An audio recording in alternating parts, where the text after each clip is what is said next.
Warning: viewer discretion is advised. This channel and its content are not intended for anyone under 13 years of age. If you are under 13, please turn off this video. The following may contain material not suited for viewers under 13, such as coarse and suggestive language, tobacco, drug and/or alcohol references, simulated/fantasy violence, and adult situations. Additionally, this channel and its contents are not intended to be a replacement for proper parenting.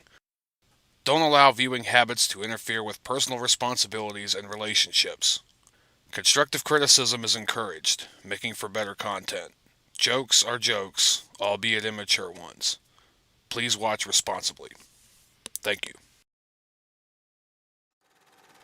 It's colossal, it's stupendous, it's conspicuously incredible!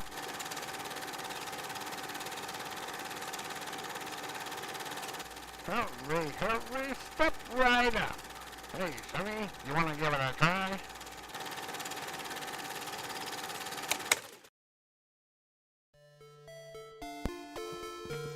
Hello everyone, and welcome back to another edition of Conspicuously Incredible Gaming. I am your host, Mike. So after the Osu debacle on the other platforms besides YouTube, I kind of didn't want to do a live stream. Yeah, I am really embarrassed over that, but hey, what are you going to do?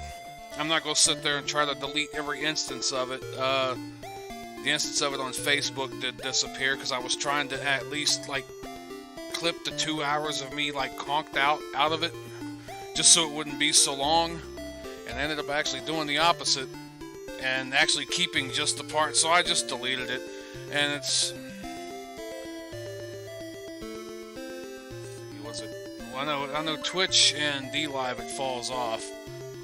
I'll be making them available here before too long. I'm archiving my stuff on BitChute. Odyssey is pulling my stuff over at this moment. Rumble, different things like that. So I am going to be doing, backups and alternatives and stuff. I am working on stuff. So let me just stop yakking and go ahead and get on into the game. This is number 11, I believe, a Hollow Knight. My 11th bite at it, so...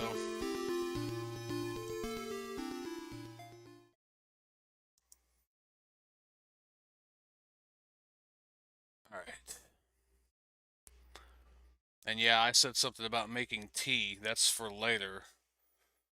Since I still ain't gotta go anywhere tonight. I'm still in this hotel room. From what I'm gathering, they're getting closer to getting the truck done. But there's a few fault codes, a few different errors and stuff on the in the system that they've got to figure out how to get fixed. Actually, the two main things they said something about, I'm like, well, the light came on and then it went off, and I didn't think it was a problem. So I'd rather them fix everything and it take me a little while, so that then none of this builds up. And so, in another month and a half, I'm back in the shop again. I would rather not have to go back in there until my next scheduled maintenance, which is... God, I think it's at least 80,000 miles, if not damn near 120. It's something like... It's some ridiculous number, because diesel engines are just beasts. So... I'd rather them fix everything. I guess they fixed all the body damage and stuff from the deer, the 2 deer I hit and the 2 people that backed up into me last year. I guess they fixed all that and they're fixing everything. So I would rather be laid up for a little bit, although it screws my plans up for moving later on. Alright, so I guess let's yakety yak and we're playing the game, right? I want to say welcome to... especially on YouTube, a few of the new subscribers over the last week or two that have popped up.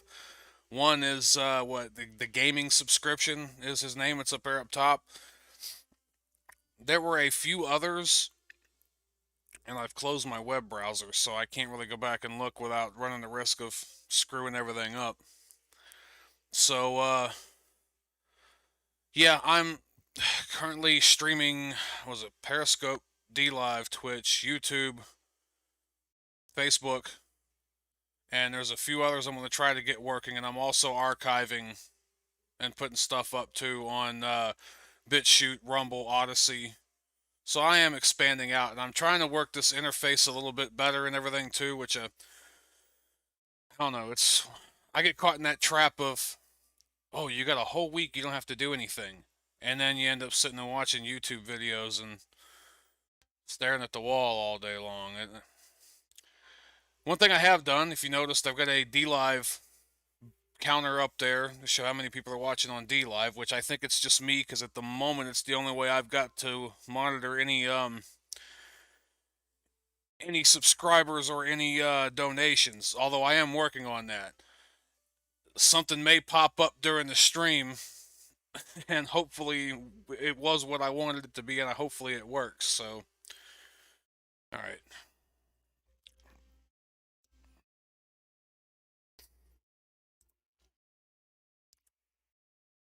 So now let me go back.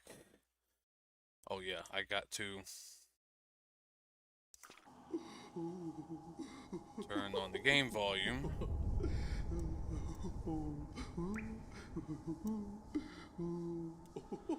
Right now, there's the game. There's the projector output from my end.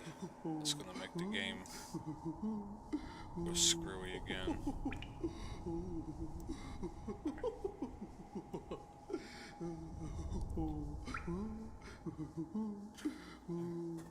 And yeah, I've had my dinner, so I'm not empty stomach right now.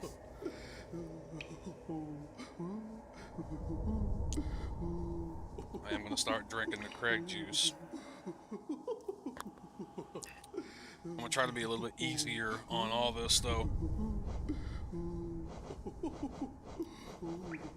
Because I did open up that other spot, if I remember right.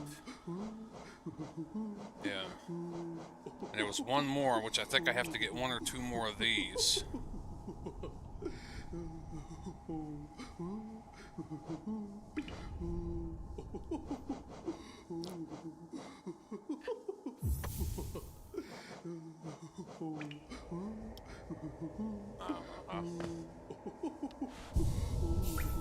Hopefully that'll make some kind of a difference. Okay, 85. I've also got that extra bit of soul there too. So now I gotta find out where the hell I left.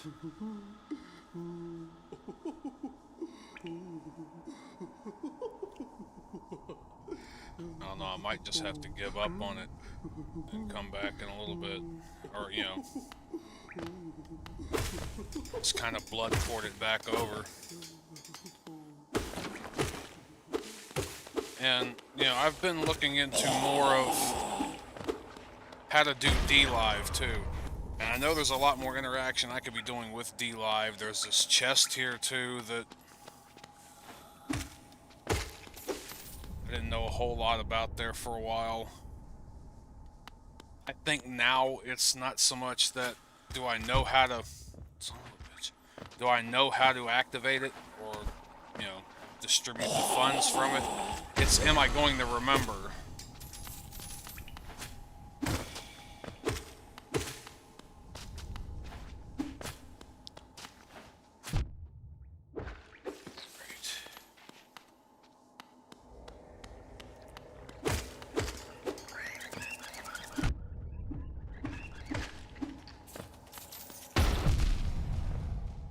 I should have been paying attention for that.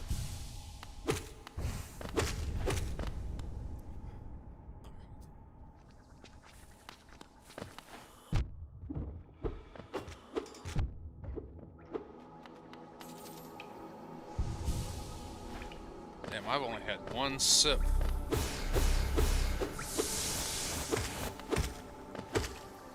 Well, I mean,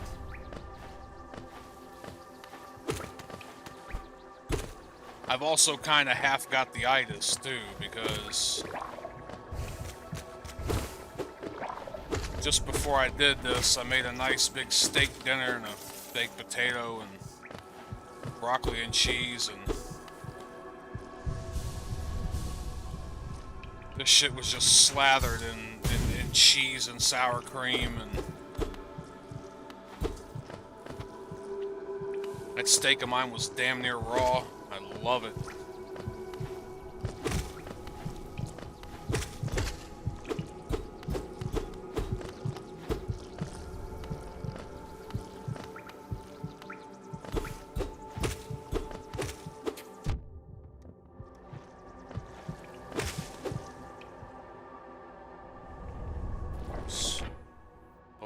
Oh, I was looking down at dLive on my phone right now, and it said Restream bot, yo.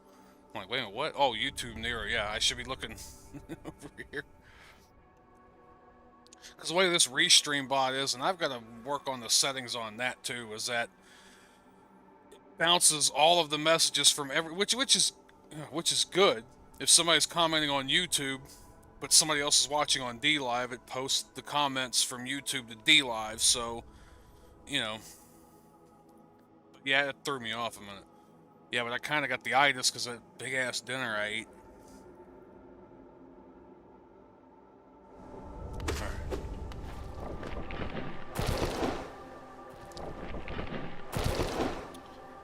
Let's see. First of all, I gotta figure out... really where I should go and what I should be doing right now, because... if I don't, I'm going to be spending the next, like, 2 hours just aimlessly wandering around here.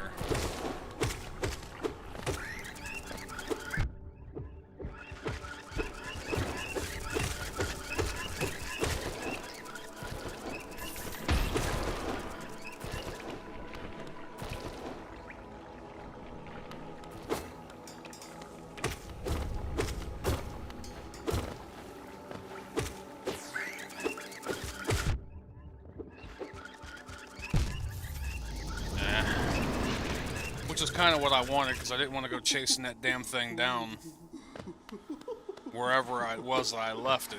It damn sure wasn't there. So at least now it's where I know where the hell it's at. Kaboom. You didn't notice that already? In like the last... I don't know. 10 segments I've been trying to play this game.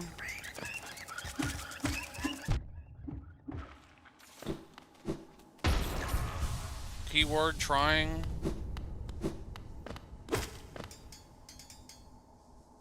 You've presented to me an impressive lack of skill. Yep.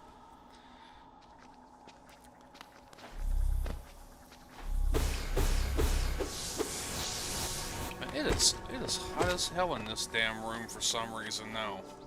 I haven't had the heater on since it broke back over 20-some degrees outside.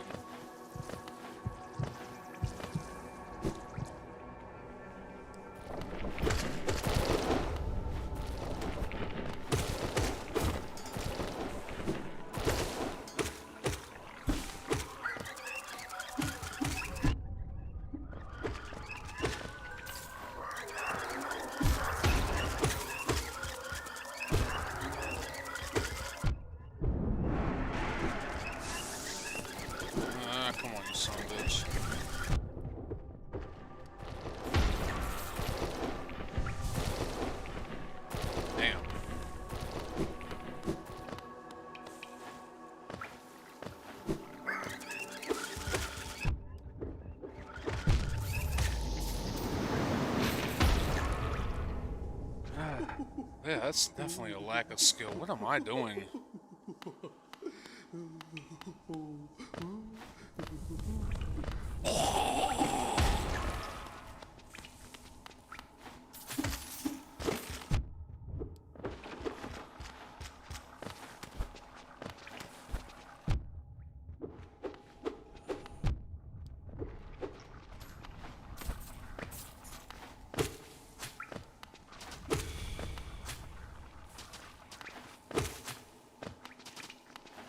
Still digesting that big ass steak dinner too.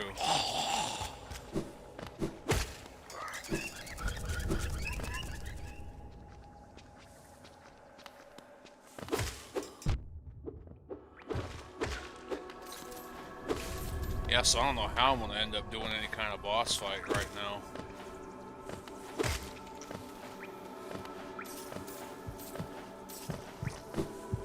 Hey, no way in hell.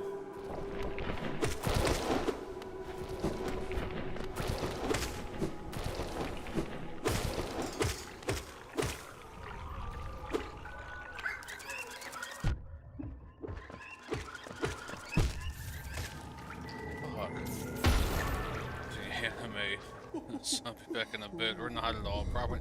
That's fine. I mean, hey. Probably better watch anime than to watch me completely whiffing at this.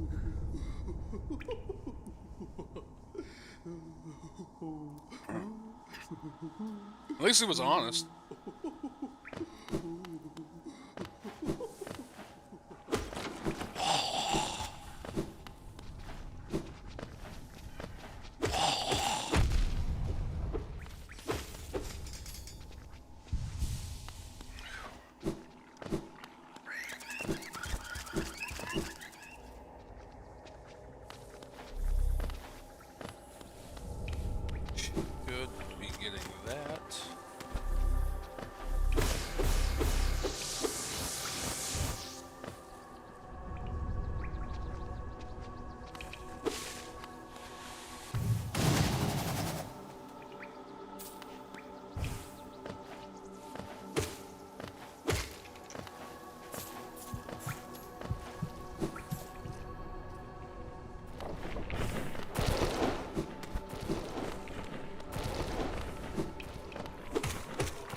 I got a feeling this is not gonna be a good stream.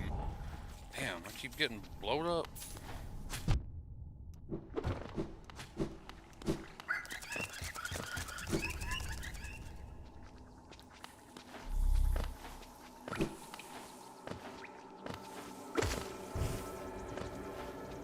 I keep getting blowed up. I have the dream nail. Yeah, I do, actually.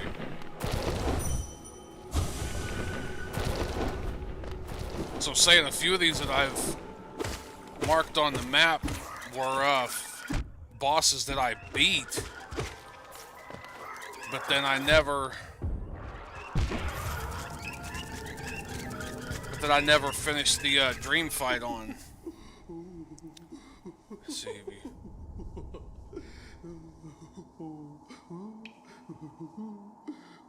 I'm assuming you mean the bosses after you defeat them once, you use it to defeat them again, kind of thing?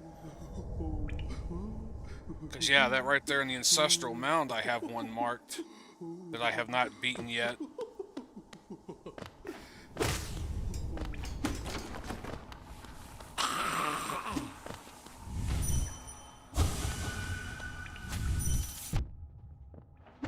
And I don't think that works that way. It's not a weapon.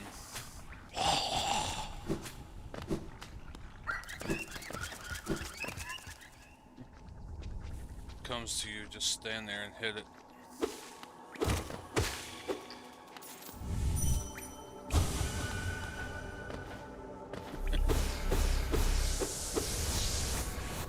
It marks them on the map automatically. They have the white masks. Oh, that's what those were. Those were... They reminded me of the Mantis. Oh, okay, I see. Those two down there. Yeah, I never even figured out how to get to them. Let's see, what am I looking at here? Not that. These are what you're talking about here. Yeah, I hadn't quite figured out how to get to them yet. And then whatever the hell that is here, the Black Egg Temple. I'm guessing there's a battle there if it's marked with any kind of... Yeah, calling me stupid. Yeah, I'm guessing there's something there to it eventually.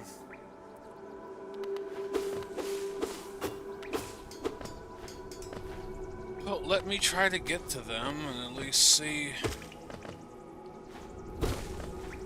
how badly I'm gonna get my ass whooped. Because just like they're after beating the dreams, yeah. Oh, what the hell was it? Yeah, I know I have it. Or the Desolate Drive? No, then it must not be unless that's what you mean there.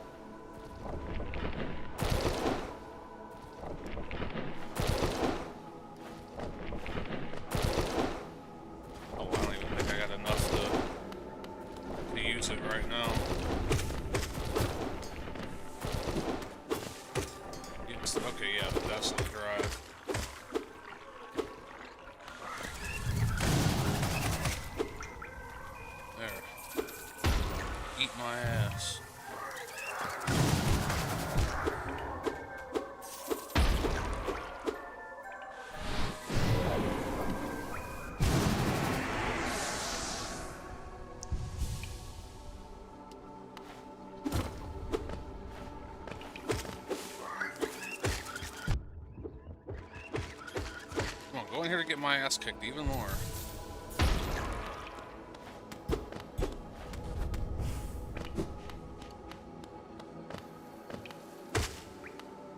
Alright, so...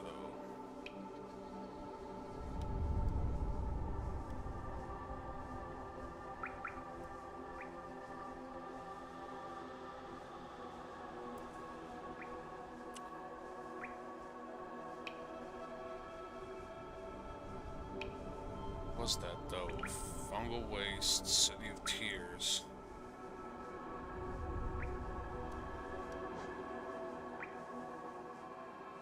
We try there first.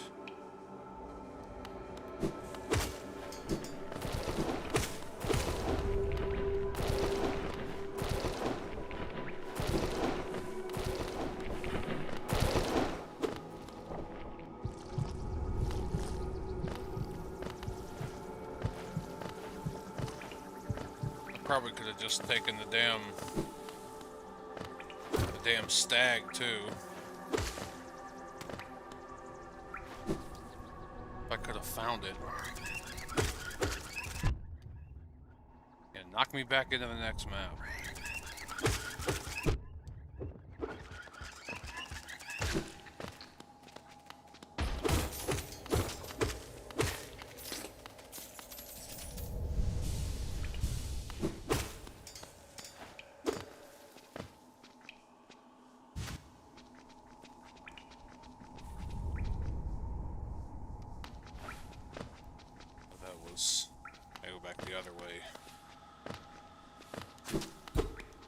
And it's not in that direction.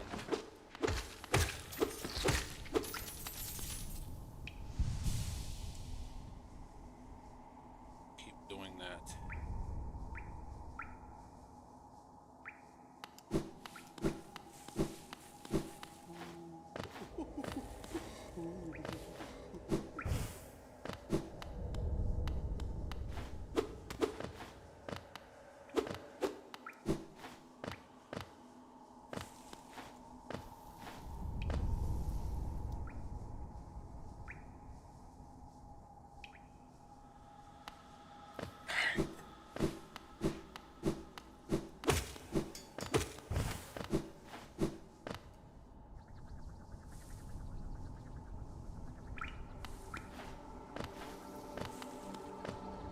Back again the other damn way. Okay, no. I just gotta travel along the bottom of... I was over there, wasn't it? What? again, I wasn't watching where the hell I was going. Just destruction of property everywhere I go.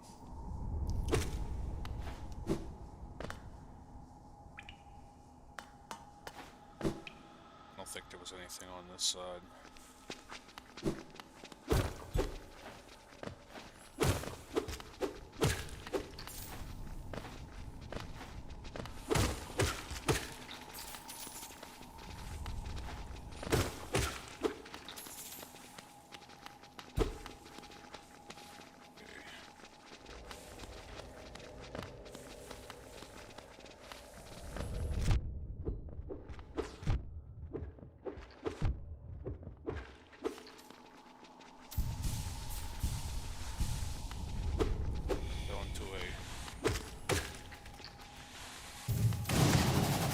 Wretched hive of scum and villainy.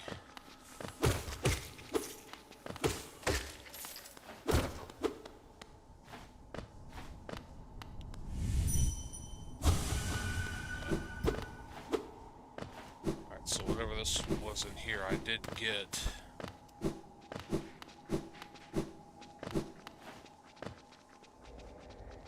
Okay, so yeah, I gotta go down the elevator.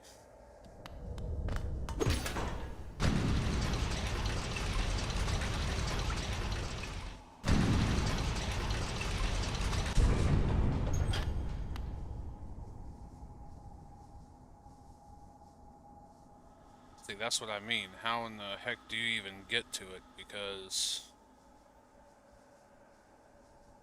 unless there's a spot up in the middle that I'm completely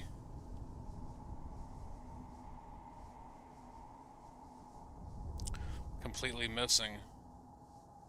I mean, I know I see these spots here kind of toward the middle there. It looks like I haven't gone past that, but I think I might be missing a weapon or an ability in order to get back there.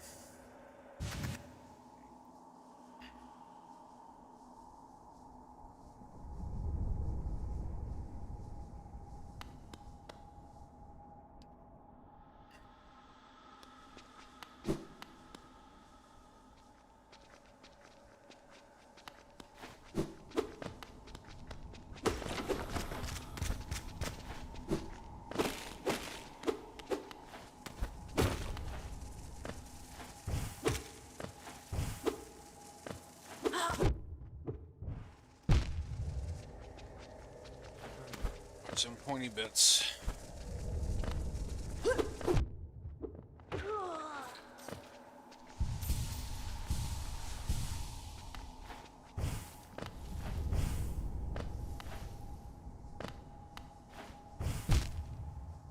Oh, come on. Run right into that. And like I said, I think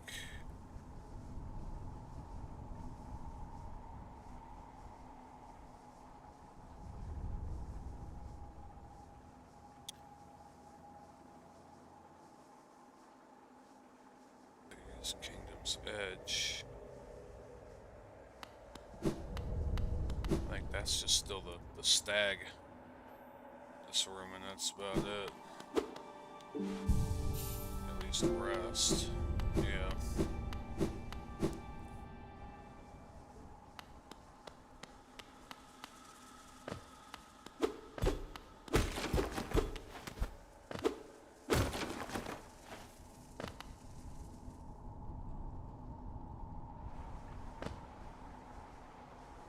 Keep using that wrong damn button for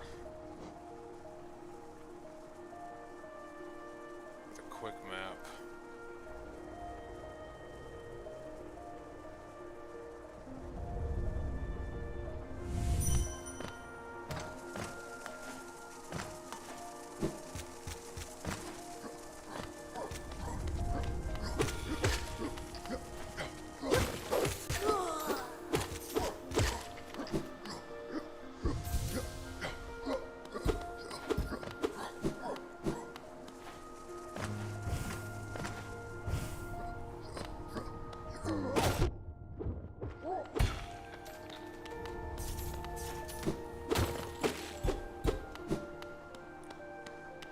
That's all I hear when I hear those things grunt like that.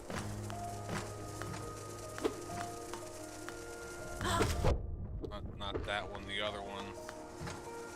The one that wasn't flying.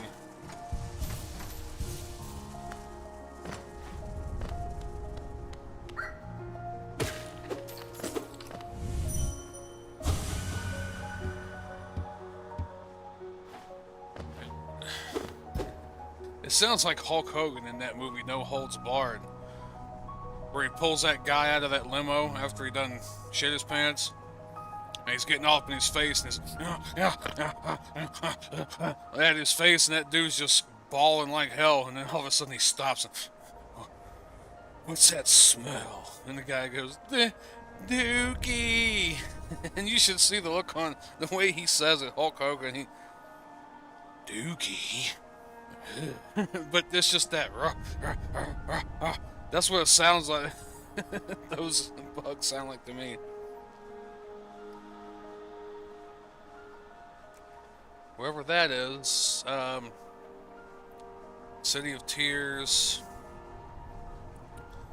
I'm gonna try to go back up to the Soul Sanctum there, or around the corner, maybe try that fight, but yeah, I see that white mask up there. I don't see where I can get in unless some of these rooms that don't look like they've been completely explored yet are the key to getting up there. I guess if that's the one that I've got marked up there. I mean, I don't remember which ones are which. I know that one up in the... Damn it.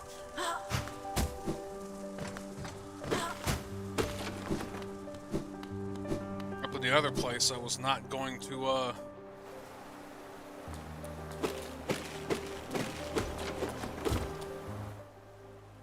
Wait a minute, so what? You watcher, you mean dreamer? I'll say watcher, dreamer, and sleeper. Those were the keys in the first Mega Man game to open up the Mega Man Legends game to open up the main gate. Which one do I have? You need to either have the double jump or an IQ above 60 to get the... I've got the wings.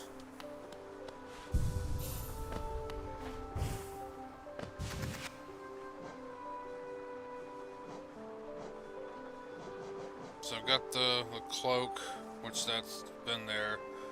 Bandit's Claw. Got the Crystal Heart. Monarch Wings. Got the Lantern. I've got the Dream Nail, which I've been trying to collect some of them. Those I've been forgetting to mark up until recently. Illyrian, the Watcher is his actual name. The Dreamer is just a blanket name for all. Oh, okay.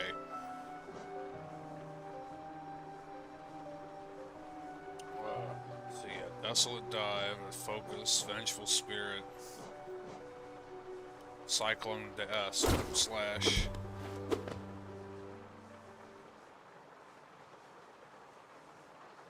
So, I mean...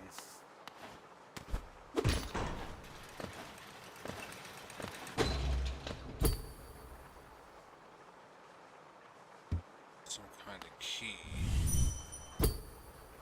Oh, I had a key. Didn't I?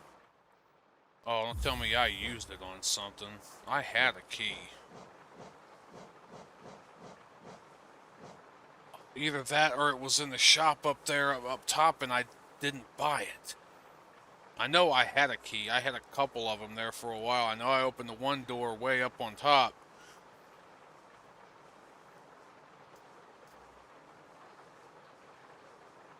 Every movement ability you need. Somehow only the Cyclone Slash as far as the nail arts go. I did not know there was others.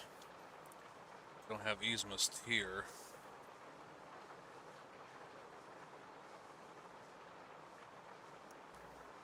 Well, I gotta try to make some progress in the game, and I figure while I'm trying to make progress in some ways, I will find progress in others.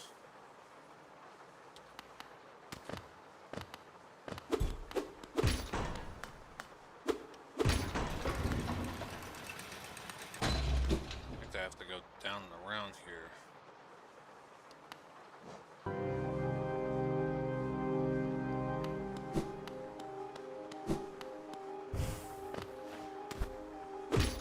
I know I had a damn key, though. Unless I ended up using it.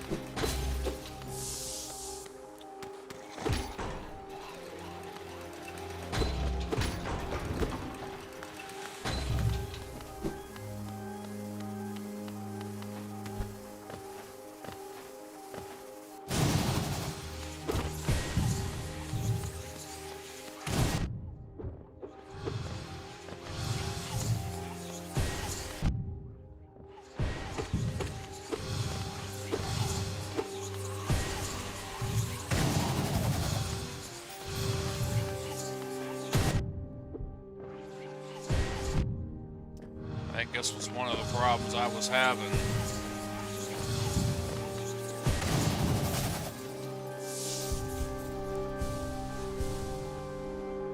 Wonder what they do in the Soul Sanctum. My thing really is that damn thing there, and I'm gonna get my ass kicked again. I know it.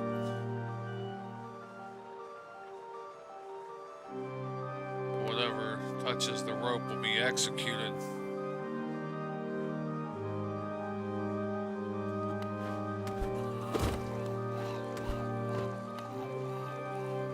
That's...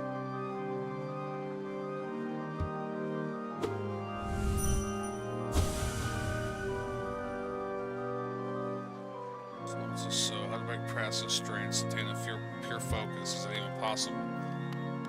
Okay, I didn't even see this last time, unless I did and was completely not paying attention.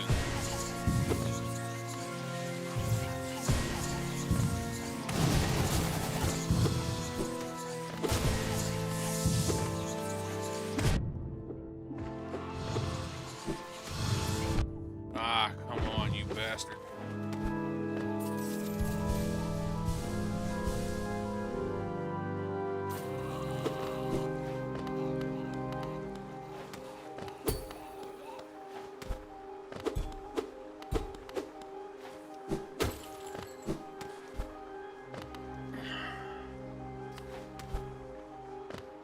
I swear to God, I kid you not. I've been meaning to try to take a picture of it, but every time I've either been driving or something and couldn't. But there is probably just a small time trucking company, and the way coincidences are, it could have been the same truck. I don't know. Somebody or two is running around out there in a truck from a company. So does God, Light Wolf, Dark Wolf. Oh damn, I'm sorry, I didn't even see you come in there. Light Wolf, Dark Wolf. I thought it was still Nero talking. There's no differentiation between names really that well on this Streamlabs chat thing here. But somebody out there is driving a couple of trucks. Yeah, I know, laugh at the boomer. Actually, I'm a Gen Xer, but see, it depends on what you look at and what scale. Some people say it's, you know, I must obey Obelisk. Anyway, somebody's running around out there in a couple of trucks from a company called DAB Trucking, DAB Trucking, and on the back, there's a guy by the logo doing this shit.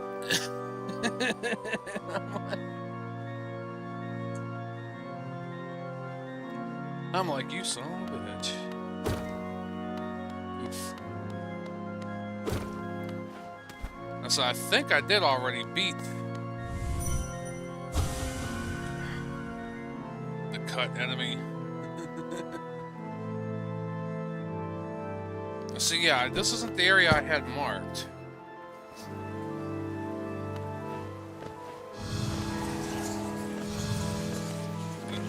I had marked. First of all, sons of a bitches. Okay, yes, I am gonna bottom out.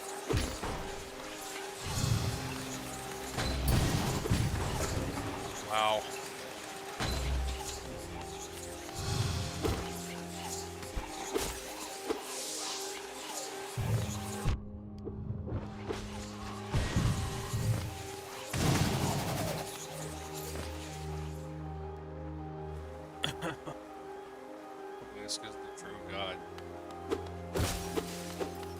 I'm... As much as I've been playing through this, like, I still don't know much of the lore at all, so... And Nero's gonna be making fun of me for that, too.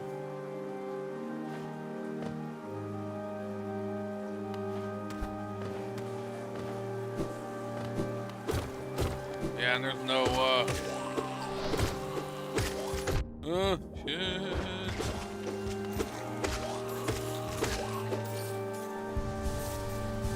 There's no squanch over here that I can cop a squad at and save, and this...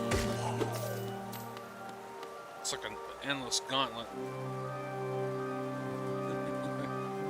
This Mike does not understand Mike laughs at him anyway. I have no clue, dude. I barely understand some of the memes on the internet. I mean, I understand a great deal of them, but... Like, you just come up with this obscure stuff, and you know how to make a guy feel special. Well, your status or whatever on Discord for the longest time was, what, the cut worm forgives the plow? Like, am I missing something here?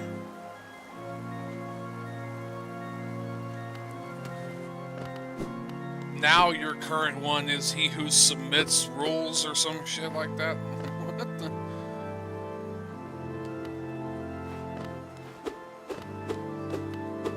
Jump now, jump what? You know there's a delay on this, right?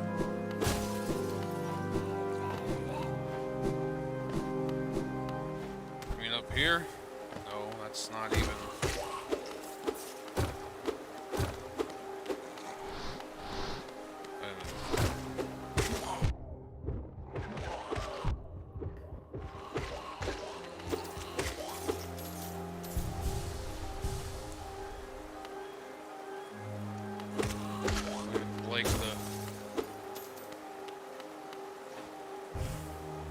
Is that the one you were telling me about not long ago?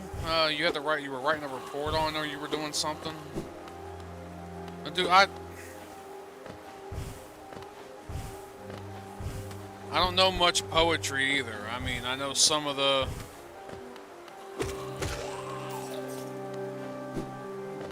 I know some. I mean.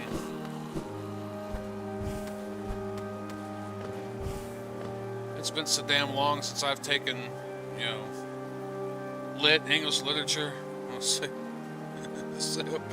obey obelisk. Obelisk.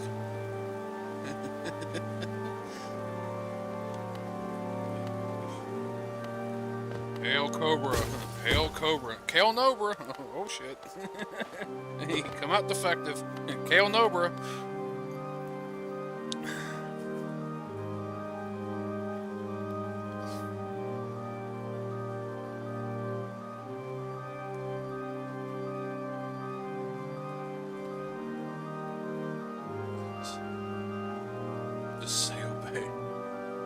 I've been saying obey obelisk.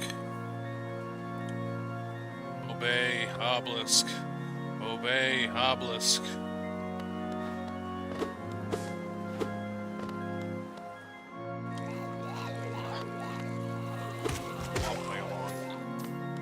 Hey obelisk, I must please him. We are all a part of him, he is all a part of us. I must please the god.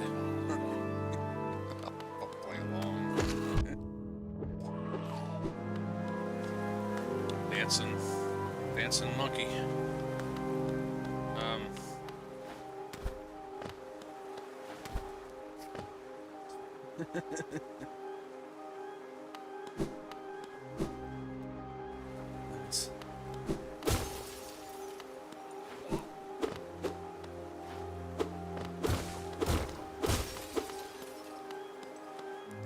What was the there's their meme, and I think there's a shirt out there too. But it's like, I'm not gay, but hey, 20 is 20. It's like, damn. Alright, so this is, I think... Alright. This is why I didn't have too much of a problem as far as giving up on it, because if I died... I remained here in the... This the one where the dude's got the shit flying all around him? I think they're all where the dude's got the shit flying all around him, but...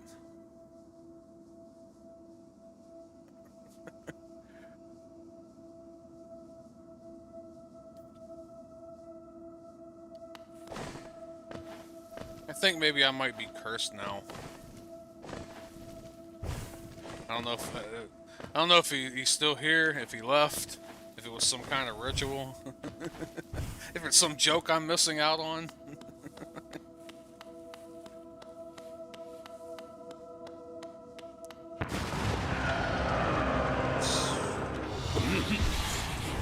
I thought there for a second it was a character in this game.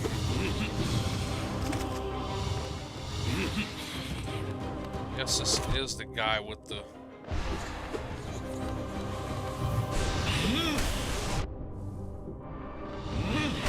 This is the man with the plan with the dinghy in his hand.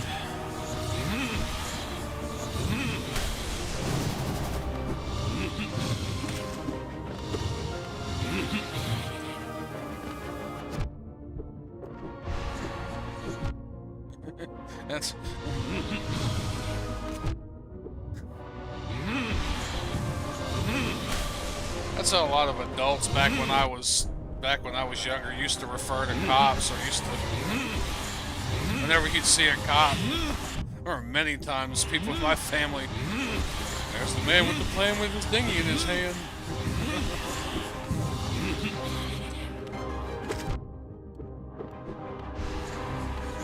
Yep, I'm out. Head ass. The goddess, please, thank you. Okay, you are very welcome.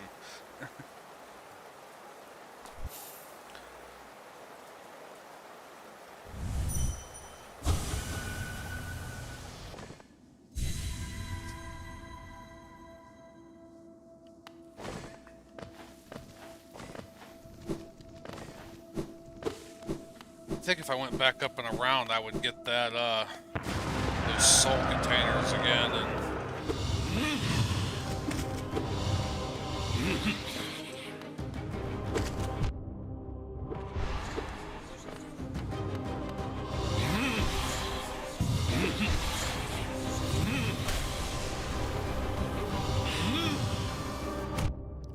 I know sometimes...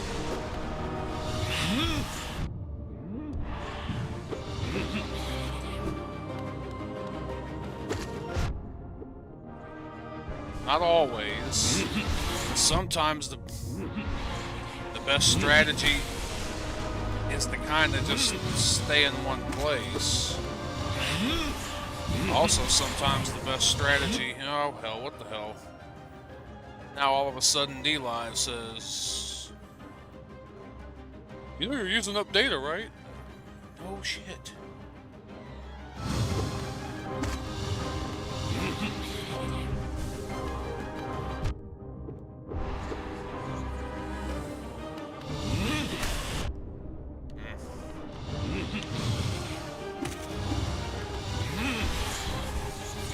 Jump out of the way.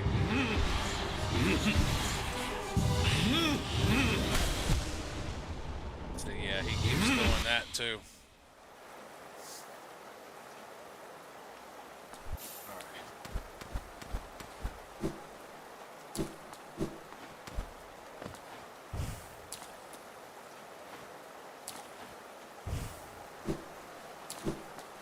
Oh, damn, I barely made it across there. Weren't them dinguses over here? Do I have to fall down here now and respawn them? No, they gone.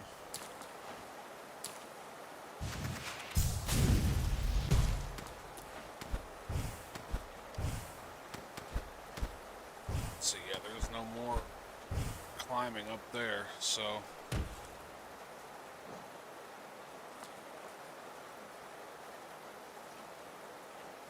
Oh, man.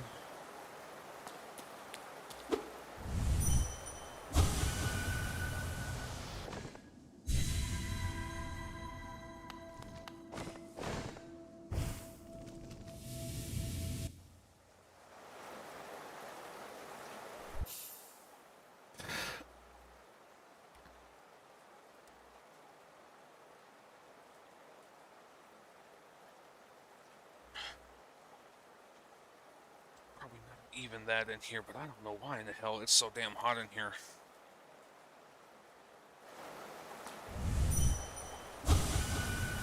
And I hope I'm not getting sick.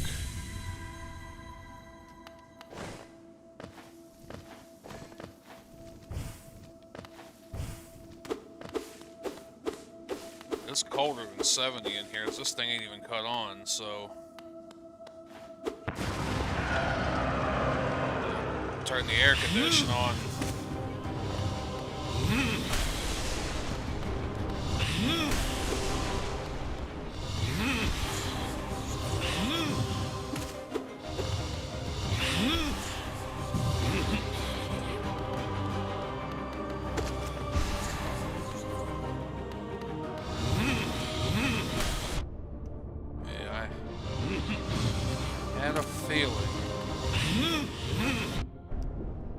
See, he keeps doing that.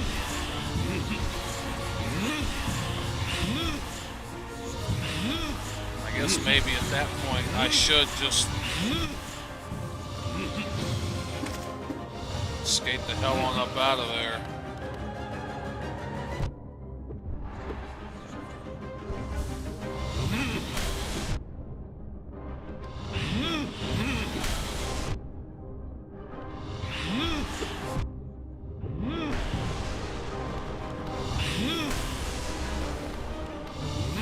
I think maybe I'm trying to escape it too fast and it's giving him enough room to actually re-teleport again. Because I'm guessing after a certain point, like after the flash, like he can't teleport back up, he's got to commit to the move. So I think I'm trying to run a little bit too fast and he's able to teleport again.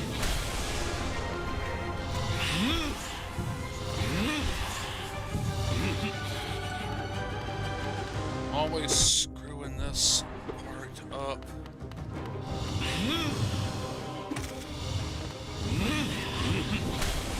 So, yep. It's a good run. You're doing surprisingly well. Keep it. Well, I appreciate it. I think I need to kind of, you know, slow down a bit and take my time. It's mainly getting the pattern down and like that one attack, that dive bomb attack. Like I said, he always ends up juking me if I get out from underneath. I think I'm getting out from underneath too quick and it's allowing him to re-teleport again. And if I barely, you know, cut it close, by the time he's committed to it so far, I can get out of there and he can't back up out of it. So...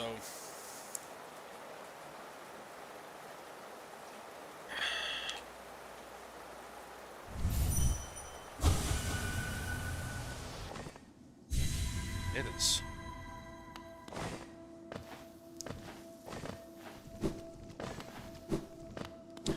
I know this alcohol ain't doing me any favors as far as the feeling hot, but...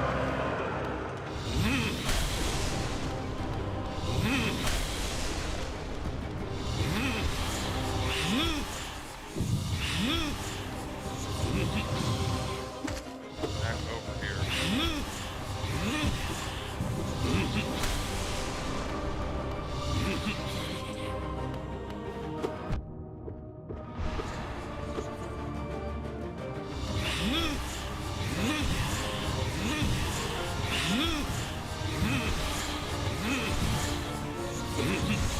There was a way. Nope. Nope. I tried it.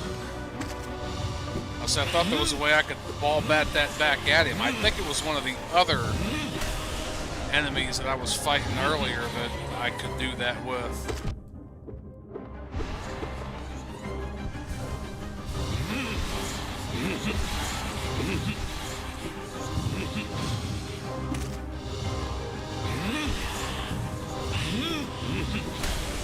Ah, see, it got me again.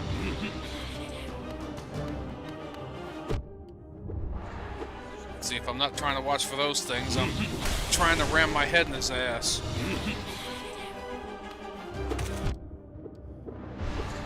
I think that's probably what you meant by head ass. Oh, that feels good. It finally kicked on.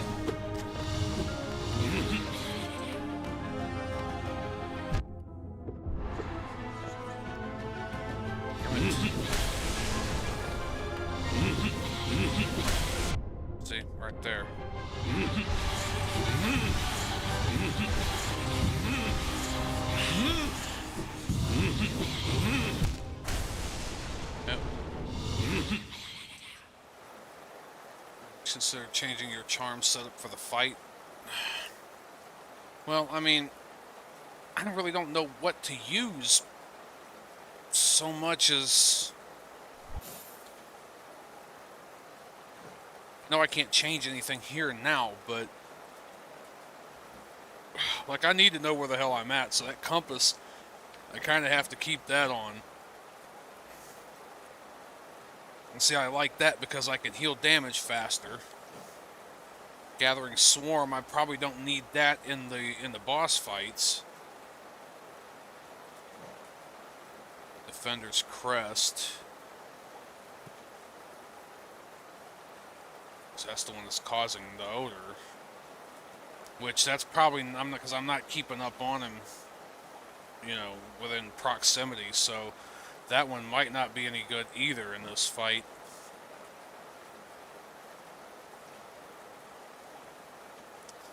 And this one here, I just, you know, so what? That's 3 that I could free up. Build resilience. When recovering from damage, the bear will remain invulnerable for longer. That could help. Shadows draw more soul from the world around them. Even that could help a little bit. Defender's Crest isn't helping you. Nah. Gathering Swarm isn't helping you. Stalwart Shell isn't helping you. Oh, I don't have the Stalwart Shell. You mean the Steady Body? Or I know the Gathering Swarm and the Defender's Crest is not helping me right now. Stalwart Shell. Take off the compass, but I use it. Yeah, no, because I can't just sit around and be lost. I don't know where the hell I'm at. No, this one might, especially like, you know, in where he's coming over. Got it too mixed. Yeah, where he's coming over with the 6 energy balls around him, and he's got me kind of pinned in that corner for a bit, but I'm not really taking more than 1 hit of damage either when he's there, unless I'm jumping back up into him. Soul Catcher, Shaman Stone, increases the power of spells. Well, it's hard to even get a spell off on him. I end up getting more distracted trying to hold the button down, charging up that whirlwind attack.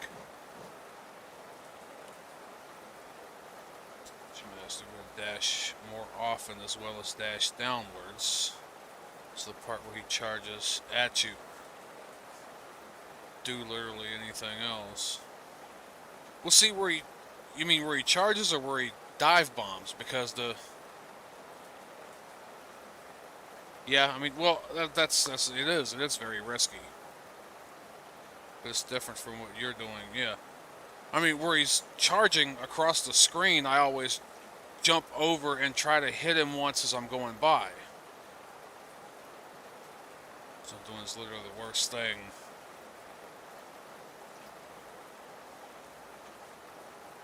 Show where he charges. Yeah, well, I mean, I understand that. I understand that I haven't figured out what to do there yet. I understand that that's where he's most wide open and I have my best chance of getting a good hit off on him. And you're probably right. I probably should be using the dive bomb. You know.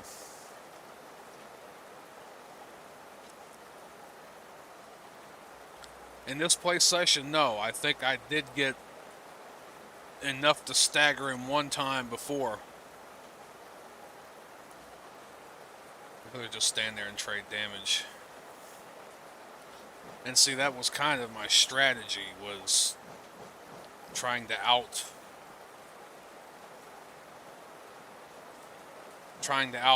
or you know. Yeah, you know.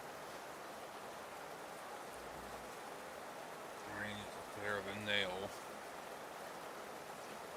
So that might help. That's just a better version of that.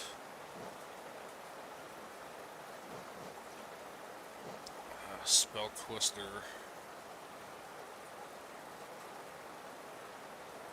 Which is the soul cost of casting spells. Angel Strength.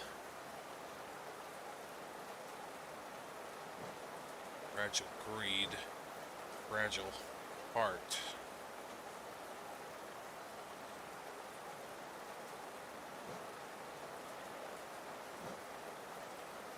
Ogre Shell.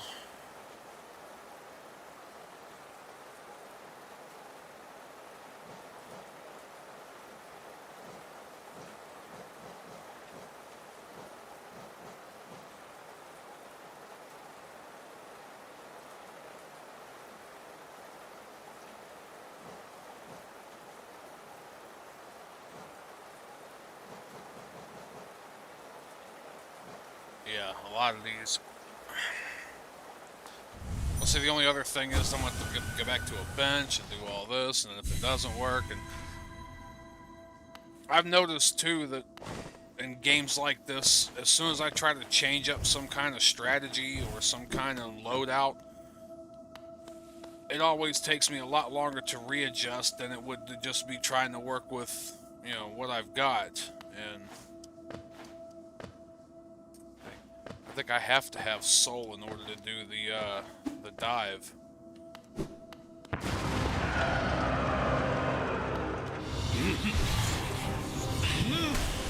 See, I mean, I could do my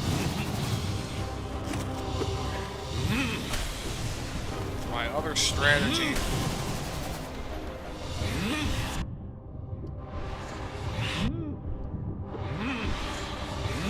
Like I was doing before.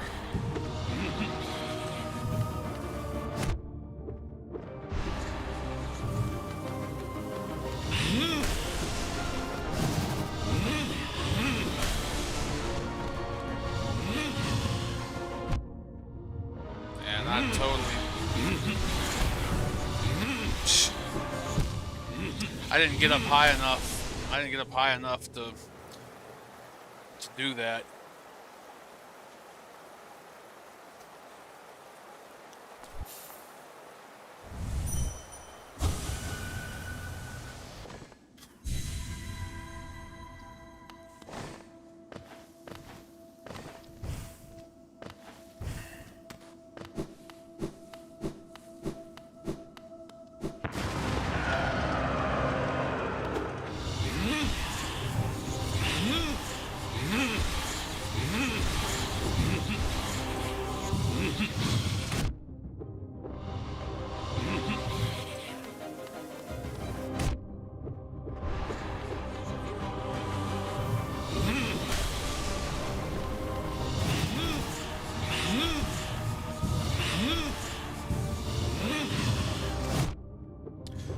So this is problem with that.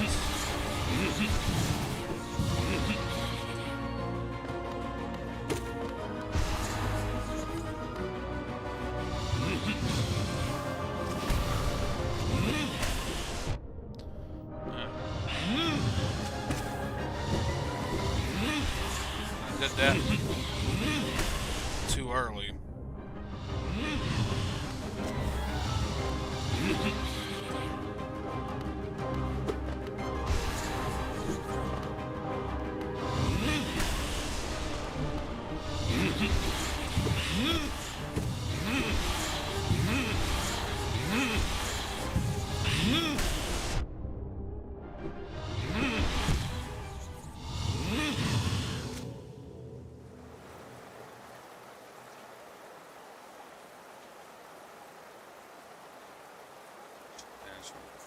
Doesn't even hit him half the time. When it does, it literally does one. Yeah. No, I get it, but a lot of that strategy too. Well, I mean, I will give it a couple of times here, and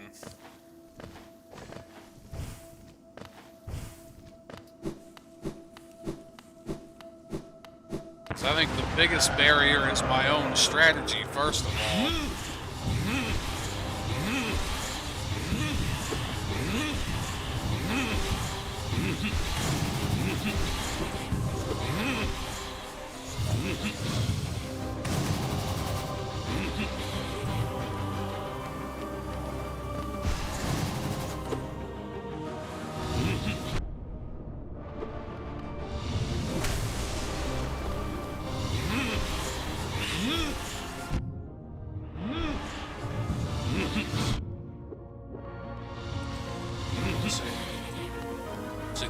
this. I'm too focused on trying to hold this button down.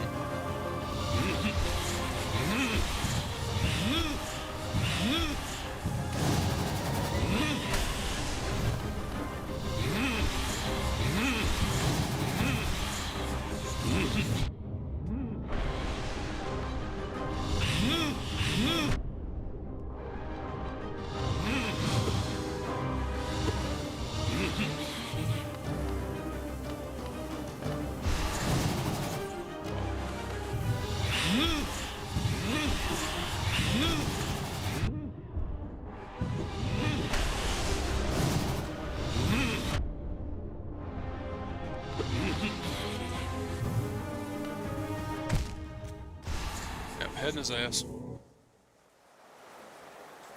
make pretty much any build viable, but sometimes make it easier to win than others.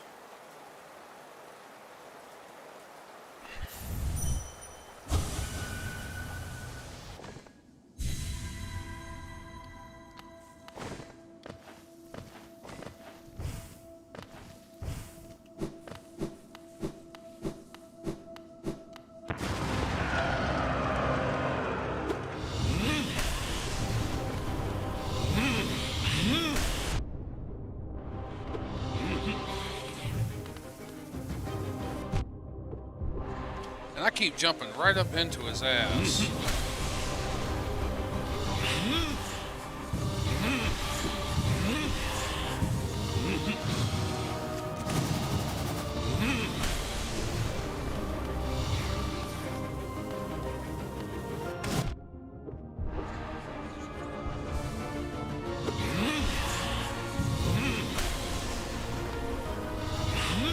That was an oh shit moment.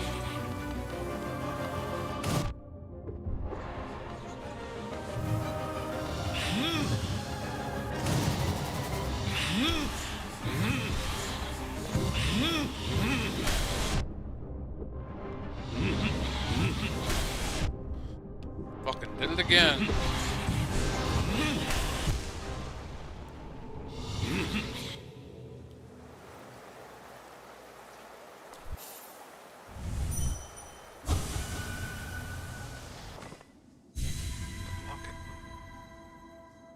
The only thing I wish I had was a fan. It's one thing I don't carry on me all the time is a fan.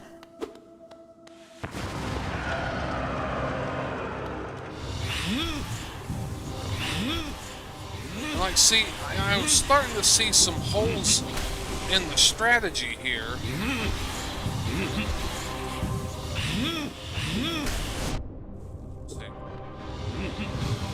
Like, I should be jumping over him before trying to hit here, and I should be probably trying to come up behind him there. I shouldn't be, like, cornering myself.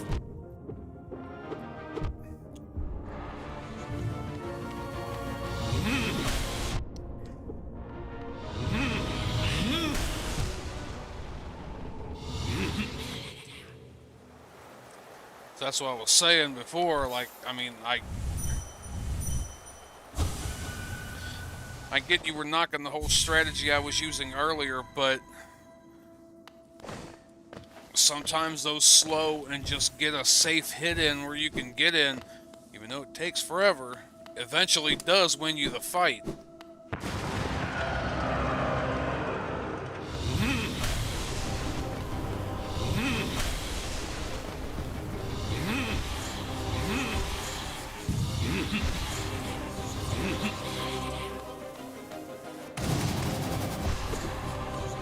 Oh, how in the hell I made that through there? That was luck.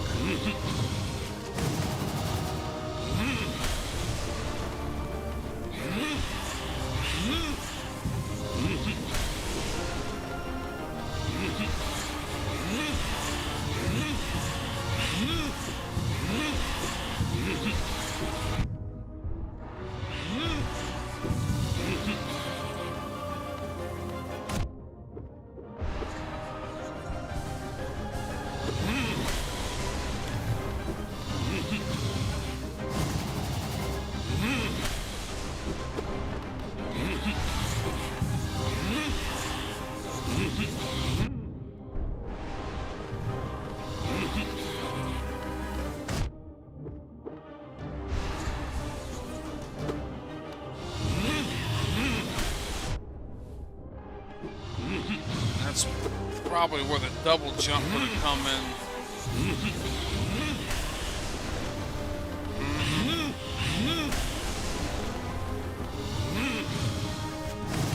I think I didn't figure that one out. Let's see, that one's gonna be hard to try to use that attack with.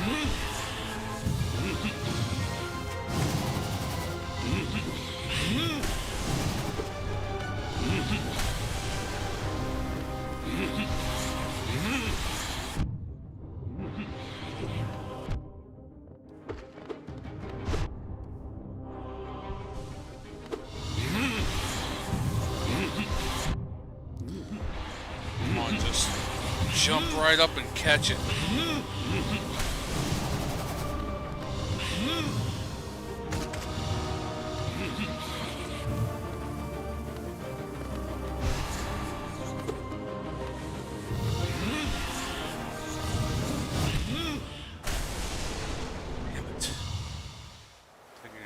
What I had a problem with was trading damage, especially when you don't get enough soul from that one hit to heal.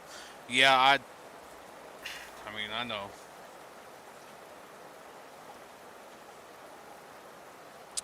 I need to be trying something a little bit more substantial.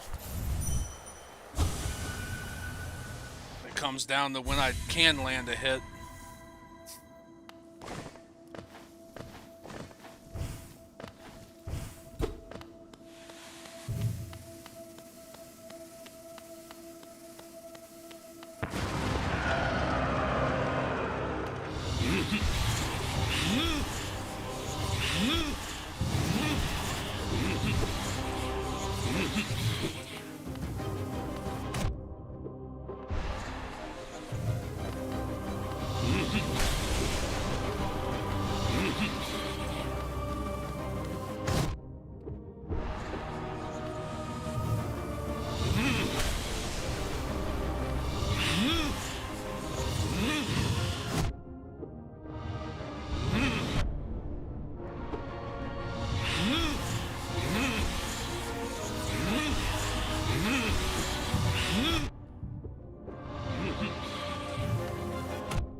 Right in the back of the head.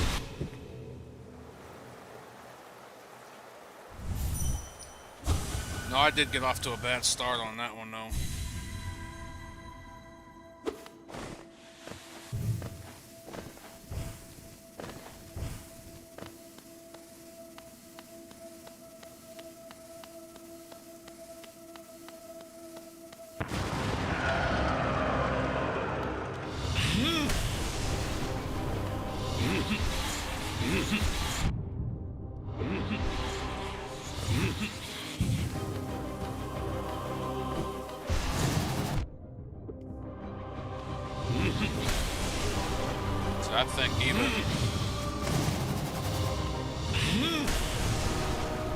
I think even at that point, I need to stop trying to hit him there.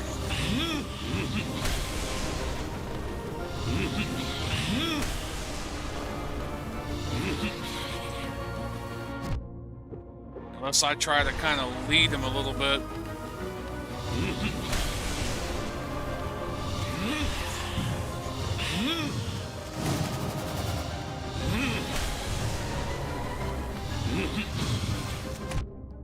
Ah, damn it.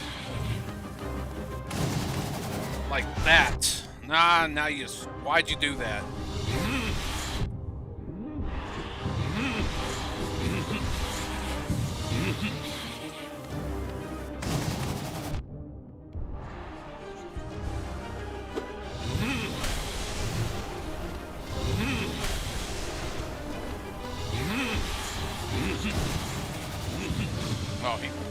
Ah, shit. He jumped right into that one, and then I jumped right into that one.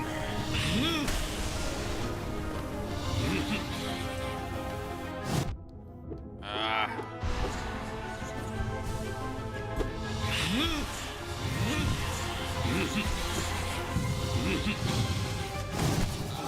Alright, one. Of course, I think he gets faster now, too, though, don't he?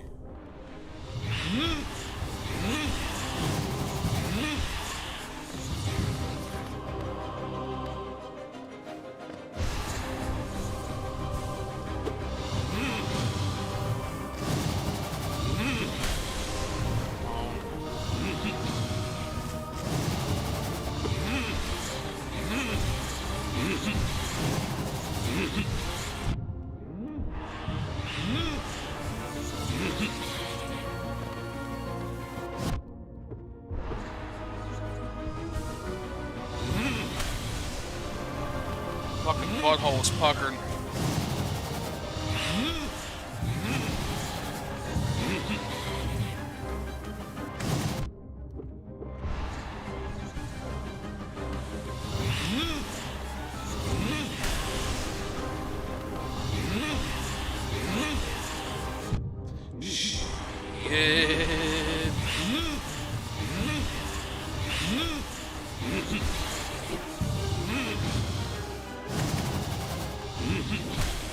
Why'd you do that? It's for him in the UK. I have no business being awake, but nevertheless, here I am. Well, I'm glad you're able to show up at least, even if it's for a couple minutes. I think I still have the regular nail. I think I needed, shit, well, I gotta stand up first. That helps. Sharpened nail, okay. Because I think I need, what was it? I need more of this, more of the ore. Pale ore. I think it was you that said I needed one more, and I think I also needed more geo to pay him too. But, look, that run wasn't a bad run, so...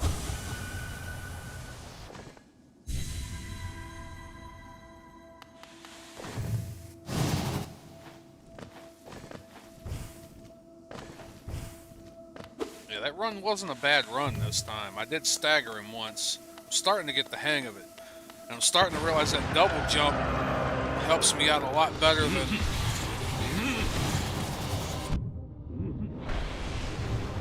I initially realized. Damn it. Come on now.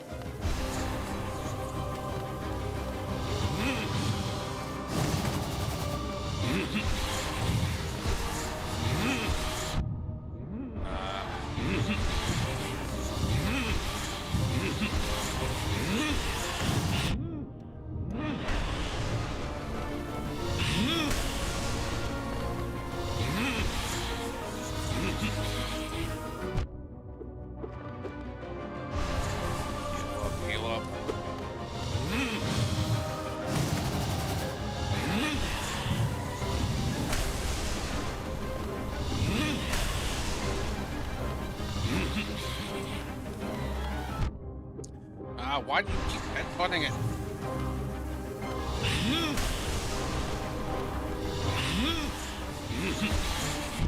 Stop headbutting it. Nope.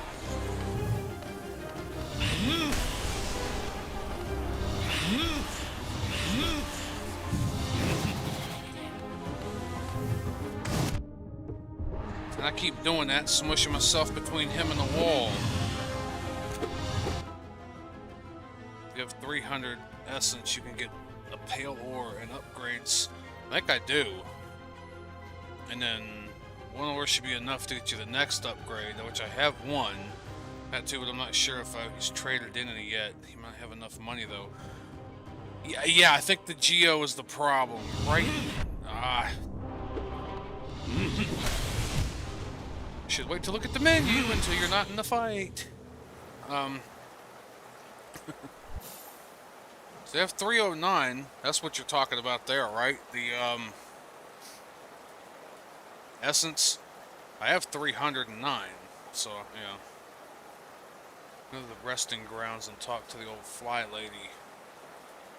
Let's see, because I can't remember if I was back there though or not. Resting grounds. Okay, so I'm gonna have to ride the stag. That's gonna be the easiest way. I've got this marked, so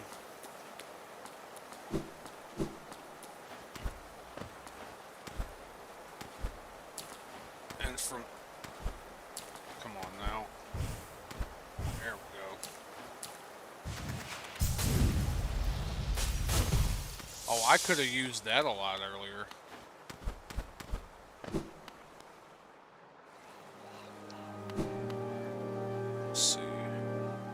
And even if I don't have the geo right now, I can at least stick around that area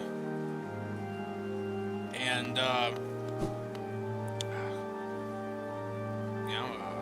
might be better to walk. I don't know. By that time. Alright.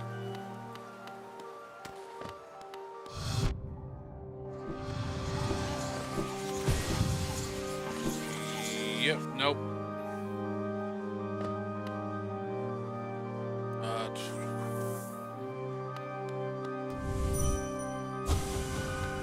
There's nothing but background decoration there.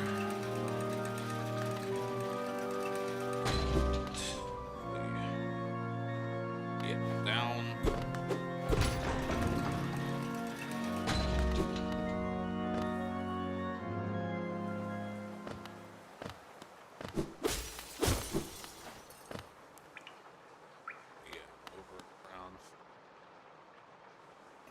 Need 800 geo to upgrade the nail master. But it's free to upgrade your 300 essence for the pale ore. Well, like I said, I do have one pale ore, unless you're saying, you know, because I need another one, which I get out of there. Which I thought I heard Nero saying at one point in time that I needed 2 for this upgrade. So. Right here, this.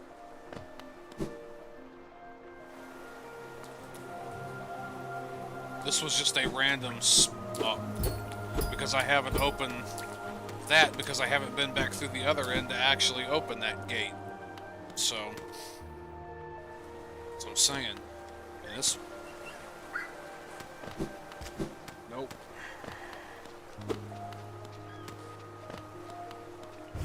Oh, no. Watch them pointy bits.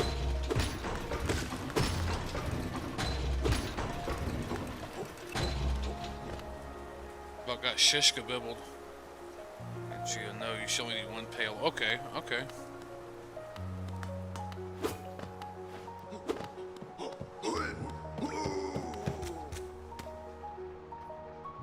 Go down the hole.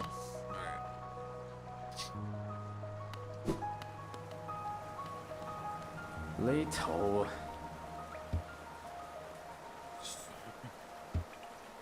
Oh, so he ain't even gonna let me. He ain't even gonna let me go in there and buy anything. Not that I really need to, because I need to save it. But yeah, he ain't gonna let me go in there stinking like that.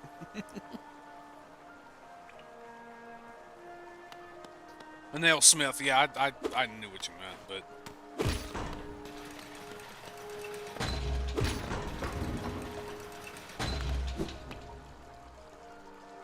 That's the World Waterways. I don't need to go there. Those nailsmith, yeah.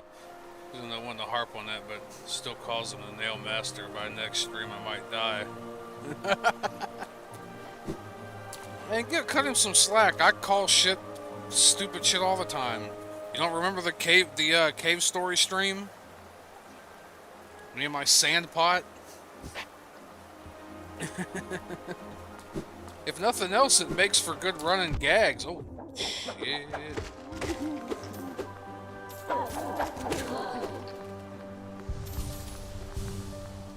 If nothing else, it makes for good running gags in the, you know.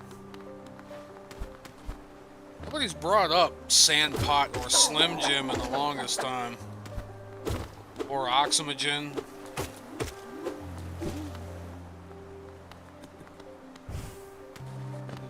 I think now it's all Craig and passing out on stream. I do like Cave Story. That stream was a bit before my time. Oh, no, that was right. That must have been Aiden. Well, I know Mate was there. That was when he came in. What do they call it? There's a nail guy in this game. Yeah. That nail guy that upgrades your nail. Here during Shadow of the Colossus. Oh, yeah, that's right. Yeah, that was a little bit later on. It wasn't too much further because I hadn't started driving truck yet. Shadow of the Colossus, I think, was one of those games I was playing during that. Yeah, because I was playing it at night. It was during that week or so before I left. So I was doing streams in the middle of the night. There was one guy I think was working at a convenience store, and ooh, there's an extra one. He was working at a convenience store, and he was on his shift during that night, and he's watching my gameplay on the phone while he's tending the customers and watching the store. And he's all like, man, I ain't leaving off of here until you beat this. Okay, see, here was another... This looks like one of these... It's only one way down, right? Oh, no. Okay. No, during the cave story... I called the life pot a sand pot because of, you know... I was working in, with, you know, water jet cutting CNC before. And that was the abrasion. We used the abrasive, the garnet abrasive, mixed in with the water to cut these pieces. And the containers that we'd put the, you know, the machines, the things we'd put the sand in that then got fed up to the nozzle of the system, we called the sand pot. And that's where I called the life pot the sand pot during a cave story stream and got made fun of for that. See, this is a spot that I haven't been. Oh, there's a bench. There's a squanch. The Slim Jim thing was funny too. Of course, like everything, Rule 34 came up.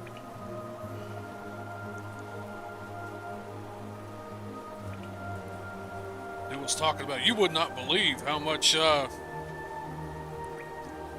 Rule 34 there is of curly brace. And I'm like, dude, I can only imagine. I understand the internet that well enough. So I guess he's looking up stuff on his own, and the only thing I get a reply back for after a couple of minutes was, ooh, no, don't put that in your mouth. And the first thing I said was, what was it, a Slim Jim? He goes, it was a Slim something. He's hearing 100 messages. Oh, it's restream.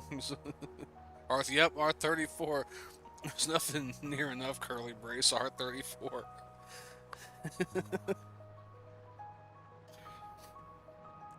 But yeah, that was I think it was Aiden at the time, and that's all he was like, ooh, don't put that in your mouth, no. And I'm like, what was it, a Slim Jim? And he goes, it was a Slim something. So that's how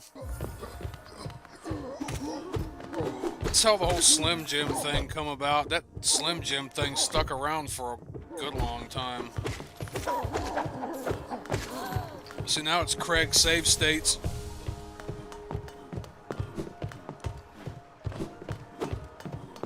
Actually, in a couple of minutes, I'm gonna have to turn my head around backwards. It's getting to that point. Ah, you son of a bitch.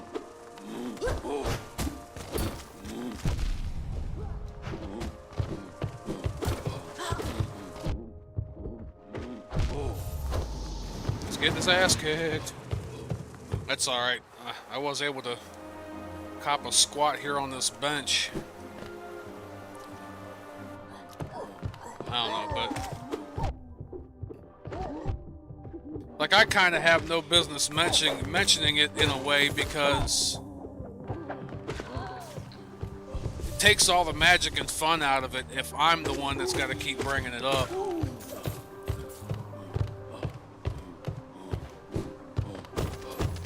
And this is what I meant to do, you know.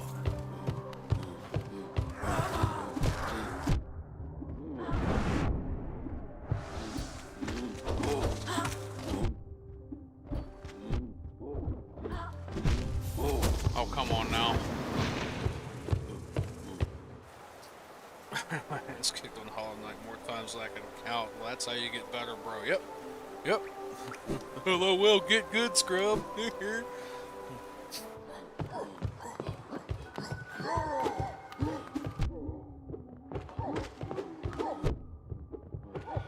good, noob.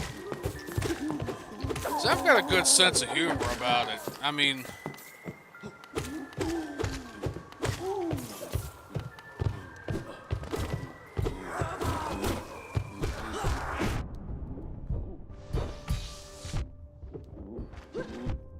come on, get over there.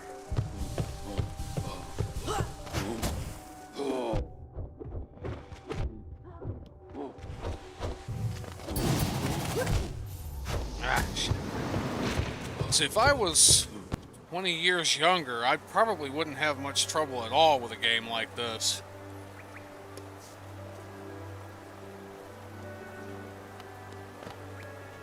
See, I thought when I was the natural order of things.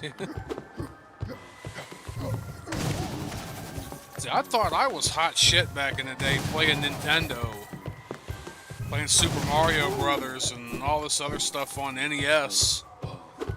And looking at my mom and all the other adults going, oh, those stupid adults, they can't play Mario.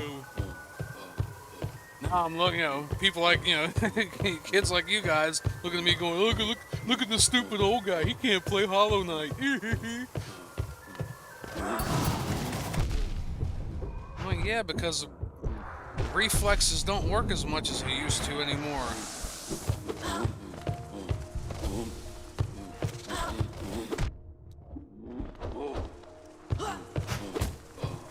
I mean, not to mention the fact, too, there were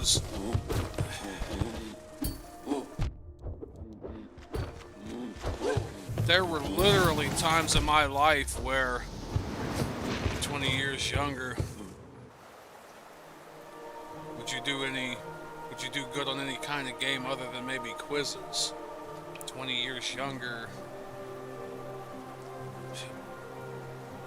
it's not a very reflex game. It is for me, damn it.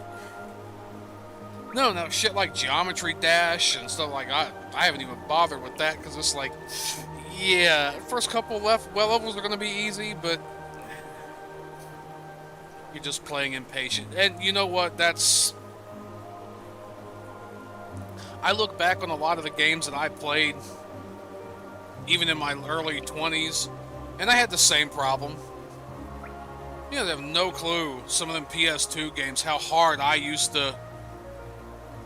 I come from the N64 and PS2, yeah. Oh, dude, I had and this was even a little bit more outdated when I got it, but there for a good while, when I was 6, 7, I had an Atari 2600. One of my favorite games to play on that was Sequest.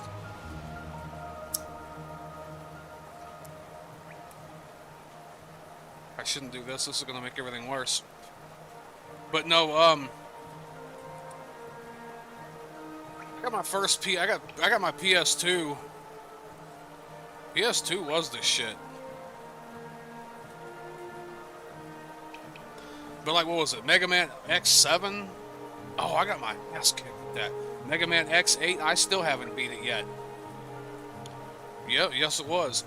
Well, I mean, that, and it was backwards compatible, it had a DVD player in it, it did all kinds of, you know, well, I mean, you could get online with Xbox as well, but, like, it just,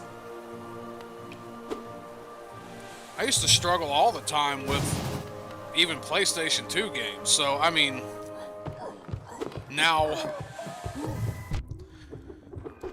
I think a lot of it's perspective, too, because... I'll tell you right now, I wouldn't say that given a little bit of time, it couldn't go the other way. But like my nephews, the oldest one's, I think, turning 16? Something like that this coming year. And neither one of those three kids can play the original Mario Brothers like I can. The original Super Mario Brothers. I bought them each an emulator box, a Raspberry Pi, and loaded it up. I mean, loaded it up. I use it for DVDs or either Kingdom Hearts or Worms. I never played Worms. I've heard everybody say it was a good one, but I've never played Worms. I did get Kingdom Hearts though. I've never beaten Kingdom Hearts. Isn't that bad? Like Worms 3D or Worms Forge, yeah. Get what the time's like. Like, my nephews, I could whoop the hell out of them in the original Super Mario Brothers. But give them a little bit of time and they'll even beat me. I mean, because reflexes aren't what they used to be either, you know. But with that it's familiarity. Yeah, Worms I never played. I have like a good set of them on Steam, but I never beat Kingdom Hearts. I eventually want to. It's still all about Super Mario World. 30 years later almost now. Oh, dude, I got all kinds of hacks and stuff I've found and everything. I've even got the Lunar Magic program. I can make my own hack. I never really played around with it much, but I never beat Kingdom Hearts because it was to a point where I think it was the last, what was it,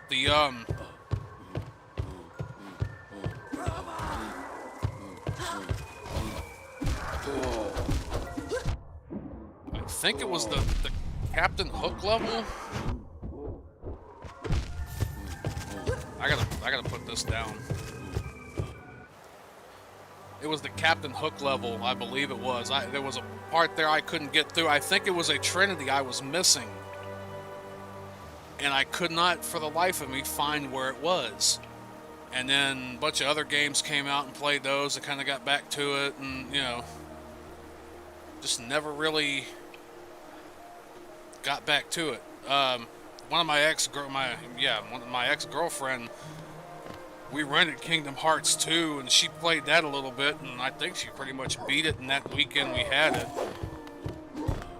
I've got the remaster for PS3.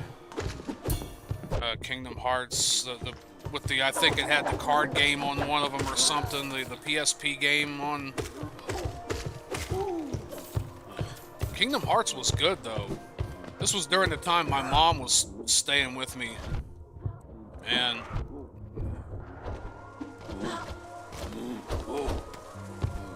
I need you back.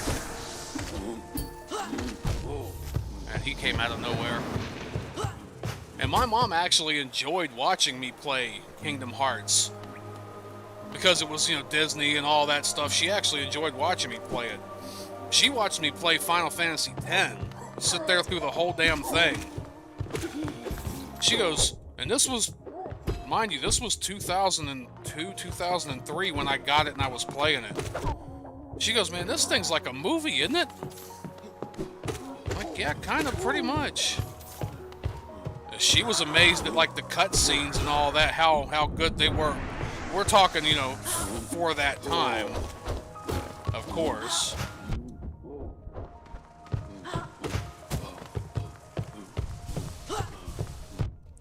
Come on.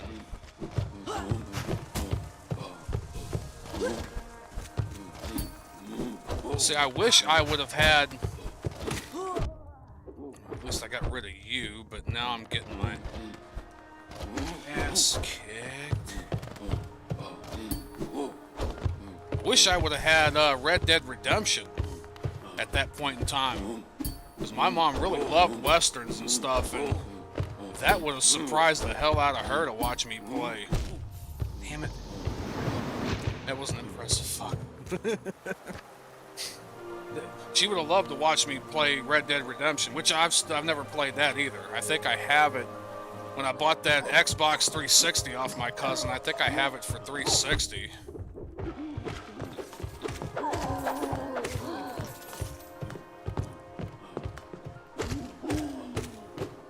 No, honestly, I need to stop talking and play. Everyone loves Disney. We played it together. She loved it, but Kingdom Hearts 2.5 was a pain in the ass. I loved the first one. Yeah, Red Dead gets gritty and dark. Well, she liked anything Western, even if it did kind of take a wild turn and was dark. I mean, some of the Westerns she used to watch, they were not the most, you know, happy-of-go-lucky stories.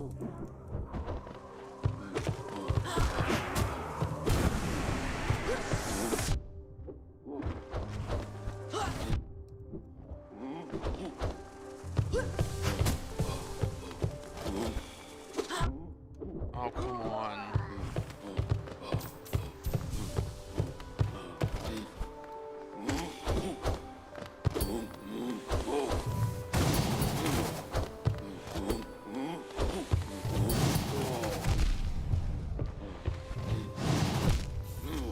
Why did you not dash? Alright.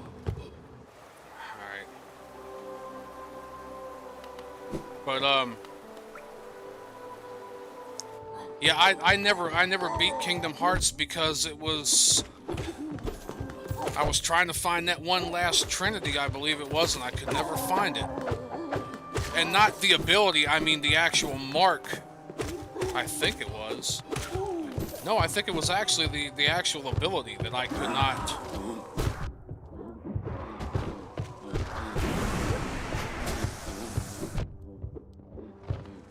You know, and of course making the ships and doing those levels and everything between that was... I never really got the hang of entirely.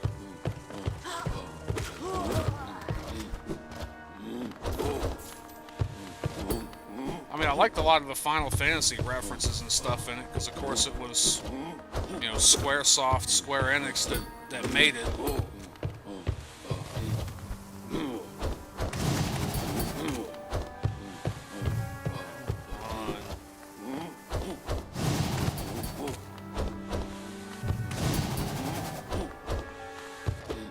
Come on, O'Doyle. I got a feeling your whole family is going to go down.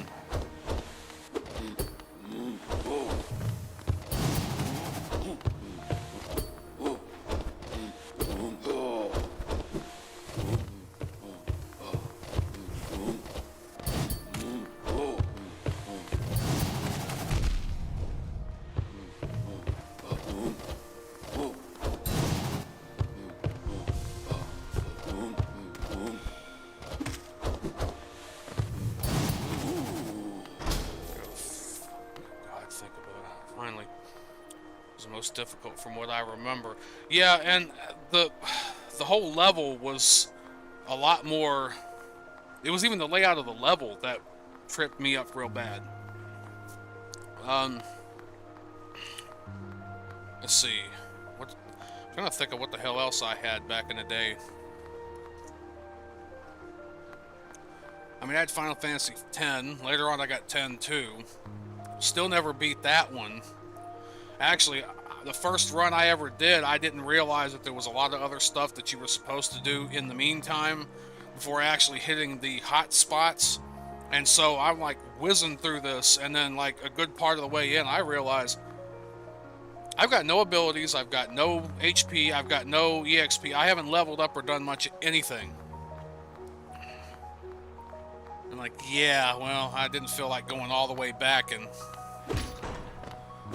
trying to restart the whole game. I figured eventually.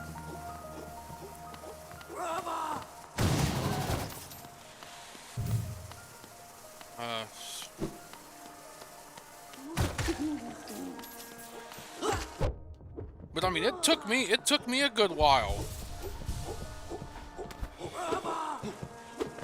Like the Oogie Boogie fight was not easy. I mean, once you got the level, the hang of the mechanics in the level, it was easier, but yeah, that was not an easy level, and that was not an easy boss fight.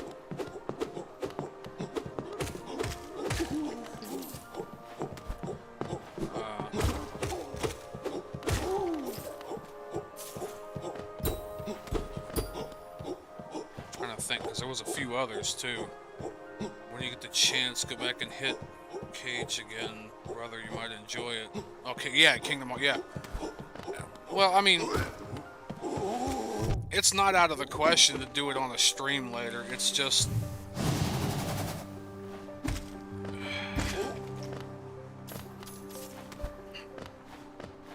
Well, at this point, I would have to get back to my console at home.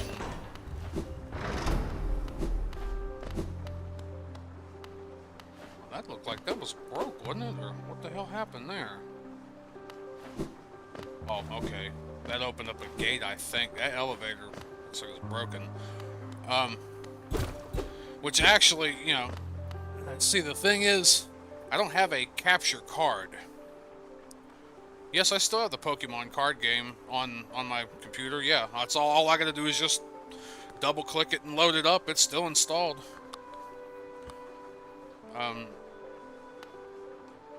Grief Syndrome still installed too. Yeah, it's still installed.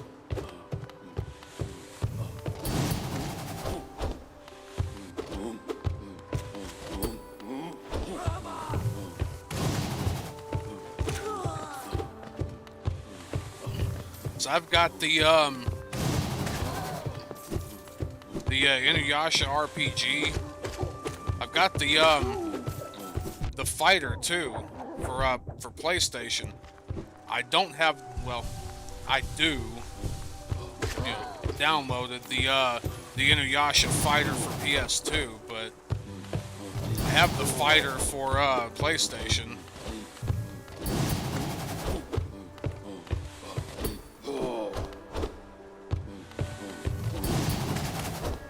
I've got that Lupin the Third PS2 game.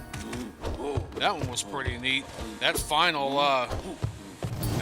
boss in that game kicked my ass too. Damn it! Let me sometimes cross my mind again. Yeah, I mean there'll always be times.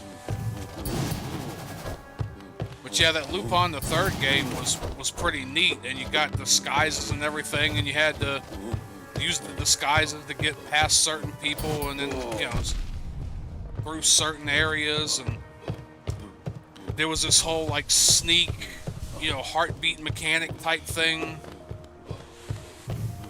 where if your heart rate was too high, you'd be detected, and I guess somewhat like, you know, Metal Gear in a way.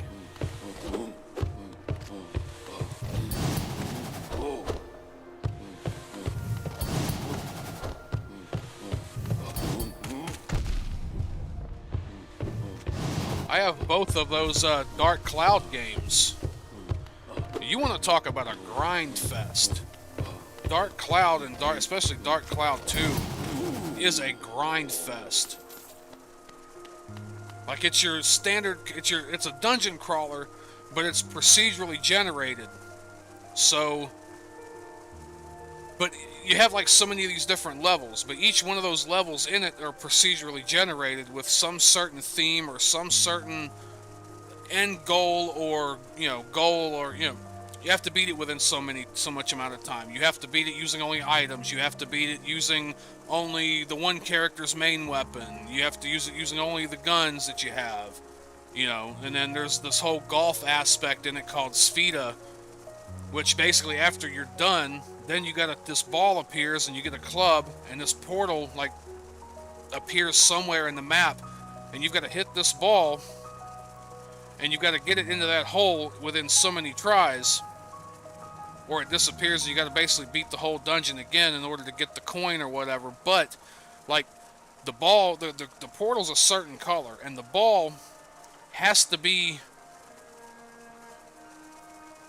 I can't, it's been a while since I've really even finished that, worked on that too. I think the ball has to be the same color as the portal. So it's either going to be red or it's going to be blue. But every time you hit the ball, like it faces an impact. Like every time you hit the ball, it changes color. Every time it bounces off a wall, it changes color. Every time it hits the floor, it changes color. So you basically have to take that into account and hit this ball and get it into this portal while it's a certain color. And you know, or like sometimes you got to bounce it off the wall in order to get it to change to the color you need to then come back. And I mean, like, there's fishing in that game. There's, I mean, you can get fish, you can raise fish. I think you can race them and everything. You can,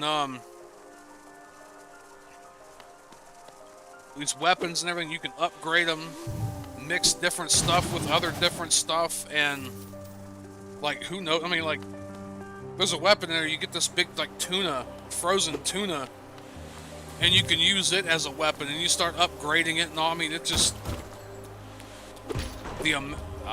see, that's what I've been, the amount of work they put into. And then also, you got to collect these items and basically building material, because the areas outside of the dungeons have basically been like altered, destroyed, you know, whatever you want to say, basically kind of disappeared in a way. And your job is to rebuild the village back and put the people back in the villages that belonged in it in order to correct shit that's going to happen in the future. So, like, you know, oh, there's going to be so many huts. One's got to be facing a certain way. Some's going to be a certain color. You got to have this person in the town. This, you know, these certain people in the town, and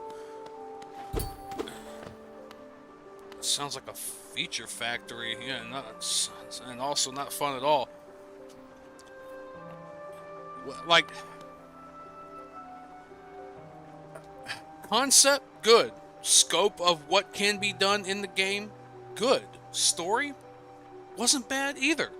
It's the grinding, the constant grinding, having to go back, having to get this, having to pick up that, having, if you want to do all this stuff in it, and you can only get so far once you've gotten enough stuff. And I mean, the game was beautiful, cell shaded, colorful, bright. I mean, I bought it when it was brand new. I bought it like the week it dropped because I saw it on, you know, saw a commercial. I'm like, I want that game. And I went and bought it brand new, straight up $40. It's a complete, I mean, it's a complete grind fest. Oh, we're gonna rescue another grub. Oh shit. Something dark side. Okay, the door is closed. Fuck.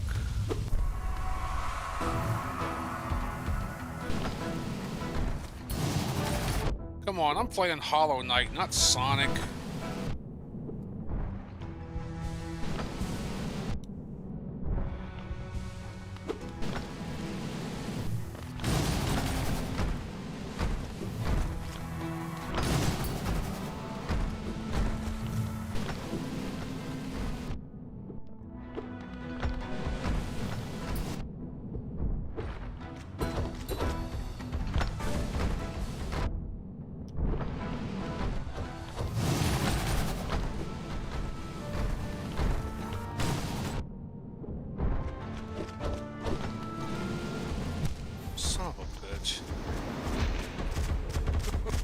Come up on me quick.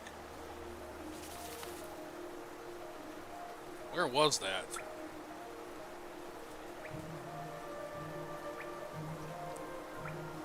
I think, though, I can go back now and go through that spot instead of having to go around, which is good. These two punks suck. Good luck, man. I mean... Oh, good, I can go straight across. A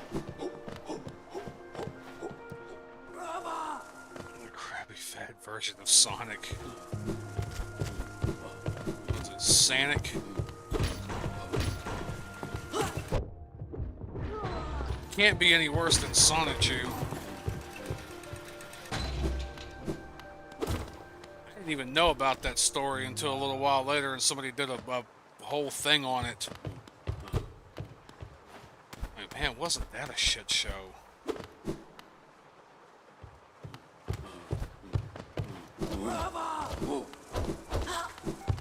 Oh, son.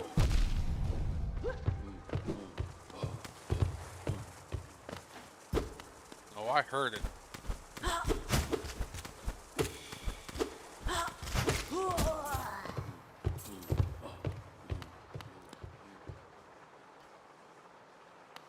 Waiting for this moment for all my life.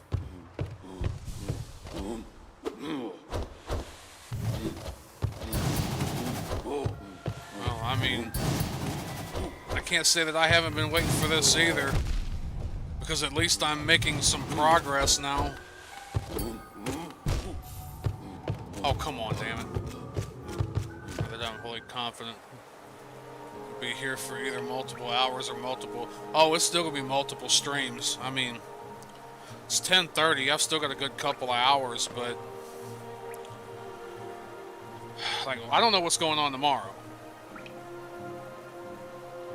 Like, even if they get the truck done tomorrow, I'm still going to have to get another day in this hotel room because checkout's 11 in the morning. I'm not going to be able to go get the truck, bring it back here, and get all my stuff out of here by 11 o'clock in the morning. If my stuff's still in here, they're going to want to charge me for another day. So, if I'm going to be charged for another day, then I may as well spend up until at least, you know, most of the night here as well. But I don't know when this truck is getting done. They're saying it's a bunch of stuff with some, you know, a couple of faults now, and hopefully it's just some adjusting and doing this and that with the, you know, with things, but you know, hopefully they don't need to order parts, because they got to order parts and they don't have them in stock.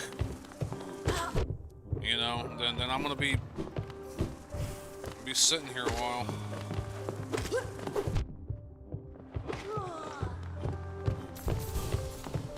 So they were wanting to get me a rental truck. Like, oh, okay, a rental truck.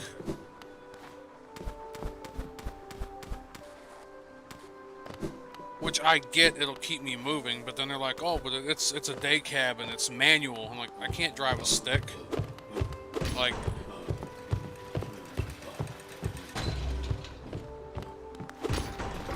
I never got trained on how to drive a stick. I mean, I learned in driver's ed the concept of how to drive stick, but never got to really apply it. I mean, one of my ex-girlfriends, she had a manual. It was a Honda Civic, and a brand new car too. And she was trying to teach me, at least the one night we went out and everything. You know, we were doing something, you know, hanging out, you know, whatever we usually did, going out to eat, or, you know, wherever. We were somewhere and pull into this parking lot and everything, and she undoes her belt and she's like, come on, switch seats with me. And I'm like, do what? Yeah, switch seats with me. I want to show you how to drive a stick. I'm like, I'm not going to be any good, and I don't want to sit here and screw with your brand new car and everything. I don't want to grind the gears out of it or anything. She goes, oh, no, it's fine. I'll be here showing you. Like, okay. I only stalled the car once. I don't even think I bunny hopped it. I stalled it once, but it didn't, like, bunny hop. It didn't grind, but, of course, I didn't get past, like, third gear. I'd go, you know, around a little bit, then shift and go in the second. Got going a little bit more, went in the third, and that was about the best I could do at that point. She goes, for your first time ever driving a stick, that was great. I'm like, well, it's going to take a lot more practice than just this to get this down. But then wanting to get me a day cab, and I think I mentioned it on the Mega Man Legends video that's coming up. It's coming up to be released, because I've rambled off about that too. So I've got like 4 bags of food here of different various things, you know, macaroni and cheese, stuff like that I can make boxed. You know, a few canned goods. I've got a chest freezer, like portable freezer that I got meat and stuff in and everything. I've got, you know, 2 bags of clothes, 2 bags of, like, one's got my computer and all my controllers and cables and all this stuff in it, and another one's got like coloring books, crayons, paper, pens, pencils. You know, I don't travel light. I've never traveled light. As a kid, I've never traveled light, and that's what I was trying to, you know, tell them. Like, I don't know how in the hell I'm gonna put all this stuff into a day cab. It don't have a, you know. Plus, I got to get it back to my truck to get the cord, you know, the cable for my freezer and everything else. Like, because I have it plugged in right now to the you know, to home power, to, you know, regular like 110, you know, AC. I left the 12-volt adapter in the truck.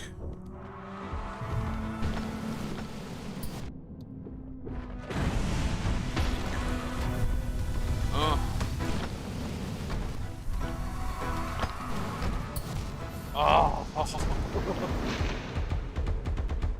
I don't think you could travel light if you were naked. Being a truck driver worth the money? Is a lifestyle livable? Oh, truck driving's definitely worth the money. I'm nowhere near what I could be making at this point, and I'm making enough. When you don't have a girlfriend, wife, kids, nothing like that, you know, I kind of bowed out of that lifestyle years ago. You know, I'm like, yeah, having all that be, you know, good for other people, but not for me.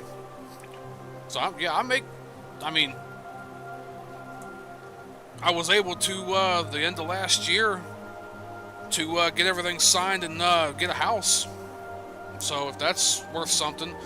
Now, if I owned this truck outright, and I owned the trailer, and I sourced my own loads, and I got certifications to haul bigger and better and more dangerous stuff, I could be making 2, 3, 4 times as much as what I'm making now. But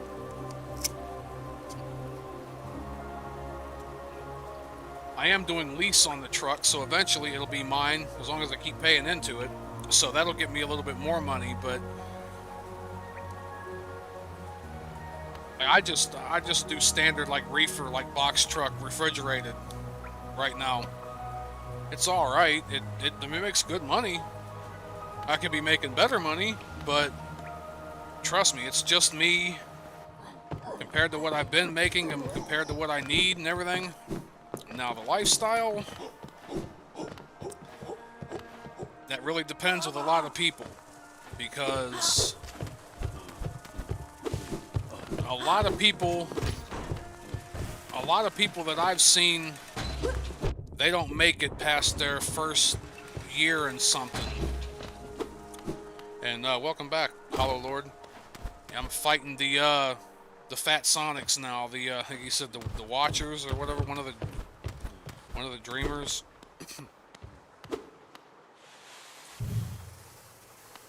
So it just all depends. I mean, if you're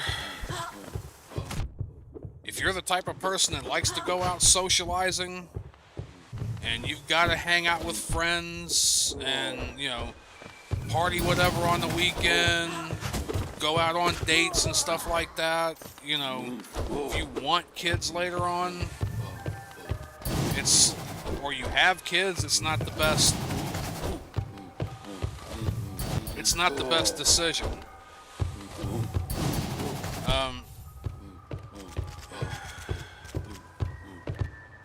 Trucking isn't a family man's job anymore, and there's a lot of societal things that have kind of gotten in the way. If I had a girlfriend or a wife at home, being gone as long as I need to be to make the money that I'm making, I couldn't trust her. I couldn't trust anybody. I mean,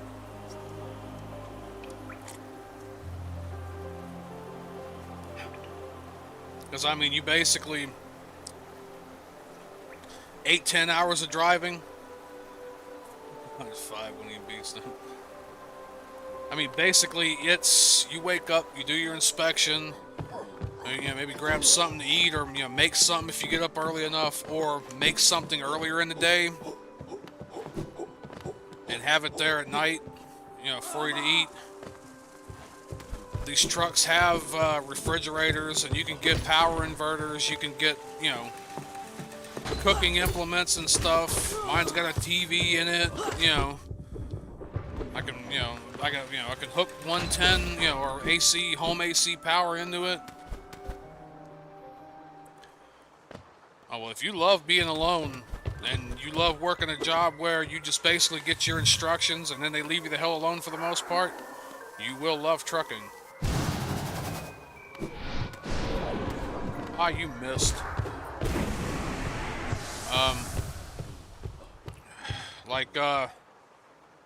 I said, you've got home comforts and everything in them. I said they've got power inverters. Mine's got a microwave that I put in it. I've got a George Foreman grill, a couple of rice cookers, a toaster oven, one of those multi-pot deals, so it's like a slow cooker and a pressure cooker all in one. Like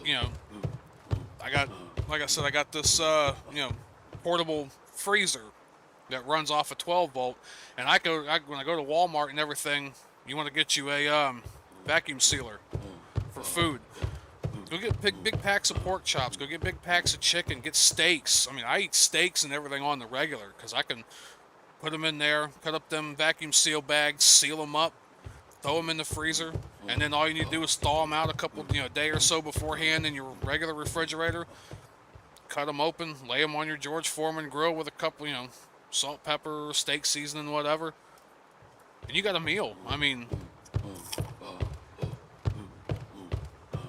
now what's going to happen first, first of all, I'm not going to ask you the question for you to answer personally because it's none of my business, but I would say, how old are you, because you got to be 21.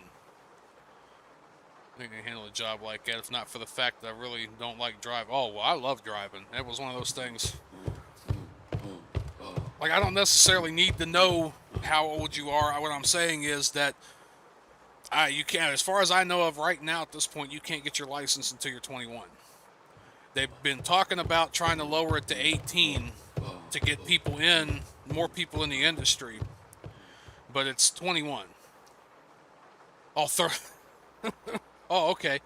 Well, a lot of people watching, a lot of people on YouTube are not even old enough to vote yet, let alone, which seems like a prerequisite for that. All right, yeah, I'll be 38 this year, so I'm kind of, I'm already getting long in the tooth, long in the face, long in the beard, so the second thing is that you're going to have to go through, and unless you know somebody specifically, I need to be playing while I'm doing this, so I'm not, like, totally boring the hell out of people, and I actually think I went the wrong ass direction, is that unless you have a relative or a friend or whatever that you can learn to drive with, and like you can go to the your local DMV or license bureau or whatever it's called. Certain states, like I lived in Ohio for the longest time, it was called the License Bureau or Bureau of Motor Vehicles, but then a lot of places it's DMV, Department of Motor Vehicles. So you have to go to your Department of Motor Vehicles or your license bureau or whatever and pick you up a copy of the CDL manual. If you just want to do truck, you don't need stuff for like passenger, the buses. You don't really need stuff for combination. I mean, not combination, but like multiple trailers, unless you're going to be going to do that later. That's a whole separate certification. But you need to know how to do combination vehicle, for your truck and your trailer, and all the other stuff in there. Basically, you read that and everything, study that real good. You can take your test, get your learner's permit. You're still going to go through the same way as your, get your learners. And then this is what I'm saying, if you had somebody that can put you behind the wheel and teach you and show you, and you got to, all this and that, then you can be working on doing things, your inspection, your backing, your driving, your all this stuff like that, so that then you can just go to the DMV or your bureau and get behind the, now it's a special, I think there's certain specials. You can't just go like to your regular hometown one because they're not equipped, but I know there's certain places that do. And they will take you through your inspection, they'll do your backing test and all that, and then they'll do your driving test and everything. And if you're satisfactory, boom, there's your license right there. But not a lot of people have access to somebody with a truck that can show them how to do this. That's where you're more than likely going to have to go through a training school. And you're almost absolutely you're going to have to do team driving. So one of the things you might want to consider is if you've got a friend, if you've got a buddy or a family member or something that also wants to learn to drive, get in the training center with them at the same time and then request for both of you to be on, you know, teams, be your either co-driver. Shit, should be healing. Because if not, you're gonna get stuck with somebody you don't know, that you may not be able to trust, and I've heard all kinds of stories. I don't think it happens often, but it's one of those things that it's so shocking when it does happen. The company I actually went through, and I don't remember if it was, I think it was, maybe it might have been after, right directly after, or something. It was the company that I went through, but some other team. Basically what had happened was that one of the guys snapped. It was either they had political differences, or they just could not get along, or I don't know how extreme it got. But one of them actually ended up killing his co-driver and stuffing him under the bunk, and rode loads and everything for like a week before he finally lost it and confessed, or or he got pulled in the, you know, the way station or whatever, and I don't know, it was either the smell or the, I have no clue. I don't remember the entire details of it. But I would say, because it doesn't matter now because I'm out of that company, I went with CRST. I mean, the only ones that get shit more than us, or more than we did, was Swift. I would not go with Swift. Yeah, story time with Mike, yeah. I heard this one was a funnier story, but one dude caught the other one playing with himself in the back, and when it come time to switch later on, the dude was in the shower, the one that was doing the jacking, and the other dude took all of his shit, pulled it out of the truck, called his DM and said, I ain't driving with him no more, and left that dude's ass at the fucking truck stop. I think because he said he caught him jerking it in the back. God damn. Good to know, avoiding it. Don't go with Swift. Some people have had okay things to say about, is it Prime? Schneider is, haven't heard a lot of good. I haven't heard a lot of bad, but I haven't heard a lot of good. CR England, I guess, isn't too bad, although their trucks are governed down, like, they're governed down to 62. At least CRST, we were governed to 65. Like, I mean, I think Knight is another one. They're also slow as hell. I'm just telling you by experience. He saw him and didn't even offer to. He saw him and didn't even offer to help. What, to help him jack it? Or are we talking about the same thing here?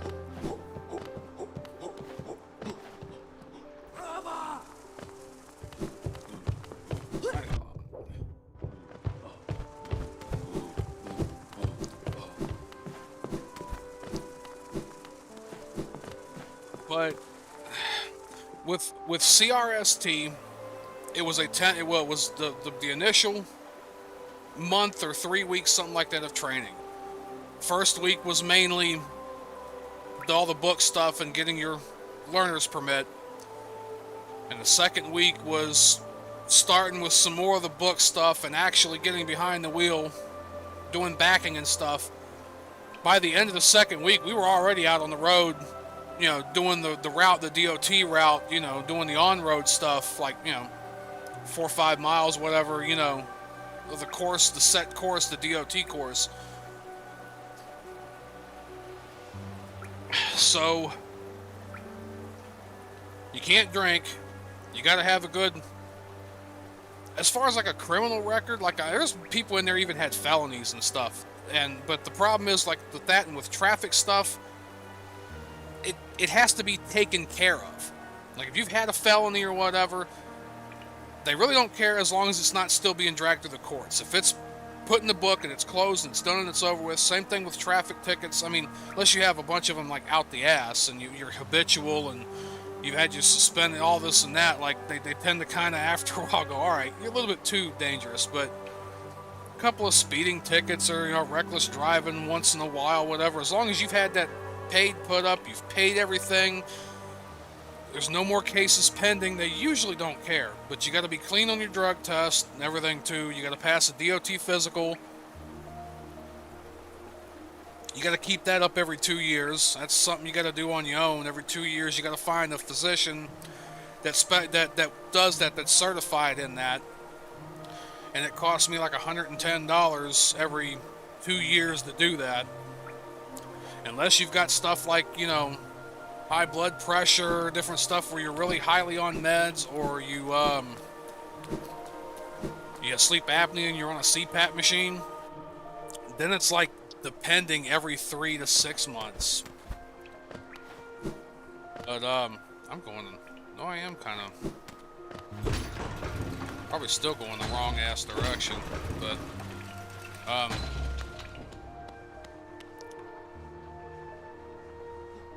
oh yeah, I went the wrong ass direction. So basically, oh yeah, wait a minute. Where the hell did I go? Over here talking, that's Craig. That's Craig for you.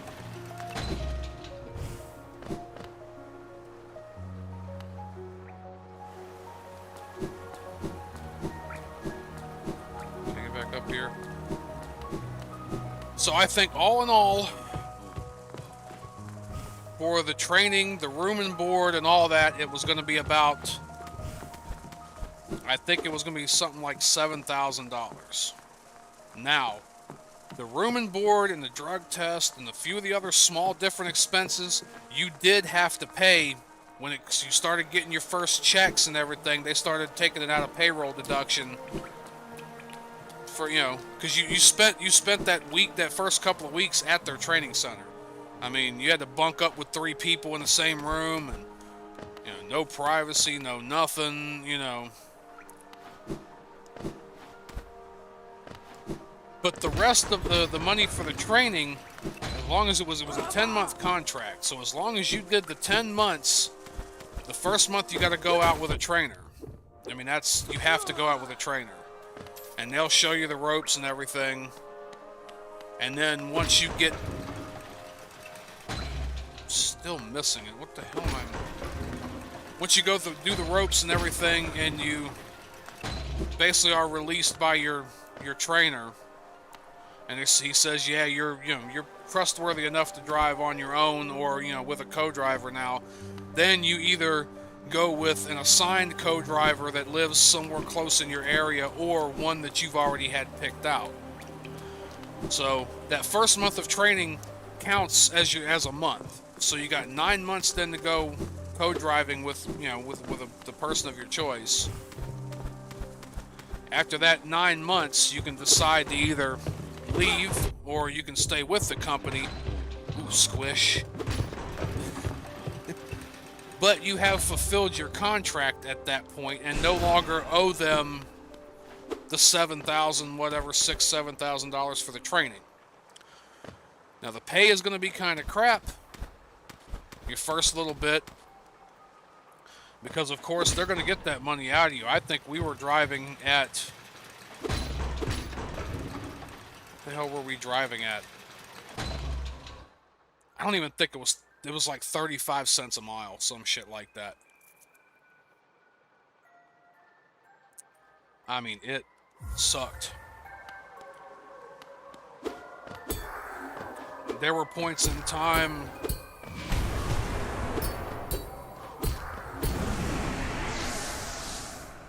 I mean, I was still making better money than my other factory job that I had.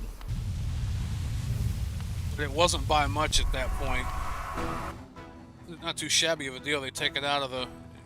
Yeah, be back in 10 minutes, gonna finish this anime episode. Alright. Now, if you're a veteran, you can use your GI Bill. And I believe after you go through training, the initial getting your license part, if you want to leave, you can leave, because your GI Bill pays for. Yeah, they take that. It's a couple of hundred, something like that, for the room and board. They feed you, I think, 2 meals a day during the weekdays while you're there. You got to come up with food for yourself. Other than that, you got to have your toiletries, any of your entertainment. You know, you got a lot of stuff you got to make sure to have with you and everything too. But as far as the basic training part of it, school part of it goes, they'll either it gets wiped away when you do your contract, or you can pay outright if you've got the money, and then you don't even have to do the 10-month contract. And I think it's the same way with the GI Bill. They will pay for the whole entire training, and if you want to leave after after you get your license and everything, you can leave. But this is the whole other thing too, is that a lot of companies aren't going to hire you until you have so many months of experience.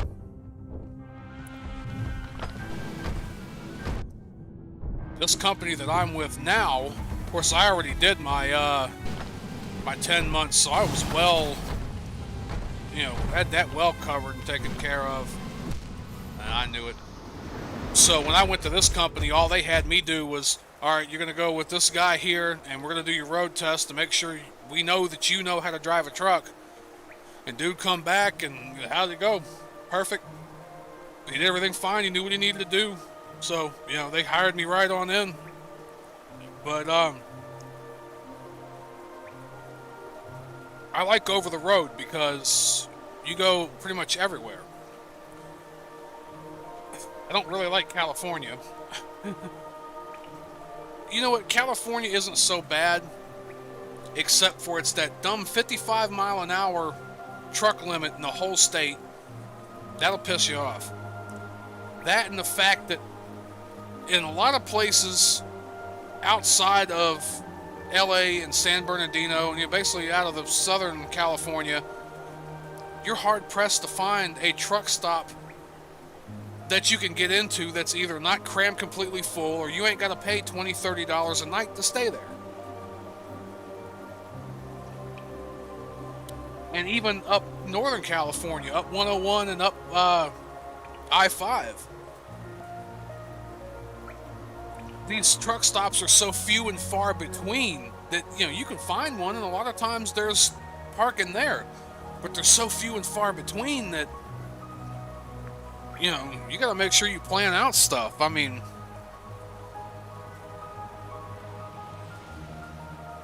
and then especially like trying to get through Sacramento back to Nevada. Your hotel motels. Well, okay. If I were to take a 32-hour reset on my own volition and go, look, I'm kind of tired, I want to do a 34-hour reset because I want to reset my clock, I'm going to go to a hotel over here and just kind of chill out. That's out of my pocket. Right now, at this moment in time, my truck is in the shop for repairs, for maintenance, for breakdown. So, no, they're paying me back. They better pay me back every penny of this shit. Because I've been stuck in this hotel room now for a week and a half or more. It's been 10, 11 days. I mean, the bill's already $1,000-some.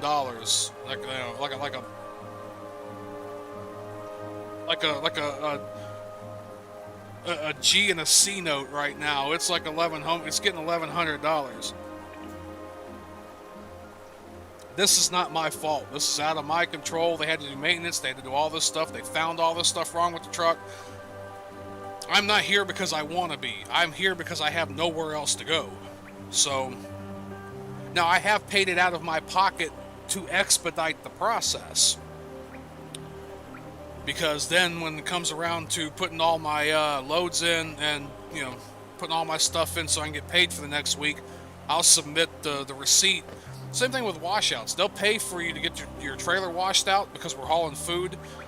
But it's always so damn long to get them to get you a code for those checks that when you're in a hurry and you need your truck washed out, you can't sit there and wait a half an hour to an hour before they approve you an express code for a comm check so you can get your trailer washed out. When, you know, like, I gotta swing by, get this trailer washed out, and then, am I going the wrong ass way again? You know, when I've gotta, you know, I've gotta go. I gotta get down here, wash this out, and then go to wherever I gotta pick up within like the next hour. So a lot of times I'll just pay for that out of pocket too, because it's easier. But they do reimburse me for that. They're supposed to.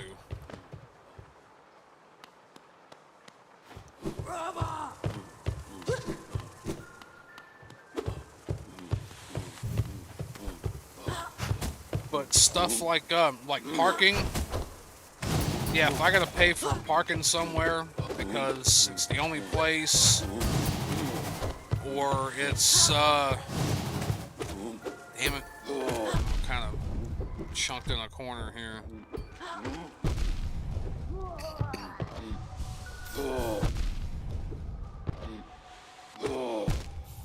I knew it.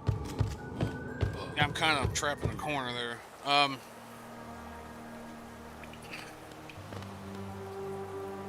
Let's see, yeah. I gotta pay for my own scales. Parking I gotta pay for. But they pay for washouts. They pay for a truck wash, you know, a tractor wash once every month. Let's see, what the hell else do they pay for? If you're at a warehouse and they use a lumping service, where basically they have a, I hate Capstone, third party, basically they're hired to unload your truck for you. Because I'm not unloading my own truck. They don't pay people enough to unload their own truck. I think I'd get paid $100, something like that, to unload my own truck. But it's the time that it's going to take. Doesn't sound too bad, to be honest, brother. Yeah, I mean,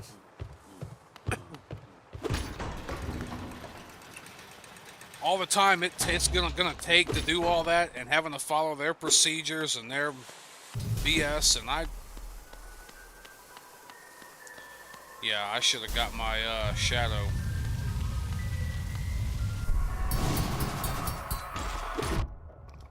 And then just headbutt him.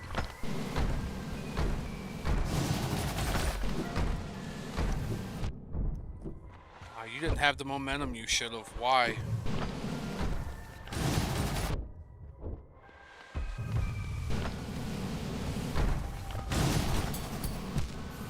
Yeah, I knew it. What's the longest drive I've done? They're usually a few days to a week. Well, I mean, this company mainly runs out of the Midwest. So I'll tell you, and this is not specific, this is in general. I'm sorry. But, no, dude, don't bother me, man. I'll tell you anything you need to know. Well, I know when I was with my trainer, we went from, I think it was around Riverside, California, all the way to Orlando. Of course, this was team driving, and it took us, you know, a good solid, like 2.5 days to get all the way across I-10 from all the way over. The thing is, you can't drive but so many hours during a shift, during a day. And this company I'm with, we mainly go through the Midwest. Now, if I'm not running from, like, say, around the Chicago area, or from Iowa-ish, that area, and it's usually like maybe Iowa,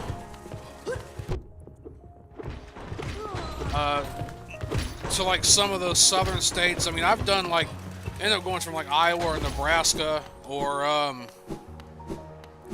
whatever to Texas, and then pick up something from Texas and come back up.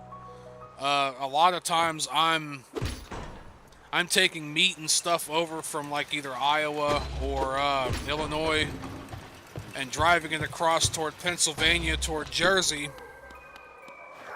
and then usually picking up fruit and stuff in Jersey at the ports, which you gotta have a TWIC card to get in there too. You gotta renew that every like 4 years or something. It's a whole background check, fingerprint thing. But then I'm usually turning around, bringing that back, and bringing the produce either back to you know, Illinois, or bringing it back to Iowa or something like that. So, you know, it's not bad. I mean,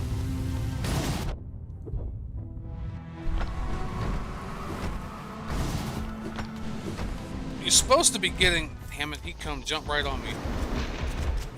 You're supposed to be getting about 3,500 miles a week, or yeah, 3,500 miles a week or so.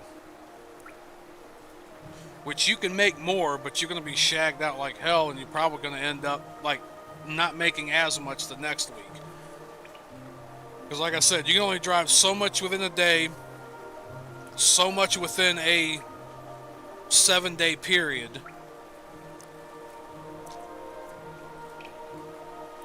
There's people out there, and I've talked to them, that play around with their clocks and do all kinds of stuff and everything, and sure, you can do that. And I've heard a lot of them say even the companies a lot of times don't care if you do. It's the fact that if you get pulled over by DOT, or you get pulled into a weigh station and they audit your logs, if they find something going on screwy with your you know, your logbook and everything, your e-logs, yeah, it's gonna be you taking one. Because the company's just gonna play the jazz hands routine and go, we didn't tell him to do that. We didn't know he was doing that. We had no part in that. We never condoned any of that behavior. See, it's right in our literature, you know. It's like, yeah, well, you know, of course you're gonna feign like you had nothing to do with it. Was this? I think it was the other one that I had to go. Yeah, the other side. Well, one, I'm not even concentrating. I'm over here talking, which is fine, because if I don't talk about this, I'll talk about something else. So, ask away. It gives me something to talk about instead of rambling, but I do this all the time. I'm supposed to be playing a game and I ramble, and it's still fucking hot in here. Alright, well, I guess I'm gonna have to turn that down to 67. Maybe even might have to go 65.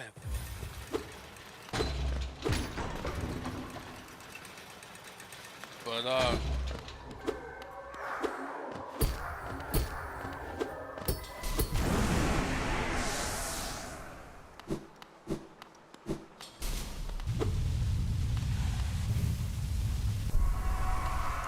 it's really hard to say what, like, longest drive is, because, I mean, and see, I'm on a sliding scale, too. Because I do lease purchase with them, and son of a bitch. And, you know, I can tell you how much a mile I'm making, and you'll go, good God, but then you realize that there's also truck payment that's got to come out of that. There's other, like, insurance and licensing that's got to come out after that. There's some fuel costs that have got to come out after that. So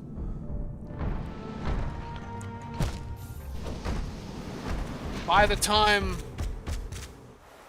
my settlement and everything comes through, and I look at what I get in my pocket as compared to what I made,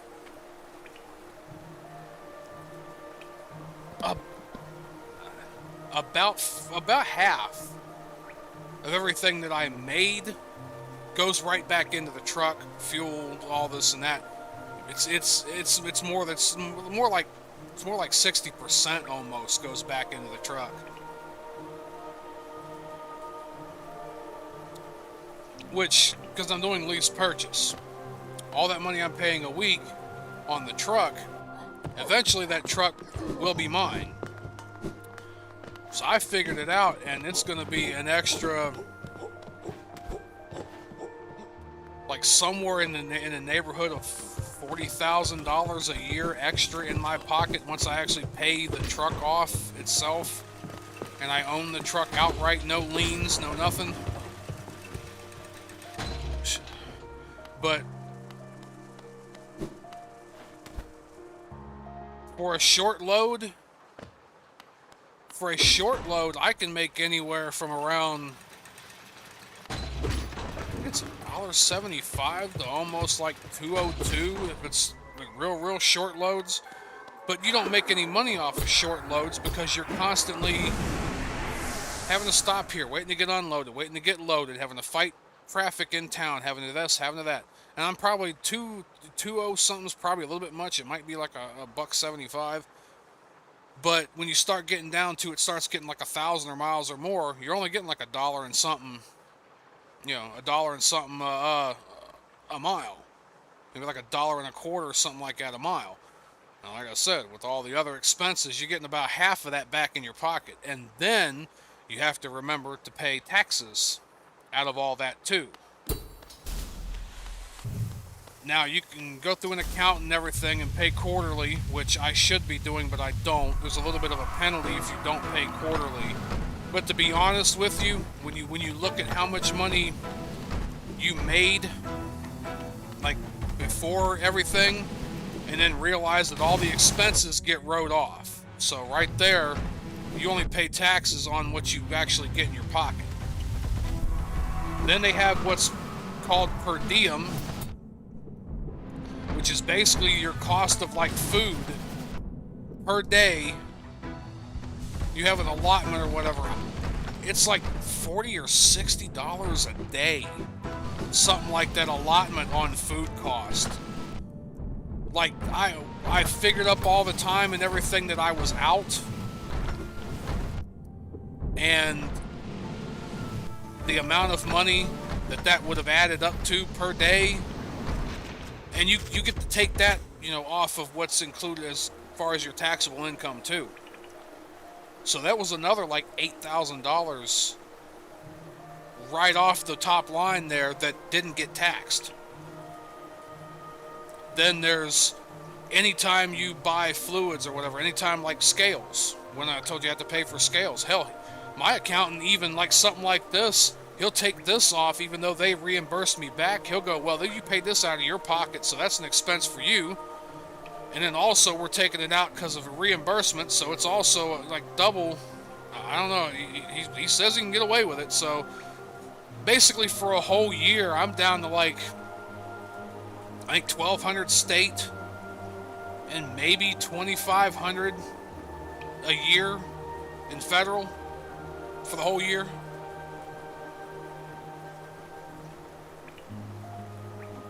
So don't let a lot of these people fool you and, oh, that's where they get you, is the taxes. And that's what, if you have a piece of shit accountant or you try to do all this shit yourself, yeah, you're going to get reamed out the ass. But, like, I mean, this laptop, dude wrote this laptop off when I bought it. I bought it, you know, when I first started with this company and everything. He goes, well, you use it for work, right? And I'm like, well, not really to do my job. He goes, but you're out there on the road, right? You're out there, you need entertainment, you need this and that, right? And I go, well, yeah. He goes, well, it's part of an entertainment expense. If you were to go to a theater or something and see a movie, you can write that off because it's an entertainment expense. Because you're still on the truck, you're technically on the job, even if you're not on the clock. He goes, he wrote that off. He writes my phone bill off because I use it for navigation, for calling the company, for Google Maps, for checking ahead of things. Yeah, as long as you got a good accountant who knows what they can deduct. See, there's a lot of people out there that's going to tell you, oh, don't do this and don't lease and you'll just be buying a truck off of them. And it's like, well, yeah, but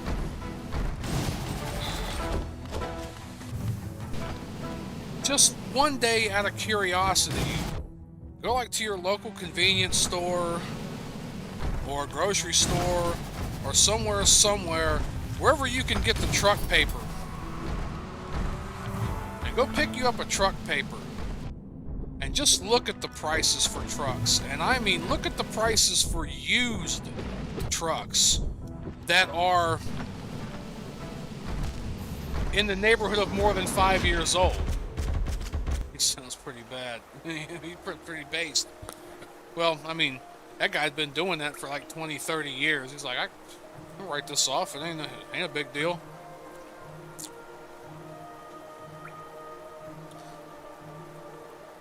But, look at the cost of a kind of ratty looking truck It's been on the road for 5, 6 years.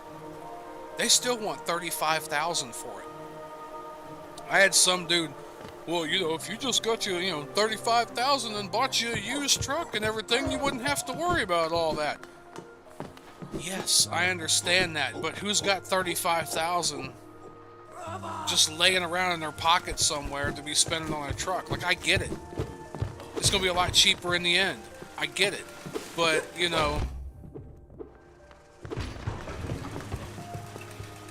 how else are you gonna get a truck? How else are you gonna get a brand new truck? And then you get to pay on it weekly, comes out of your settlements, and at the end, yes, there is a balloon payment. Now,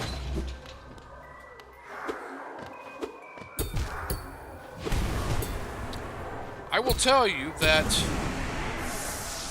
if you're frugal enough, you don't eat at the truck stop all the time. I can stuff at home. I can chili and soup and different stuff like that and bring it on the truck with me. I buy all kinds of groceries and different stuff, ramen, different stuff like, just supplement back and forth.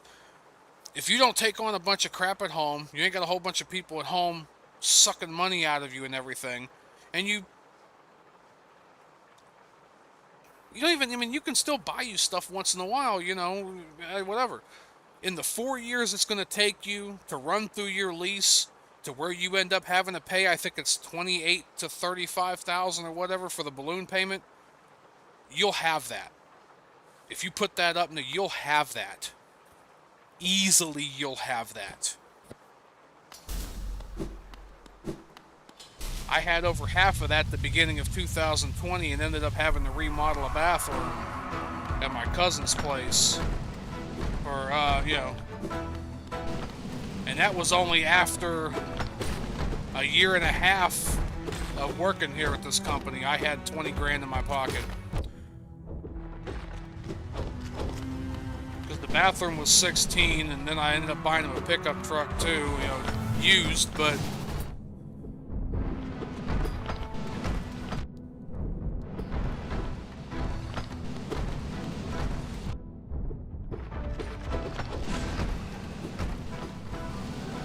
shit. I'm running out on 35K, that's house tear. Well, that's... No, it's not. No, it's not. Well, 35K is...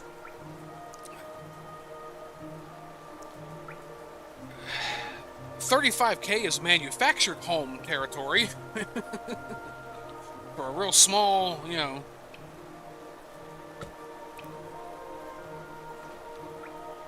No, the house that I got was 75, and I talked them down from 79, and this house isn't as if it don't need a few minor repairs and things going on. I mean, it's going to need the whole front porch rebuilt. The steps are getting soft, the wood's kind of rotted in some places, the whole place. I mean, it's on a hill and everything too. It's by the train tracks, and nobody really wants to deal with it. There's a few different things. I mean, it's going to need painted inside completely. I got to scrape the popcorn ceiling out of this damn thing. I got to pull up the carpet and everything. Hopefully, it's still got the original, wood floors in it or whatever.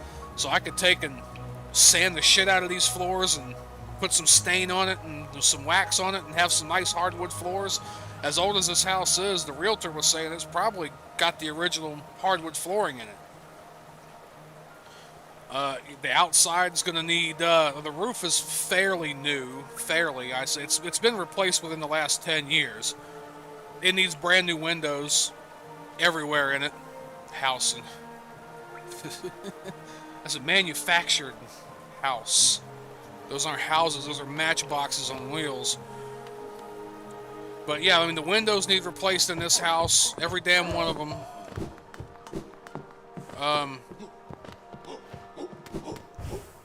It's going to need entirely, vinyl siding. It's going to need that entirely redone. Because the shit that's on it's old and it's already breaking and screwing up in a few places. Squish, I love that when that happens. It's breaking up in a few places. Somebody's tried to like nail, like tack it down, and it's like you're in some house flipping show. No, I don't have the means to flip it. Now, look, if I did flip this house and put, because as old as it is, and I mean it's got all this like old molding and different stuff in it everywhere. If it's got the original hardwood floors in it, and I were able to, you know, fix and replace and restore the floors and all this kind of different stuff to it, what I got it for 75, I could probably easily sell for a buck and a quarter. I could probably easily sell it for about $1.25.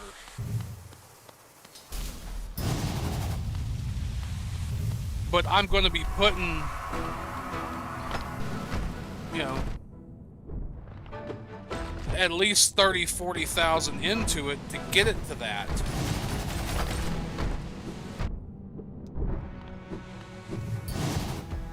And I like truck driving and everything. I already hate regulations and rules and all this other stuff anyway. It really pisses me off that we live in a society where you basically have to get a building permit if you want to build a damn doghouse on your land.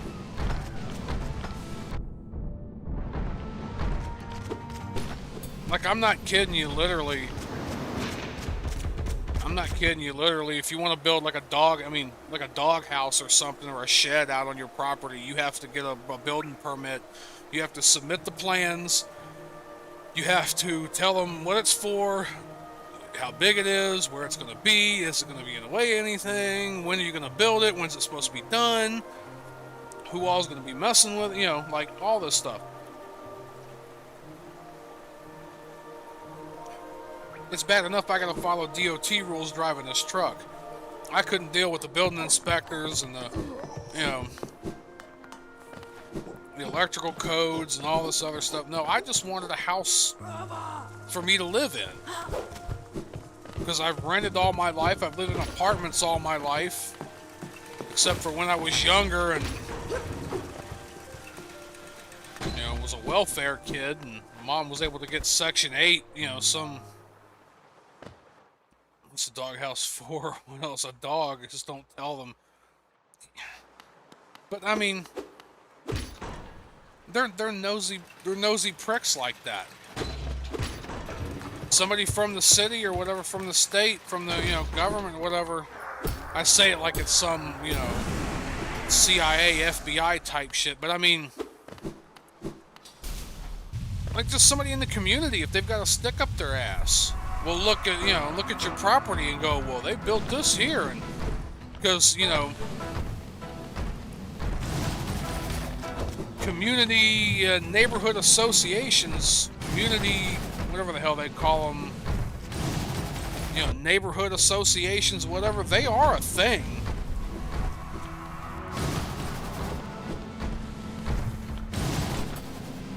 Like, not necessarily out in the place that I'm, you know,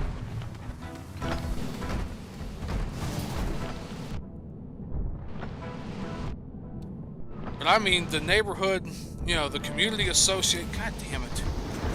Homeowners association, yeah, something like that, yeah. If you don't mow your yard so many times a month, or keep it to a certain standard, or your mailbox is of a different style, or of a outlandish style that does not fit the name, like, you can probably be a different style, but like, association basically said that Karen's telling other people how, yeah, it is. But if you don't keep your yard cut a certain way, they bitch. If your mailbox isn't a certain way, or at least if your mailbox either doesn't match your house or doesn't match the rest of the community, you can't really have some like novelty out there mailbox. If you don't roll your garbage cans up to your house within 5-6 hours or whatever of them picking up your garbage that day, they pitch a fit. So if you were to build a doghouse and put it out there on your front yard, one of them in the homeowners association would be like, that didn't get approved with us as a community, we're going to allow that within our ranks, let alone, did you even get the permits and all that to build that? Now, luckily where I'm at, it's all farmland in back of me. It's on a nice hill. I think the next closest house to me, to the southeast, is abandoned. To the north, I think there's a house on the other side of the tracks. A few houses there. This is a small town. They don't care. I could probably build damn near anything I wanted to out there and nobody would care. But if I were into the house flipping thing, I would need to have to deal with all that. I would need to have to deal with the... Excuse me. Paying a professional, and it's got to be up to code, and it was a long, convoluted process. Excuse me, shit.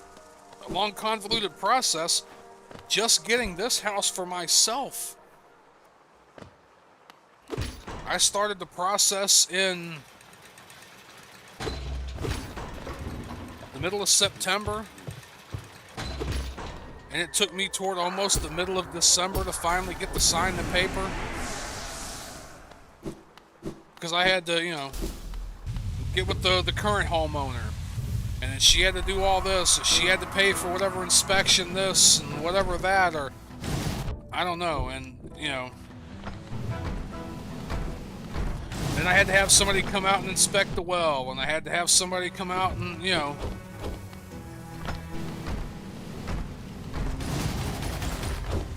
it was basically just a large game of phone tag by the time it was all said and done.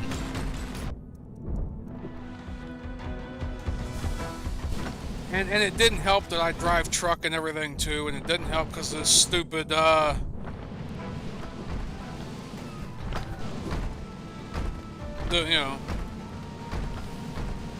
coof, the beer bug.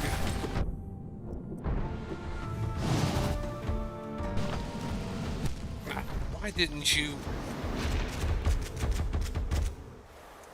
Because, like, he was even hesitant to do a live tour or whatever with me at the house, and I told him, I said, well, I'm not even here. He had to do a virtual tour of the house with me while I was on the road.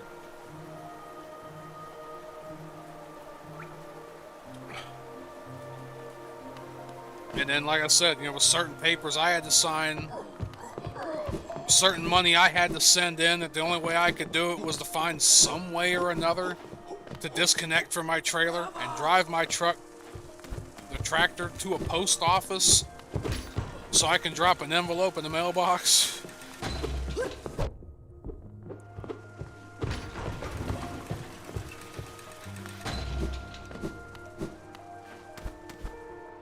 It's and this is the problem too.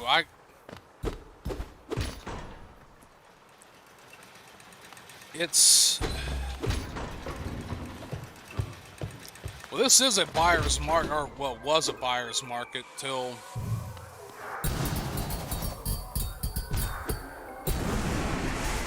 things are not looking as good as they could be. But it was a buyer's market there for the longest time.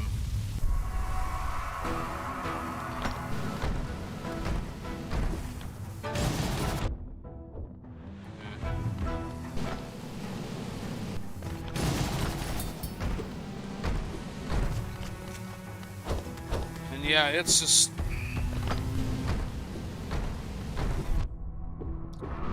Come on, run right into his ass.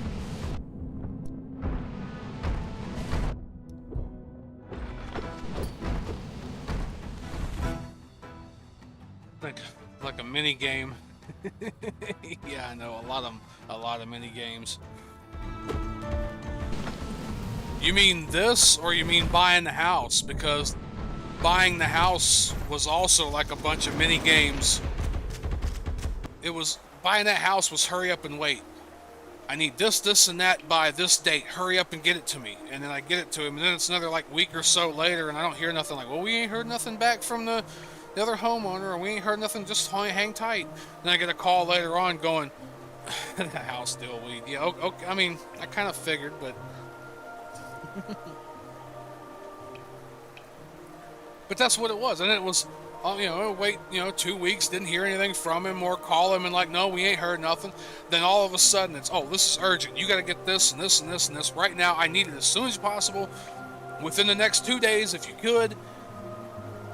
And so I'm scrambling to finally get it, and it's okay, and then it's like another week and a half, and don't hear shit. It's like, it was literally a game of, traffic light, red light, green light.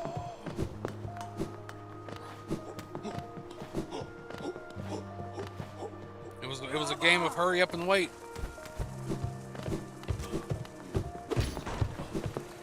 No, there's a lot that I want to get, taken care of in this new place and everything for sure.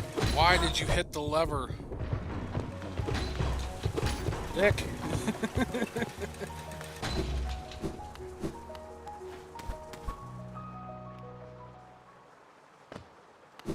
But even the woman that owned the home was been trying to get rid of it for about the last 2 years.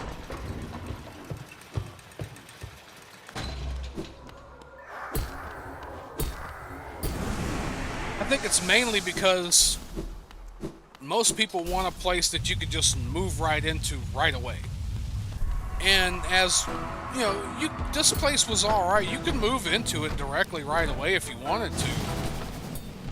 It just had, you're just going to want to, fix the porch, and you're just going to want to replace the windows, and there's a few little wiring issues. It's bullcrap code issues is what it is.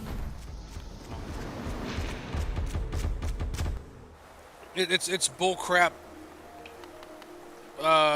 electrical code issues. It's nothing like real major. Somebody did a home job on a light over a sink that's going to need to be redone. I'm just going to redo that whole thing with a nice, fluorescent or LED, LED or, fluorescent style LED type thing. Squish. So there's a few, like, wires that are hanging out there that aren't in conduits or anything. There's a junction somewhere that should have a conduit box. There's another conduit box somewhere that doesn't have a lid on it. There's one outlet that's not quite screwed to the wall correctly. It's just the box or whatever. It's not like there's stuff hanging out. One outlet in the bedroom is the polarity's backwards. I mean, a lot of this stuff is just real easy, simple, fix it up kind of thing. Oh, hey, dude, appreciate you subscribing. That should pop up here in a damn second, if it didn't already and I missed it. But yeah, TyDev719, I appreciate that. Let me all right, yep. No, I need to leave that on. Gonna catch some kind of sleep, but great stream. Thanks for all the info on the truck driving, much appreciated, man. Subscribing to you and looking forward to streams. And well, I stream when I can. It's hard to stream out on the road because of cell data and time, but I've been more consistent at the beginning of this year of at least posting up a video, having one put up every other day.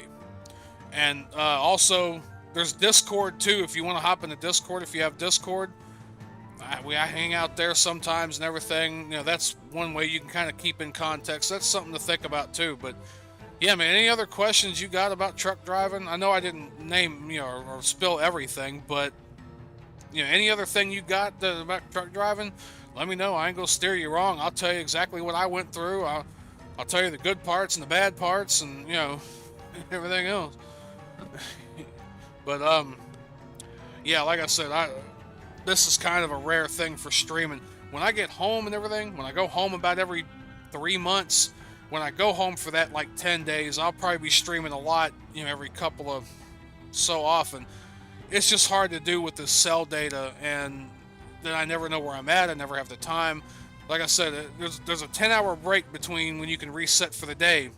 So you got to get a good 8 hours, Then you get there, you got to hurry up, go use the restroom, grab you something to eat. Then you got to get up early enough to do your inspection and all that. So I mean, that 10 hours, you're spending a good, 45 minutes when you stop getting ready to lay down, and another 45 minutes when you get up, inspecting and eating and doing whatever. So I mean, when you're running end to end to end like that, and you've got like a 1,500-mile trip or whatever that you got to go on, yeah, you drive for 8-9 hours, then you drop down for 10, then you're right back up 10 hours later.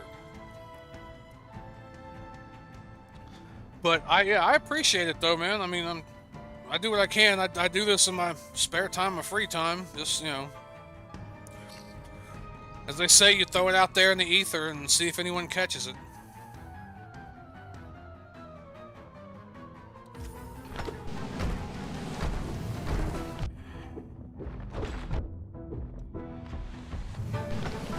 Okay, I know that's going to sound stupid, but that reminded me of my sister. What I just did.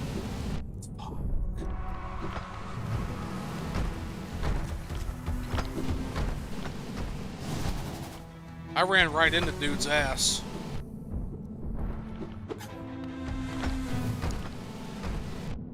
And my sister, when she was real little, used to follow my mom around the house. I mean, everywhere my mom went, she'd even have to kind of, when she went to the bathroom, kind of, no, honey, I'm going to the bathroom, whatever, and have to, kind of hold her back and shut the door. And every time she's cooking, every time anything. But my sister never watched where she was going. So my mom would be walking through the house or whatever, and then stop to look at something, stop to grab something, stop to whatever. And my sister wasn't looking and paying attention, and my mom would dead stop, and my sister would keep going, and boop, right into her ass. And my mom was not a thin woman either. She was a lot smaller back then than what she was when she passed, but my mom's like, damn it, girlie, if my ass was a vacuum cleaner, you'd be gone. Because she would. She'd follow her that closely all day long. And as soon as my mom stopped, it was just straight boop. Just face right. That's basically what I did to that dude was I ran right into him. Plap.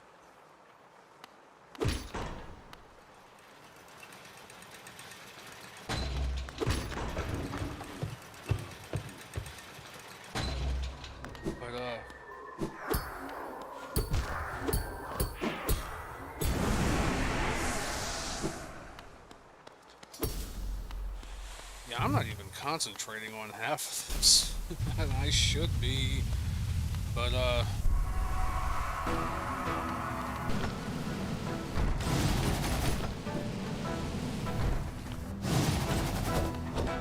should be probably.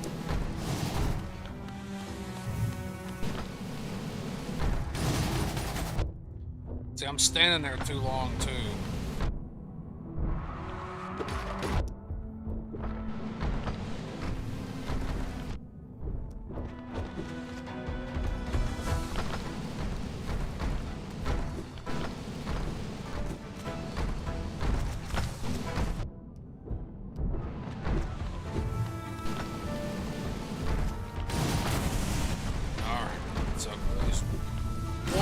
Thing this down.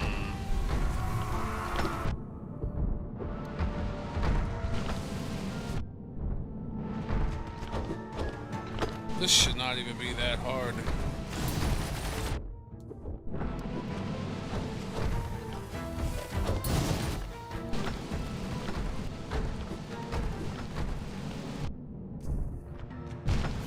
Come on. There's too much potential getting that cyclone dash damage that your fundamentals are suffering. That's what I was telling you before on the other. With your base now, you could have the first Watcher Knight dead before the second one spawns in. And I kind of figured that too. Wasn't I even heading in that direction supposed to be before I completely went all Craig and forgot what the fuck I was...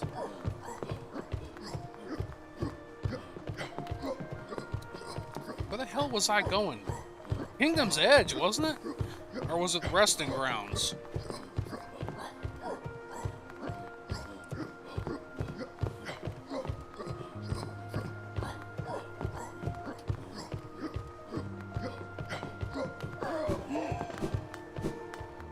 Because I got sidetracked off in here.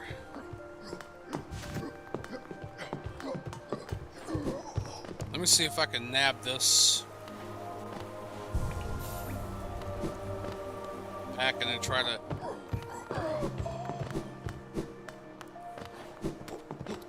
Yeah, I was headed there, then I ended up finding another place and got completely sidetracked. I was headed there to get that to the nailsmith.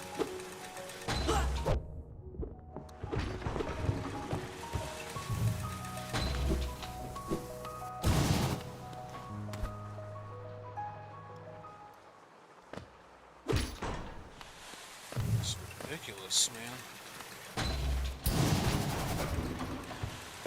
Let's see. Come here. There's Shadow. There we go. Just, that is so not to initialize the fight.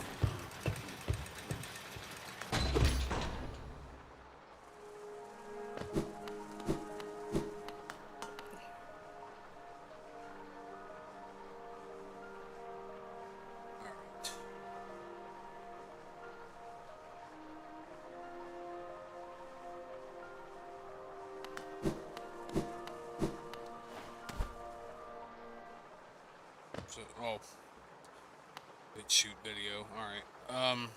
Let's see. City of Tears.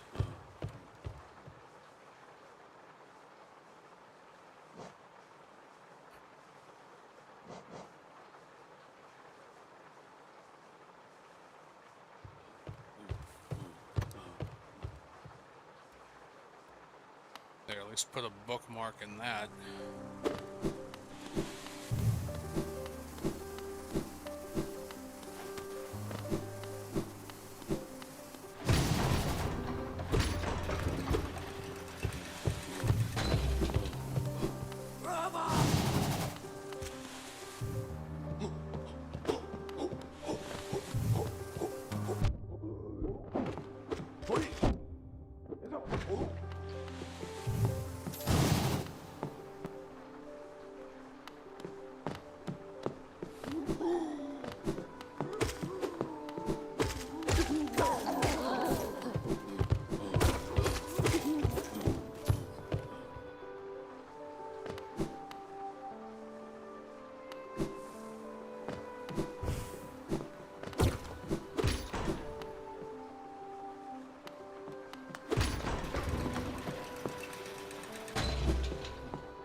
Hitter quitter.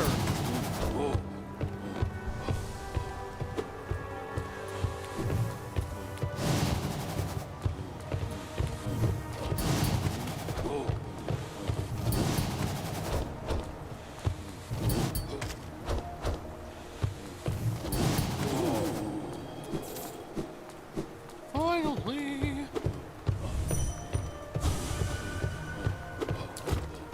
Something's going on with that.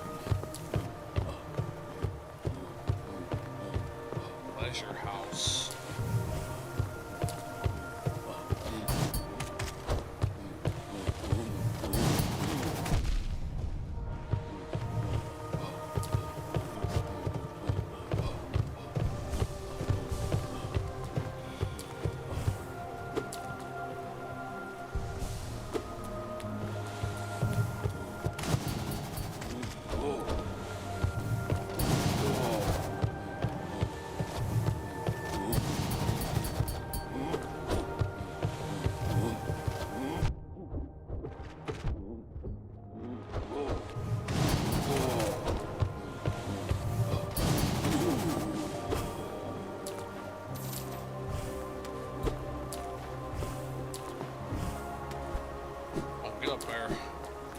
I don't know what you thought you were gonna do.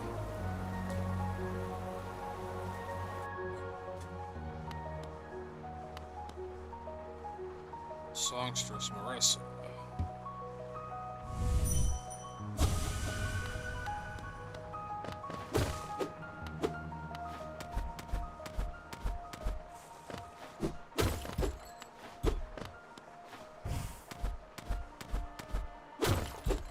I think I've done been in here, but yeah, I have.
Definitely need a rest from all that.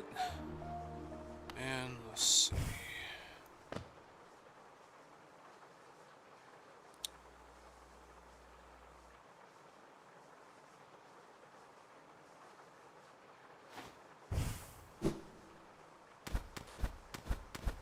I think there's a way up here.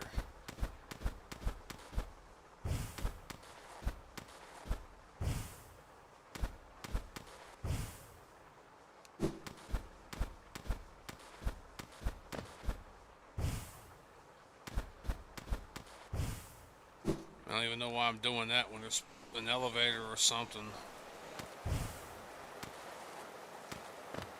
Yep.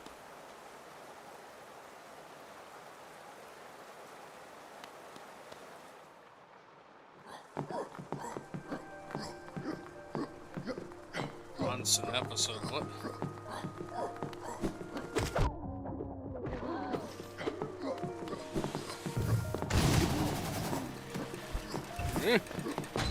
Almost got a spike in my ass.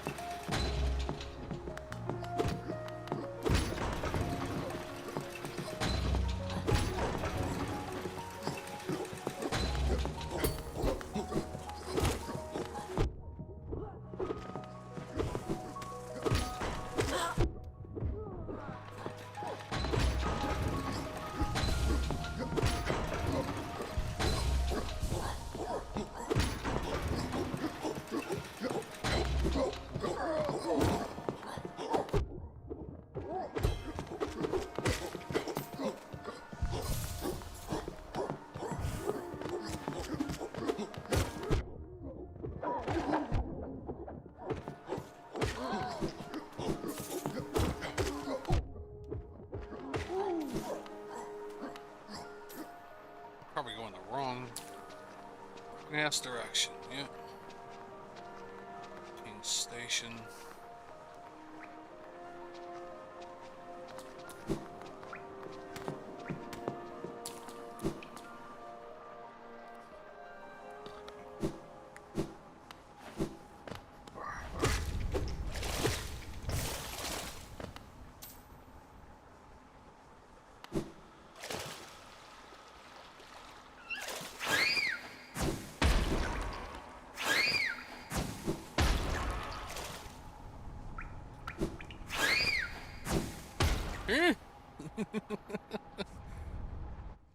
What you nuts, boys? Look at this big bloated son of a bitch with a whole raccoon tail.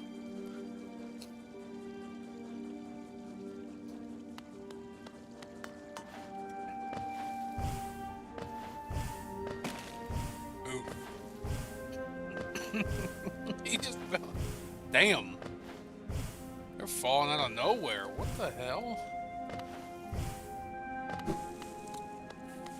It's like suicide.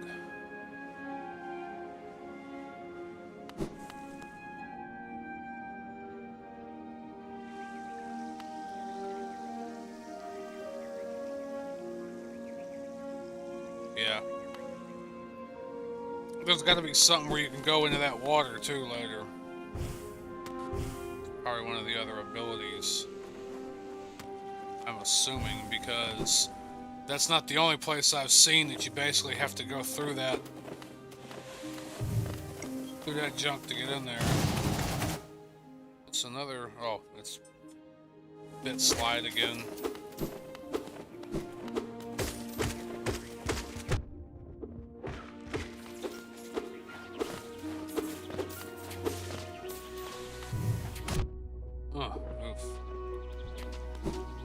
Come on. I wasn't watching your shit. Die already. If you're good enough, you don't need it. Oh, he's Mysteer. Well, I definitely need to get that nail upgraded. These Mysteer is a charm, isn't it? Like,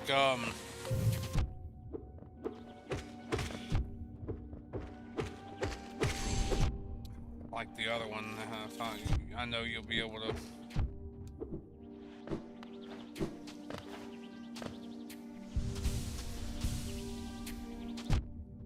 I mean, I'm assuming it's a charm. Come on, get off me. Get off me, Jimmy.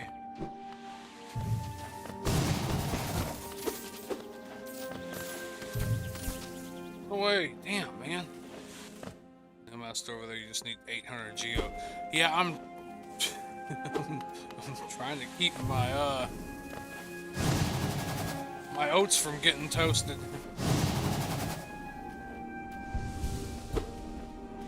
So much is up for revenge. Oh, it's not a charm. Okay.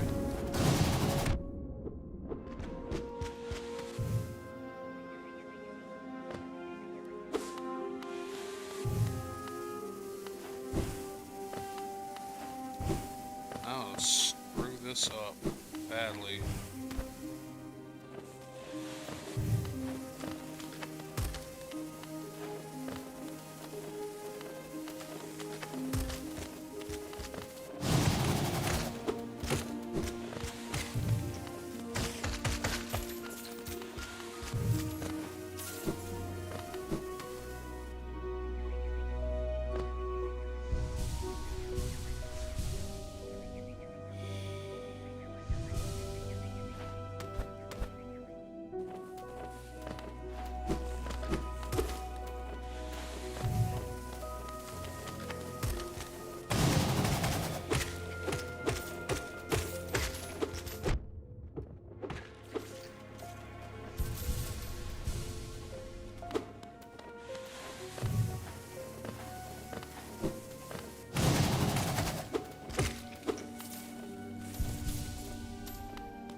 Where the hell am I even at?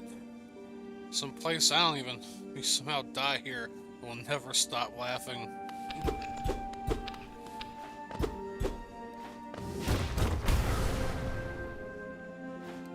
What was the. Okay.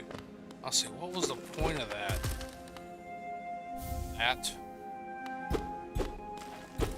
I was say he went all the way through. Shit. What was the point of that?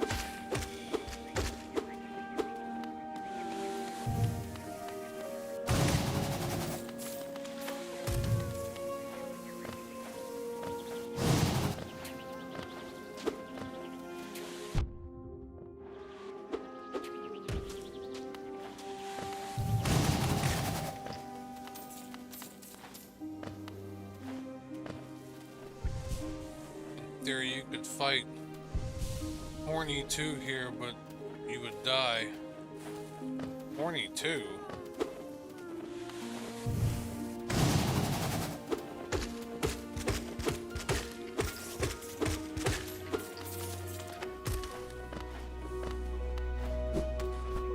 That doesn't sound right.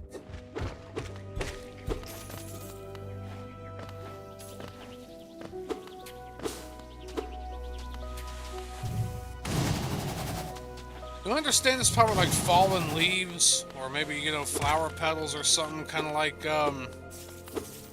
you know, cherry blossoms or something. But it looks hornet.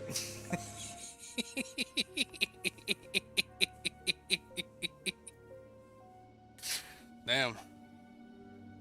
What a difference a Y and a T makes. It's not a Freudian slip. I'm just an idiot. I'd like to clarify. We know what you meant.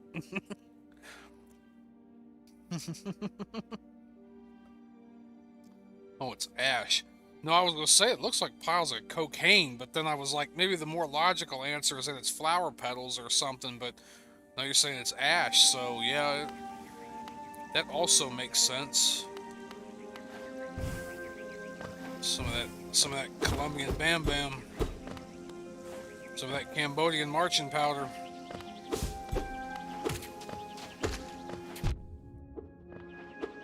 We're going skiing!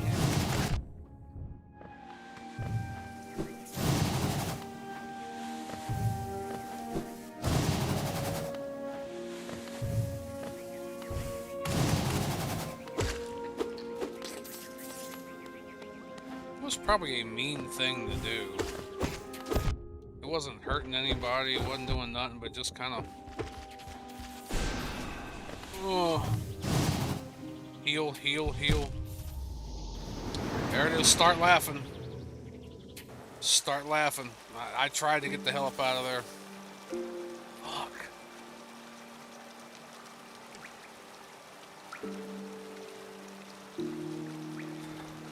Shit. Hey, I tried. He hit me in the ass at the last minute, man. He come in with that surprise butt sex.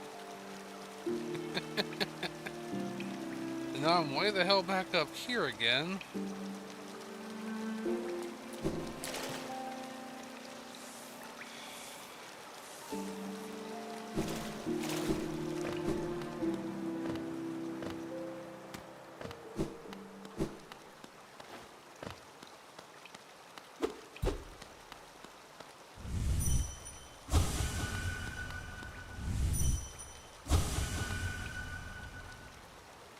This was a wedding or something that was taking place at one point in time, or a hall where they hold weddings.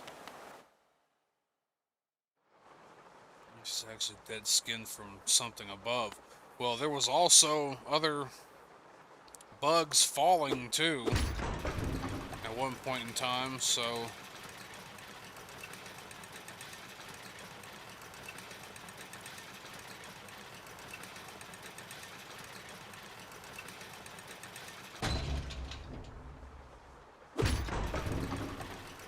Coming from up top, right? Yeah, I'm coming from way up top of that area.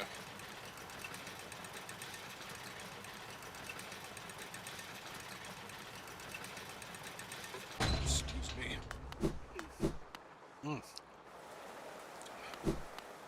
Dude, that was a little greasy. I ain't gonna lie, that was a little greasy. I know what that was, too. It was all that butter and cheese.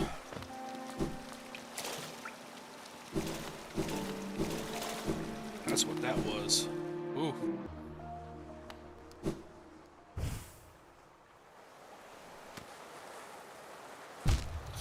I'm nasty. Nasty bastard over here.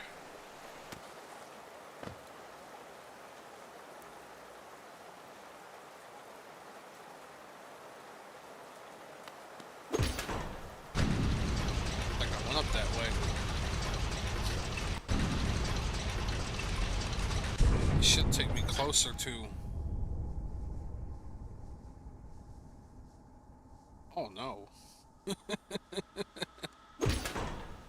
Completely the wrong ass direction. Going right the first time.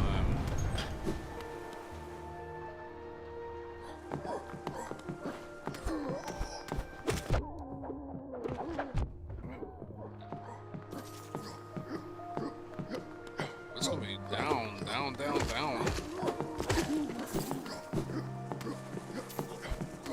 Nope.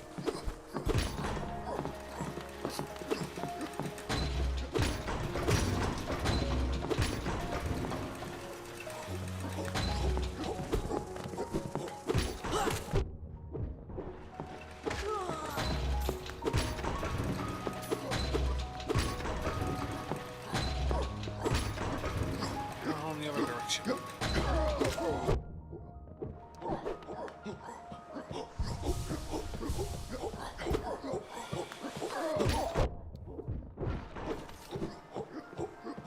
You're supposed to charge that up.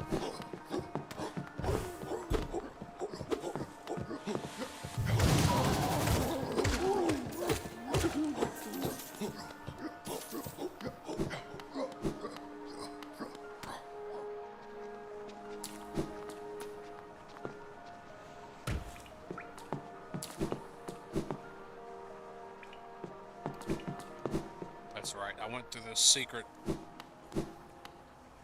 passageway in here.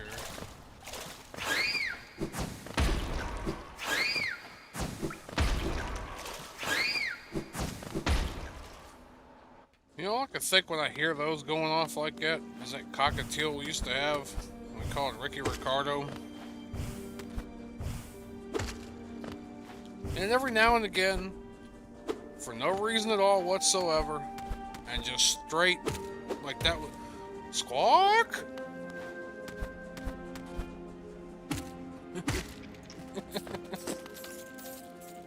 Look over at him like, what was that for? Squawk?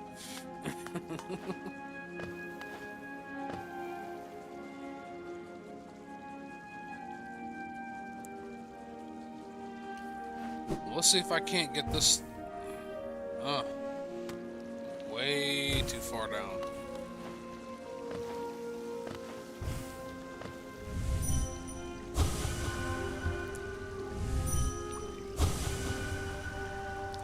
Is that it?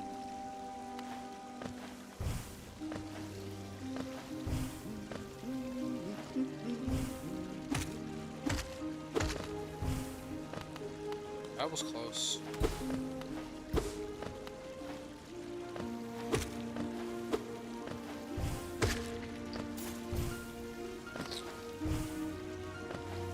I heard old Cornifer over here.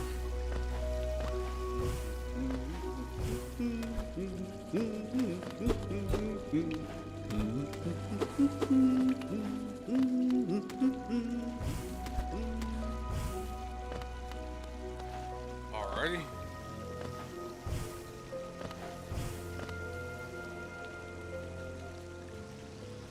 It's what everyone calls it, Ash.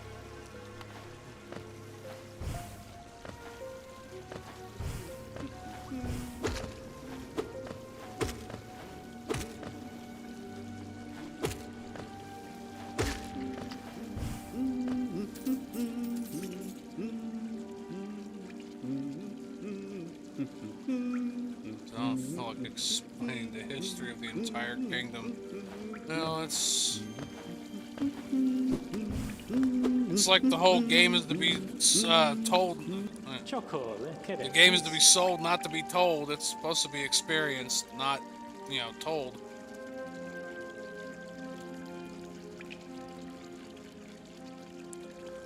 Further in these caverns, I wonder what kept them at bay.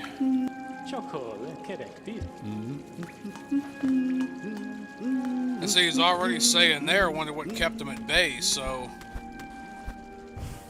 kind of makes you wonder if there wasn't something stopping him.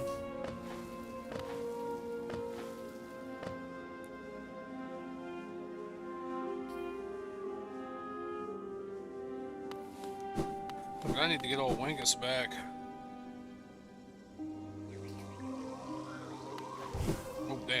about jumped straight ass in there.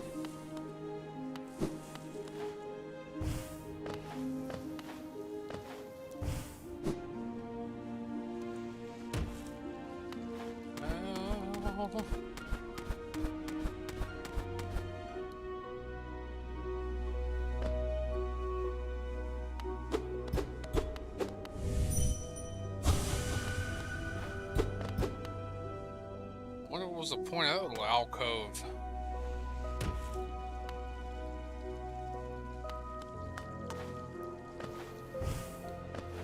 It's finally getting to where it's not so damn hot anymore. I'll probably turn the air conditioning off here in a minute too, but it's not cold now, but it's, you know, it's not hot anymore, but it ain't cold either.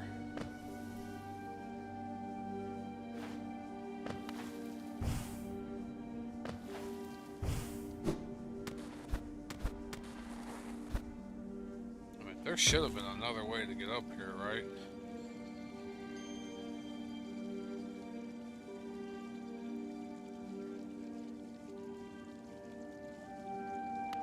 How in the hell did I get in here in the first place?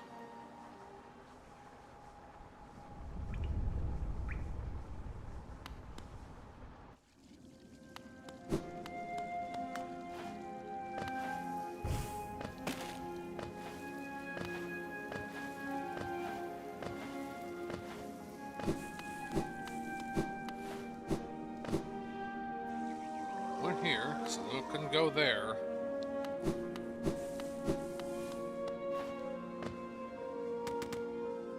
Okay, now we're dropping all the way down here.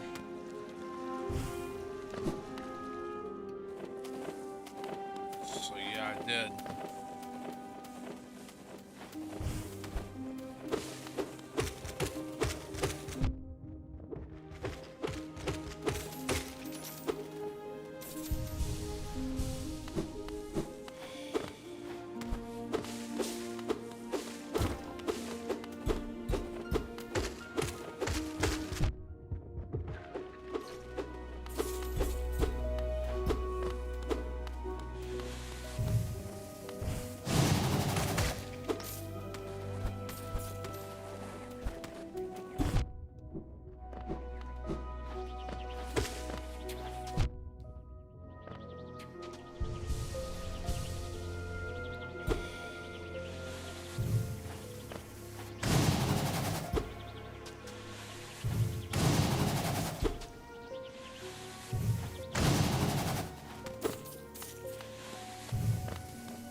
Squish.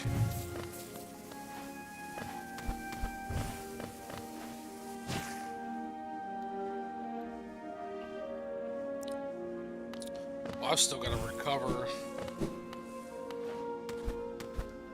that shadow that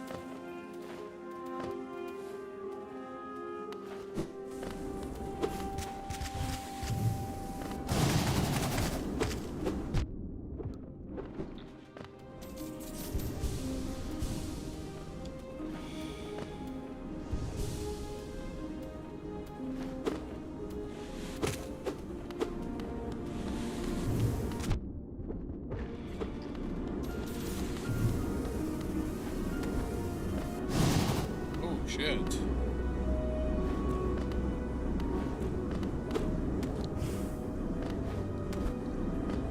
Okay, yeah, that's something that...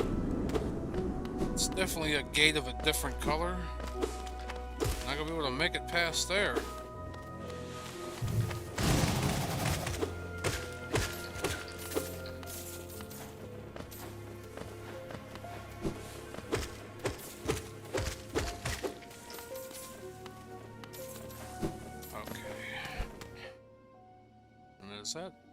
it's still going. It just says nobody's watching on dLive anymore, which I assumed the one was me, but I'm just watching for, you know, any kind of anything over there, because I don't even think Streamlabs is working right. Watch, that's a shade gate. You go to the abyss if you want to get through here. Watch this. I'm gonna switch out of the scene and then go back into it, and I'll bet you it'll be fixed where, let's see.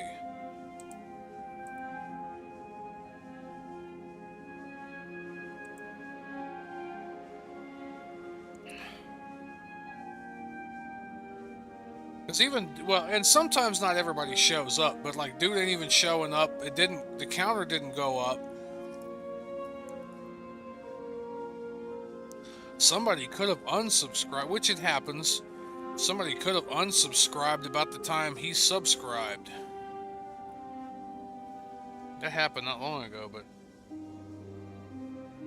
yeah, that seemed like a whole different gate, a whole different thing. I was in here, so I think you just don't have any viewers on dLive right now. I mean, the only one is me, because I'm watching the chat, which it's not necessarily for the chat, it's for if anybody donates, or if anybody, you know, subscribes over there. I haven't quite got it rigged up over here yet on Streamlabs. I just found out how, like 10 minutes before I started streaming, and I'm like, well, shit, I ain't gonna have enough time to put that in. So, because if I'm gonna use dLive in any kind of capacity, I also have to interact with the people over there, and the donations, the ninjets and the ninjaginis and the diamonds and all that, and then the whole chest thing, the whole, you know, box at the end, and do that.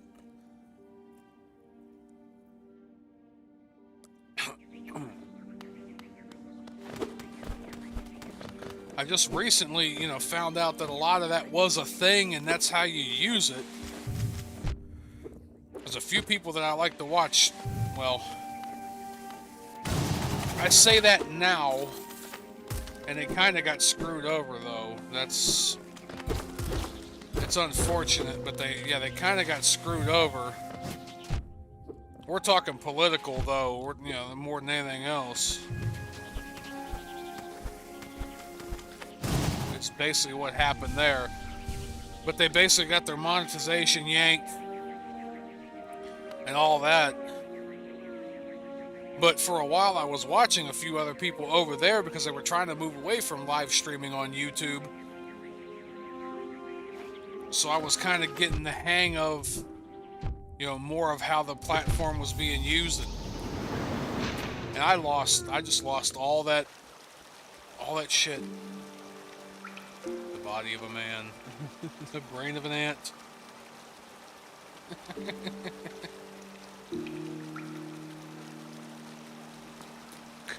I just lost all that geo that I had been collecting. I probably had enough to get that if I hadn't had to go back and find that damn thing.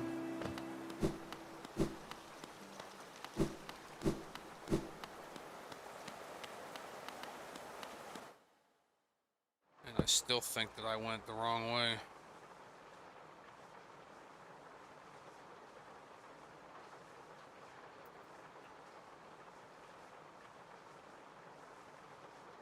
No, down. You can get it all back. No. Their mouth, open the cave to the right. You can get it all back. Oh, huh?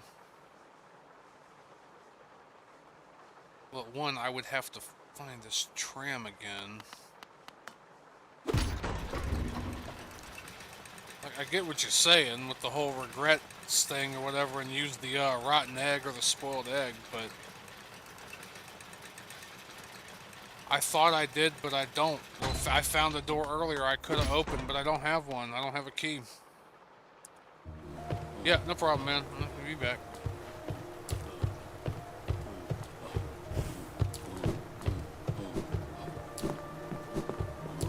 But I did open that area. Like, I can talk to that one, you know, for the regrets and everything to...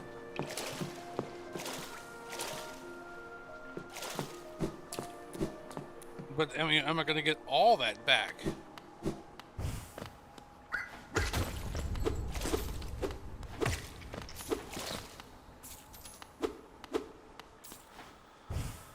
Well, I can't even use this. This has been destroyed.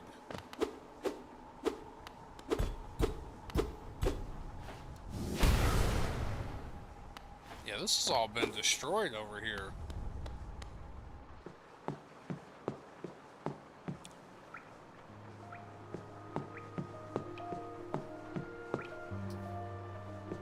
Yeah, I'm out of luck over here. Above. I mean above in this room, or you mean climb all the way up to the other kingdom's edge?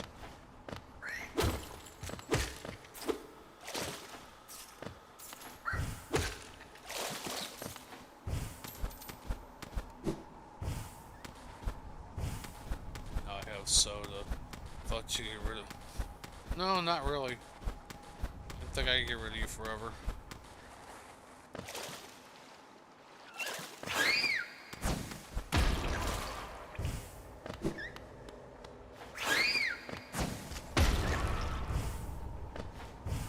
Stag.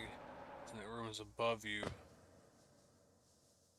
So to the left, and then up to the stag.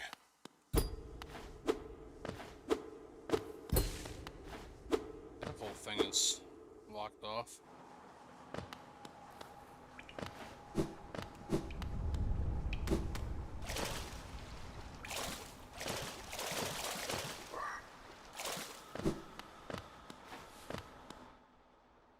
Yeah.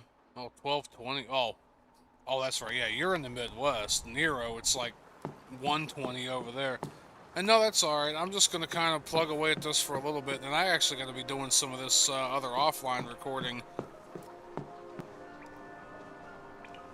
I don't know how everything is going to go once I get this truck, because they're going to want to probably run the hell out of me.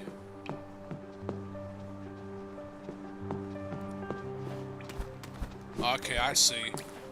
That was an old stag station, and I guess they fixed it.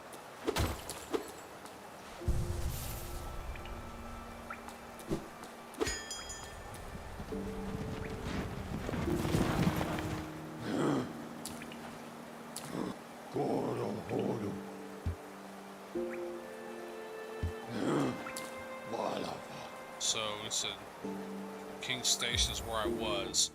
Come back here to play me in the card game. This is a threat. Well, one, you don't have to threaten me. But it's, you know, it's gonna end up being like rebellion in a way. You just gotta wear me down enough where I'll actually break down and play. It's not that I'm, you know, scared or anything like that. I mean, I know you'll probably whoop my ass in it. I mean, I did get a couple of rounds on you, but really? Not much. Pomamututa.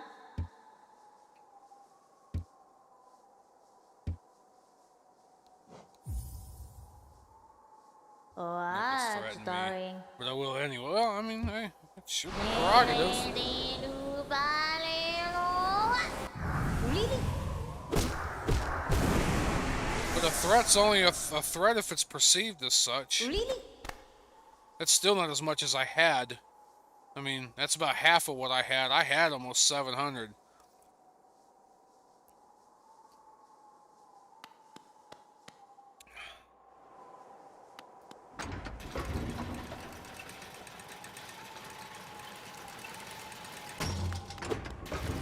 I don't even think there was, or even...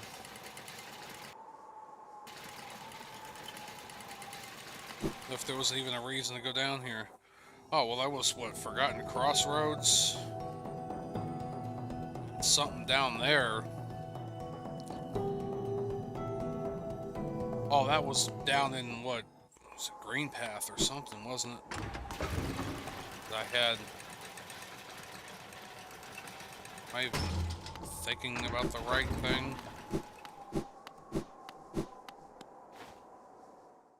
Whee! Down the hole.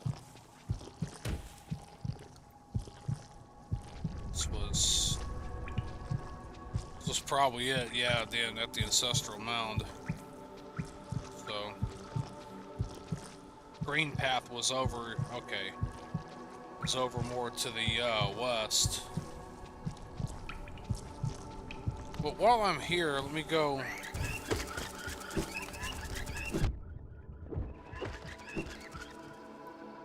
Because I know I at least rescued one or two of these little boogers while I was over here.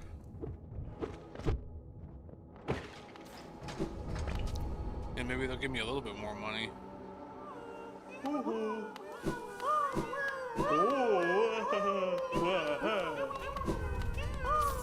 it ain't gonna be a whole lot.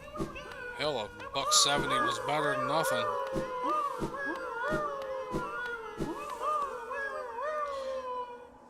Here being the Crystal Peak. Mike, there's a pale ore here if you didn't get it by now. Where at? And you said Crystal Peaks. My problem is I don't watch my damn...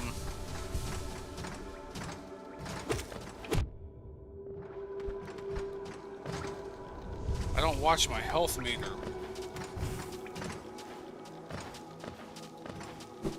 The thing is, that might have been where I got it.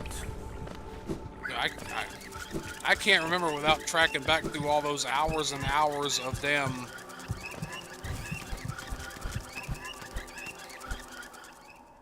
through all those hours of footage.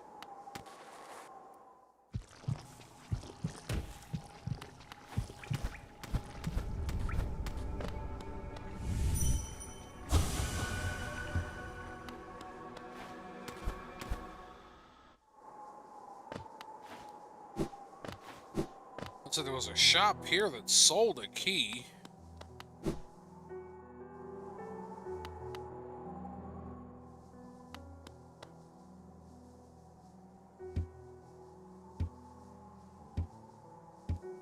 Still writing about dude. I'm surprised you can't smell him.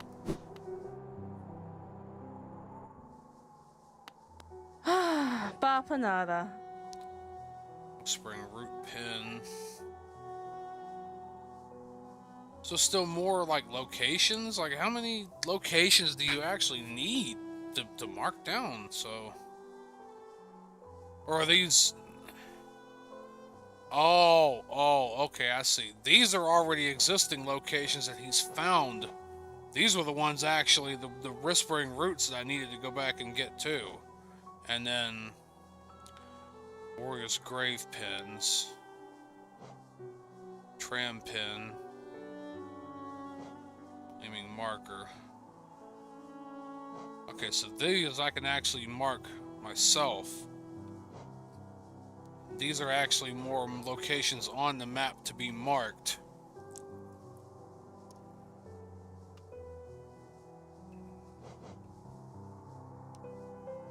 Which I probably should, Mobadis.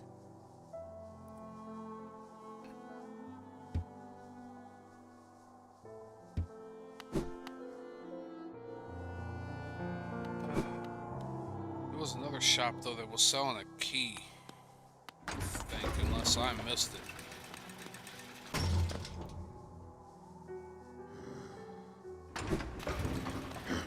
Oh, this is the tram again. Okay, that makes sense. Or not the tram, the stag.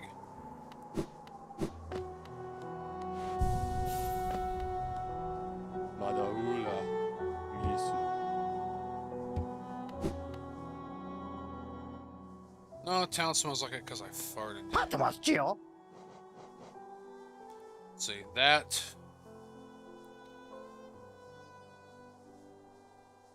If I were to buy another one of these, then I could get another notch. Mask shard, vessel fragment. How close am I to needing one of those? I need 2 more mask shards.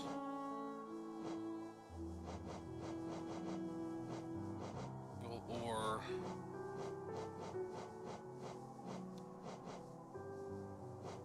vessel. Okay, I don't have any vessel fragments, so I need 3. Zuma Concon. Around.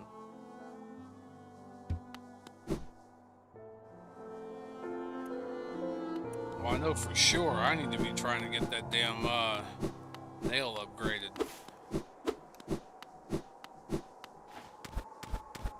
don't think there's any reason for me to be going down here, but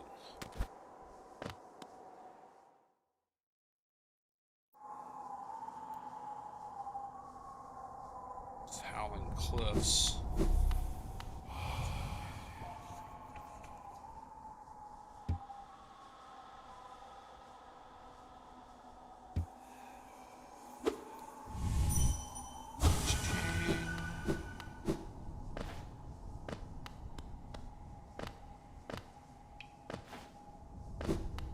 Was close.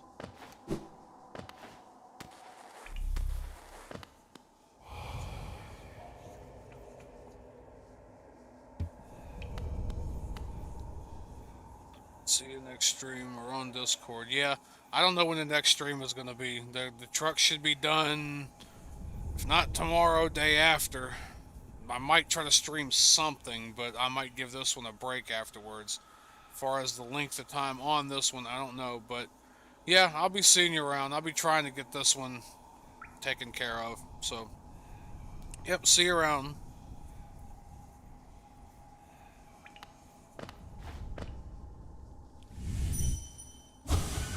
Cha-ching.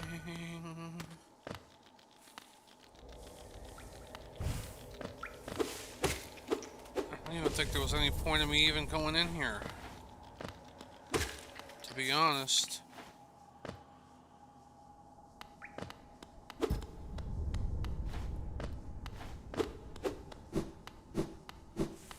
don't know what the hell I went in here for.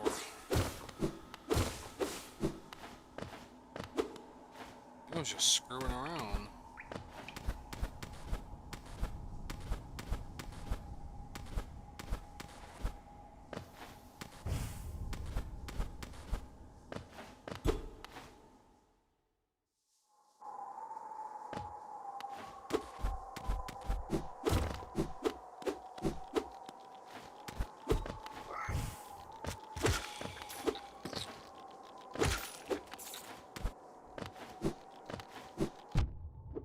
As long as I don't completely, like, screw myself up and die. Pose.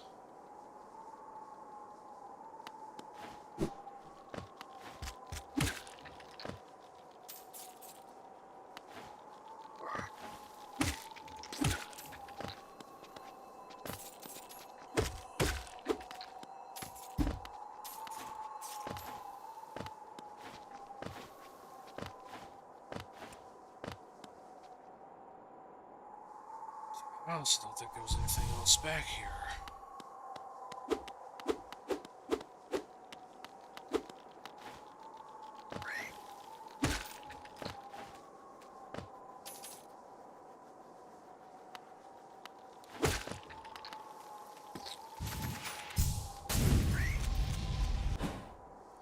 Huh.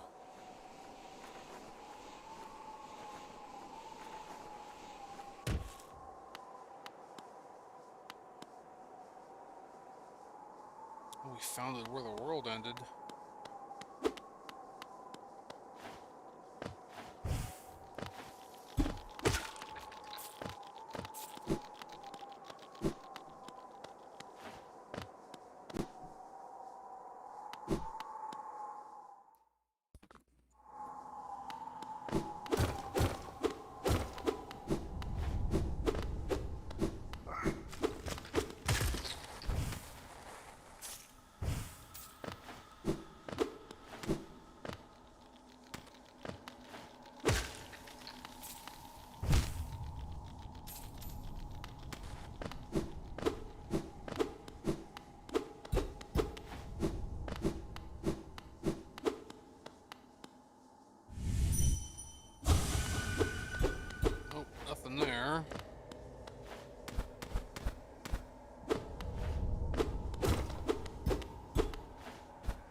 Oh, there we go.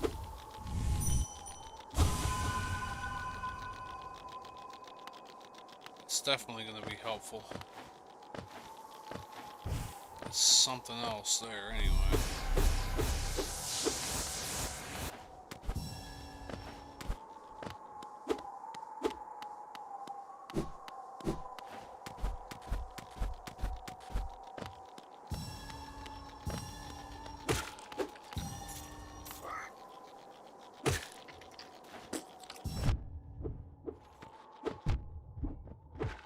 Come on, you.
Nice big pile of.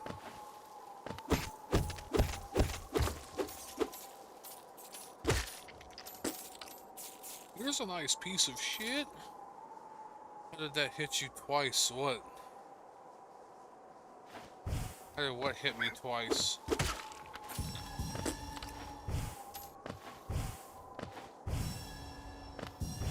Either a glitch or I'm an idiot.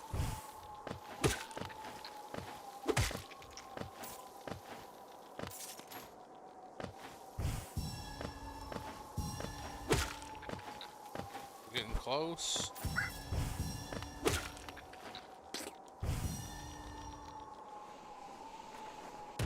Stop falling.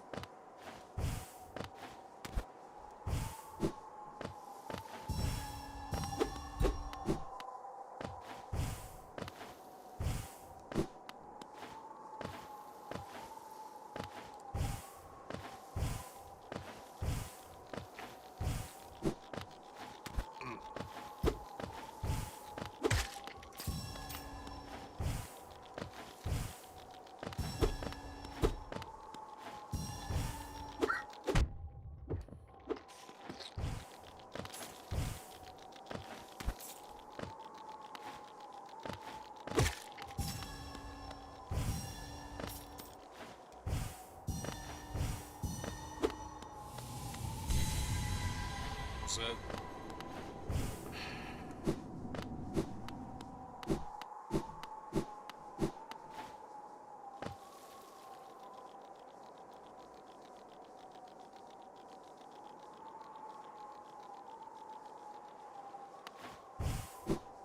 That's probably about all I needed in there then.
Okay, I see what's actually hitting me. I said, what the hell is hitting me? Sharp razor light, the toothpick-looking things that get me. How in the hell did I miss that?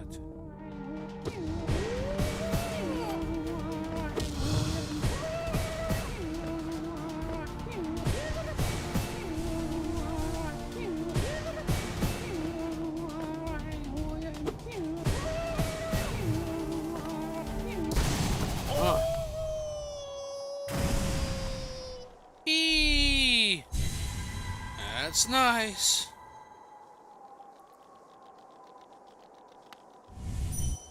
Go to sleep. Forever. Holy shit, I got something. I don't know what it was, but I got something.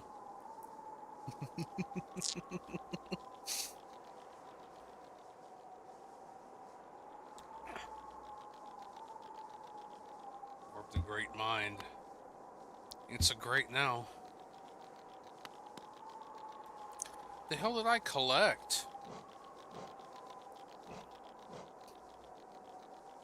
I mean, nothing other than maybe the soul, I guess.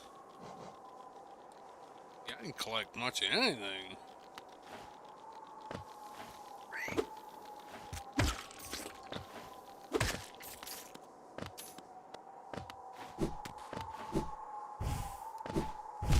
Oh, what the f are you thinking?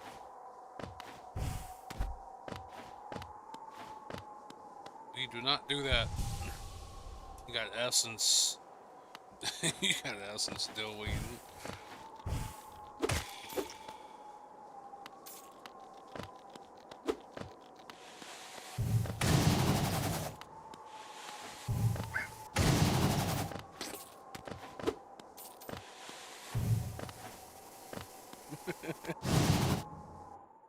You know, I know that this is literally the only Dream Warrior you've beaten. No, I did beat one other one.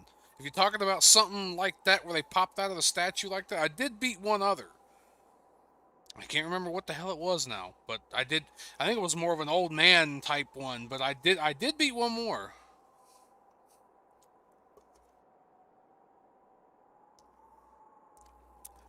But you know what I've noticed? You're a lot meaner to me in text than you are in real life. Like, when we actually voice chat, you're nowhere near this mean to me.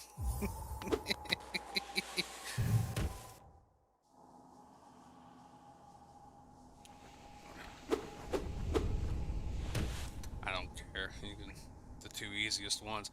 Well, the only two I've found, let me put it to you that way. Elder Who, that was it. It's the only other one I've found so far. So I guess if you say it's the easiest. But, dude, honestly, I mean, it's all in fun, dude. I can definitely take a joke. In voice chat, you aren't getting your ass kicked in Hollow Knight. Yeah. Well, I also think, too, that nobody's listening over you when you type in the chat. Or you know, there's probably other people able to listen when you actually speak to me.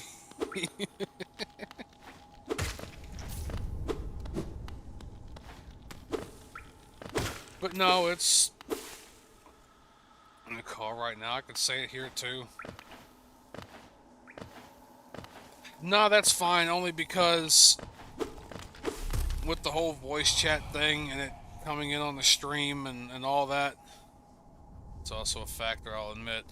That's what I'm noticing anyway, but no, dude, I mean, it's not a, oh, I'm afraid he's gonna hand my ass to me. You'll hand my ass back to me, I'm pretty sure.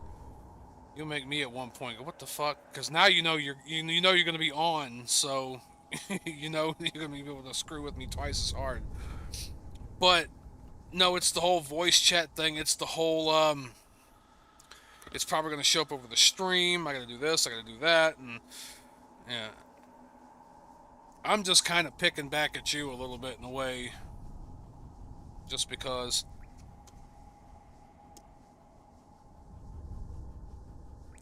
Yeah, it's not so bad. When did I start this? 8:30? 9, 10, 11, 12? 4 hours. I'm only 2 drinks in. I'm not that messed up.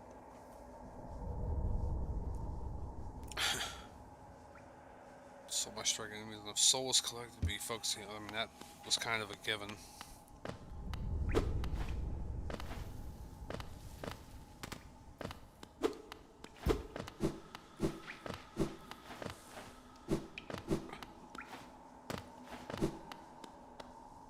No, because what's funny is when I was, and it still does, you know, have to factor into the fact that maybe their grandma was awake. But when I was down there for Christmas and everything, even telling them straight to their faces, my nephews, and telling them I didn't care, just because I was older, it was still the whole, whenever they wanted to cuss, they kind of like, you can hear them like bring their voice down and kind of like half pull it back and like, what? And I'm looking at them like, you boys say the nastiest shit between each other when nobody else is around. You boys say the nastiest shit when you're at school in front of your schoolmates. Do you think I don't know that? I said, so why am I going to sit here and be Mr. Don't say this and don't say the F word? No. Me telling you not to say it's going to make you want to say it even more. So someone, you know, I want just the cool uncle, like, you know, you can say it around me, I don't care. But you still, it just still was the whole funny the whole time, you know, and I even did that when I was growing up too and knew I can cuss around my mom. But some of the shit I say in real life I'd never say. Oh, damn. I've had people in real life look at me and go, what the fuck, dude?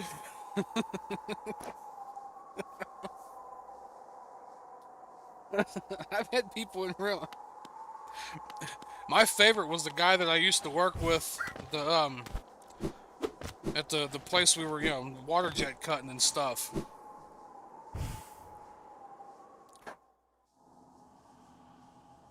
We'd start talking or whatever, and if I can get him to look over at me, and this was exactly, if I can get him to look over at me and go, good God, I'm like, I did my job.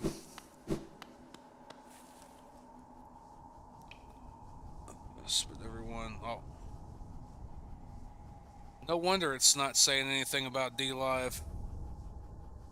The whole entire chat on dLive stopped. There it is. Alright. Now it's probably going to pop back up over there.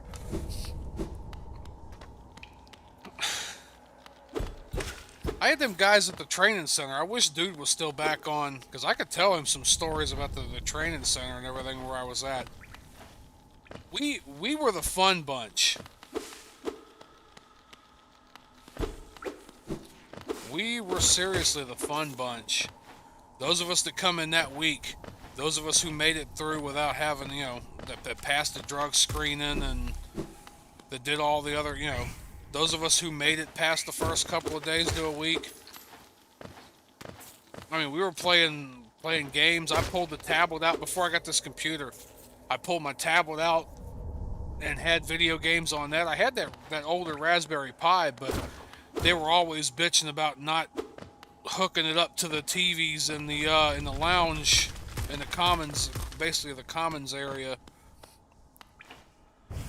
Which I get that, but you know, there was nowhere else I could have played it, and I think I went the wrong ass direction.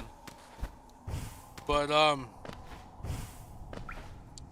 yeah, one of the guys there, when I pulled out that tablet and hooked up the on-the-go adapter and plugged up a USB controller and started playing, he's like, "What the fuck is that, Nintendo?"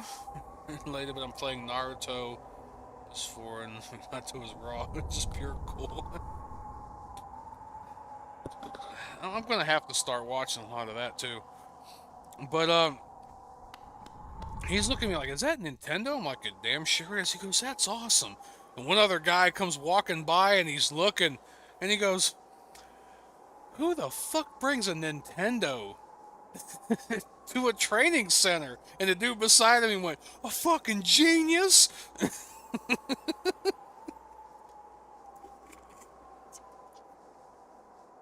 Exaggerated swagger of the best Hokage.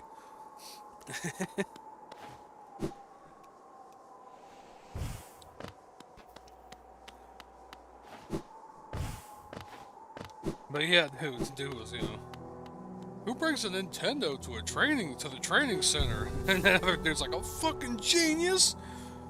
He was texting me earlier last year, way earlier. Man, how'd you get all that on there? And, you know, this and that, and what can I do if I wanted to play games and this and that? And, you know, computer, Raspberry Pi, phone, whatever otherwise. And I kind of had to go down the list of, you know, everything and all that. But, no, dude, I mean, we got so slap happy one night, we couldn't drink. Because, you know, we weren't allowed to drink because of the whole, you know, trying to drive a truck thing. And we were kind of half on the job and half not because, you know, but so I think it was one or two of us that ended up going to bed because they got tired. So it was about 5, 6 of us still left. And we were all taking turns playing each other on the pool table.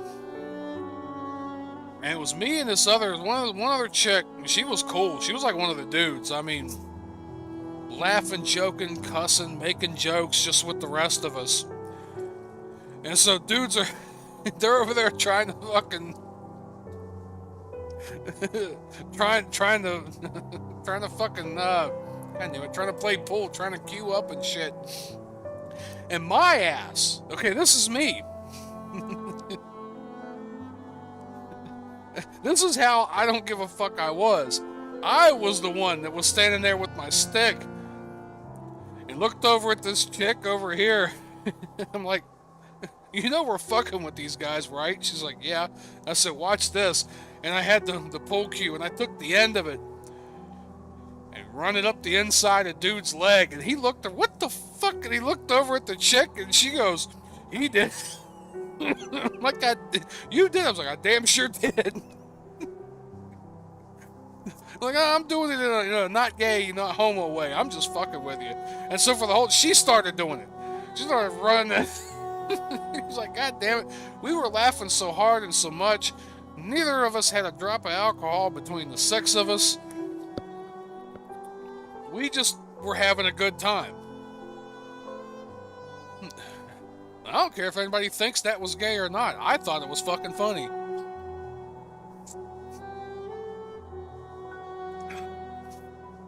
I was looking around on Google Maps when I first got there about different places to eat and this and that. And I started zooming out and I found this place called, what was it?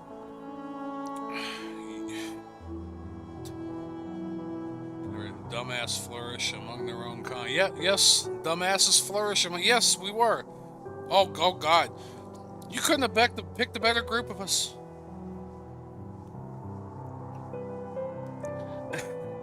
And okay, so I went. We were there and everything, and there were about a mile and a half, 2 miles away. I walked the whole way. It was half an hour, 45 minutes one way, because I wanted to. This is how I am about, you know, anime, Japanese culture, this, that, whatever. It was called Yume's Asian and Anime Shop or something like that. This was in Cedar Rapids, Iowa. I saw this place. I'm like, when we got a day off where we're not doing anything, I'm walking down there. I'm seeing what the hell kind of snacks and food and different stuff they got. And I went down there, and I mean, they had the giant Pocky, you know, like the fucking 2 foot long, 1.5 foot long Pocky, and ramen, more ramen than the bowls, more types, more kinds than you could ever imagine. Snacks, and these weren't just Japanese snacks, although there were a lot of Japanese snacks, a lot of Chinese, Indonesian, I mean, a lot of Asian snacks from all over the place. There was also the whole anime part disappointed me because it was mainly just maybe a few manga, a couple of small racks of DVDs, a small handful of like merch, and maybe some posters and stuff, and a few stuffed animals. That was it. I mean, oh, it was disappointing, but I mean, it was still neat to see what they had there. I got some little Shin-Chan figures, not Figmas, but almost like gotchas in a way. It was a whole set of them. Shin-Chan with his ass hanging out and this and that. And I gave them to my cousin because he liked Shin-Chan when I showed it to him. He fucking lost it when He goes, I didn't know anime was this whacked out or funny. I'm like, oh yeah. And I got a set of Vocaloids. There's, I think it was Miku, Kaito, Rin and Len, Luca. It was 6 of them, so it was the big main 5 or 6.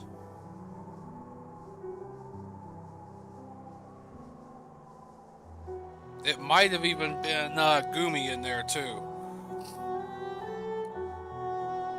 There was a Fooly Cooly my Mimi doll, which the only reason why I didn't get it was because it didn't look right. Like, I guess it was officially licensed, but it looked nothing like her at all. It just was like I like Fooly Cooly, but not enough to buy a weird fucked up version of Mimi for some reason.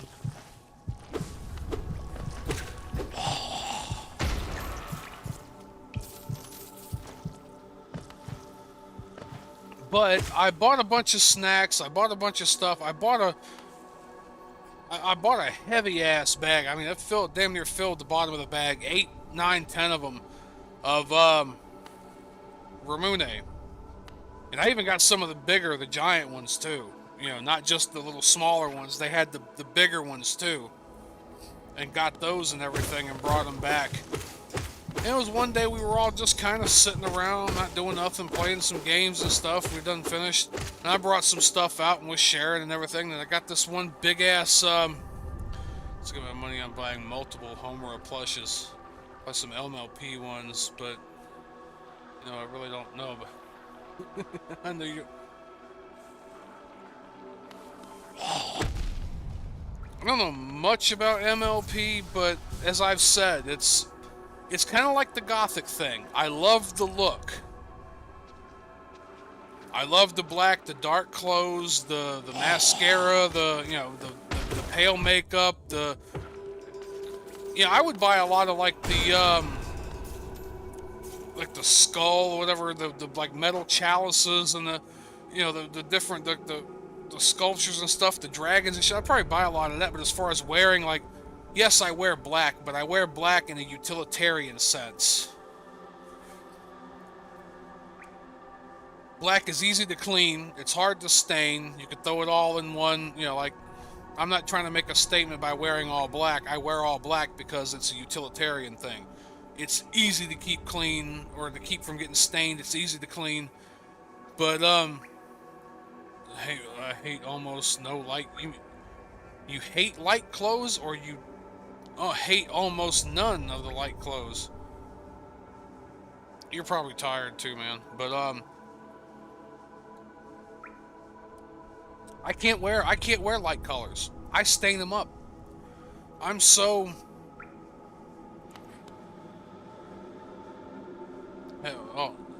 have not hate words that I have almost no light clothes. I don't know how I messed it. Either a case of stupid fingers like I get sometimes, or autocorrect. I don't even stain my clothes, it just happened naturally. Well, I mean, and some people are like that. I mean, I kind of like the whole dark clothes thing too, but it's just me. I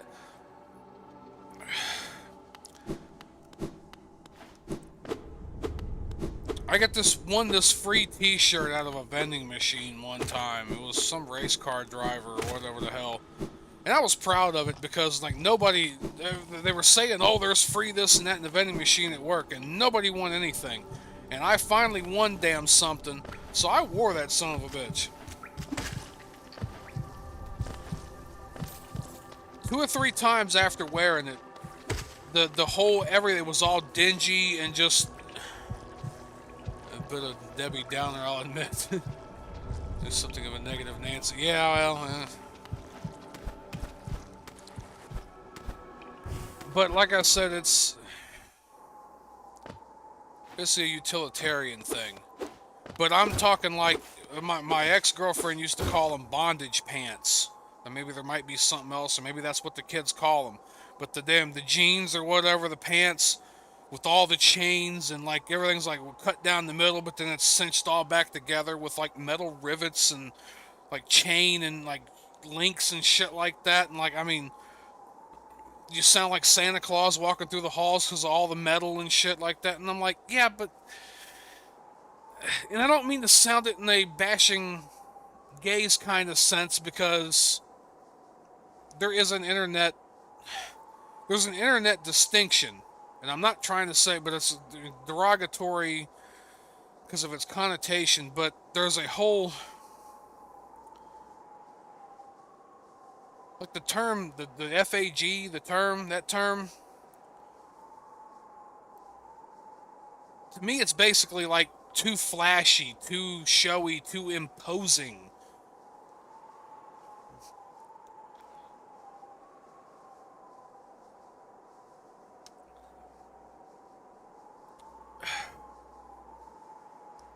It was basically almost kind of like Final Fantasy X with Lulu, where she wore all them damn belts as a skirt kind of thing, or as a, you know...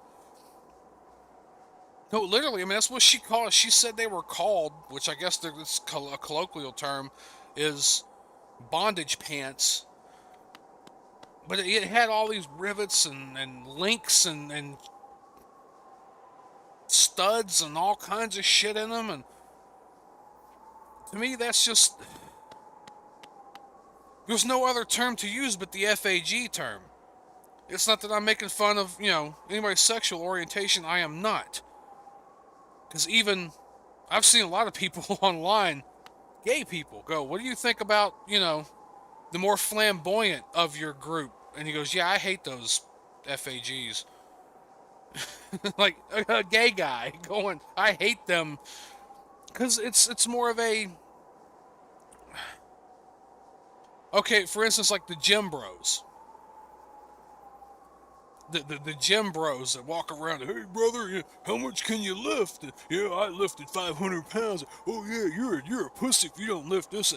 That's FAG stuff. That's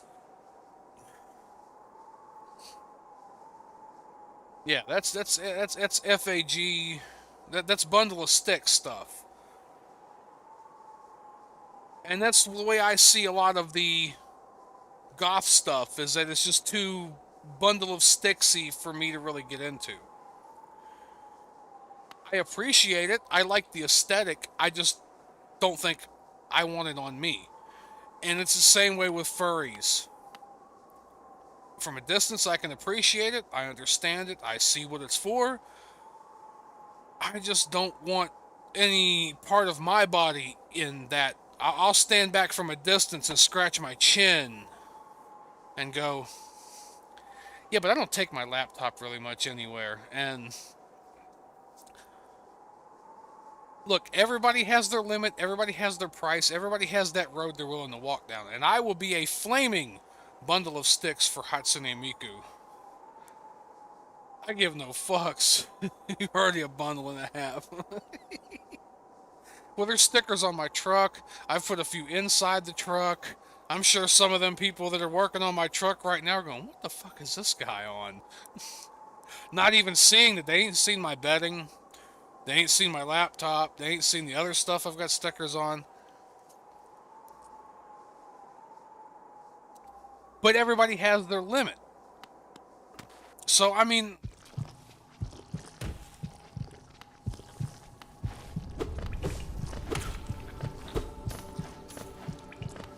Some people like chocolate cake, and some people, it's too sweet for them. They have to have dark chocolate, you know, what, you know, like, you know, dark chocolate pieces, semi-sweet chocolate. Everybody has their, for me, the goth stuff is a little bit too out there for me. The furry stuff, a little bit too out there for my taste. It's just with the whole Miku thing, it came kind of a...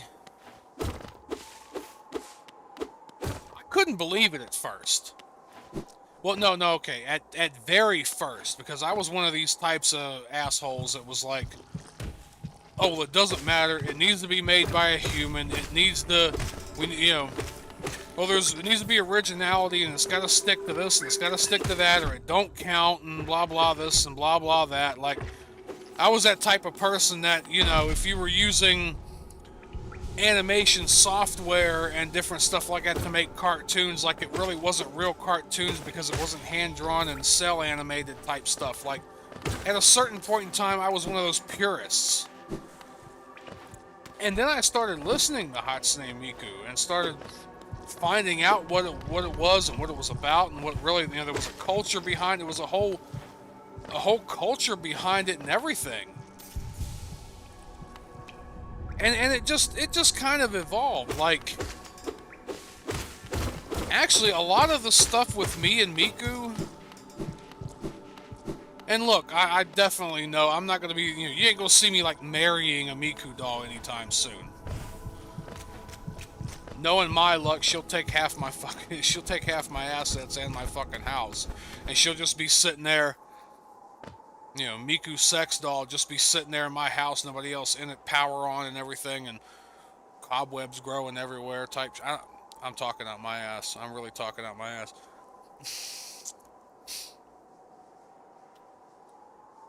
Where this shit got ramped up for me was that when I started driving truck and everything, when I started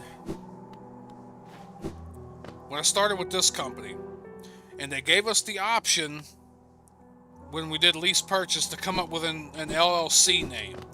So I have a company. Like, technically on paper, I'm a contractor for this company that I'm working for. Technically on paper, me and my truck and what I'm doing with that truck is its separate company. Like, I technically am a business owner. And the business's name, because they couldn't use the first one that I wanted to use, which was Conspicuously Incredible Trucking. She goes, oh, it's too long. We can't use Conspicuously Incredible Trucking. But before she even gave me the option to go, well, is there a way you can shorten it? Is there a way? Because I would have just went with Conspicuously Incredible. Well, go ahead and make a profit. Yeah. I was going to go with just Conspicuously Incredible. And the thing is, from what I'm gathering, the way this business name and everything works is that I don't necessarily have to go with, this is the only thing it does is trucking. I was kind of wanting Conspicuously Incredible to later on, if I wasn't trucking anymore, or find some way to incorporate a lot of the other stuff I wanted to do with it and turn the whole thing, my art, my comic, my game streaming, my everything, into Conspicuously Incredible .llc. Well, it didn't work like that.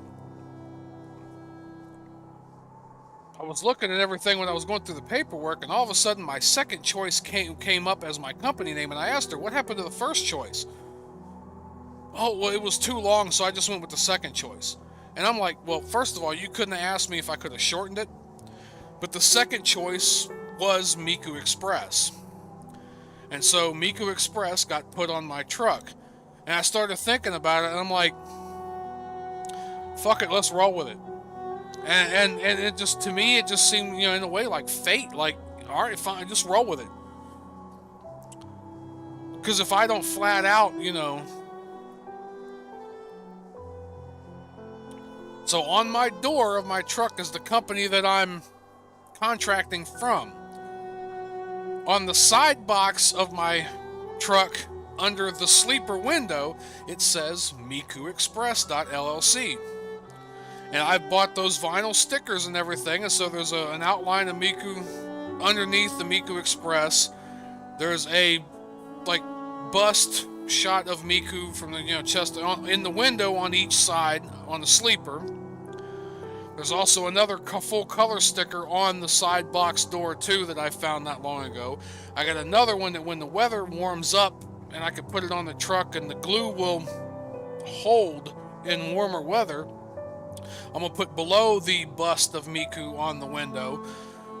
I've got stickers on the inside above each door It's basically like one of them warning sticker like things that you'd see somebody had put on the inside when you open the door of a vehicle, and you got them warning and those, you know, specification label stickers. It looks kind of like one of those, and I've put it over the top of each door, and it's a shot, almost an under panty shot, under skirt shot of Miku's ass in striped pantsuit.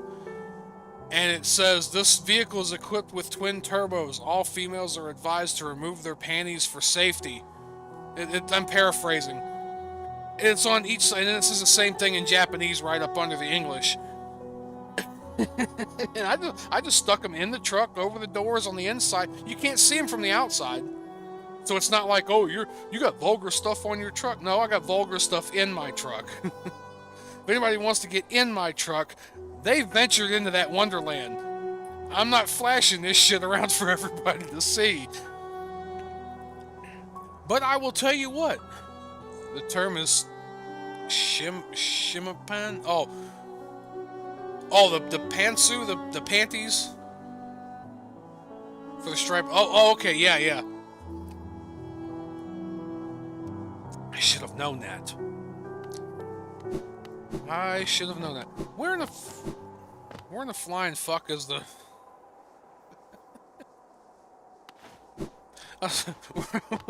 Where in the flying fuck is the damn, not the tram, the... stag. No, that's old Girlie's bedroom. That's old Baffanata. This has gotta be it. Okay, so, but I know, like, pantsu is kind of a general term for panties or underwear, but yeah, it doesn't surprise me that there's actually a term for the striped ones that everybody loves so much that they had to censor out of the original Dragon Ball anime years ago for American audiences because they, for some reason, couldn't stand the striped ones, but the white ones were okay. I think even at one point in time, Bulma's bare ass was shown over showing the shimapan.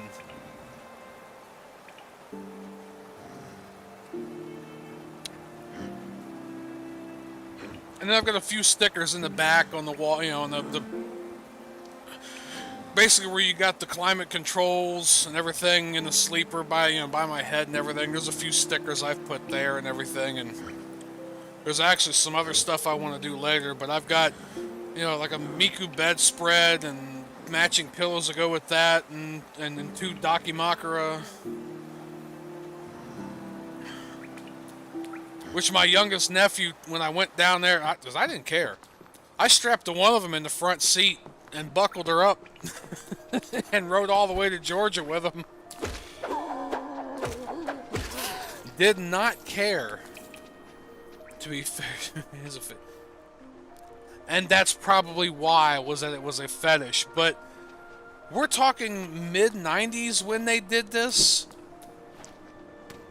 Like, this wasn't even like, yes, it's a fetish, but nobody would have even known it was really a fetish. I mean, except maybe, you know, some real niche.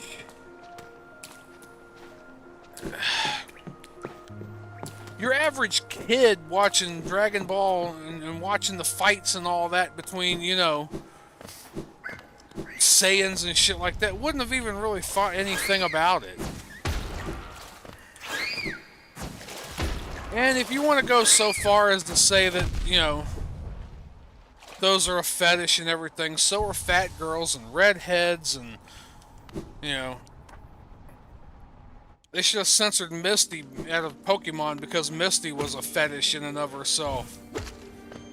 As lanky and skinny and flat-chested as she was, I don't know a dude out there that wouldn't take that home and give that a nice ride. And she was kind of a stuck-up bitch, but it was like, fuck it. The fat girls and redheads aren't...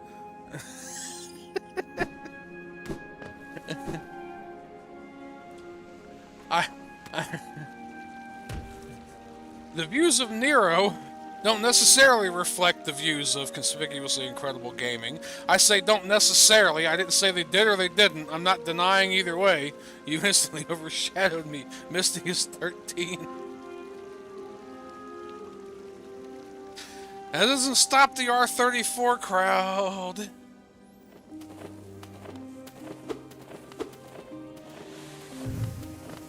Look, to be honest with you, most people who were watching Pokemon back in the day were 13-ish when it first hit the US shores, so don't give me that.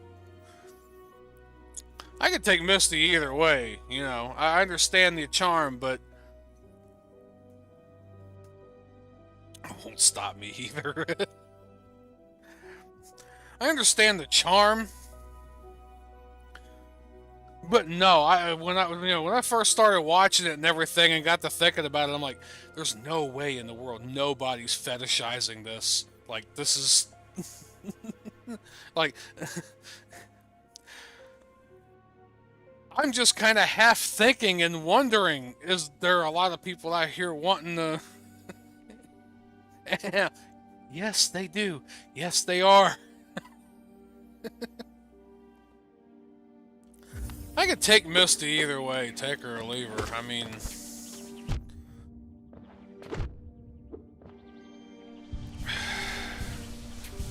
I couldn't get over a lot of the bitchy, arrogant shit between her and, you know, her and Ash. The way she'd always put him down and shit. Like, you could tell she really loved Pokemon and loved her Pokemon especially. And I think that's a lot of where you see that charm and everything, but... Like, I'm sorry, if Brock didn't even, on the regular, try to mess with her, like, there had to have been something wrong.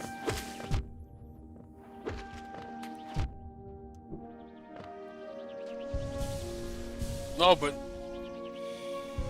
Officer Jenny? Shit. I didn't give that much of a fuck about Nurse Joy. Officer Jenny? Ash was a dickhead. He got the sass he deserved. Yeah and no. I don't think he was necessarily that much of a dickhead. So much as he was just an arrogant, overconfident little boy. Like, still never gave her that bite. No, she still never did get that bite back as far as I remember. No, I think Ash was a lot arrogant because his whole motivation was, you know, I'm gonna try to do this and be the best, and I'm gonna, you know, this is what you're supposed to do. Like, I think Brock was more of a dickhead. I mean, don't get me wrong, he was still based as hell. He's still, you know, he was gonna get his, but I don't ever remember Brock ever hitting on Misty. And I think Brock was the oldest. Shit, that fucker come out of nowhere. I think Brock was the oldest of all three of them. Wasn't Brock like 15, 16?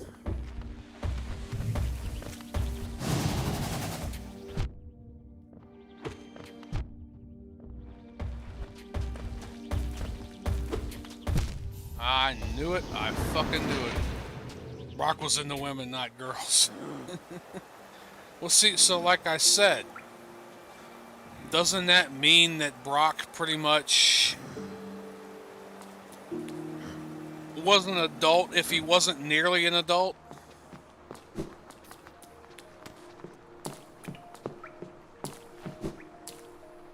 Because, I mean, Officer Jenny and Nurse Joy couldn't have been any older than like 20. 19, I mean, they were both young too.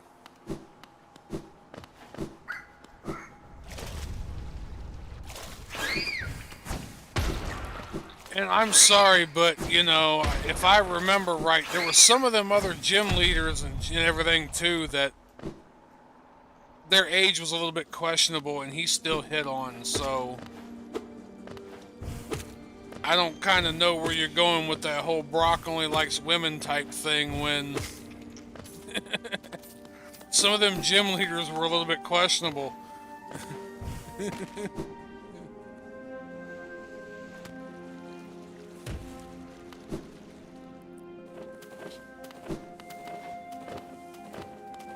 But no, Brock was kind of a dickhead. Ash was ignorantly arrogant.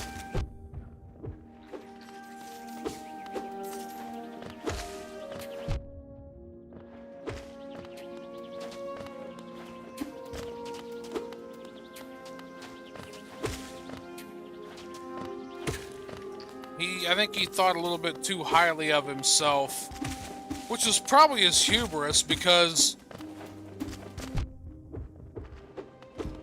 I mean, overall, if you look at it, he was probably the worst trainer in the entire league.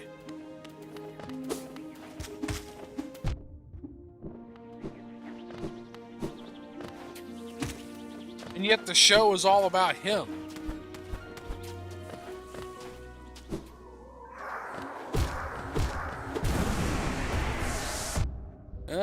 Fuck a duck.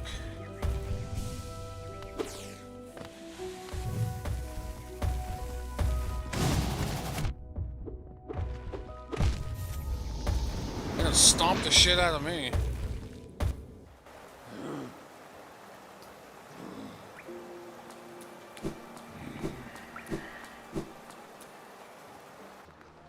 Yeah, but I mean, we can get into the politics of Pokemon all damn day long.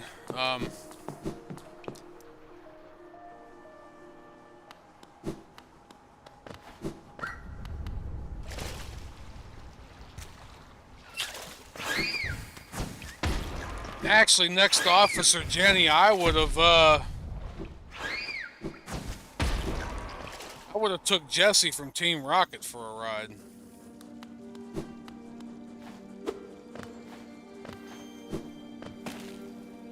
Even though she was supposed to be the bad guy.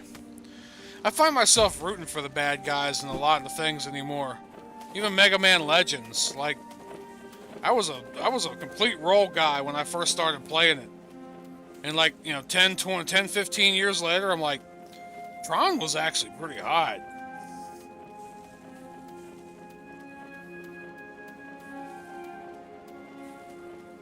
What's this about? I don't want my name on more than it. Well, throw it in the Discord or fucking, I don't know. Vile shit toward me or toward the community or toward the anime or... This is all conjecture. This is not... We're talking about fictional characters.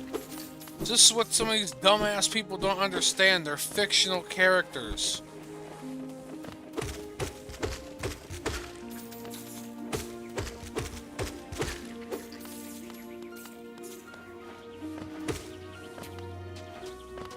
I mean, look, even as young as Misty was in there, and don't get me wrong, we're not talking about fucking 6-year-olds. I know there's a line there to be drawn, and yes, we should draw that line there.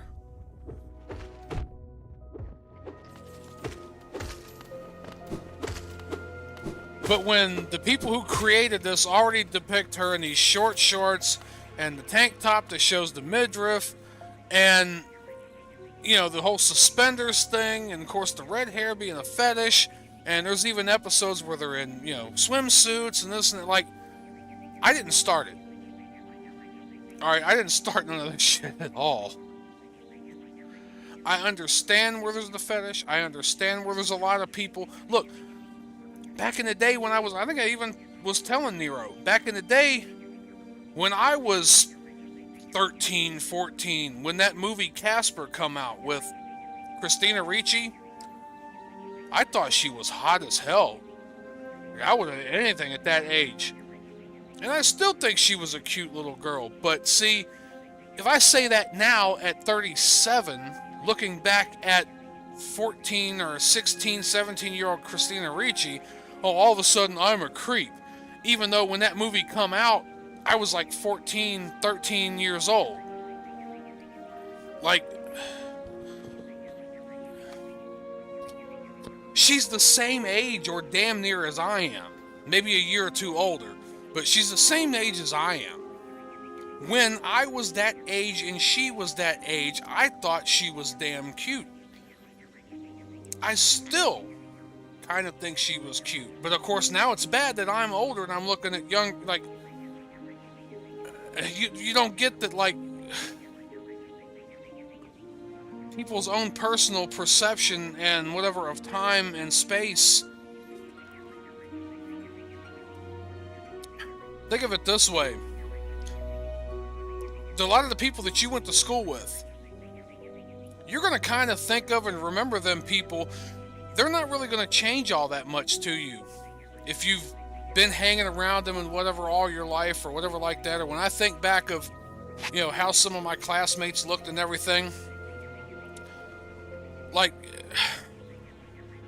when I was younger and saw them, I saw them the same then as I did later on a few years later, because I'd hung around them so much. I think this is a thing that, like I said, a lot of people who have watched Pokemon when they were 13 years old, maybe even younger, saw Misty as a peer, as a role model. And I know, like I said, you know, yes, the character is still 13, but when you grow older and everything, and you first were exposed to that character when you also were that age, you kind of impose that passage of time and that growing of that character upon your current situation, upon your current age. That's what I mean by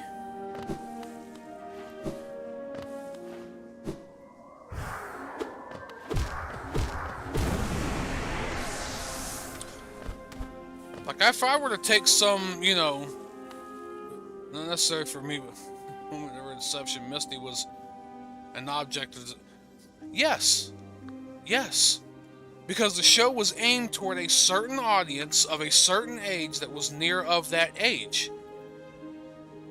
And those of them who have grown up with her, she is still an object of desire, no matter the fact that the character has not aged a damn day since the show came out, but the people who grew up with her did. It's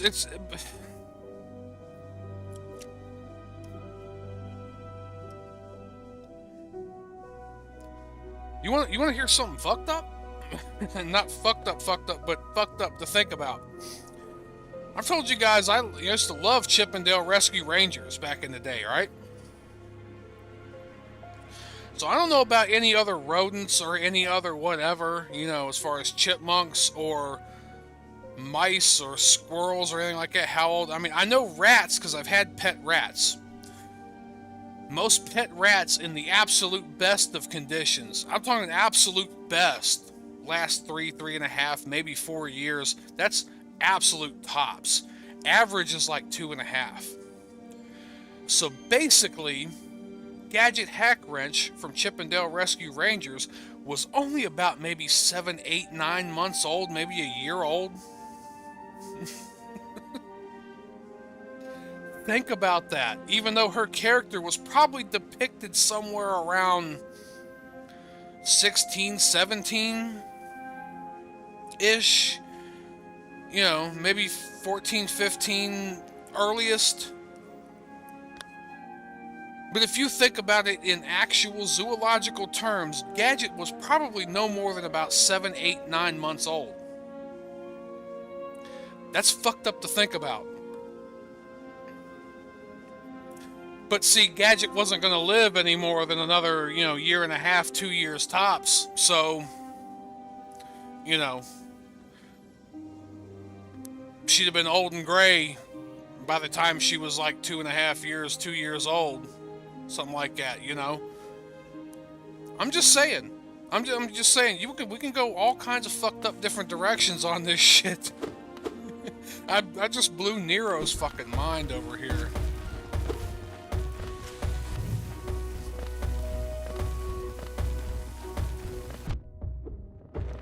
I mean, Hatsune Miku, 16, 17 years old at time of conception. It's now been, what, since 2007? 17, 18, 19, 20, 21.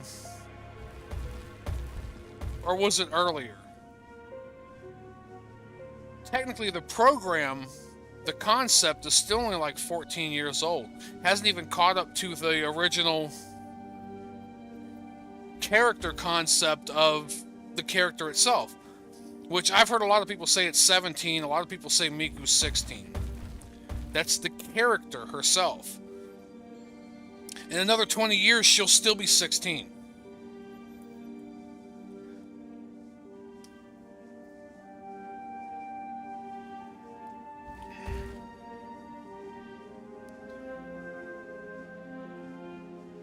Nero still hasn't said anything else. I've blown his fucking mind on that one.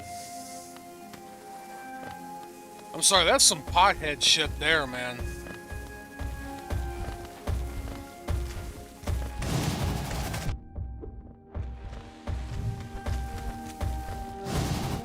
I think I'm at that right amount of, I think I'm at that pothead drunk stage.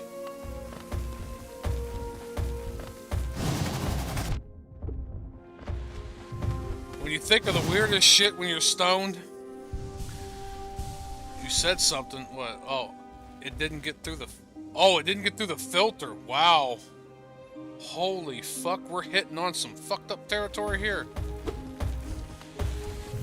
I'm assuming the YouTube stream is still running, because you're commenting from YouTube. It didn't get through the filter. The hell no, it didn't get through the filter. What did? Oh no. Well then technically you didn't say shit, because I didn't see it. Look, I don't advocate for any of that. I think that's fucking wrong, taking advantage of, you know, people who don't have a voice and don't have a, you know, any kind of physical recourse or, you know, ability to resist, or even any kind of, you know, responsive maturity to say no on their own. I don't like that at all. I don't.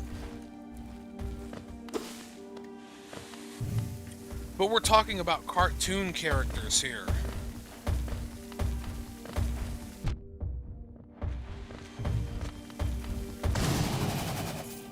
I'm sorry, like Kim Possible? Wasn't Kim Possible like 16 years old? 15, 16?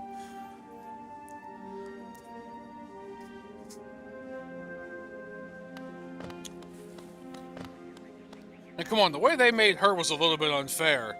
That skinny waist, that I sent it to get over Discord. I must not be getting it over Discord unless my phone is not picking up the, this phone has been acting up, and I don't think I have Discord open on my laptop anymore. No, you did send it to me directly.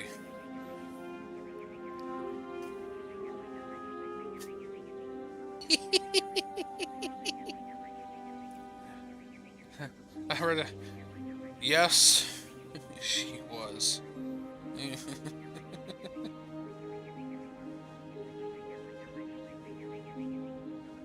Oh, okay.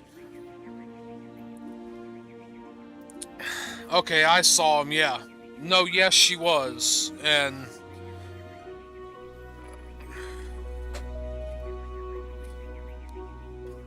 I'm just saying, you know, people need to lighten up with cartoons and animation and different stuff like that, because so one, yeah, but no one sane can deny him being bad as no, yeah. I mean, no one can deny Gadget Hackgretch being bad as hell too, with all the shit she come up with, and even though she was scatterbrained and sometimes was the cause of their woes, she always fixed it. She always pulled them through in a pinch.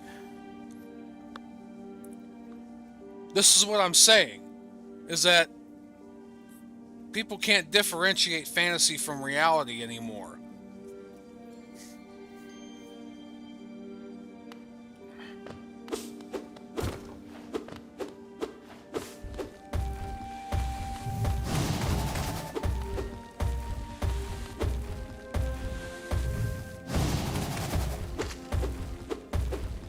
That's why, you know, a lot of this stuff people are getting tired of, and a lot of this stuff people are making.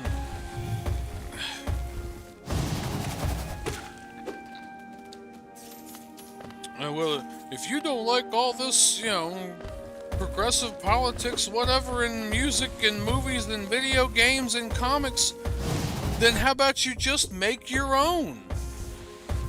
So a lot of us did start making our own.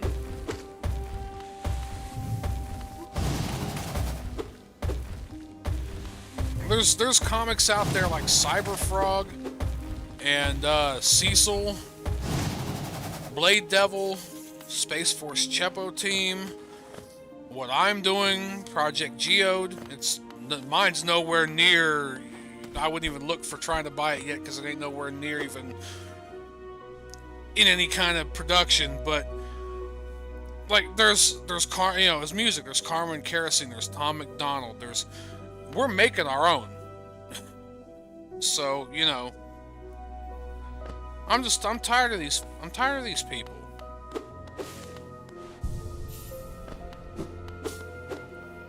I mean, you see in these comic books and everything, none of us dudes, it was a meme I just saw not long ago. That was basically, I don't know what's going on here, but it was basically the conservative, whatever, the conservative Chad, whatever meme, not the Chad, but the, you know, like the Norse-looking dude, you know, he always just says yes, or just says okay, but it's, you know, okay, goddammit, I totally forgot what I was gonna fucking say. It was...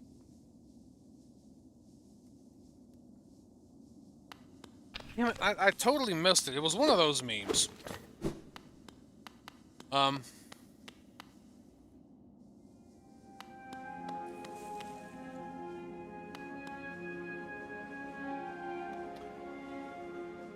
Alright, yeah, I know I've had too much now.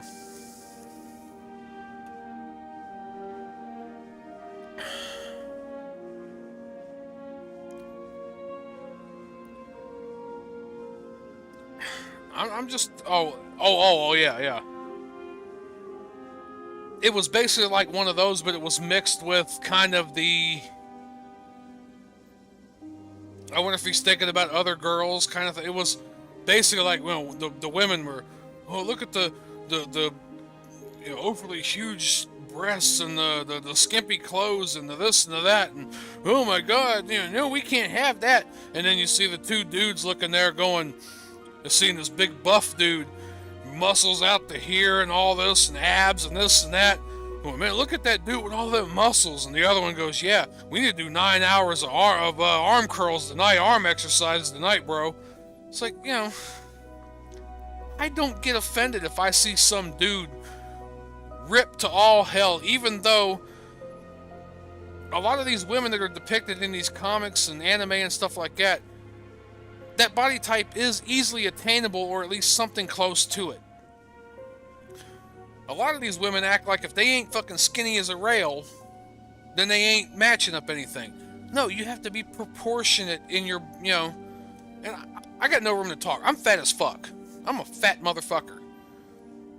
Alright, but I also live with that, and I understand that, but I'm the type of person that's like, look, you women, if you want to look like that, lose some weight, eat right, exercise a little bit. You can get 75% up to what that looks like. Look at shit like fucking like JoJo's Bizarre Adventure and shit like that. And, you know, some of these, I haven't seen JoJo. I wish, you know, it's another one I need to. I mean, fucking muscles upon muscles upon muscles. I mean, these dudes can make fucking diamonds in their ass cheeks if they shove a fucking lump of coal up their ass. Like, these dudes are like fucking... I'm not gonna go, oh, this inaccurate depiction of, you know, male anatomy. Well, I mean, other people are fucking stupid too.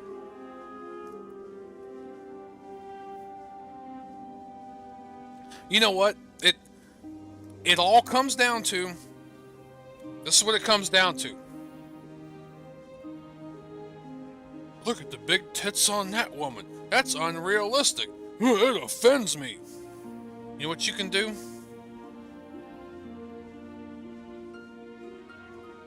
Put it down. Walk away. Nobody's forcing this shit into your eyes. Nobody's making you watch this shit. You know, matter of fact, I don't have the remote control to the TV in this. Matter of fact, just go turn the fucking channel. Turn it off. Turn the channel. Walk away from the comic book stand. Turn the fucking channel. Click X on the tab or whatever that you're watching. Walk away from it. There's so much shit going on with, you know, women and you know, traditionalism still from the other side. Oh, you gotta get a wife, you gotta get a girlfriend. Oh, if you ain't messing around with, what are you know, you're calling your sexuality into question. I don't get offended by that. You know why? Because I can walk away from that. And if somebody sits there and I go, well, it's my choice, isn't it? And they can't argue with that. It's my choice. I don't care what you think. I don't care what you say. It's my choice. What I'm saying is, people, even if you don't have a problem with them, there are ways that others can without being illogical. Well, first of all, I'm willing to hear out anybody's logical or at least semi well thought out argument against it. But is it because I don't like it? Because it shows an inaccurate depiction of, well, these men with muscles upon muscles upon muscles. There's dudes out there, Arnold Schwarzenegger, with all of his muscles and with all of his, I mean, dude was on roids and all. I mean, a lot of these dudes on roids never got as big as these characters, these male characters in some of these anime. A lot of that shit, these male characters, they cannot obtain. Nobody can obtain. It's completely, absolutely out of the question. A lot of these women, if they just ate right and slimmed down and, you know, did this and that, would at least look somewhat close. I mean, dude, there's always accounting for genetics, yes. There's going to be some people, some women's got that wasp waist and that big apple dumpling booty and, you know, whatever like that. And, like, I understand that. The whole thigh gap thing, I understand that. But at a certain point in time, you got to go, okay, what's attainable and what's not? Those dudes are definitely not realistic. These women over here, I don't know. Maybe it's a not proportional, perspective thing. These men are so far out there to us that it's like, yeah, ain't no way in the world me or you or him or anybody can get that buff. Like, we can try. We can get pretty buff. We ain't no way we can get that buff. As we're with these women, it's like, this is actually somewhat attainable. Somewhat. I say somewhat. Not 100%, you know, you're never going to fit that exact mold. I mean, I've seen some of these drawings of some of these women, some of these comic books. It's like, holy shit. Like, you got to have good bones and good genetic structure to even come close to some of these women. And I get that. But what you see on a lot of these anime and a lot of these shows and a lot of these comic books, for the women is easily more attainable to get what these women got than it is men to get what those men got. And not to mention the fact, on top of everything, especially the girls in anime, we don't care. If you're short, you're skinny, you're a little bit chunky, flat-chested, big-chested, no ass, big ass. If you got a good personality, like, we love you all just the same. Every girl's got their personality. Every girl's got their, you know, their niche in life. Their I don't want to say their place, but every girl's got their own thing going on, and every girl is endearing because of it. Like,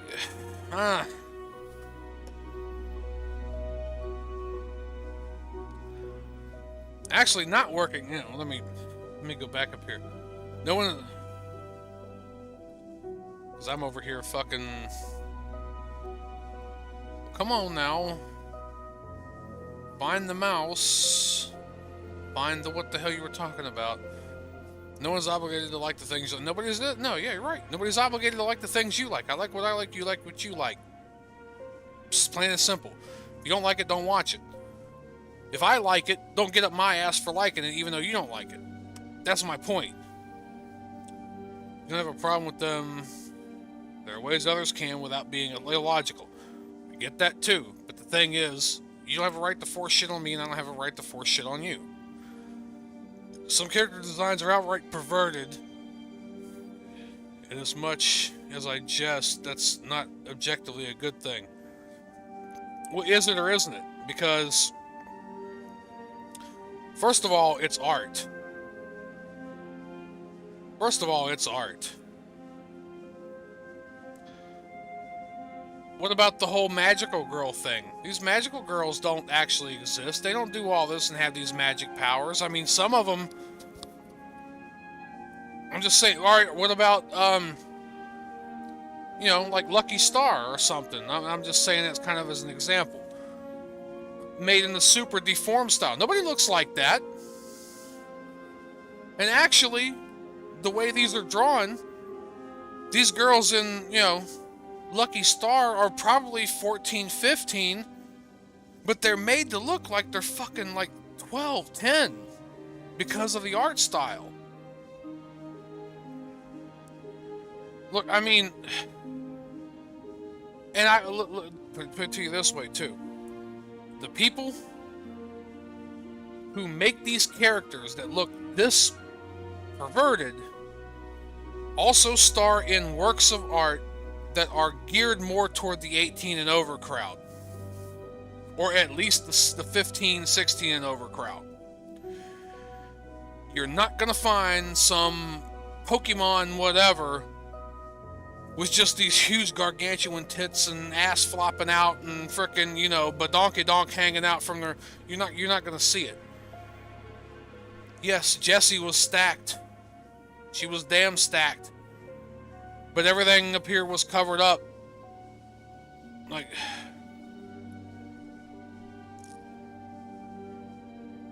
I don't know. I'm just saying if you don't like it, don't watch it. That's... I mean...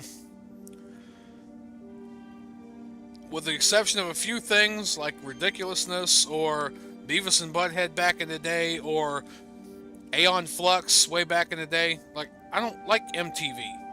I never liked MTV. Jackass was alright too, but other than that, like its main core audience, I didn't like MTV. I don't like what goes on MTV.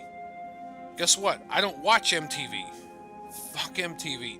Fuck MTV 25 years ago. I don't like I said, with the exception of those handful of shows that ever came on the whole damn network, 99.1% of everything MTV's ever put out is fucking garbage. Beavis and Butthead was alright. Jackass was alright. Fucking Aeon Flux, which they didn't even make, they just syndicated. Aeon Flux was fucking badass. And like, it was Ridiculousness, that's about it. So I don't watch it, because I don't like it. They're putting in words into people's mouths, fighting a straw man. I don't know what straw man you're talking about. Working out won't get you massive. I never said it would. But what I'm saying is that your body will be in the proportion. I mean, actually not working out will get women bigger, but it also throws a lot of other shit out of proportion too. And like I said earlier, and neither will dieting. Well, dieting does help, but it's like computers, garbage in, garbage out. If you at least especially when you're young, you can eat all the garbage bullshit you want as long as you work out and work that off. It's garbage in, garbage out. It's, you gotta burn more calories than what you take in. I mean, with a lot of these, you know, if you think about it, the life a lot of these characters live, where they're constantly fighting and they're on the move and they're training and they're this and that, they look that way because they're always active. But there's a lot of these characters that don't have big chests. It doesn't really matter. They're all endearing. It's the personality. That's what a lot of these women, because a lot of women that I've ever met don't have a personality. Now that's base. That's, you know, fucked up of me to say in some people's eyes. A lot of women I've known don't have a personality. What personality they do have is cobbled from bits and pieces of all the other men and all the other people that they've been around in their life. They're chameleons. They you know. I maybe met one or two women that actually have a genuine personality. Women are water. Women will take any form that best suits them. Women are water. Men are glasses. Men are cups. Most of the time, most of the women I've ever been around or have talked to or have been in any kind of contact with take the form of the men who are... My sister, for example. Yeah, we grew up Baptist. We never really gave a shit about it. My mom never took us to church. My grandparents took us to church for a while, and we were, you know, living with them for the year. Yes, I know. Hopefully it's buried so far in this stream nobody will see it. And like I said, if not, I've got other alternatives. So my point is, my sister never really... We grew up in a semi-religious household, but my mom never took us to church. My grandparents were always the one religious, but when we went back with our mom, my sister was never this and that. Then, you know, like 2015, whatever, 14, when I got her from down there in Florida and took her up to be with my mom and all that. She met this one dude down there and all this, and she's always, you know, always wearing this crucifix now and this and that, and going, oh yeah, this and that, and I love my, you know, love my guy, and I love his, and I miss him, and this and that, and oh, I love Jesus so much, you know, kissing the crucifix and doing. I'm like, where'd this come from? You never liked this before. I mean, my ex-girlfriend, the first one I was with, got on this forum talking with some dude, and I guess they were getting a little bit close. And he's like, oh, you know, I'm surprised that you even actually watch Inuyasha and everything, you know. Well, because he mentioned that he was Jehovah's Witness. And she was, oh, I'm Jehovah's Witness too. You, a human, are influenced by the people around you. Cringe, yes. But some women are even more so influenced. It's a strategy. It's a mating strategy is what it is. Look, if I were to sell you a used car, or any kind of anything, now I don't know, maybe me because I'm me, but I mean, would you be more comfortable buying with somebody who was of your race, of your community, about your same age, had your same values, or would you rather some, you know, from somewhere else, some other race, spoke English as a second language, didn't think this and like that like you did, didn't eat beans and cornbread, and didn't, you know, whatever the hell it is, you know, would you be more likely to buy from somebody like you or from somebody like somebody else? It's an ingrained in-group preference. So a lot of these women who want to grab a hold of a man will emulate and act like and feed back a lot of behaviors that a man will put out there. Because it's the familiarity thing.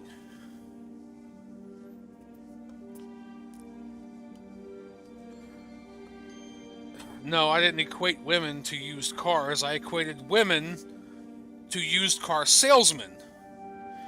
But the merch that they're peddling is not cars. It's themselves. It's their own livelihood. It's their own product. I mean, you're selling you.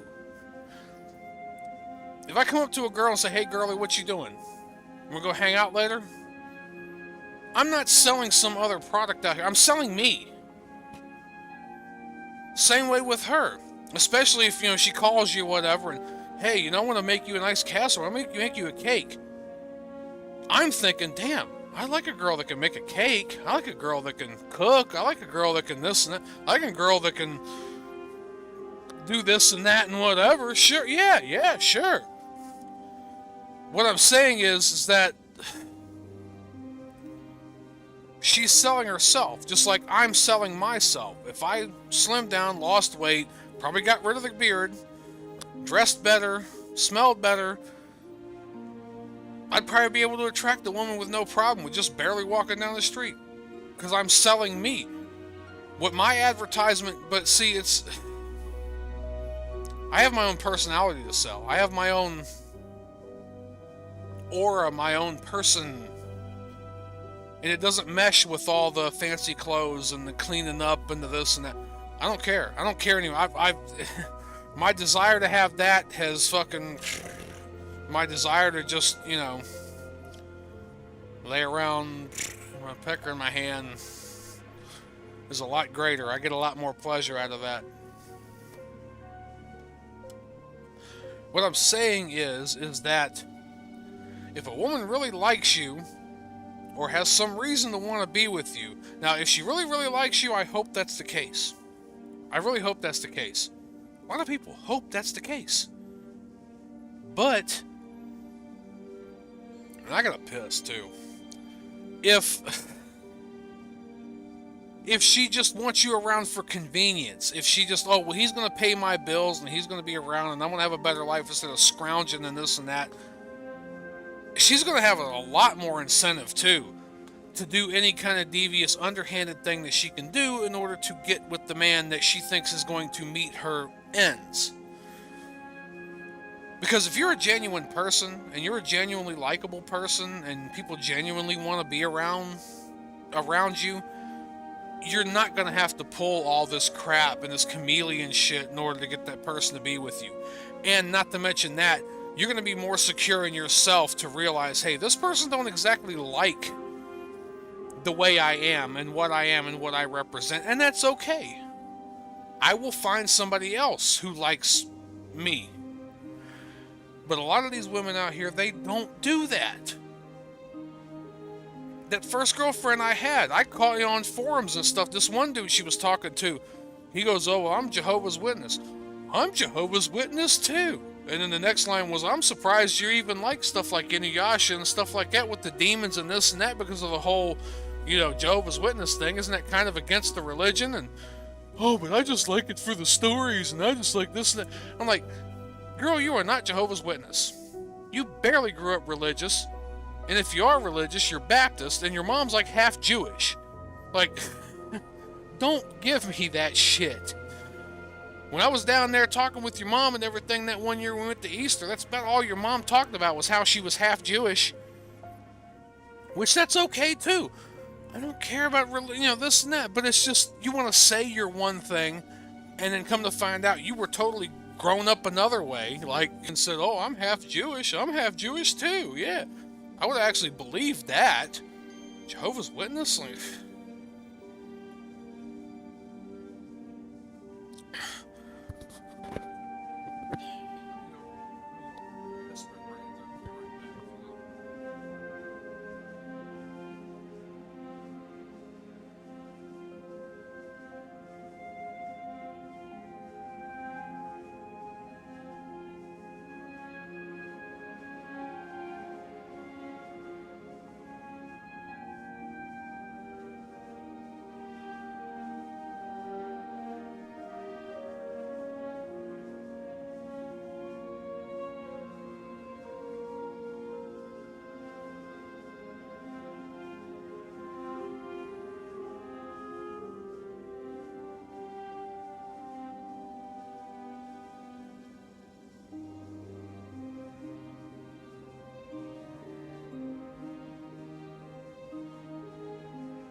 Like that this all boiled down to one girl, you know, being a dickhead. No, it's not just one.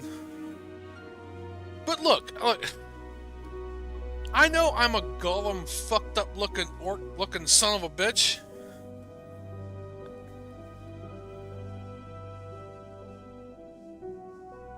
You know, I know. Ugh, excuse me. Nasty.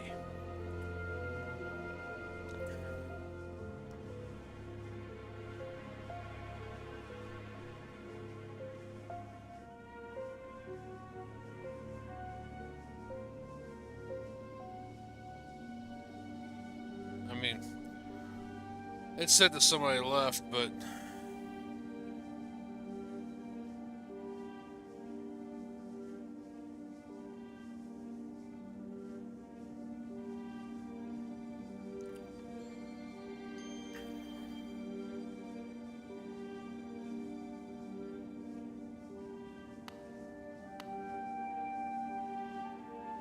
see if it's actually still running.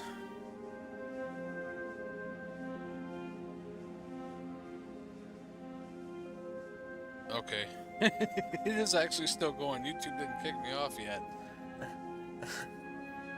What I'm saying is, I know I look like a butt-fucking ugly son of a bitch. I know I look like the business end of a fucking manure slinger at a goddamn dairy farm. And I can admit that. There's a lot of these women out here, man. They look like the fucking...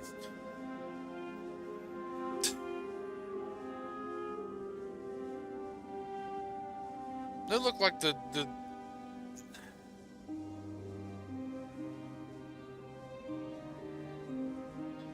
I'm trying to think of...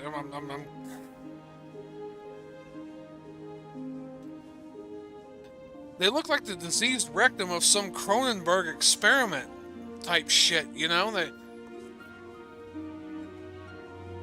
look like a reject from a Kafka novel. They look like an abortion from H.P. Lovecraft. I know I don't care. Women don't give me a second look, and that's good. I don't care.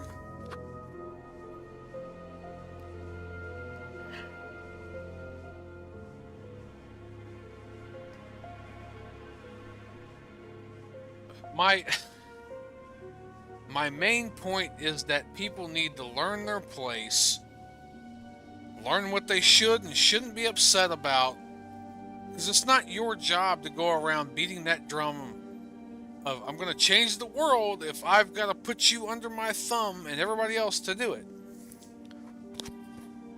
Who died and fucking made you, you know, fucking Lord and Master over everything that was moral and good?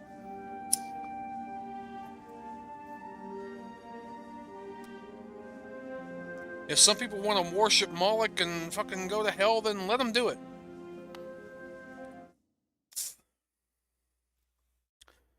Because I think people who believe in that Satan shit stupid. I believe, you know, a lot of these overly religious people are fucking stupid. I believe a lot of the atheists are fucking stupid. You know, I believe everybody's fucking stupid. Yes, learn your place. I don't mean in a oligarch elitist type sense. I mean in a societal function. These are my limitations. I can do this, this, and that thing. I can't do that, that, and that thing.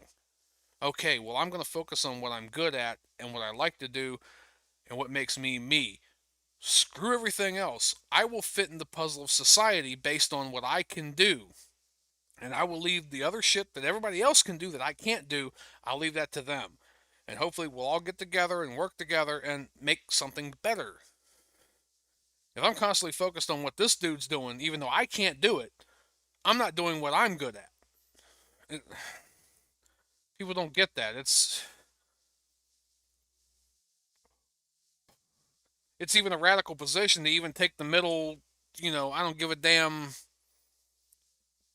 you know, individualist type. It's even a radical position to even take the individualist side of things anymore. Yes, learn their place. Down here is where the world ends. Learn nail arts from the legendary nail master Oro. Isn't Oro like Italian for gold? The version conformist versus the Chad mold breaker. Well, they want to place all this, alpha and beta shit on people and everything, and it's a lot more than it. I'm more of a Zeta or an Omega, as where I've just kind of walked away from the entire thing. I don't care if I'm a Chad. I'm not going to be a beta. I don't want anything to do with that dichotomy that's pushed out there. I don't. I've broken off from all that, and I'm kind of looking at society from the outside in anymore.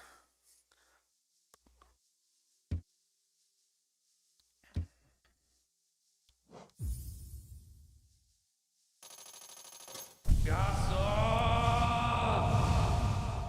now I'm fucked. Ooh, nice animation. Slack.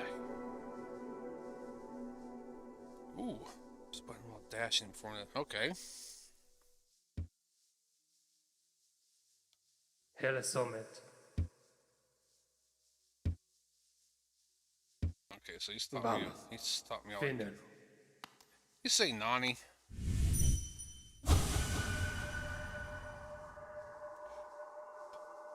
Brother Mato, you're only home at the top of the world. Do you still think of me as an enemy?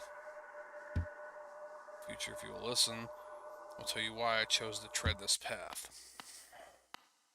Bam. He's bowing to me, though. Finnen. Okay. Zeta, you sound 10 times more invested in it than I am. You have no clue, and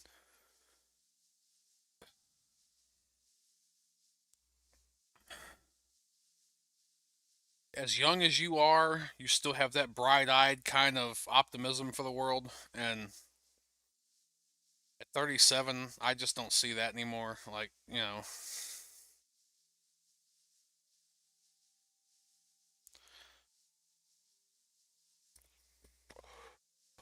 as the saying goes, I've taken my ball and I've gone home. Because I know, like in War Games, like that old movie from War Games, that old movie War Games, the best strategy is not to play. Don't get me wrong. Don't get me wrong. I have that desire to want to be with, and have a family and this and that, just like anybody else. But that realistic side of me says, no, there's too many risks, there's too many traps. Actual traps, not anime traps. And optimism, well, you're a lot more based. And I think your generation actually is a lot more based. I'm basing that on the way I thought when I was your age. My generation was the one, those wide-eyed optimists.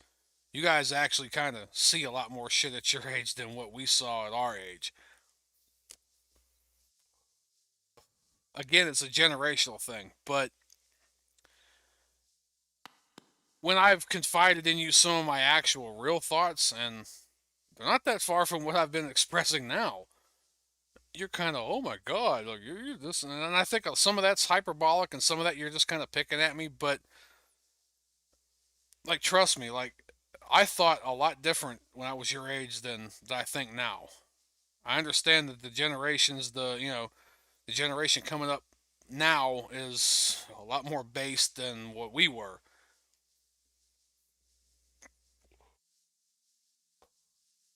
Put that out before I fuck myself up even more.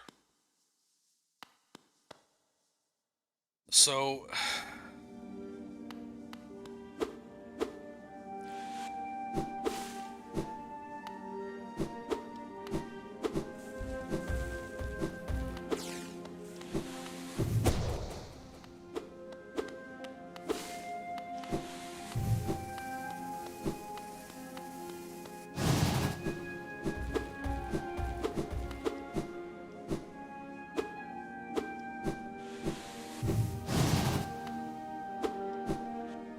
what the hell was that again? Hold X and release trigger, right trigger.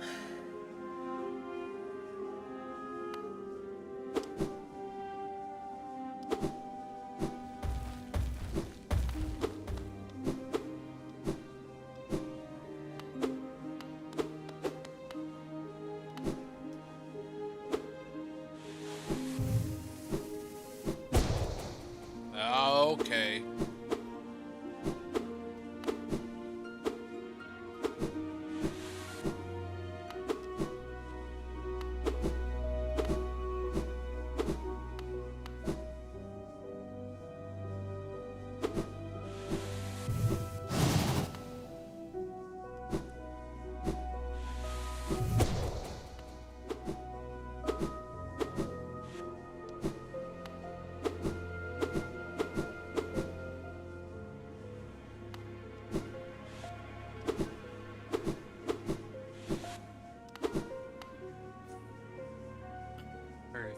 Actual position, purposely so, and I get that. I honestly get that. That you're more vague in your actual position. With me, and especially like off stream in Discord and conversations just between you and I don't give a fuck. I honestly don't give a fuck how far down the rabbit hole you go.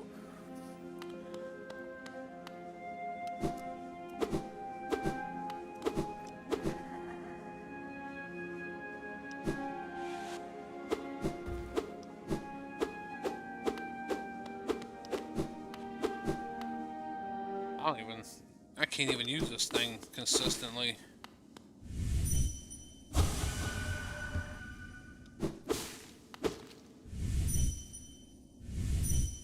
That dude was strung up by his damn...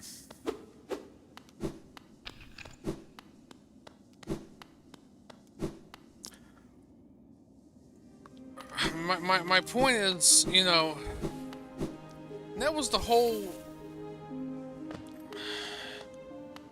argument of classic liberals and everything back in the day. That was the whole argument of, you know, you do what you do and I'll do what I do, and oh shit, alright. Kind of wedged in the middle of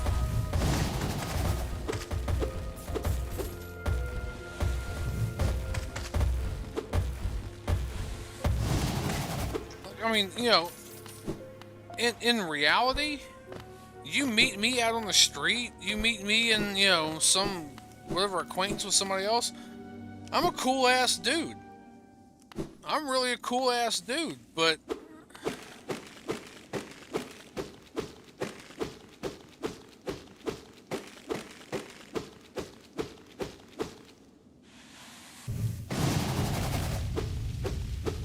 I've incurred the wrath of Khan. Oh, hell.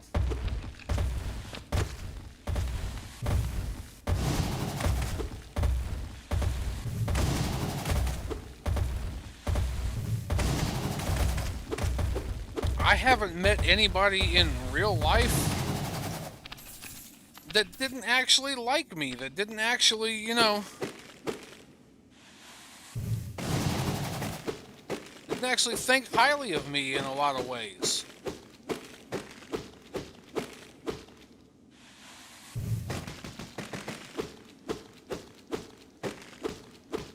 Because look, I mean, if people want to get into relationships and they want to take that risk and they want to be,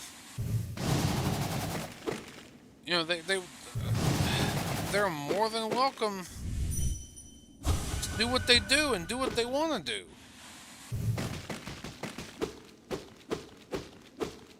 But don't impose your shit on me. Don't tell me that what I like to do is wrong because somebody else says so, or because it offends your sensibilities. Well, I'm sorry, I'm not you. I don't live your life. I don't see life the way you see it. It's not your job to sit there and you know, tell everybody else that they should act and walk and talk a certain way just to please you. Or to please this notion that you feel like you're charged with being the savior of humanity. I think I've done hit it all I can hit it. Because, I mean, isn't that some grandiose, you know, overinflated value of yourself that you think you're the person?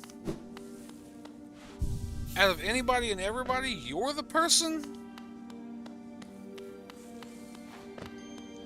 that has that right to say what goes on and who likes what and...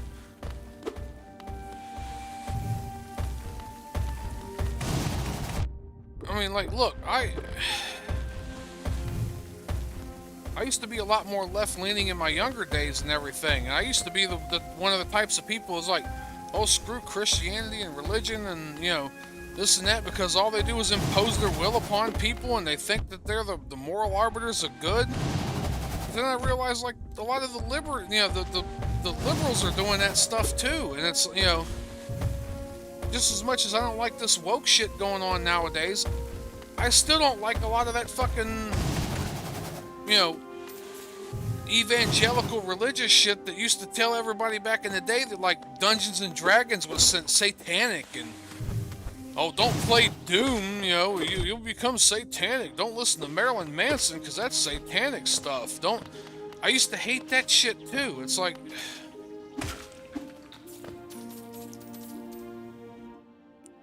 Just for a moment, if they aren't, who is? Everyone has a right to an opinion. Yes. As the saying goes, opinions are like assholes. Everybody has one, and they all stink. And an idea of what's right and what's wrong. If you can't control what even you think is good, or you think life should be lived, then, you know, what do you control? Nothing. If you don't even have a strong moral compass of your own, if, like Jordan Peterson said, clean your room. Get your own life straight first. Should I simply, you know, stand adrift of this void of a world, waiting to die?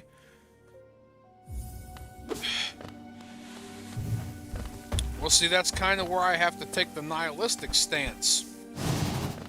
Yes. This world is meaningless. In a technical sense, when you look at it, when you boil it all down to what it really is, this life, our existence,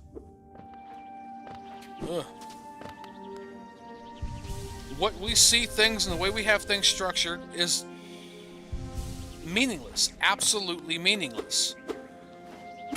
But that doesn't mean that you have to give up. That doesn't mean that you just roll over and let shit just happen to you. You don't. Because it's basically, you know, one of those deals like you're driving down the road somewhere and you don't know where you're at, you kind of got a little bit lost. Instead of, you know, crying and whining in despair of where are we at and how are we going to get back to where we're going, you know, start looking for a hotel, start looking for a nice roadhouse, a steakhouse somewhere, start looking for a nice venue somewhere, and just make the most of it. And then, you know, while you're there, go, oh yeah, by the way, you know, where do you think I should go after this? You know, what's the way out of here? You know, life is meaningless. It really is meaningless. If you want to take that stance of, well, I should just roll over and die, well, you're right. But if you want to take that stance of, I'm here, I can't do much anything about it unless I off myself, and I could honestly do that. But at the same time, there's so much to experience here. There's so many things to do. There's so much to take in. There's so much to be proud of and to make of. And let me try to find my own place in this weird, crazy, fucked up world that I didn't ask to be pushed into, but yet here I am. If you think of this world as completely, totally, absolutely meaningless, and there's no way, and there's no anything, and there's nothing else around it, you're gonna go insane. You're gonna kill yourself. You're gonna, go insane and get, But if you see this world as basically a stop or a detour or a happen, a situation of circumstance, then you go, well, fuck it, I'm here. Let's make something of it, dude. I'm doing these games. There's not a whole lot of people watching me. You're the only one watching me right now. I think Stats is still watching me, but he watching me. He might have fell asleep. How many people really are watching my stuff? Not a lot. Do I care? No. Yes, I'd like people to watch me, but do I? Is it the big? Well, no. I put this out here because I want to put this out here. Because maybe in a way I'm hoping that it might become something, and I'm also at the point of, well, if it doesn't, I like to play video games. I like to screw around. Why not just put this stuff out here and let somebody see it? Maybe I'll influence somebody along the way, Hey, I drive truck because I make money. I want to make money so I can have a house. So I can have a car that I want, that I can have a studio and different things where I can draw and I can write and I can do the things I want to do. I want to have a shop. I want to make stuff. I want to make stuff that people would be interested in buying and sell it to them and maybe make a little bit of money off of it in the end. But in the end, it's, can I make this thing? Do I like making this stuff? Yes, I like making this stuff. Do I like when people appreciate it? Yes. I want to draw, I want to write, I want to make music, I want to create stuff. I want to be just this guy that just, that just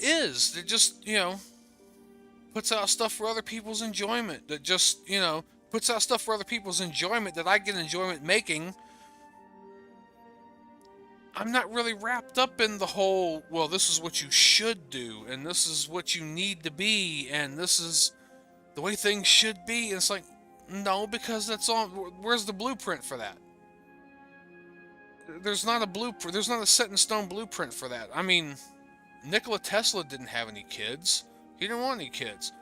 He invented all kinds of weird shit. There's all kinds of wild shit that's still classified and still locked up in vaults somewhere that we don't even know about. Like, he invented something and come up with a theory where he can make a machine that would crack the world in half. Like, that's some fucked up shit. And I bet he was thinking at the time, like, maybe this isn't something that should be made, but can I make it? Is it possible? Yes, it's absolutely possible. It's going to be a grand scale, and you got to really, but, I mean, Nikola Tesla had a whole invention, the whole thing of this thing that cracked the world in half. Like, I mean, he was dabbling and working on all kinds of things with resonant frequency, and, I mean, wireless him and Edison. If it wasn't for Edison coming along, we'd all be on DC power. We'd all be, our light bulbs would probably screw in differently, or this or that. Like, it just... It takes all kinds of people to make the world go around, and I've understood that maybe my place isn't having kids and breeding more people into the world. Maybe my I don't know. Maybe. I didn't accidentally hit this. Maybe my purpose in this entire world is to play these games and to do this goofy shit. And for somebody to come stumble along me one day who's maybe real depressed, don't know where to go, don't know this, don't know that, and talks to me and is like, you know what, since I've met you and everything like that, I have a better outlook on life. And they pull themselves out of their slump and they end up going on to, I don't know, cure cancer, bring world peace, unify the world in some way, make some big invention, become president of the United States. Maybe just something small and insignificant like that, like, maybe that could be my purpose in life. Maybe my purpose in life is to bring that one person out of their dregs so that that person can go on to do big, great, grand things. It's the butterfly effect. Like, I don't know. Nobody knows. And this music's kind of apropos for, you know, maybe my drunk, eclectic, truck-driving, fat-ass, golem-looking fucking self drags a couple of people up out of their depression and they make some good in life. If they'd have never met me, they'd have never made any good in life, and maybe our lives 50, 60, 70, 80 years from now would probably be just fucking real shit because they didn't meet me. Like, I don't know. Like, I really don't know. I really don't know how to quantify that. I'm just a dude. I'm just a dude on this rock spinning around in space like everybody else. I didn't ask to be here, but I might as well make the best of myself while I am here. And we go back to what you were. A moment. Who is the right to opinion? Yep. You can't control what's even you think is even good in hell. Yep. So like I said, I think a lot of it is, and maybe this is the whole, you know, right, left, whatever thing, but a lot of these people who call themselves liberals nowadays, who beat that drum of equality and who beat that drum of this and who beat that drum of that, are very miserable, shitty, aimless people themselves, and this is the only way that they have in the world to even feel like they're any kind of anything. A lot of people, they're just miserable. And I would love to get through to a lot of these people. Like, dude, it doesn't matter what everybody else thinks. It doesn't matter the way the rest of the world is. Do you? If you put out a good product, if you have a good personality, if you do good and do right in the world, people will gravitate towards you. If the ideas that you have and you espouse are good, and people like them, they will spread. That's, you know, you will. Yes, I know. I kind of backed way up because I didn't know how far this went down because I was ranting. You control. Okay, so yeah. So what do you control? You don't control anything. You control your own life. If you do good, people will gravitate towards you. If enough people gravitate towards you, then yes, then that will be a change. But you can't just force it upon people. Alright, so should I simply stand adrift in this void of a world waiting to die? No, you shouldn't. It's also not upon me to tell you that if you want to just roll over and die, that you shouldn't, because if that's what you really want to do, and I'm not trying to be an asshole, if you really just want to roll over, roll over. I mean,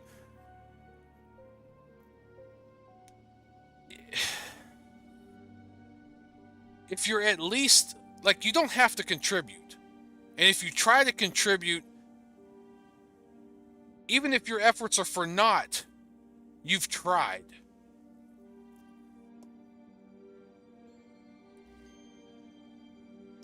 The world lacks inherent meaning, then it falls to the individual to give the personal meaning. Yes, it does, like I said earlier. Language is fake. Yes, it is. Language is fake. We've all made it up. It's just the way we've figured out how to communicate with other people in different particular cultures, groups, whatever. Science is fake. Science is kind of fake. Now, I'm not saying it's fake, it's... The definition of science and the scientific method is just trying to make sense of the world around us. I wouldn't necessarily say science is fake, but science is definitely not real. Science is just our current understanding of the world around us. We've probably got it totally wrong, and I'll venture to it, and we've got it completely fucking wrong. But it's the best explanation of what we've got going on right now, and so we have to start from somewhere. Math is, in a way, it's fake. But I mean, when we establish numbers and we've established the way, you can't deny that there's certain geometrical and certain mathematical things that are real, but it also works back into science. It's just we use math to determine what science is. Science is kind of dependent upon math. It's all a dream, yet we still live this way. Being meaningless is a meaningless label. Otherwise, why would we have anything at all? Because it's hope. It's, as Cubase said in PMMM, humans are illogical. We are illogical creatures. We do what services us at best in the amount. I mean, look at a completely end of the world, whatever, this and that. The Earth will not be here. The Earth will not be here sooner than the rest of the universe will go away. Our sun will eventually collapse, go supernova, completely destroy our solar system and a good chunk of our galaxy. There'll be a lot of shit that's still out there that, you know, even if we spread to Mars and the whatever like that, like the supernova will probably catch up with us faster and further than we've ever spread out. Like, you're right.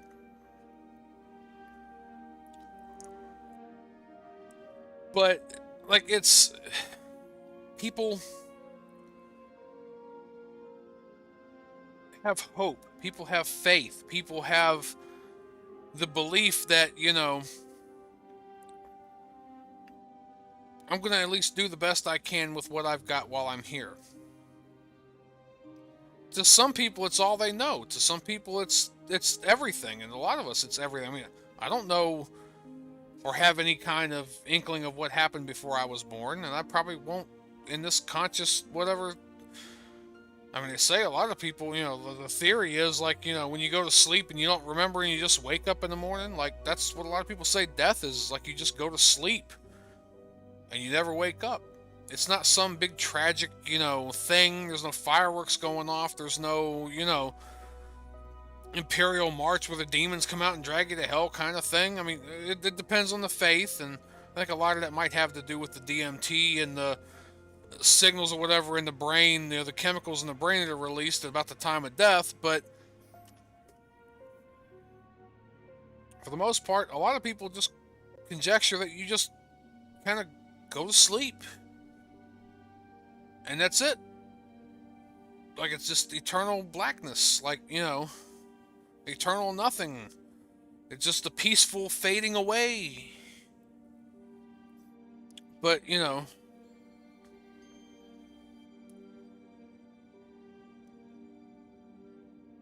we humans live in the here and now. What we can reach with our hands, what we can manipulate with our own hands and our own... We want to try to do good. A lot of these liberals mean well. They do mean well. I'd love to live in a world where there's no racism and there's no prejudice and nobody's poor and there's no crime and there's no this and there's no that. I'd love to live in a world like that.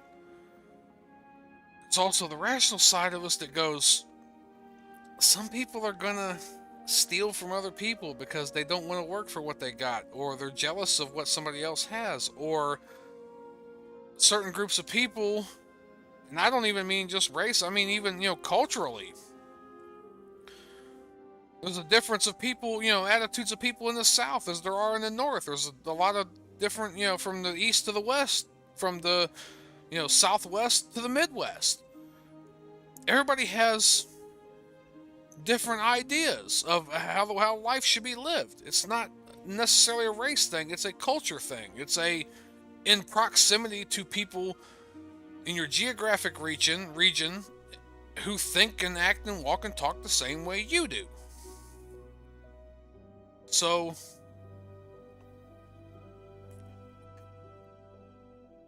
I mean, you know, they talk about the, you know, oh, the European settlers come over here and wiped out all the Indians from the Indians were fighting with themselves. Well, you can't call them Indians anymore because Columbus and all them thought when they come over here that they thought they landed in India, so they called the people here Indian. I mean, the Native Americans, the natives, they were all in their different tribes. They fought and warred and enslaved and took over one another way before we got here. There was barbarism and stuff like that going on before Europeans even showed up.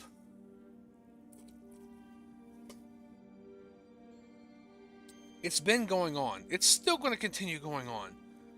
It's this bright-eyed utopia that people like me are going, yeah, but it's unattainable. There will never be a perfect where nobody's hungry, nobody's poor, nobody's nothing. It's not going to happen. Because we haven't got to where we're at in this society, anywhere, at any time, at any place, without some kind of opposition, without some kind of strife, without some kind of reason to work for something or something to overcome. And dude, it may be sheer just, morbid curiosity or narcissism, like, well, there's a plague going on here. I'm going to do my best to try not to get sick, and I'm going to help rebuild society, and, the potato blight of, Ireland, when, I just don't understand, they couldn't find anything else to eat because potatoes were such a modern staple that it's like, oh, well, the potatoes, so half of everybody starved because everybody only wanted to eat potatoes. It's like you couldn't have tried corn, you couldn't have tried squash or beans, and look, I could be displaying my ignorance. Was there anything else there? Did they have? I don't know, but I could rant for fucking hours. What I'm saying is that there's no such thing as a utopia. And the sooner we all realize that as a society in general, as a whole, the sooner we realize this is not a utopia, the sooner we can accept each other's differences and try to work together to overcome the things that are going to come in our path. Whether or not it's disease, whether or not it's famine, whether or not it's natural disaster, whether or not it's shit could pop off between, whatever in war. And we go, all right, well, I'm picking this side and you're picking this side, and we'll try to deal with this. And you gotta make the best of what you got when you're here, though.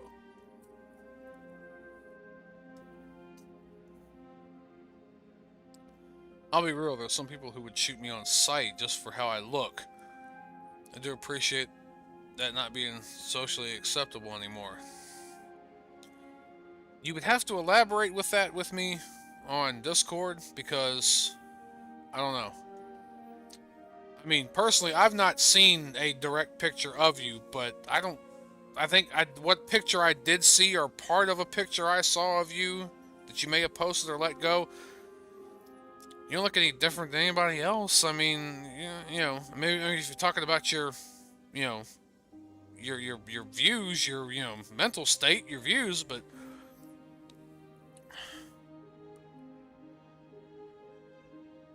then again, like I said, I'd have to talk with you and kind of elaborate that, because there's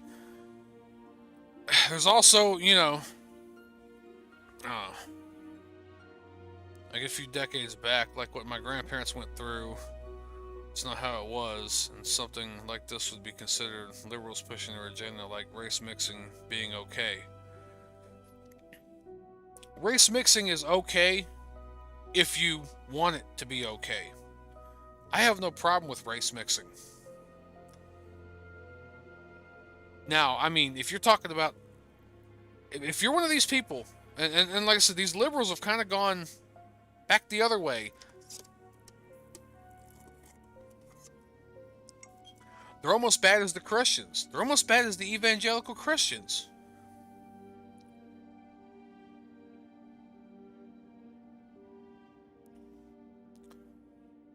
These liberals are pushing segregation again.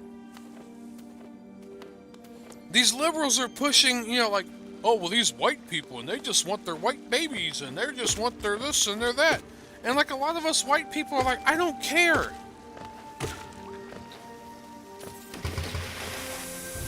Have you ever worked on a construction site? Have you ever... in trucking? There are a lot of black, brown, Mexican, Muslim, Sheik, Arab, of all kinds of truck drivers.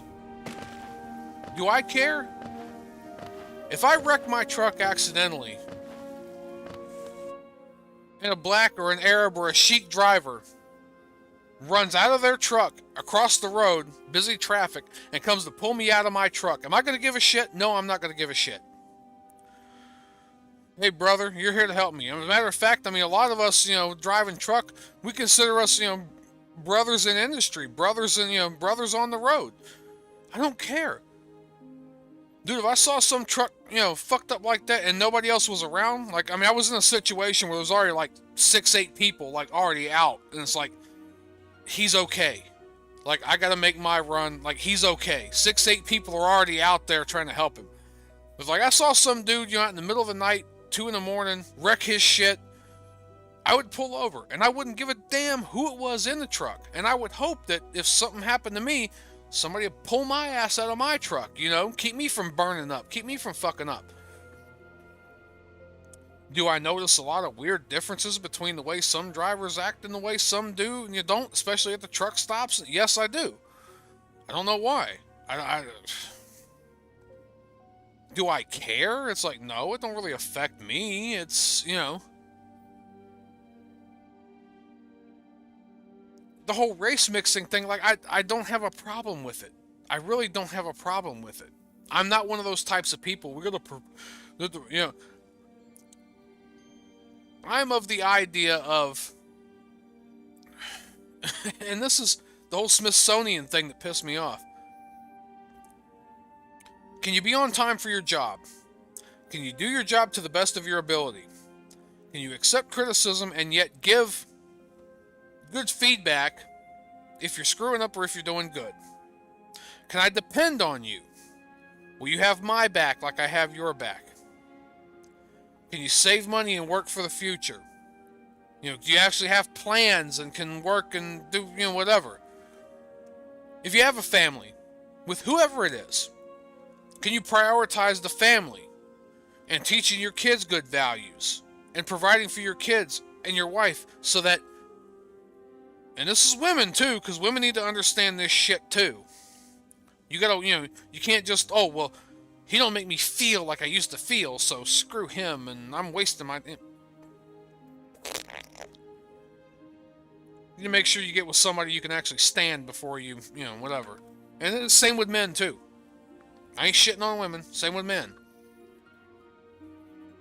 But, like a lot of these liberals going on nowadays, like, okay, if you're half and half, all of a sudden you're one. And you're not the other. You could be frickin', you could be dark roast with 6 spoons of fucking creamer in it, and you're still considered mocha. I'm trying to be a little bit less direct. You know what I mean? That kind of shit pisses me off. It's like, yeah, but you're still half, or, maybe even more than half not what you're claiming. I got a lot of Native American in me. My grandpa was damn near half-blooded Cherokee. I could claim that shit. I don't. Why? Because I didn't live that. That's not... But if you want to go, oh, the Cherokee way, the Sioux way, the Blackfoot way, the African way, the Muslim way, the white way, the Jewish way, if you really, really want to hold on to that, then race mixing is not... It is not conducive to your ideas. And a lot of libertarians and a lot of, even moderate conservatives, because, the whole conservative thing has just been blown out of proportion. I'm socially liberal and fiscally conservative. I believe you should date whoever you want, and you should live whatever lifestyle you want, and whoever you want, and whatever you want, but you can't make everybody else fucking pay for it.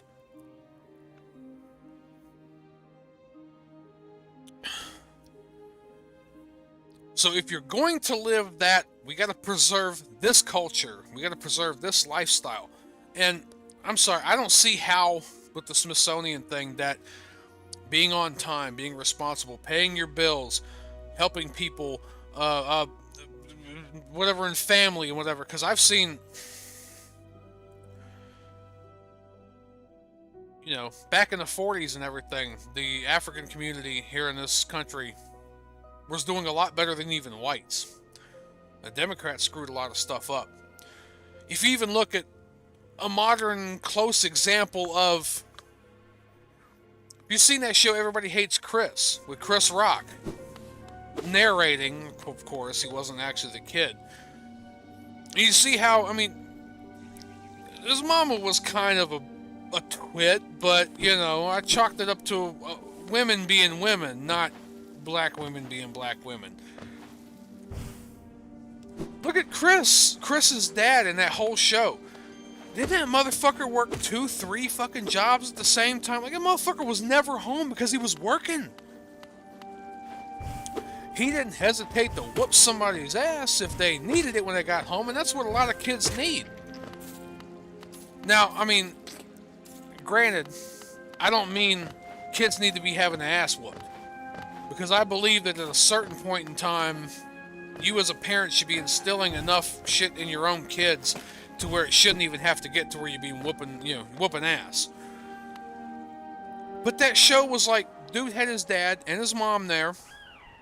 Everybody was on the same page. Dad worked, busted his ass. Mom took care of the house. Everybody had their job. Everybody knew what needed to be done, and nobody overstepped. You know, I mean, unless it was necessary and mom was working or whatever, Pop didn't try to make food or make dinner or try to rearrange the kitchen or whatever. He knew that well, if mom's out working or she's detained or whatever, for something, well, I'll just make something, whatever I can, just feed everybody, and hey, you kids, here's what I can do, I'm gonna do whatever, and, let's just eat and clean up everything and not try to make a fuss for your mama because, she's got enough shit going on in her life too, just like dad's got enough shit going on in his life. Whatever happened to working together? Whatever happened to being each other's support mechanism? Whatever happened to being each other's reward? That's all I'm saying is, these women, marriage is subjugation, and marriage is patriarchy, and women gotta this, and all men think is women gotta be in the kitchen barefoot and pregnant. No. But if you want to be with me, and you want to have a family while being pregnant's part of that, and while you're pregnant, you really can't do a whole lot of much of anything because you don't want to lose the baby. I understand we got a society built around where you can work a job where you ain't got to worry about that, and yes, I understand, but it's traditionally, that's kind of the way it went. But men don't sit there and bitch that we're out there working 2 jobs, 3 jobs, trying to work odd jobs, shoveling the neighbors' driveways and stuff like that for, $2 or $3, trying to this and that just so your family can have beans and potatoes on their plate. Nobody cares about what the men have to go through. Working dangerous jobs, steel mills, truck driving, construction, police, fire, firefighters. Working the most dangerous and, to come home to bring home a paycheck to give it to their wife to say, here, honey, pay the bills and go get groceries and whatever you need. And, at the same time, I understand women got to take care of the kids. Women got to cook and clean and do all this. I mean, this is traditionally, if she made more money and I didn't make as much money and I could stay at home more often, then my ass should be cooking and cleaning. My ass should be putting on a damn apron and being kitchen bitch. If I was with a woman that made more than me, I would put on a fucking pink frilly apron and be kitchen bitch all day. Hey, you make the money. You keep this house going. I'm going to make sure everything in this house runs smoothly while you make sure this house is possible. I will feed the kids. I will be up at 2 o'clock at night feeding the baby with a bottle. I will be up, changing diapers and doing this. Because you've set yourself up to where you've got your job now, and now, because of the position I'm in, I've got roles that I have to fill, that need to be filled, that I'm there to fill.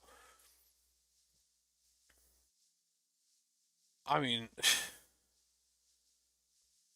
you know, like I said, it's not a fetish, it's not a whatever. I'm just saying, if I had a wife and kids and a family that I had to take care of, that I had to be there for, that I really, you know, had to invest in, if she made more money than I did and she was out making the money and busting her ass and coming home completely shagged and worn out and fucking couldn't do nothing, but as soon as I opened the door, just falling forward and I had to pick her up and carry her to bed, I would wear a pink frilly apron with a dildo in my ass, making food and cleaning up after the kids and everything, if that's what it meant to keep my family going. As long as that woman was willing to keep doing her job, I'm willing to keep doing what it takes to do my job. And yes, I'm being hyperbolic and I'm being fucking stupid and, you know, crazy about it when I say the shit that I'm saying. But people don't understand that now. These liberals want to bust down these social norms while basing everything that they want to change and say and do on these social norms. Oh, don't worry, man, I'm recording it. If I save this... Don't worry, I'm recording it. This alone was Phil. The mic and yes, mic out of context. Yes, I know. No, dude, I'm recording it. I mean, eventually I'll put it up on some other things, but I don't know how long this is going. This is going to be like 10 gigabytes or more. If I could put it on a DVD and either send it to you in a physical address or put it in some kind of internet Dropbox somewhere, you can have it. I'm not changing the social norms. The social norms aren't inherently good, but they aren't inherently bad either. The social norms that everybody claims to be fighting against are exactly what have got us here where we're at in the first place. You have to think that a lot of the reason why men go out and work and women stay at home with the kids is because women were more vulnerable when they had kids, when they were with child. So it was easier for them to stay at home and take care of the kids instead of going out there and... Do not put this on a DVD. I've said too much. Well, it won't be for distro. It'll be for personal use. Plus, there's plugins and stuff, and if not, dude, I mean, if you really want, I'll cut out chunks, or I'll send it to you, or we'll do some kind of Dropbox stuff. I'll zip file it. Whatever I gotta do. If you really want it that badly.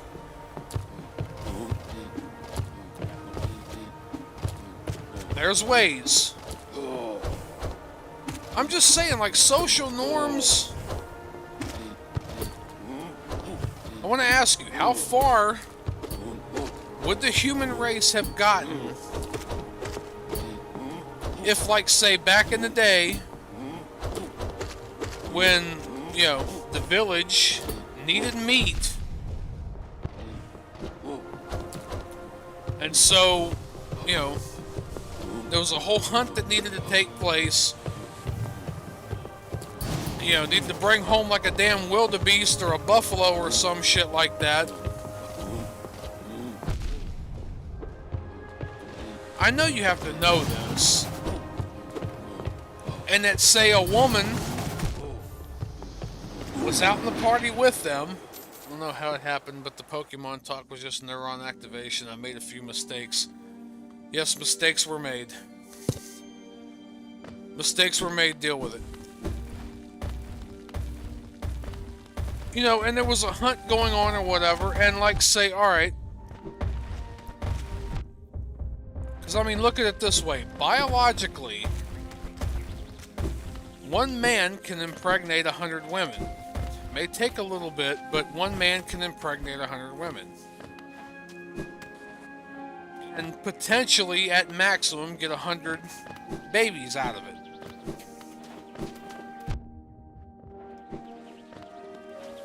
How many people are going to be able to be reproduced or recreated when you've got 100 men and 1 woman? You know?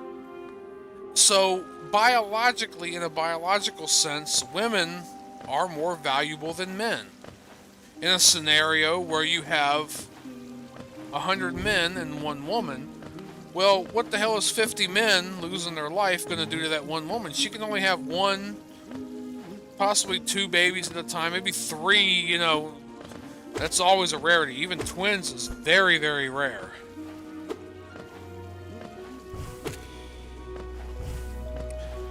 But when you have 100 women and 1 man, well, I mean, of course the man's going to be valuable, but, you know, every woman's going to at least be able to father 1 child. Now, I'm being a little bit hyperbolic in the 1 man, 100 woman scenario, but what I'm saying is that with women, they can only make, as you know, 1 child at a time. They can only create 1 life at a time, maybe 2, you know, the old twins freak accident thing. So if a woman wants to go out and, you know, be in the hunt and whatever, and something happens to her, well, that's not only her life on the line, but any potential child she may have, any potential child she may be carrying. So we're not talking about just 1 life, not even just 2 lives. You know, we're talking, you know, 4, 5, 6 lives. As where any man can just, you know, grunt and squeal a little bit and, you know, boom, there you go.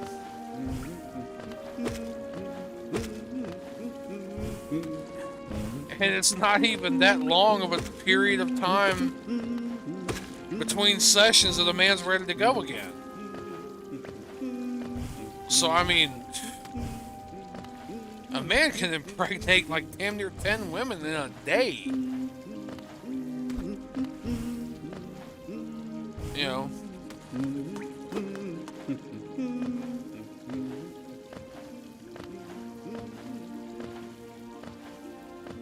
It's the whole Darwin thing too, in that, you know, women like stronger men because stronger men will create and provide more. They can protect the, you know, the household more from intruders, from animals, from, you know.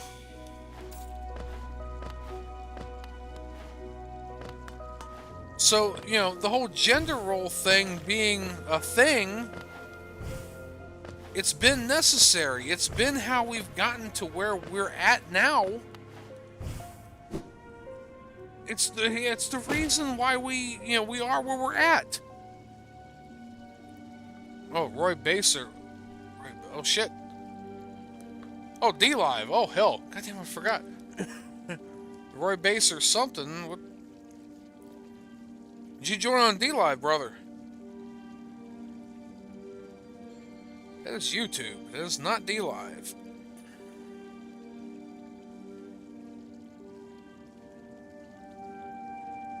No, hang on. We're gonna figure this out. Roy Baser just donated 6 lemons. Alright. So I've kind of half got the dLive going up there. Dude, I appreciate that very much. Cool shit. I got 6 lemons off of ranting about bullshit. Now, because this is stuck up here and I don't know why. It's... I never figured out the whole thing yet, so... Like, I put it up there, but I guess I figured it out 5 minutes beforehand. Blank screen. Let me go stream. Maybe it'll cut itself off.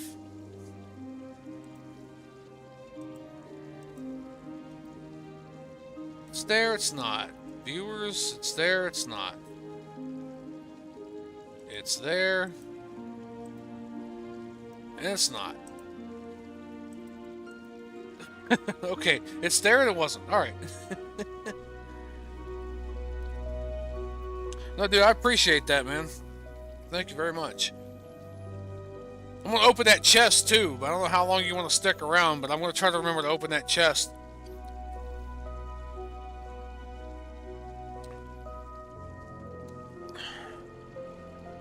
Look, what I'm saying is, I've seen a lot of these jobs that women take up. I've seen a lot of these jobs that women do, and they claim is this, and it's... When you want to talk about the coming, you know... What do they say? The...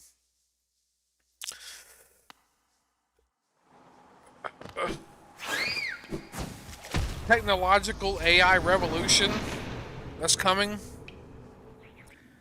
A lot of these women that are doing some of these jobs, and I gotta piss again.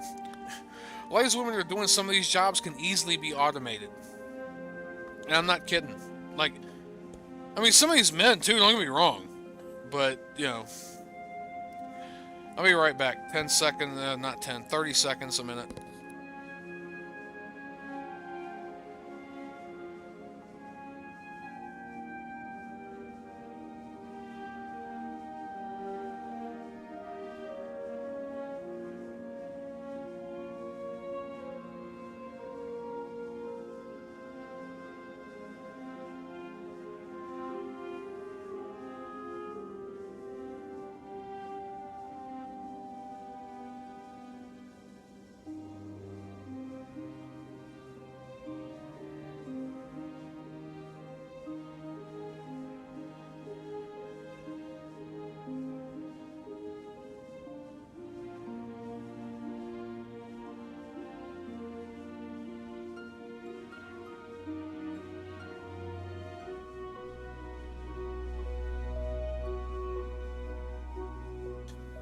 I don't know if you're still watching or not, but I appreciate the lemons. But yeah. I'm gonna try to get a lot of this straightened up and everything where it's better. It should have showed better up on the stream. But I mean, the stuff I talk and everything, yeah, it seems harsh.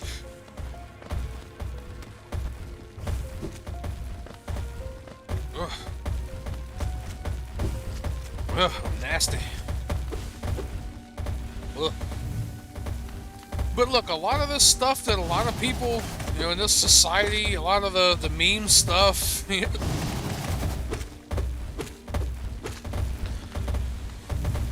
know, a lot of this stuff that people would call simp stuff. Like, look, if I found the right woman who believed in the world the way I did and saw things and wanted to work together,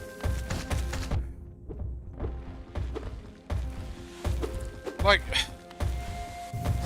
I would be willing to do a lot of things. I've just yet to find anybody out there, any woman out there, any, you know, any men out there too fucked up, but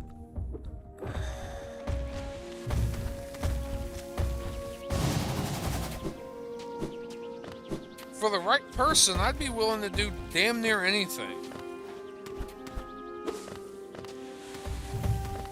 I mean, for the right person, if she wanted me to hang on the ceiling fan and cluck like a chicken with a bottle in my ass, I probably would do it. But I don't see a lot of people out here anymore nowadays worth it. Because you know deep down inside they're not willing to give you that consideration themselves. I mean, look, I just don't understand. Like, my ex-girlfriend, money was getting tight.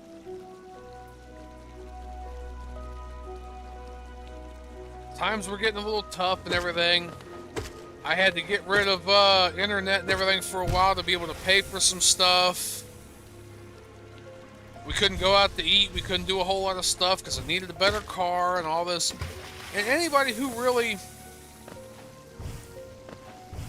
loved and wanted to be with that person would have been like, yeah, honey, this is what we got to do. Yes, I understand that times are tight and everything, and let's work through this together, and then when things are better, we'll have the things we want. And no, the girl I was with was like, well, you don't take me out to eat every other couple of days, and you don't buy me gifts, and I just don't see where you love me. It was this whole, you know, what have you done for me lately shit. And I work every day. I make money, I bring money home. We have a roof over our head. We have electricity. We have food. We have, like, did you marry? Well, not marry. Did you get with me to get things? Like,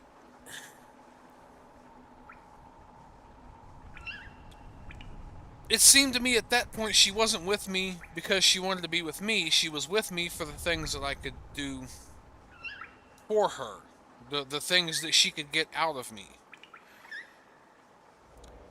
The sad part is that a good 75% or 80% of the society or more thinks the same way.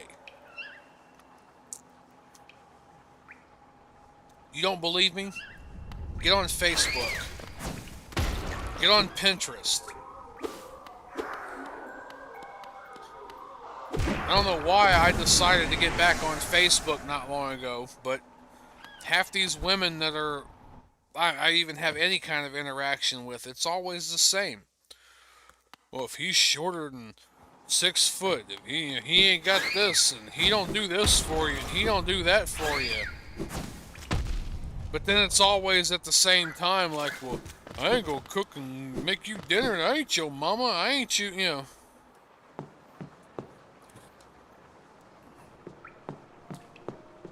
I'll show you some stuff, man. I'll show you some stuff I've seen.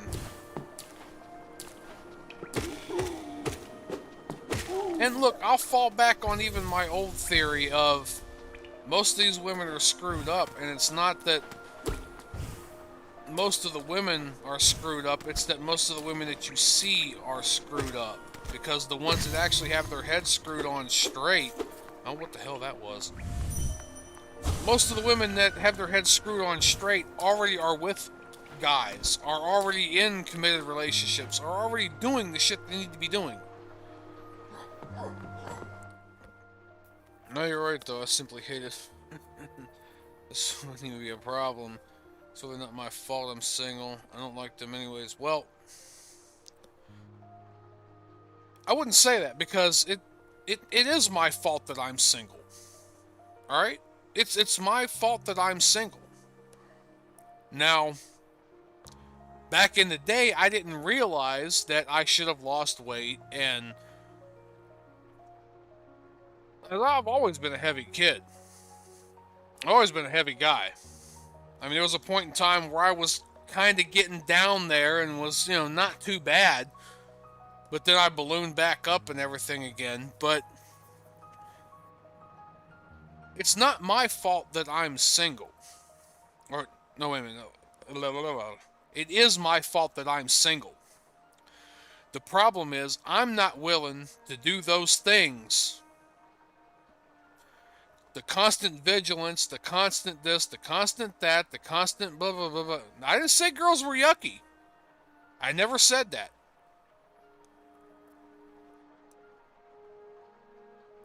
I would love to find a nice girl. Even a nice shapely girl. Even a nice, chunky, overweight girl with a little bit of a cross-eyed and whatever. As long as she can make good fucking fried chicken and, you know,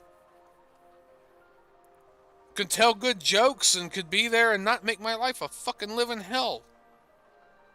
I don't care. She could be a little cross-eyed. She could be a little bit smelly. Fuck, you know, I'll just, as soon as I get home, grab her ass up and dunk her in the fucking bathtub. Bitch, I'm sorry, you stink a little bit. Your jokes are funny and your pancakes are good, but you stink a little bit. Like, you know. But if you're willing, if she's willing to go, yeah, you know, I'm sorry. I know because of my biology and this and that, I should take a shower more often than most people, you know? Which most people, as long as they take a shower on the regular, it's fine. Like, but what I'm saying is, like, you have to make yourself readily accessible and readily available and readily to other people if you want what you want to get back. And I know there's a whole lot of irony in me saying that, but look, I'm the reason why I'm single. I'm the reason why I'm single because before I was awake to this shit, I thought, well, if I did the whole giving them flowers thing and giving them attention thing and listening to their problems thing and, oh, it's alright, and oh, honey, you're so great, and oh, you can never do no wrong, and yeah, sure, this and that, and we're inflating their fucking ego for no reason. I thought that was going to get me action.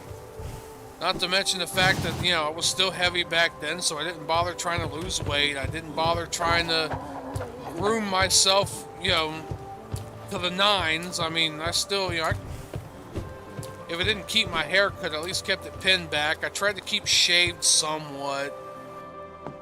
But I wasn't the 100%, you know, Rico Suave kind of dude that women wanted. And I know looks aren't everything, because with women, looks aren't everything for men. But I didn't try my hardest to do the things that I was told that was really, really attractive to women. Now that I'm like, oh, well, you gotta do all that?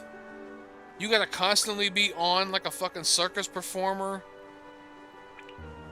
You gotta constantly spend, you know, 2-3 hours in the fucking bathroom every day, grooming every little hair and the pencil thin mustache or whatever they like, or putting the cologne in the right places, and I gotta spend, you know, 3 hours a day working out, and, you know, 2 hours a day on this, and 6 hours a day on that.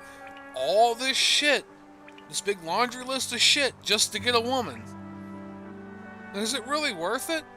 When a lot of these women aren't, you know, willing to afford the same to us. I mean, are you gonna take a class every other day or a couple times a week to learn how to cook real good and manage finances and raise kids and, you know, like, are you gonna do all that and, you know, or look good or put on, you know? No, you're not. Why should I go through all this shit to get a woman when basically all I'm gonna get is a little bit of sex out of it, some kids that statistically, I ain't pulling this out of my ass, 20% at least, if not it's almost 30, of all people out here running around, walking, talking, breathing, eating, sleeping, shitting today don't have the father that they think they do. This I ain't pulling out of my ass. It's like 1 in 5, almost 1 in 4. You seem to be approaching relationships like objects. Well, I'd like you to elaborate on that a little bit, but on the other hand, I want to ask you, how else should I approach them?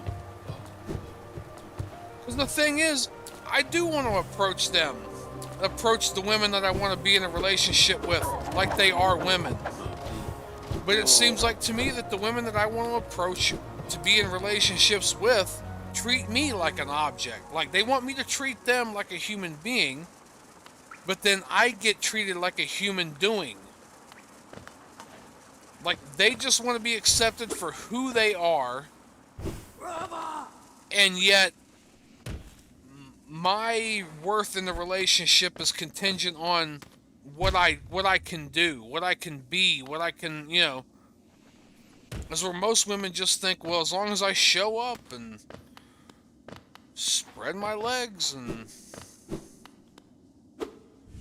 cook a pork chop once in a while, then I'm fine. I'm in like Flynn.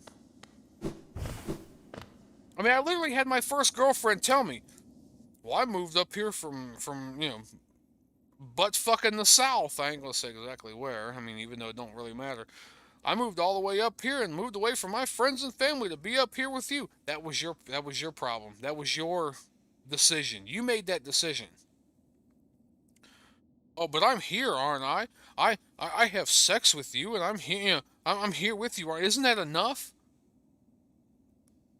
I'm like, oh, so in other words, as long as you spread your legs and let me do a little in and out once in a while, then that's all that you're there for.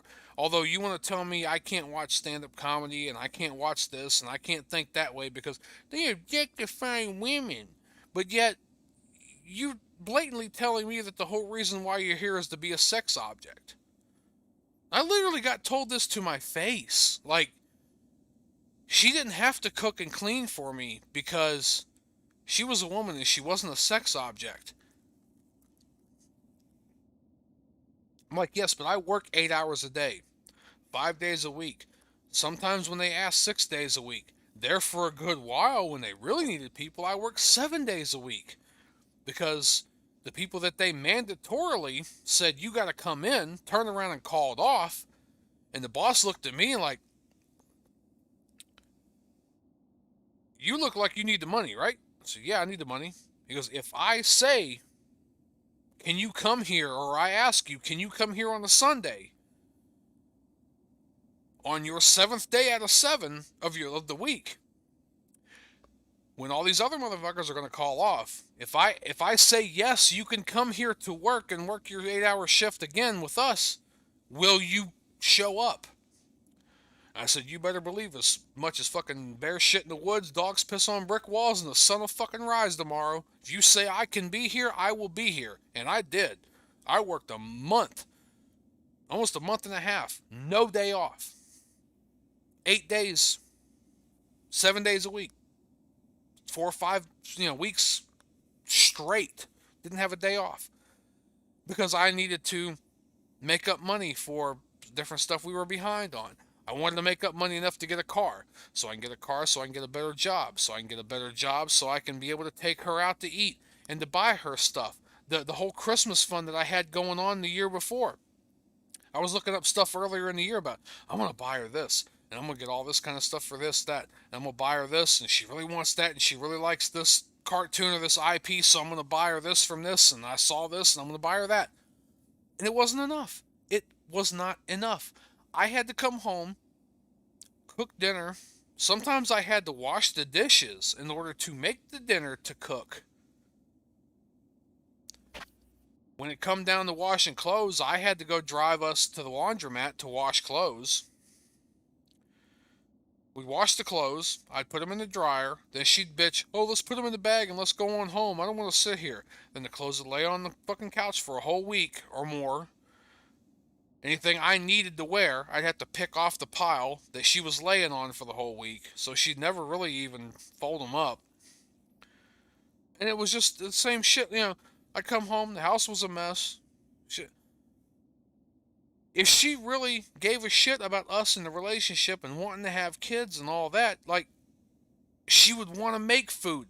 When she did make food, she made it like shit. And it's like, okay, I get that you don't know how to make anything, but when I say I like it a certain way, and you say I want to do all the things that it takes to please you, and all the ways you want to be pleased, because I want to be the wife and the girlfriend that you always wanted to have, would you not say, hey, how would you like your fried chicken? How do you like your steak? How do you like your hamburger? How do you like your spaghetti? How do you like this? How do you like that? I like it like this. I like it like that. I like it like blah, blah, blah, blah, blah, blah, blah, blah, blah, blah, blah. Okay, sure. Let me make it like that. And then you make it like that, even though you may not like it like that. But I like it like that. You can make your own the way you want.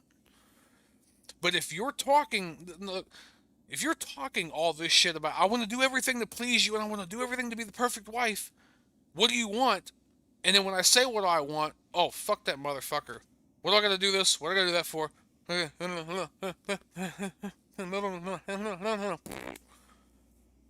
Then why even ask me? If you're not going to make the macaroni and cheese like I want, if you're not going to make the ramen like I want, which the ramen was actually, she liked her ramen so heavily boiled that you could drink it with a straw. Literally. I'm not shitting. You couldn't pick this shit up with a fork because it would just off the fork. I don't like it like that. Matter of fact, I personally kind of like it slightly underdone. Like, not underdone where it's crunchy or, real stiff. But, I mean, a lot of people, like, I like it where it's kind of slightly, because it's going to sit in that broth for a while, and eventually it's going to end up soaking up more water, and it's going to be what you want it to end up being later. So you kind of got to take it off the eye just before it's done so that it steeps in that broth and becomes done because of it just sitting there. It's... Well, I liked it like this, and I thought maybe you'd like it like this. I don't know how many times I've told you. I don't like it like that. I can hardly even eat the brick ramen, the Maruchan or whatever ramen in the brick that you gotta boil with the powder packet in it anymore because she ruined me on that shit fucking 15 years ago, 14 years ago. I've finally gotten down to a point in time where I can finally fucking stand it anymore. It's just the hypocrisy. If you want to please me and you want to make shit the way I want it, then make it the way I want it. And if I say, oh, well, you did a good job on this, but I wish you would have done that, instead of blowing the fuck up and go, well, I could just never do anything for you right. I could just this and that. It's that bipolar shit. Go, oh, okay, I'm sorry. How would you have liked me to do it? Well, I kind of like it like this, and if you would do it this way and do it that way, and then eventually you bring me something that I absolutely fucking enjoy. I will scarf down, I will hug you, I will anything to you or with you that I want to do. No, you constantly want to be a damn, wrench, a damn bone of contention in my fucking life the whole goddamn way. Like, this is what I'm saying. I know an asshole. No, I am a fan of reading the chat. I just get off on tangents. You see me approaching relationships like objects? No, I don't. I approach them as reciprocal contracts, and if one end of the contract is not fulfilled, especially when at the beginning of the contract I agreed to your terms and you agreed to mine, then you rescind your terms. That's, that's where I draw the line. No, fuck it. Cost-benefit analysis of marrying a woman that you don't love, who doesn't love you because you were horny one day. That's most relationships, dude. Most relationships. Are you talking about the one who was underaged? If you're talking about the one I met her online talking to her when she was younger, but the whole, hey, it's not, nothing ever happened until she was 18. I thought, oh, well, we like Inuyasha, and we both this and we both that, and she really seemed to be, hey, I want to talk to you. I'll talk to you. I'll see what you got to say. Do you really, whatever? But no, it was, you ain't showing up here until you're 18. And she didn't show up till she was 18. I didn't coerce her in any way. As a matter of fact, we broke up and got together and broke up and this and that many times. She's still come back to me. I know that's, just say whatever you want to about the fucking thing. The thing is, I told her, you ain't stepping one foot in my state, in my county, in my town, in my fucking block until you are 18. So,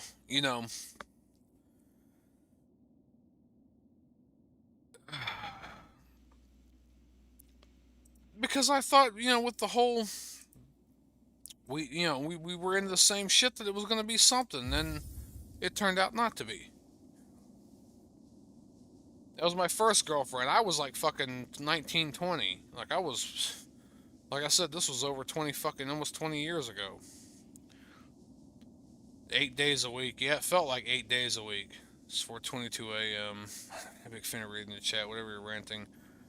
So there's a time code. I think it'll be funny if you only see this 10 minutes or so later. It was almost 10 minutes or so later. 4:22. It's 4:25 or 3:25 where I'm at. I see it.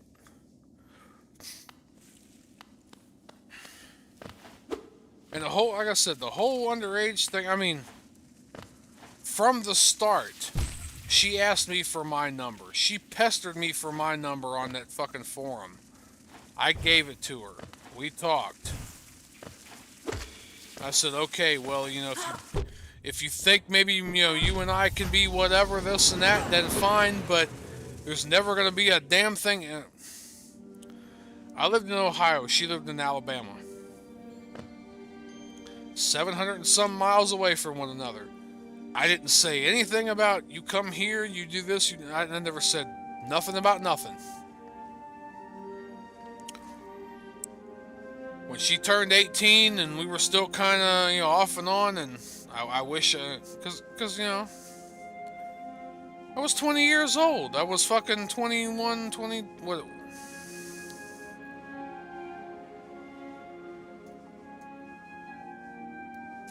When she finally showed up, was able to show up, and I let her show up,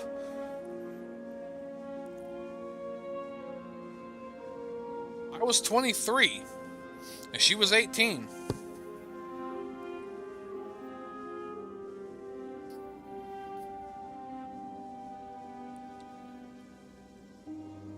So she was 5 years younger than me.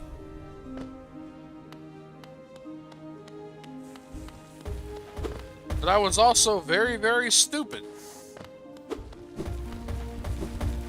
It says more about me than it does about her. I was stupid enough to wait for 5 years for some shit that turned out to be exactly, completely fucking wrong for me.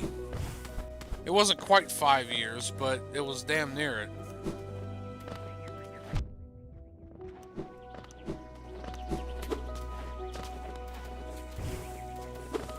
Thing is that at that point in time before then, I had a crush on this chick that I worked with at fucking Taco Bell. Was a single mother. Talked all this shit about her baby's daddy. Her baby's daddy didn't give a shit about her and her kid. And oh, I can take care of you. I give a shit. Yeah, I love you because I'm different. Yeah, fucking, you know. Before that, it was some chick I was crushing on. She wasn't even a month older than me and everything in high school. I don't know what the fuck was going on with her, and I don't know if it was me or whatever, but I talked to her later on and found her about, 7, 8 years after the fact that we went to high school, and she was still, stuck in her own world, kind of reluctant, reserved, shy. She was the epitome of I'm not gonna do anything with my life or try to do any kind of exploring because I'm afraid of what might happen kind of person. She was on disability. She'd been living with her mama the whole time. Her mom and her dad divorced years and years ago. I think her brother was still kind of living with them half on and off. Her younger sister moved in with her dad. The last time I saw her, the end of 2008, we were both 25 years old. She was still sitting at home, probably gained about 30, 40 pounds or more. Sitting at home. Which, I mean, I don't care about the whole, learn how to do the paper craft stuff and everything, because she was always kind of, the type of person that loved to do arts and crafts and drawing and paper craft and stuff, and that's what I liked about her, but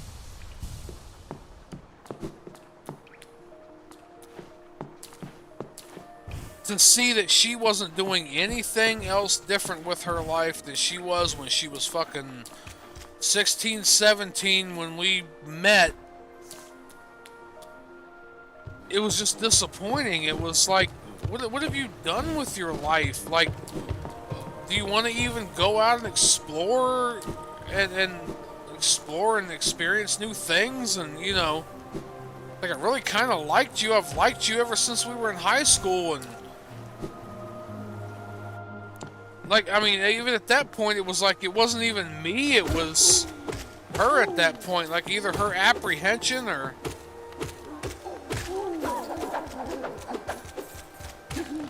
like, the whole time we were in school and everything. Oh shit, yeah, you have school in literally 4 hours. Have a good one. Yeah, I'm sorry, man. And that ain't even showing up on fucking... Oh, there it is. I have to scroll down. Yeah, man, I totally understand. And you can read or whatever the playback on this later. And there's plugins you can download if you want to download plugins, and you can download this stream. If not, get a hold of me and I'll find a way to get it to you. I mean, if you really want this to cut up and do whatever you want to and make fun of me, go right ahead. I mean, shit, it's 3:31 here right now. I mean, I'm going to have to go down there in another couple hours and renew this fucking hotel room.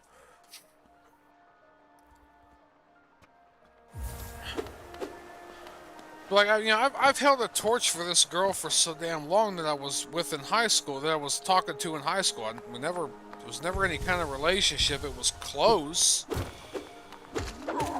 But it was this weird, 16, 17-year-old fucking check yes or no kind of weird fucking bullshit. Like, like her family was very conservative.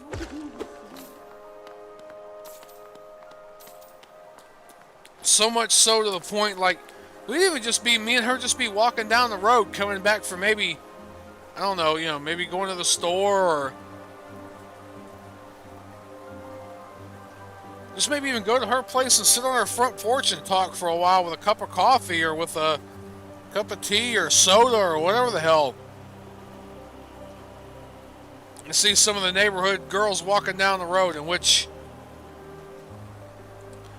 some of these neighborhood, I mean, this town was notorious. If you look up this town on fucking Facebook, like, this town was notorious for some of the teen girls and everything just being absolute freaking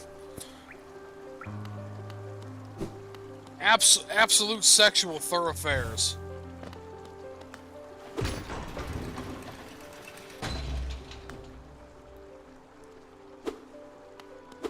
Absolute sexual thoroughfares. But she was, look at there, look at them going by. You know how we got the FFA, the Future Farmers of America? You know how we got the FAA, the Future Accountants of America? Those are the FSA, the Future Sluts of America.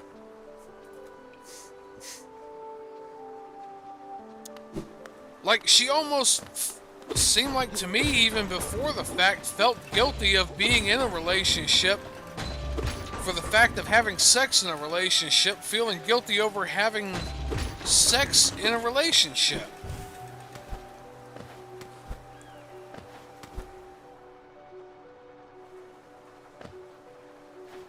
I guess so much so that she walled herself off .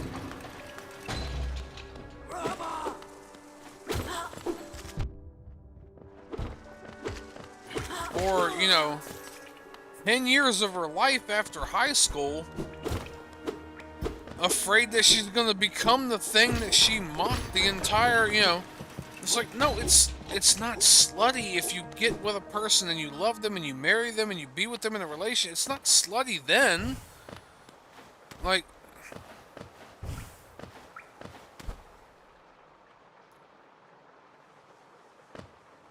I never understood where her logic was in all that. 'Cause I really liked her. I really cared for her. She was funny. A good sense of humor. She had that kind of dark sense of humor, but at the same time had that corny sense of humor. Like, she would say any stupid fucking joke just because it was stupid, but she wasn't afraid to take it to a dark level. Like,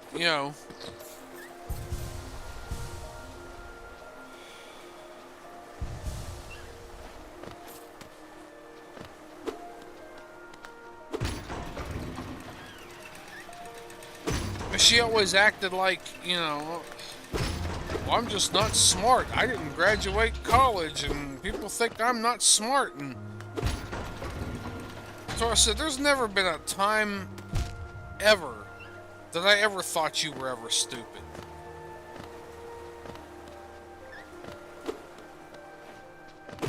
Yes, I understand that some people don't know or don't understand certain things.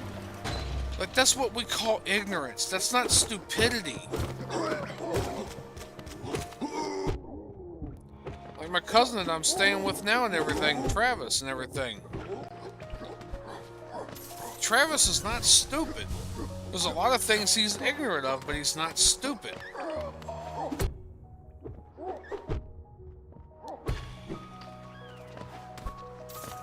I mean, I'm even that way. There's a lot of things I don't know, but I never thought of her as stupid. She always thought of herself as stupid because she always thought that everybody else thought of her as stupid. And that was something I could never get through to her. You know, and I didn't make anything better either because my frustration with trying to talk to her and deal with her and get through with her and try to have some kind of a breakthrough with some kind of relationship, and of course me being young and stupid too and everything, and kind of got frustrated and said some shit to her that I probably shouldn't have said. Nothing real mean. It's just like, well, if you're gonna be like that, then why do I need to talk to you then? And of course I kind of made my own bed on that one, but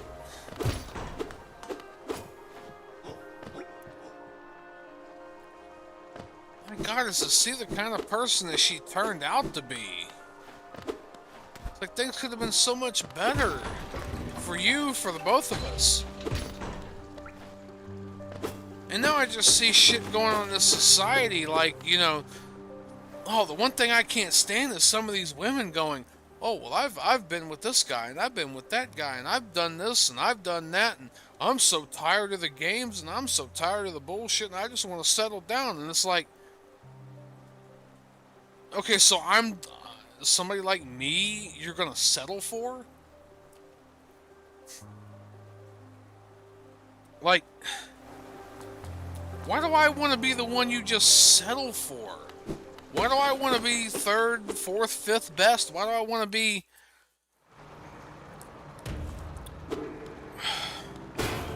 Why do I want to be good enough? What does that say to me? Still not over her. The one in high school, the Rachel? No, I'm not fucking over her. I miss her so fucking badly. I am not over her at all. As a matter of fact, Rachel is one of the biggest inspirations for my fucking character in my fucking comic book. No, I am not over her. And I need to be. She seems like the one that got away. She's the one now that I'm like, on one hand, fuck her, I don't give a fuck. But at the same time, like, I know nothing is ever going to come of it, but I'm still in love with being in love with her. Like, when I close my eyes and think of what could happen, and what should have happened, and how I really think about her, and how I really feel, I'm more in love with that, because realistically, I know the kind of person she is, because I know the kind of person her mother is. And she hasn't done anything but follow in the footsteps, fuck, of her mother and what her mother's thought and what her mother's told her for all these years. I hear the same shit. I mean, that's a lot of the reason why her distrust and everything comes from her mother. And I've seen it.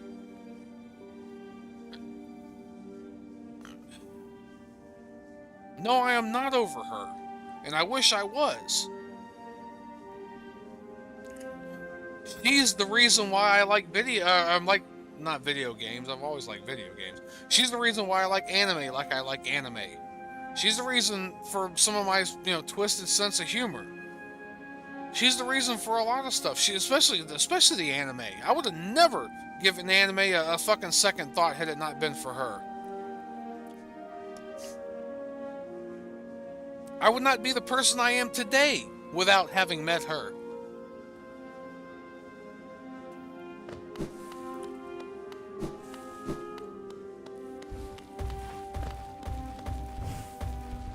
And to send me, to fucking hand me a fucking note one day in school going, you seem like you're the only person I can trust. If you want to start a relationship with me, that's great. When I didn't even see it coming. I mean, I had other people kind of half hinting, like, maybe you should get together with her. You guys really get along together. And then for her to come out and say it, only for the next day to rescind it and go, yeah, I'm sorry, my heart feels nothing. I don't know what I was thinking. Like, what the fuck? And then, you know...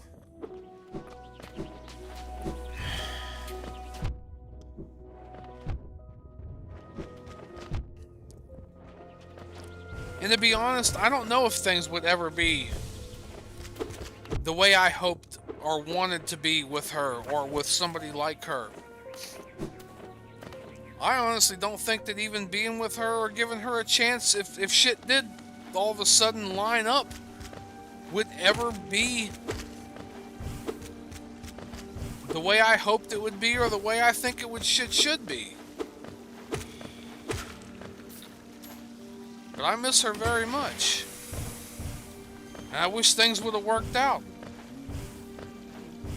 'Cause I owe a lot of my personality and the way I am and the way I think and the things I like and everything, I owe a lot to her.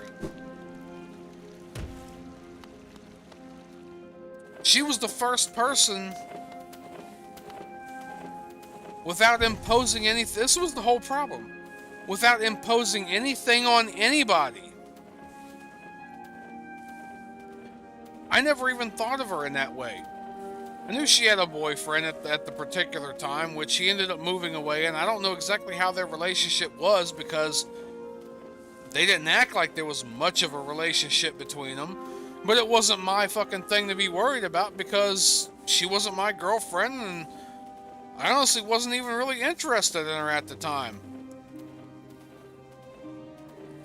I was adjusting to a new school and having to deal with my mom and her fucking new boyfriend and all this other shit going on, and my sister and that bullshit going on. I just wanted to go home and fucking play Mega Man Legends and whatever shit I had on fucking PlayStation and light incense and fucking listen to music and fucking, you know, all kinds of shit back then. I didn't fucking care. There was even a couple of times before any of this shit happened that I even went over to her place. It's the first time I ever saw The Matrix. It's the first time, you know, I was really sit and watch one of the fucking Star Wars movies. You know, I mean, I went over to her house quite a bit.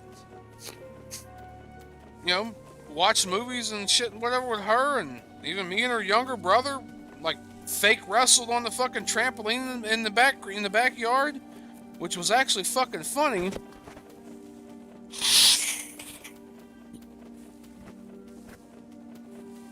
Dude had a slight birth defect from birth. One of his legs were slightly shorter than the other, so he had to wear the one orthopedic shoe, you know?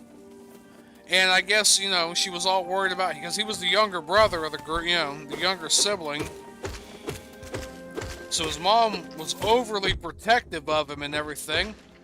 But, you know, we were all out in the backyard, jumping on a trampoline, whatever, and I was doing fake wrestling moves on him and, you know, not slamming him hard, trying to be, you know, like, oh, you hit him with the chair, but it was like obviously, you know, no chair, but obviously like, you know, kind of, I'd pick him up and try to like suplex him, but I would obviously pick him up easy and then even buckle my knees and kind of, you know, like lay him down before he'd hit the ground, you know, shit like that.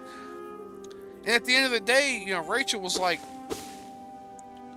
I'm surprised my mom didn't come out here and jump on you.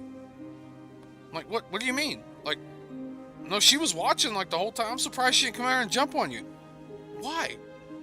Oh, because she never lets him horseplay or wrestle or carry on like that. Like, my mom must like you. My mom must really like you or whatever, you know, for her to trust you enough to not, you know, break her son's neck, basically, I guess.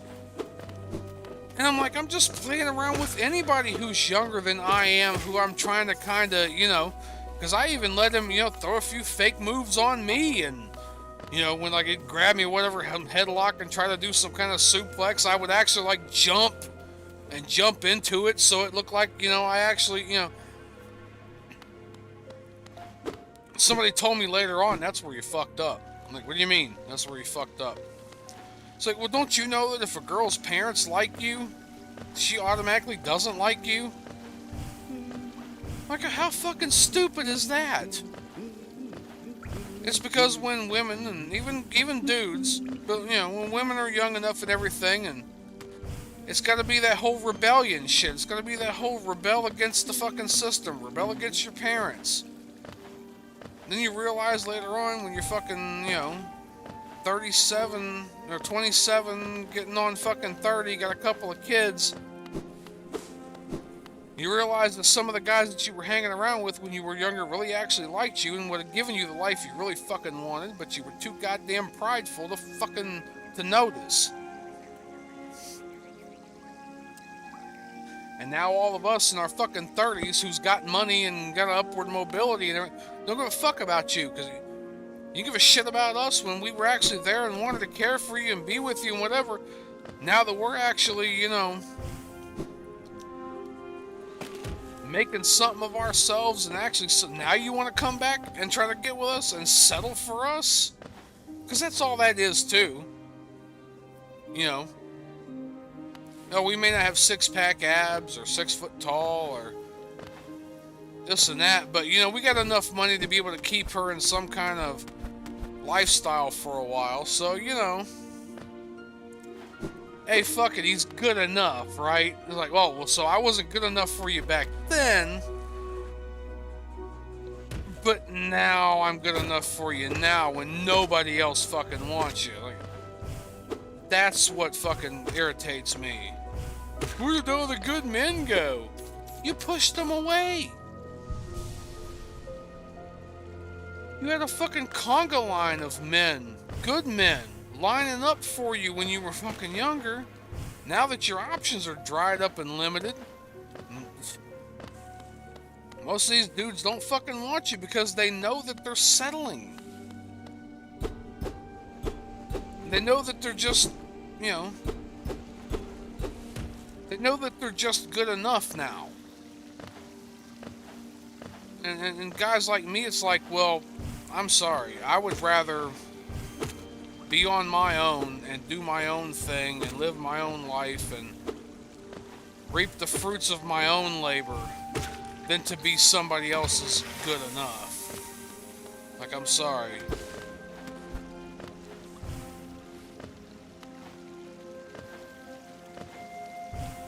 I'd rather live my life never touching another woman again than to be with a woman and constantly be reminded every day of how I'm good enough.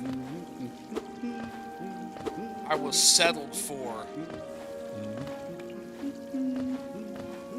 That's a fucking insult.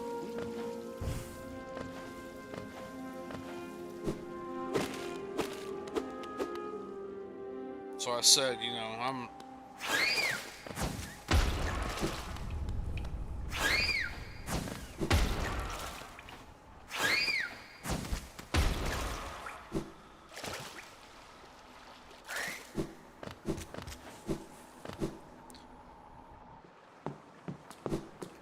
So I still care for that girl. I still care for Rachel very much, and she'll probably never ever see this, but, you know, you waited too goddamn long and you pissed around too fucking long. Like, you know, her mom's getting up there in years and can't really probably ain't gonna be able to take care of her much anymore on her own. And don't come back to me now because you've got no other choice. I'm not gonna be good enough. I'm not gonna be your contingent or your fallback plan.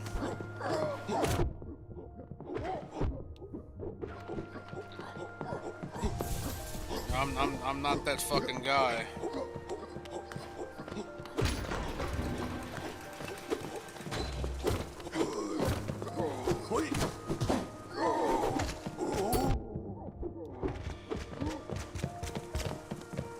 Yeah, that's like some of these women hanging around with these dudes that's got all these side chicks and on the weekdays or in the middle of the night he decides to come back home and cuddle up with them and everything because he ain't got nothing else to fuck around with. Or like a weekend where he can't find nobody to screw around with because it's Valentine's Day and all of his side chicks are with their main dudes. And he's gonna go back home to his main chick and, yeah, I love you, baby, and this and that. It's like, because you ain't got nothing else to, you know, break off into.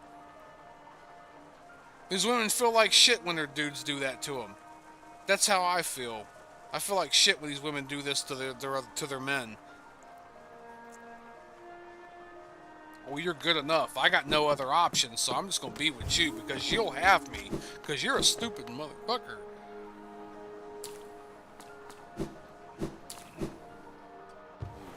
That's it. This ain't all women.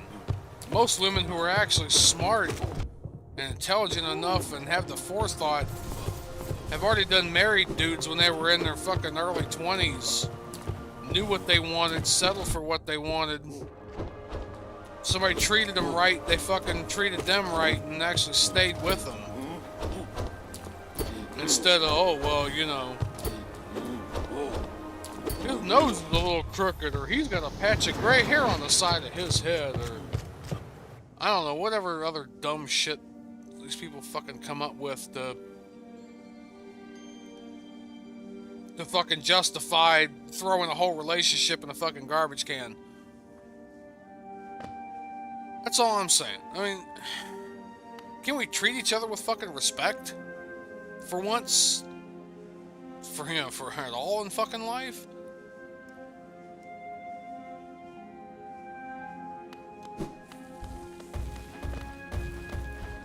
If it makes me an asshole, I'll be an asshole, and I'll continue to be an asshole.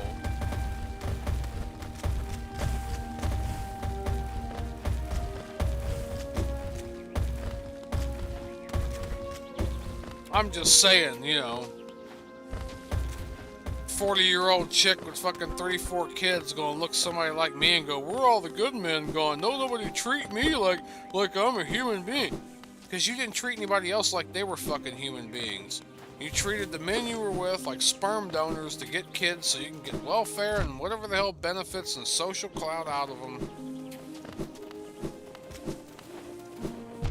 And then when nobody else wants you, you look at somebody like me trying to guilt and shame me into fucking some shit because you didn't get what you wanted in life. Hell no, I'm not over her. If she somehow fucking saw this and had my phone number and fucking called me tonight, I'd have to tell her, no, I'm sorry. Can't do anything for you. You should have thought of that shit back in fucking 1999. 1999 and early fucking 2000 when we were first talking together. When we first knew each other.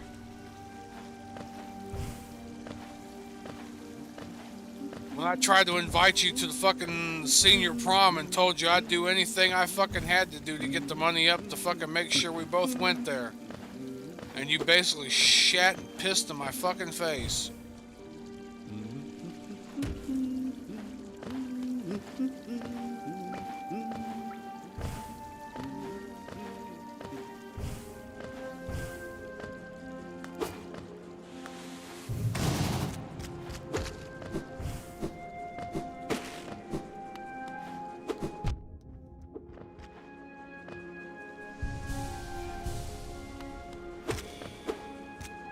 Like I said, maybe, you know, maybe you were too worried about getting your own feelings hurt. Maybe you were the boyfriend that you were with way earlier when we first met because he had to move halfway across the country. You felt like you didn't want to get close to anybody else. I fucking totally understand that too. But, you know, that should have been something that should have been kind of divulged with me when shit got a little bit more fucking weird between the both of us.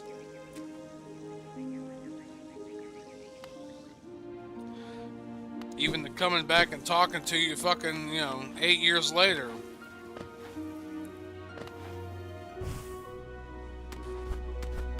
Because I even asked her, I said, you know, after when I was about ready to leave, hey, you know, what are you doing later on? You know, maybe come over and maybe bring over a movie or bring over something we can, you know, BS and talk and whatever. And no, I'm just, no, I don't think I'm gonna be into that. I said, you don't even want a friend? You don't want nobody to talk to, whatever? No, I just think I'll do no. I'm like, really? Oh, okay, well, you know. Here's my number. If you ever want to talk to me, it's all on you. I ain't gonna force anything on you that you don't want to be forced on. Like I said, fuck, you know. Fuck no, I'm not over her. Felt like I was fucking... I felt like I was treated like my feelings didn't fucking matter.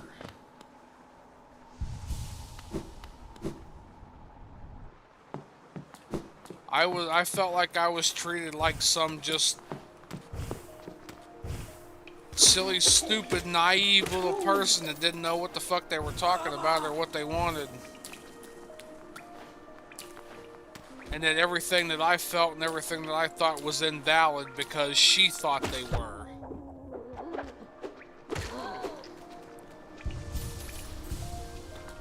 Like, I never at all expected her to just, yeah, sure, I have a relationship with you. Let's go ahead and do it. We at least expected a little bit more of an explanation than, oh, I'm sorry, my heart feels nothing. I don't know what I was thinking.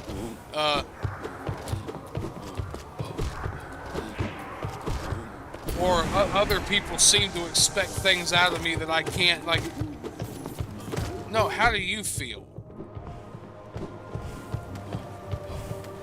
Like, when we hang out and everything together, when I come over to your place and we watch a movie, when we do this and we do that, like, everything's good. Like, you know, we get along great.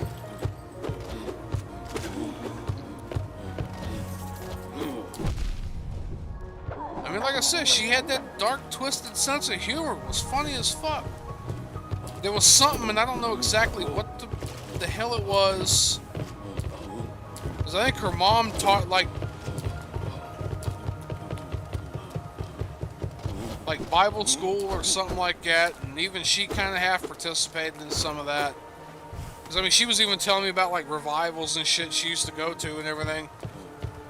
But it was some, like, you know, metal poker or whatever on a handle, like, for an X-Acto knife, or it was some kind of, like, punch or whatever for something.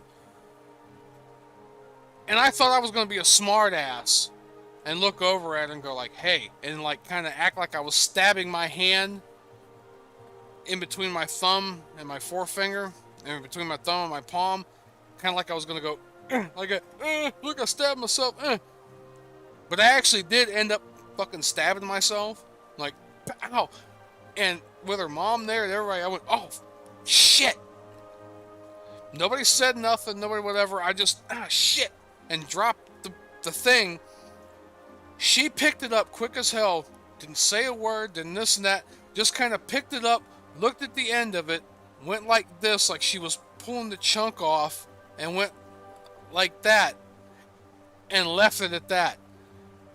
I'm like, that's fucking funny. That's funny fucking shit.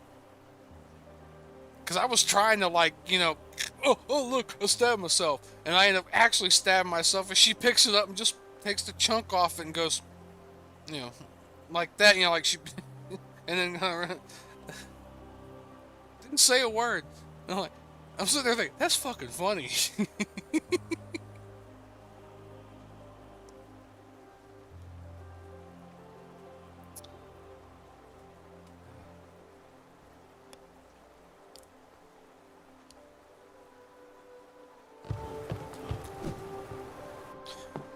There'll never ever be another one like that. At least not one that thinks of me the same way and, you know, ever kind of in my sphere of existence. And my whole problem with, you know, a lot of people, why don't you go and, you know, whatever clubs or meetups or whatever this and that? And it's like, okay, fucking where? Like, there ain't a whole lot of people that think like me, or like the shit I do, or are into the same shit I am. Like, a little bit more nowadays, it's a little bit more easier, I guess. Aha, you jumped in the water, you dumb son of a bitch. A little bit, you know, today it's a little bit more easier to find groups and stuff online and meetups and hangouts and stuff, but I mean, I'm talking, when I met her, it was in like 1999. Even people a little bit later on, 2001, 2002, it's like, where the hell am I going to go to meet people who like anime and comics and different stuff and have the same sense of humor? And like, I mean, even the goths, which, like I said, I didn't really hang out with the goths and everything, but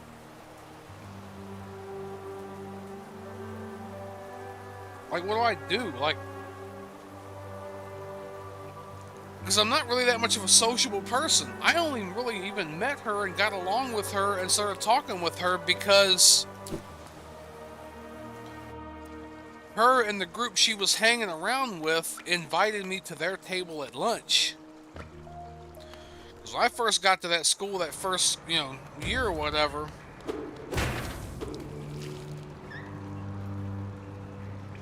ain't shit in here. When I first got to that school that year and everything, you know, like you do when you're the new kid, I grabbed my lunch and everything and went off to the table that nobody else was sitting at and fucking just stayed over there.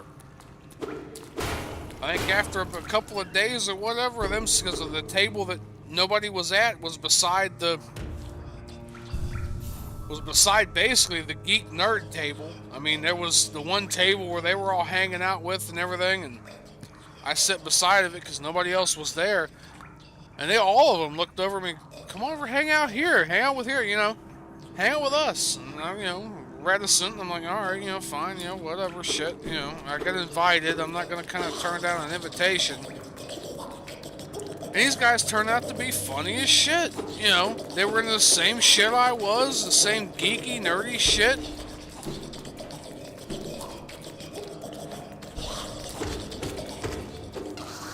Because shit like that you can't force. And when you're somebody like me, you stay at home. You play video games. You watch dumb shit on TV, anime, old cartoons. Stuff like that, you know? When are you really gonna go out anywhere and meet anybody? You're not, because you're too busy doing the shit you like to do at home. So, you know, it's what I had to try to explain this to a lot of people and everything when I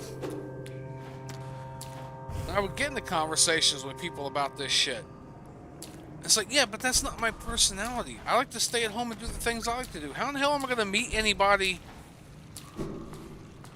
when I'm at home doing the things I like to do? Well, you go out and meet people who like to do the things you like to do. Oh, like staying at home and doing the things I like to do? Like, if I like staying at home and doing all the things I like to do, then somebody who likes to do the things I like to do would be staying at home doing the things I like to do. How in the hell am I going to meet somebody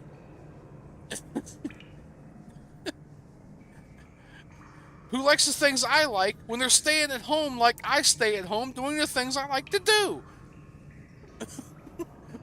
Where is the fucking logic in that? People like me don't go out to hang out with other fucking people because they're too busy doing the shit they want to do at fucking home.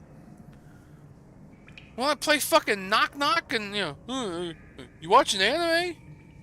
You playing video games? You drawing? You writing? What are you doing in there? Is your daughter out? Can I talk to her? Like,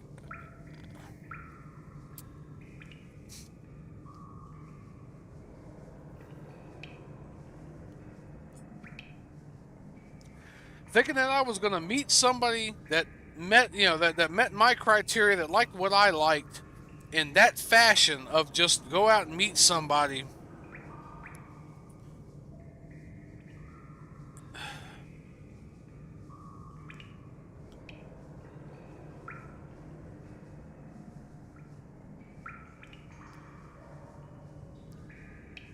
was basically like going into a big major metropolis, downtown fucking New York, to go shoot a deer because I was hungry. Like, where you're telling me to go and what you're telling me to do isn't the usual hangout grounds for people who like the things that I like.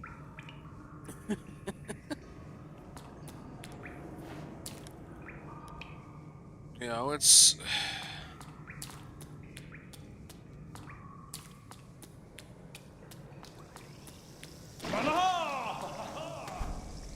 fuck you, dude.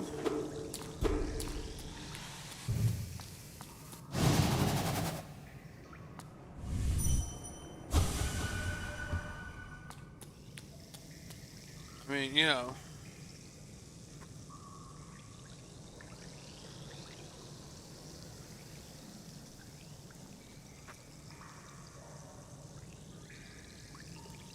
I mean, to me, it was basically like going up to a fucking cart that sold vegan fucking salads and asking for a fucking slab of beef. Asking for a steak. As far as the, like, people like me, I want to meet somebody like me. People like me don't go out and hang out at the mall. They don't go out and hang out at different places like this and like that and whatever. People like me stay at home and do the things we like to do. The things that fancy our interest. How in the hell am I going to meet anybody like me when I go out to a place that people that aren't like me hang out, when people who are like me hang out at their own home?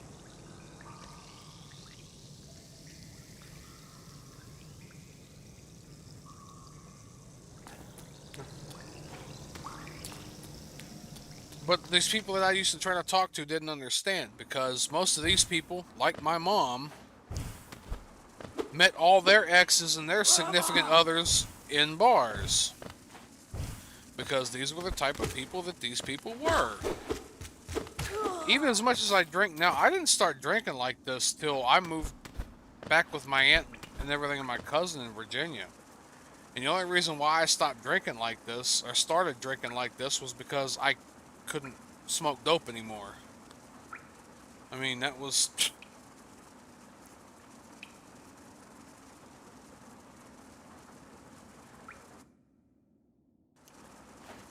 I mean, I could, but if I wanted to keep my job, or I wanted to ensure that my job was still going to go the way it was. And I found out that, you know, alcohol makes you okay, or weed makes you okay with doing nothing.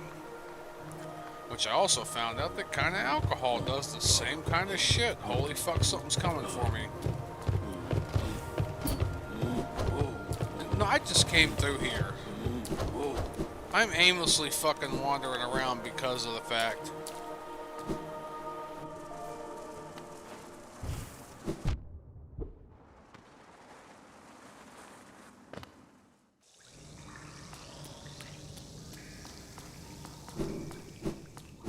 I did come through here.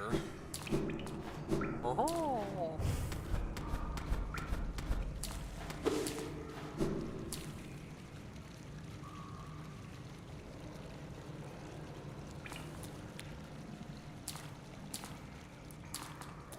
What I quickly realized was that, look, you're not going to be able to change anybody if that person doesn't want to change. If somebody wants to continue to beat their wife and beat their kids, they're going to continue to beat their wife and beat their kids. If somebody wants to continuously live, you know,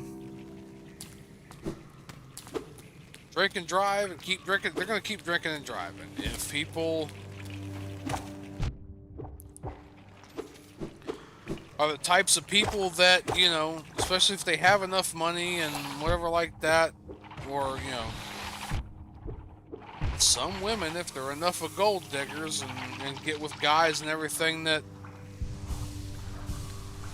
constantly fund the lifestyle of, you know, that allows them to go running around doing what they want to do, and, you know,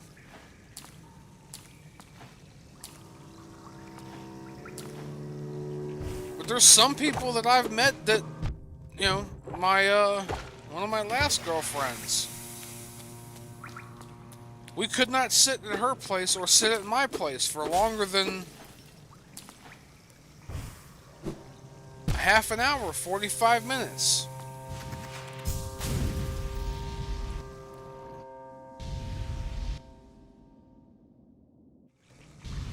Fuck.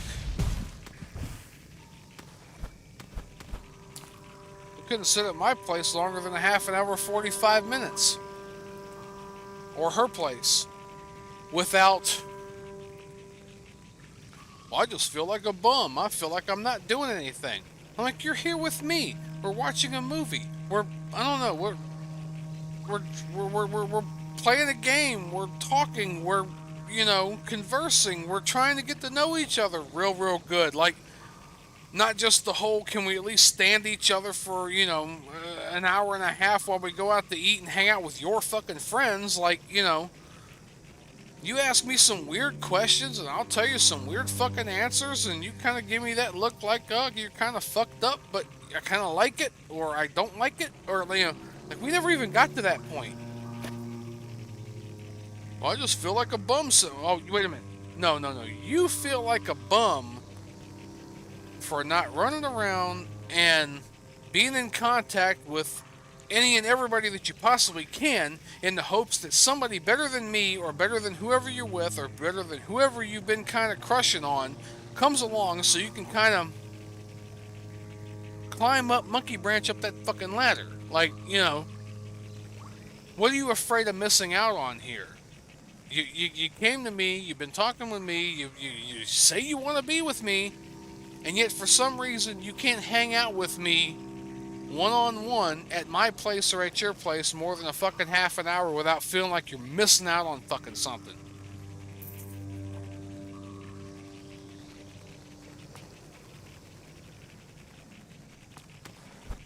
Give me a fucking break, you know?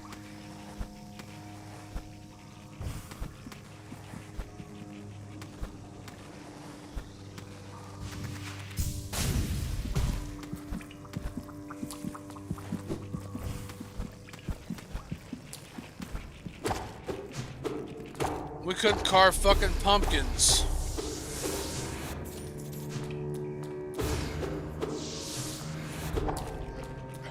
Even when I asked her, like 2 or 3 weeks, or maybe even a week ahead of time, what do you think about carving pumpkins? Like, I know it's kind of childish and whatever, and, you know, I'm just, you know, I'm 29 and you're like 26.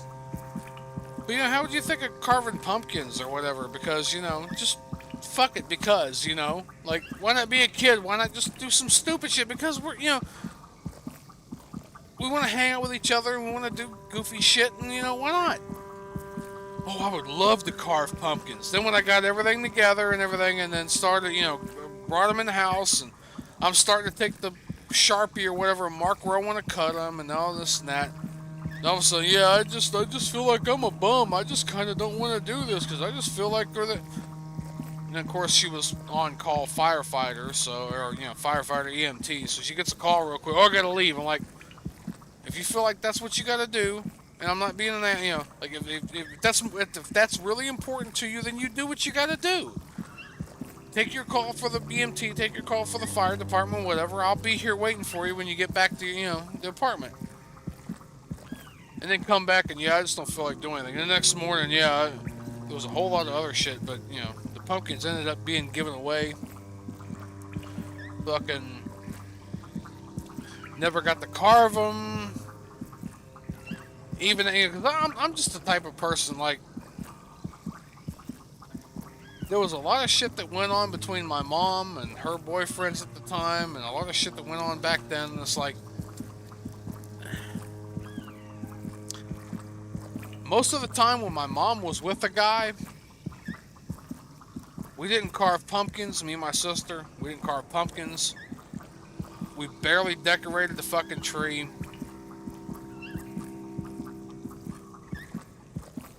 We barely colored Easter eggs. We barely did sugar cookies during Christmas. We barely, a lot of this stuff. I like doing a lot of that stuff, and it's not even the fact of, I want to do sugar cookies. It's the fact of, I want to sit here with you and do this activity together. Because, one, I want to see how you act when we do this shit. You know. And two, it gives us something as a substrate to kind of, you know, be under the underlying whatever of, because then I can ask you, you know, while we're cutting out sugar cookies, and you're like, what do you think of kids? You know, what do you think of, how do you think kids should be raised? Do you think kids should have a cell phone when they're, you know, 6 years old? You know, what do you think of, this and that? What do you think of, you know, anything? I'm just throwing that out there as anything. You know, it could be anything. The sugar cookies thing and the, you know, the making whatever, the decorating the tree thing is substrate. We could be playing Yahtzee and throwing dice and all this shit and everything, you know, and could kind of talk about different shit, you know, this and that and the other.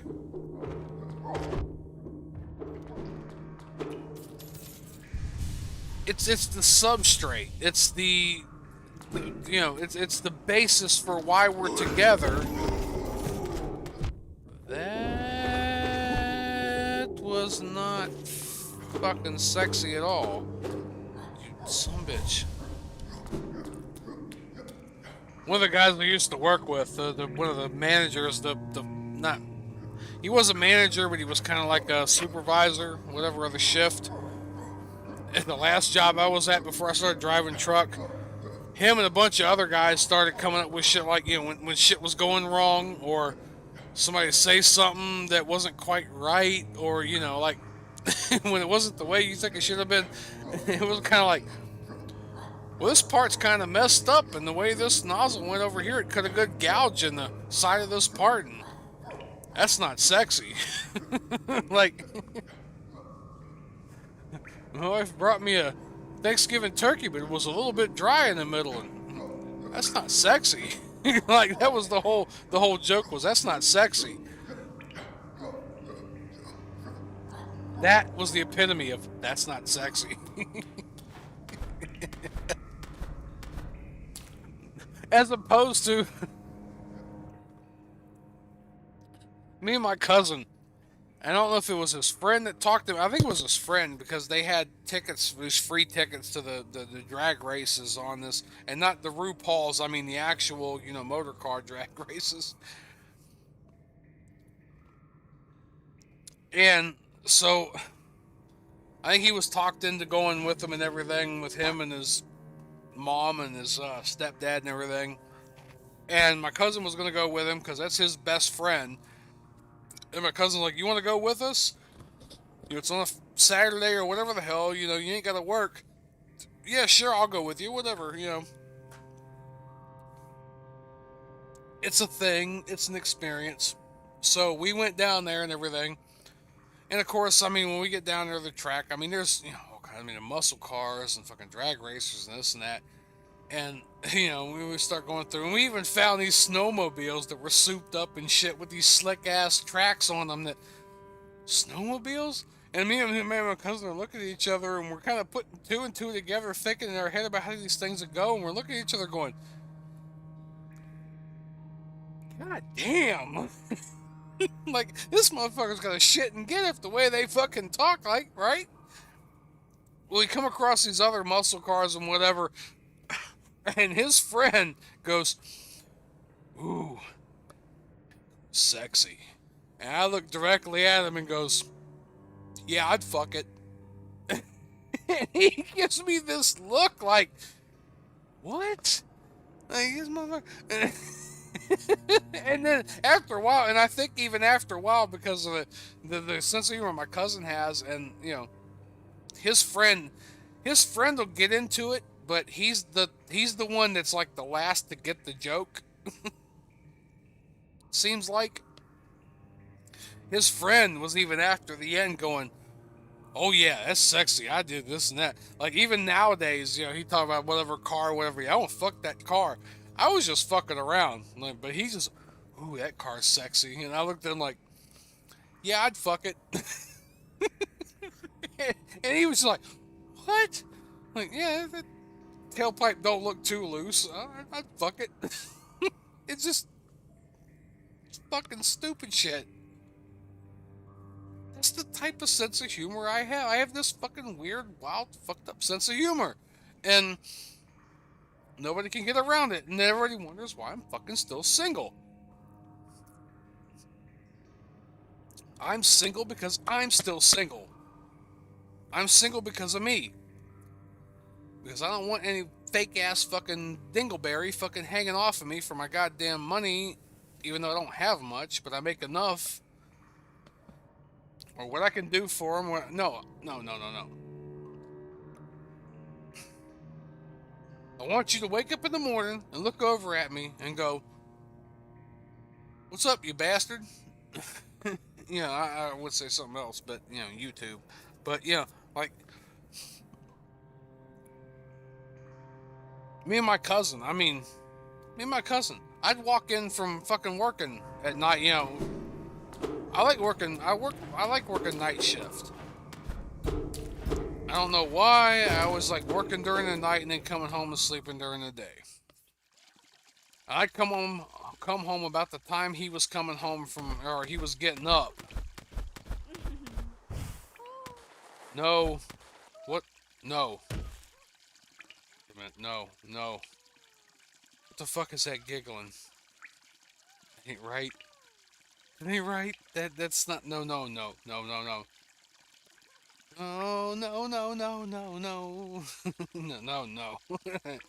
That giggling is like no. I'm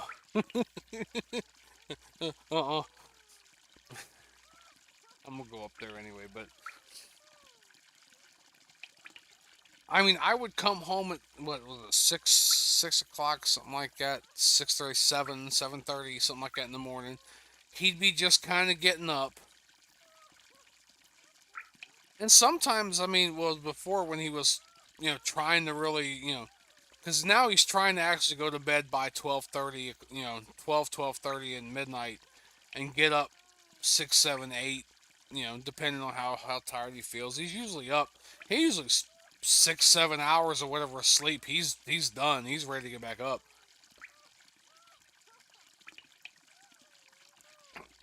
And he will. Actually, it's 5:30 over there. I'm willing to bet you he'll get up sometime during this if I'm still streaming. But I'll come in the morning, 7:30, 8 o'clock or whatever it was or whatever. Put the key in the door, open it up, and there he is on the couch watching TV or playing the game, and he'll just be like, yeah, fuck you too, dude. or he'll go scratch his junk. Anywhere where he's got the middle finger going on, you know.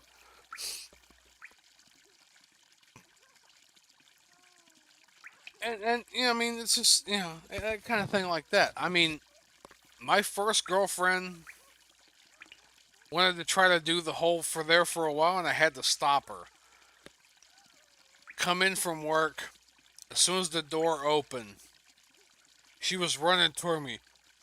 Oh, I love you, I miss you, this and that, me, and the whole, she was trying to do the whole anime girl thing, the whole, you know, meow master, I love you, me kind of shit, like, and it's like,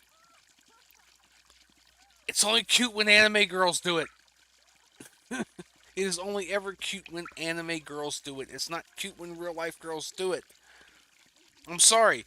That's the whole appeal of anime girls doing that stuff. Coffee, tea, or me. Meow, you know, master. Like, it's not cute when real girls do it. It's cute when anime girls do it. Trying to get her to understand that. Trying to get her to understand that I don't need her standing at the front door waiting to grab me up and pull me down to the floor and kiss. That's not what I need. Because even the anime shit, even the Hatsune Miku stuff that I talk about with Nero, even the anime, the cat girls, the, master this and the fucking, waifu that, that's all fantasy. That's all fantasy, and it doesn't work in the real world. When I come home from work, like, I want to see her kind of, sitting whatever. I want all the,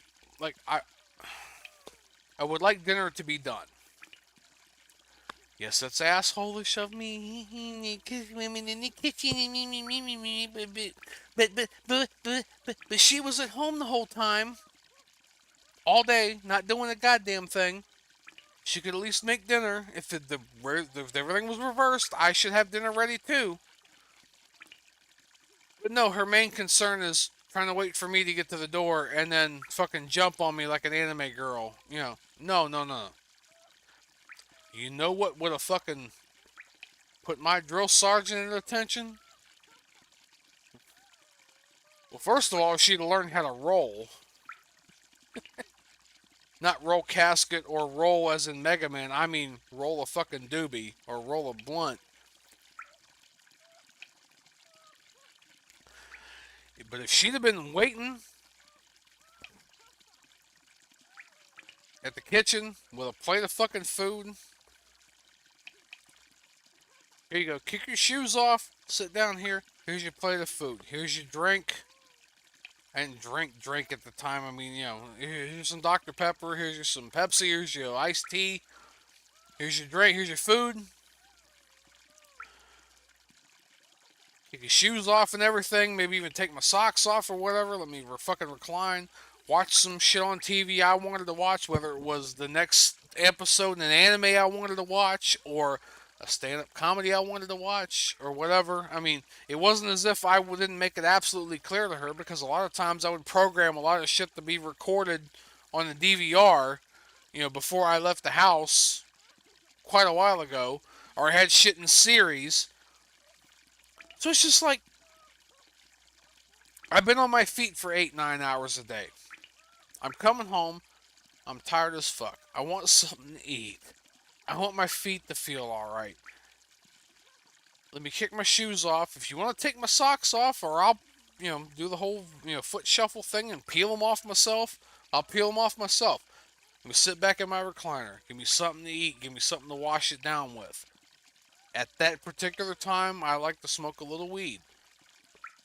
It'd be nice if you had a fucking blunt rolled for me, but I mean, I could still roll my own goddamn blunt.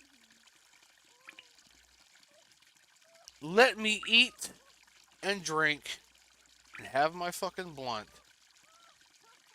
And when I came in at 12:15, by about 1:15 to 1:30, I'd be copacetic. I'd have everything taken care of that I wanted. I saw TV, I saw whatever I wanted to eat, what to see. I watched what I wanted to watch real quick. I've been smoked or whatever. Alright, by 1:30, almost 2 o'clock in the morning, alright, let's start doing something. Let's either pick something together we can watch, let's play a game together, whatever. But no, most of the time it's, she wanted to screw, because men, and I'm the same way,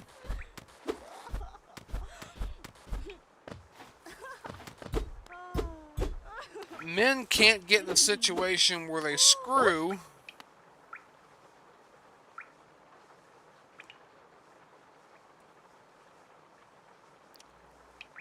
so when I show up, you all of a sudden show up. You look like somebody who's had their hand caught in the fucking cookie jar. Who, me? No, it wasn't me. Yes, you. Couldn't be. But then who? Fuck you. You all of a sudden stopped when I showed up in the room. Fuck you. This is unsettling. See, right here. Right.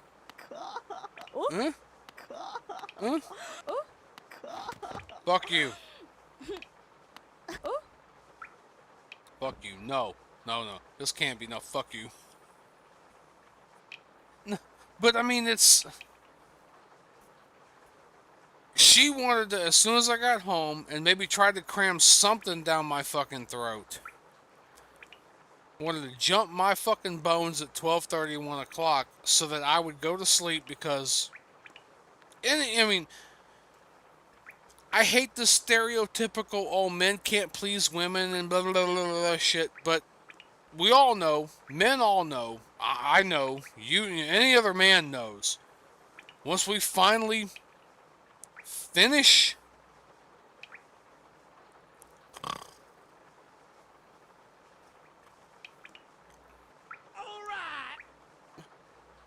Oh, there it comes. Finally, what, 2 hours later? TyDev 719 just subscribed? No, he didn't just subscribe. He subscribed fucking 2 hours ago. Fuck you, Streamlabs. Fuck you, YouTube. It's been longer than that, probably. God damn. Fucking what the fuck? Alright, but anybody who's anybody knows that men, when we finish...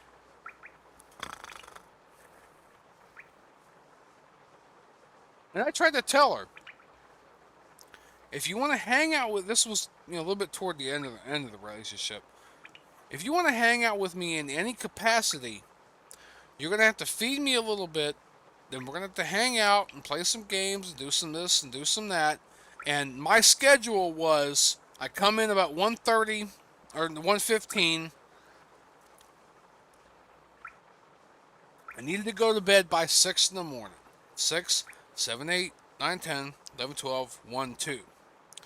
2 was enough to get me up, get a shower, get something to eat, leave by about 3:15-ish to get to work just before 4, so that 4, 5, 6, 7, 8, 9, 10, 11, 12. That was the shift I worked. I worked from 4 to 12.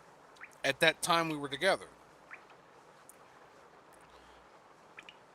So I was trying to tell her, like, look, if you want me... Oh? Pantera?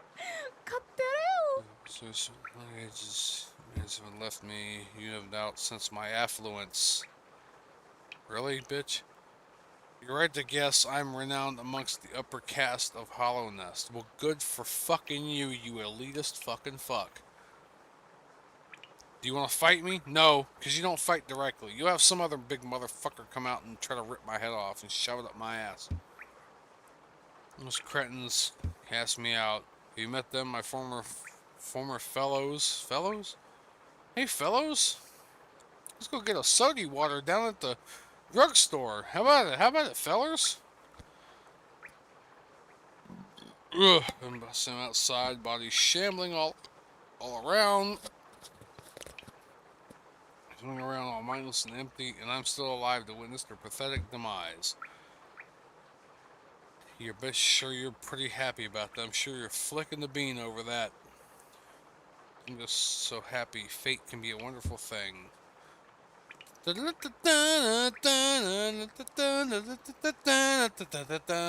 no, shit! That's fucking Sans, or that's Bone Stroke. So that's fucking what the fuck's his name? Y'all get me. You know, Sans or fucking Papyrus. That's all I'm thinking is fucking Papyrus and that goddamn spaghetti. Fuck this. I got one dude who's fucking on Twitch who's probably goddamn asleep, and the other one on dLive who's me paying attention to the fucking chat. What a fucking life I lead. Eee! 'Cause I'm an asshole. Alright, but no. Like I said, I came in about 15 after 12. Was sitting talking with her, I said, but by 6 o'clock in the morning, my ass had to be in bed, so I can get up at 2 in the afternoon, get up, get a shower, maybe grab something to eat, whatever, and then be able to take off. What I told her was, if you want to play around, like couples play around. I'm supposed to go to bed at 6, right? How about we go to bed at 5? Maybe 4:30. And really do some exploring. You know, some fucking, Price is Right fucking mountain hiker shit. Fucking an hour and a half of that goddamn shit. Just, exploring every cavern, every hole, every hill and mountain and valley and fucking whatever. No, instead, you want to grab my shit up at fucking 12:30, 1 o'clock to make sure my ass is fucking out for the count by 1:30, 2 o'clock. So you can get back on what was at the time Final Fantasy XI, which I still have my slight hatred for that fucking game because of that, because that kind of ruined the relationship. To get on there to tell everybody how fucking bad her life was because, oh, I was paying for the cell phone that was in her hand. I had an extra line that my sister wasn't fucking paying for. And I said, fuck you, if you're not going to pay for it, I'll give it to somebody else. Which happened to be my ex. And I was like, my girlfriend at the time. It's like, at that point, it's like, well, at least I'm getting some fucking out of it. So, whatever. So I gave my then girlfriend my sister's phone number, my old, her old phone, because she wasn't paying for it. I was working and I was paying electricity, I was paying water, I was paying rent, I was paying cable and internet and all this other shit. The only thing was she was making whatever, and she bitched about whatever was fucking being put in the refrigerator, and I said, you know what? If you're gonna bitch about what's gonna be bought as far as food, then you're paying for it. And I even tried to kind of, okay, we need to buy this, and we need to buy that, we need to kind of, ration on this and that and whatever, and buy in bulk on this because we can wrap it up, and, maybe some nights we can eat beans and whatever, and some nights we have to eat hamburger helper, and then some nights we can eat steak and chicken and, kind of mix it up. Wasn't good enough for her. Was not good enough for her. I was trying to be smart about it, was trying to, was not good enough for her. That's the one who told me, well, I moved it from fucking where I lived at down to here to be with you from Alabama, so me spreading my legs and fucking you is all you need to be worried about. I'm like, oh, fucking really? What? I didn't come down here to clean your house and cook and clean for you. I'm like, then what'd you come down here for? I mean, like, I don't need to be an asshole. Like, I can cook and clean for my fucking self. I've been cooking and cleaning for my fucking self. Like, just because you showed up in my life means that that's the only way I'm getting shit cooked and cleaned for? Like, I've been doing this for a while. Like, I can cook and clean for myself. The fact is, when somebody gets together with somebody and they try to want to make a life and a family together, you're supposed to make each other's lives easier.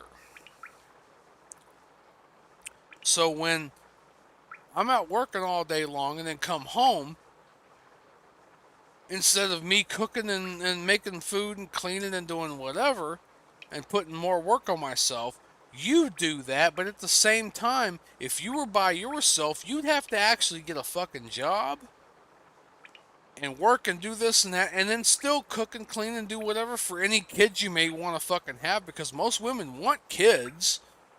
Most women want kids. I mean, look at the fucking amount of single mothers that are out here. That's a testament to how many women want kids. I don't even want to get into the politics of this and that and whatever. I mean, the sheer amount of women who fucking don't have a man in the house who have kids is fucking astronomical.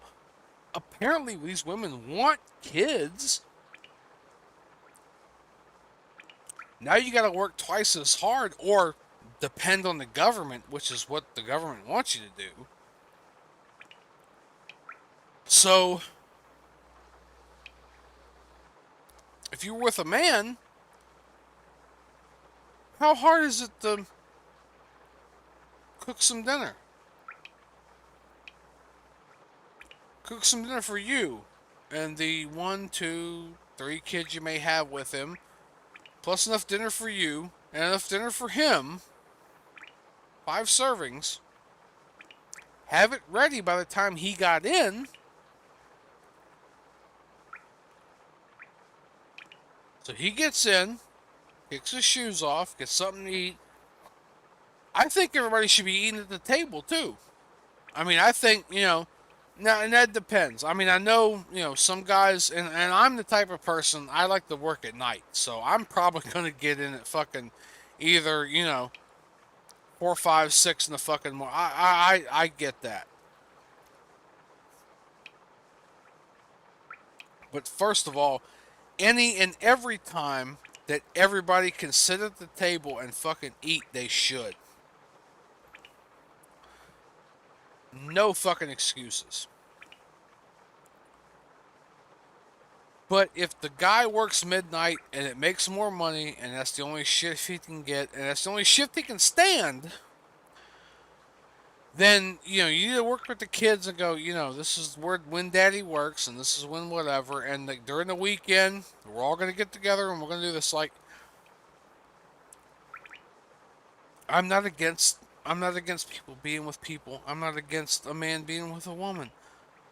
What I'm against is a lot of these women acting like they got to have this Hollywood fucking French import fucking hip-hop bullshit lifestyle, whatever the fuck they're into. And because a man wants to work hard, maybe he's not available every single minute of the fucking day that she wants, yet isn't making as much money as she wants him to make. Yet ain't as tall as she wants him to be, or as big of a dick as she wants him to have, or because she thinks she's fucking 24, and she can have any dude that just walks up upon her, means when she's fucking 34, 44, it's going to be the same way. Women don't think like that anymore. Women are told, do whatever you want to do, be however you want to be. Nobody's whatever other than you. And it's okay. Look, like I've said before, I'm an ugly fucking son of a bitch. I'm way overweight. And this fucking scraggly ass fucking beard. I wear this fucking weird ass hat that probably should be fucking on somebody 20 years older than me.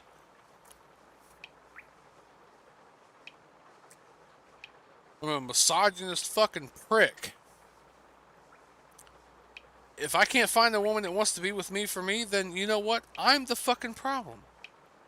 Some of these women has got all these kids and got this fucking attitude like, well, I'm young and I'm hot and I'm jiggly and you're just going to do whatever I want you to do or you ain't going to get none of this.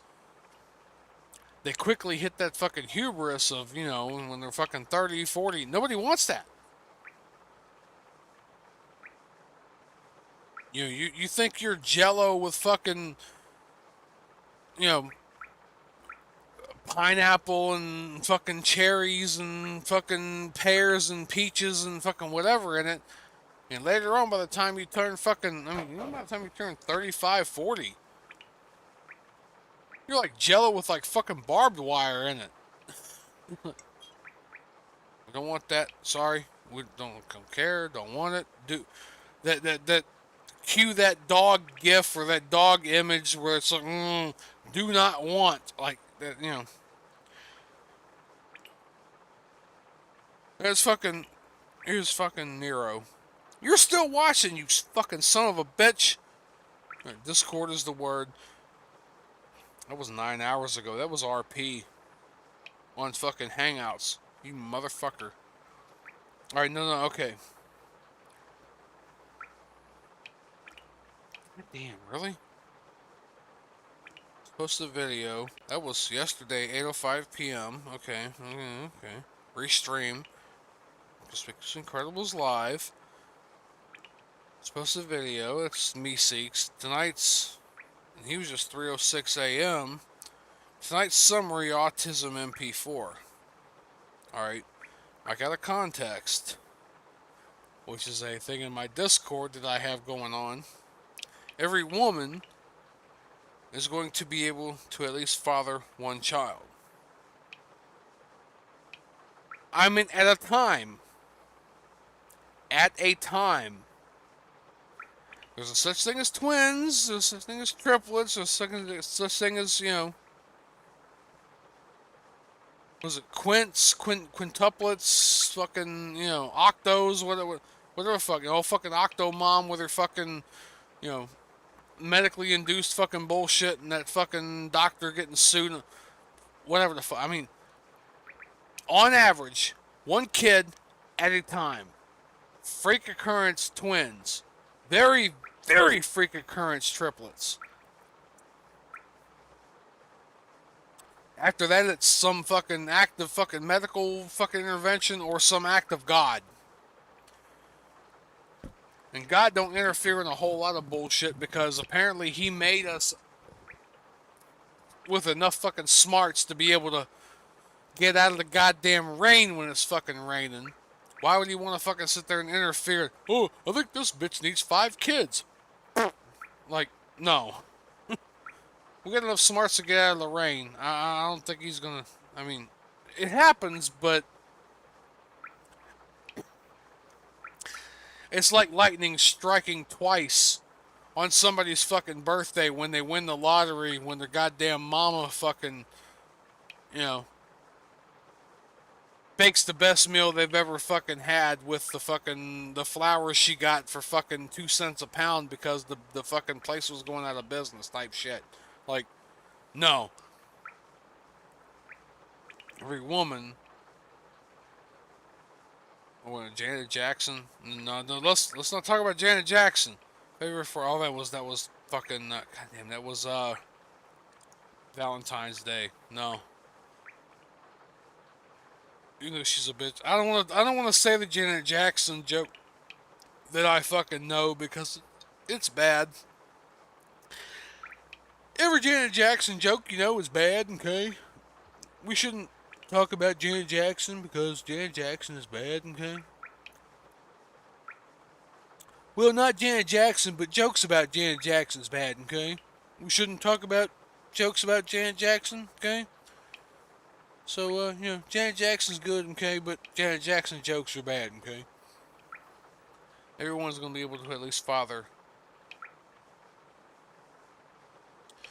Okay, and maybe you're kind of picking at me on that. Okay, and every woman is going to at least be able to mother one child provided to her by a father. So one dude's going to be, okay, I'm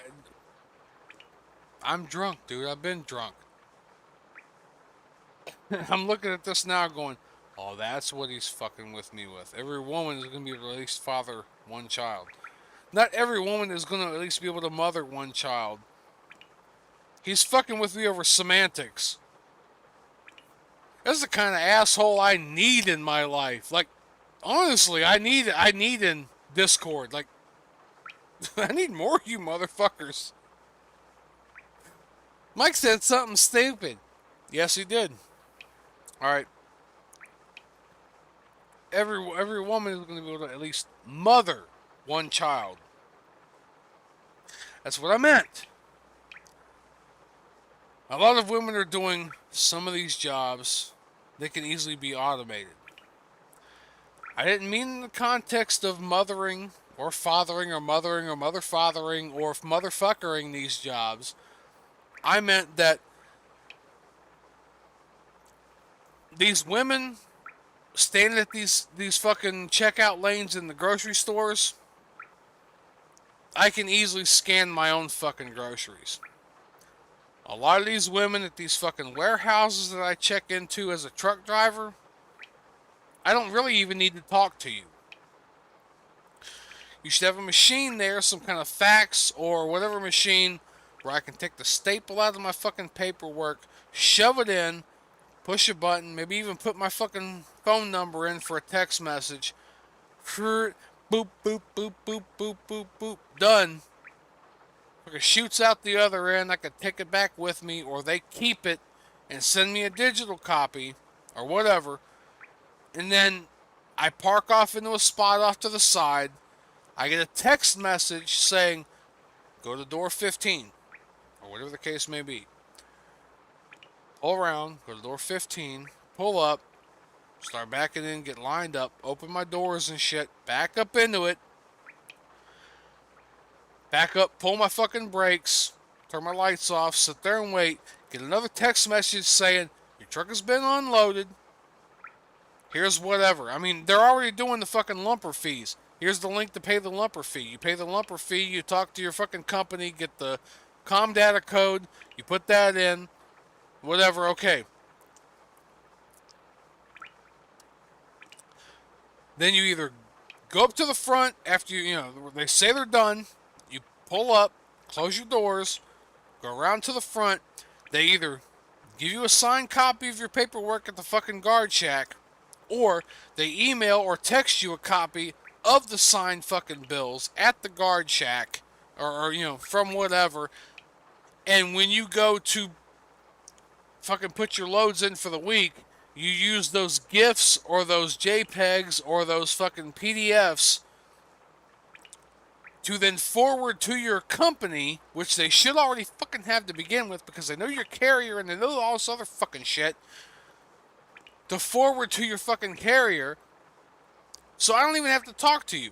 Matter of fact, I really am, when I pick up from a place, they should just fucking send me a PDF through my fucking text message or my email, and when I get to the other fucking place, I mean, all this shit should be automated. This shit should be fucking, you know, I don't even have to carry shouldn't even have to carry a bill of fucking lading with me, because you know I picked up from here. You know I'm going here. This place knows I'm coming from here. This place should be in a system that knows I'm going here. Should already have my bills. When I show up, give me a text message from my phone saying, because it's directly to the driver, show up at this door. Open your doors, back in, turn your lights off, fucking whatever. Do that. When I get a text message when they're done, everything's good, go to the fucking front. They'll print me out the fucking bills with the signature on them, and I fucking go on my way. It doesn't need fucking 6 goddamn people to sit there and check me in. Oh, well, here's your fuel level, and okay, your seal matches, and okay, well, I gotta give you this, and I gotta give you that, and wait here, and sign this, and fucking sign that, and stick this up your ass, and fucking... It doesn't require all that. I mean, Save-A-Lot and Aldi, who makes you fucking bag your own goddamn groceries when you go to their fucking grocery store, which is one of the main fucking reasons why their fucking groceries are so goddamn cheap, not to mention the fact you can't hardly find a name brand anything in that fucking store, which don't bother me, because have you ever heard of a generic fucking cow? No, you fucking haven't. Have you heard of a generic chicken? Have you heard of a generic fucking chickpea, or a generic green bean, or a generic fucking ear of corn? No, you fucking haven't. I like going to Aldi's because you can get shit cheap. I like going to Save-A-Lot because you get shit cheap. The only fucking problem with that place is once you get your whole cart full of shit and they fucking check you out, you gotta go to the counter at the fucking end of the shit and bag your own shit. How fucking hard is that? I like bagging my own shit because I like making sure my bread don't get crushed and my eggs don't get fucking exploded. We live in such a fucking world nowadays. Save-A-Lot and Aldi's, their fucking distribution centers, all you gotta do is fucking, on your fucking shit, punch in your fucking purchase order number, punch in your fucking text message, or, you know, or your email, and your name, and your tractor number, and your trailer number, and you're done. You go back outside of your fucking truck, and you wait. When you get the text message, you pull away from the fucking shit, close your doors. Sometimes you either gotta go back into the place, or they have this shit up waiting up for you at the fucking guard shack. There's a lot of these fucking jobs that have a lot of these goddamn women doing a lot of goddamn nothing. What are they paying you for? To sit here for 8-10 hours fucking watching YouTube and fucking playing with each other? Like, that's what I'm saying. I'm not saying that women who are nurses or biological engineers or fucking mathematicians or but I mean, there's a lot of fucking clerical, a lot of waitress, a lot of fucking cashier, a lot of fucking customer service shit like that. there's a lot of these fucking jobs that are mainly done by women that can be fucking done away with. We don't need them. And it's not because we don't need them because they're women. We don't need them because we don't need them. It's just women are fucking worse at it. A lot of places I've been at, the places have been manned by women. I've fucking spent twice as long trying to goddamn get into a place to get into a fucking door as where most dudes like, boop, boop, boop, boop, boop, boop, done, go over here, done, fucking get out of here. Most of these women don't even know what the fuck's going on.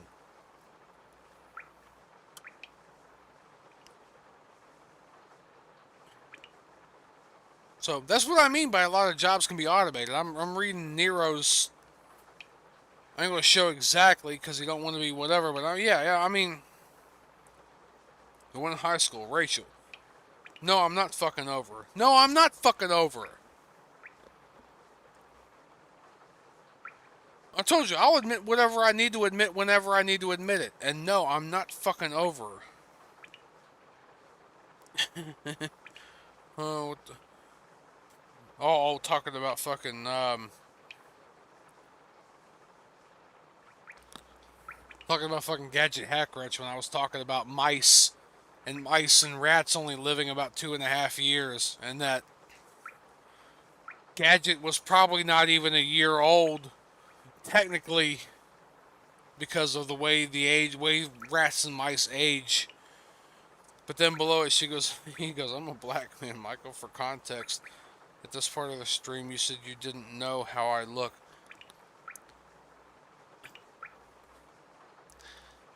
I don't know specifically how you look. Specific features, like...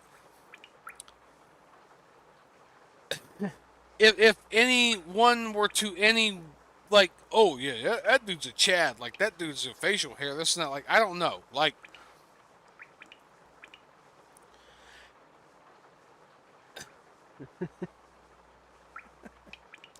Let's use the terms that have been thrown around here because I know you're a POC.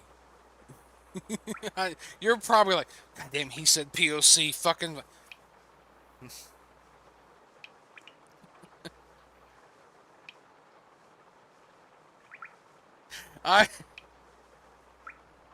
Nero, I know. Does that matter to me? No. No, it doesn't. Because you're a funny motherfucker. And I don't give a fuck if your skin's a little darker than mine. I don't give a fuck. You're a funny motherfucker. You're an interesting and funny motherfucker. And I don't fucking give a shit about your skin's darker than mine or your rest of your family's skin's darker. I don't give a fuck. You're a funny fucking son of a bitch. I gotta fucking piss. I'm gonna sit here and keep going. Fuck it. I'll be right back.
Alright, let me... Like, Nero, I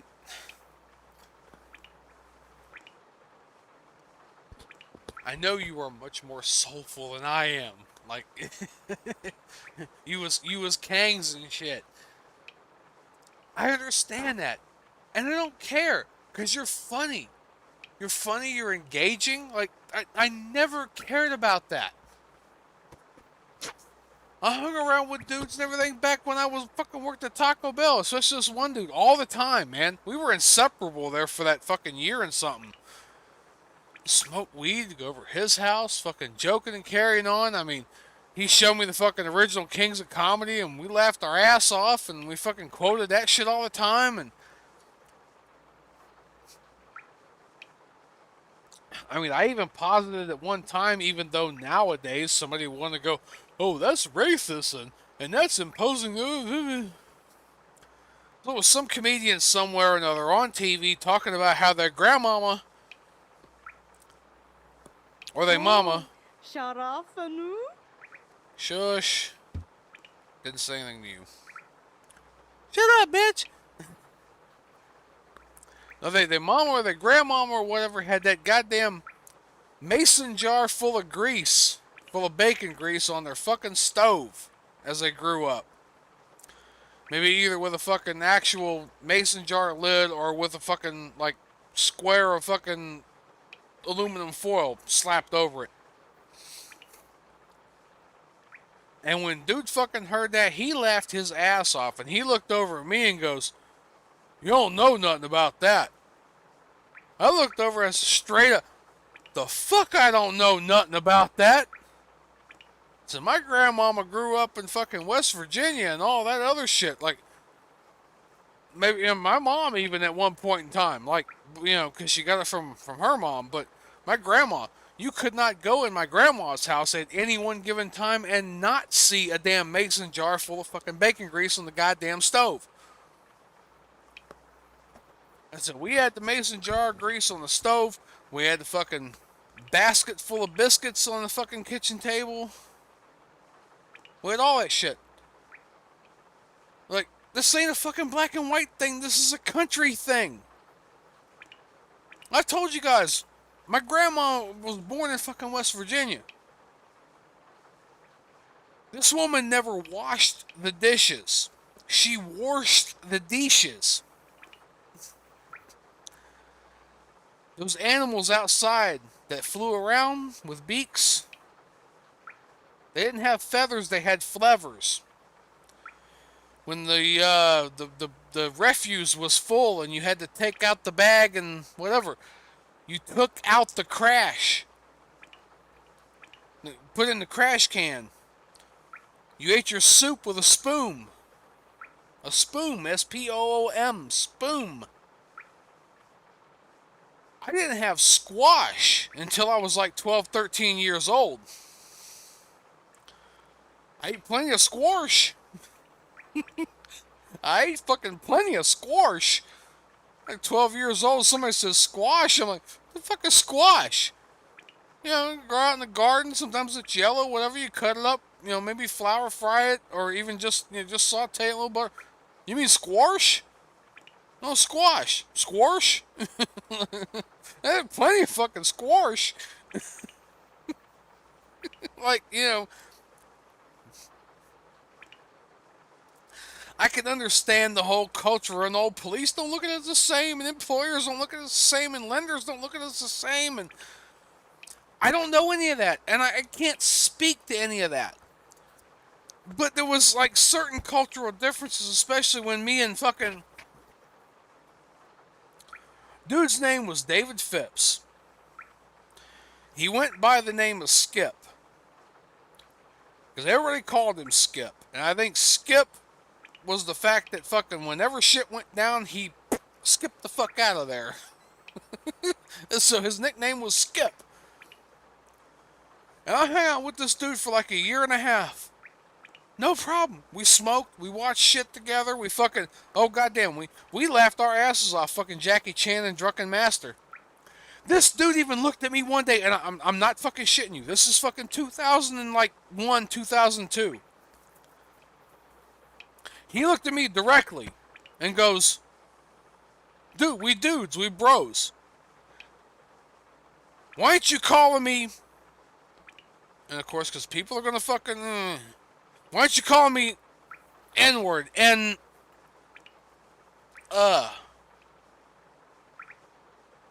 It's like, because I'm like fucking whitey over here. Like, no, dude, we're dudes. Fucking whatever.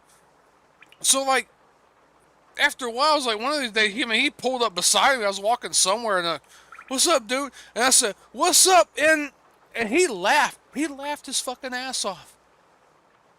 He told me to call him N. He goes, we're dudes, man. Call me N. I can't even say it now. You know what I mean? He told me directly, call him N.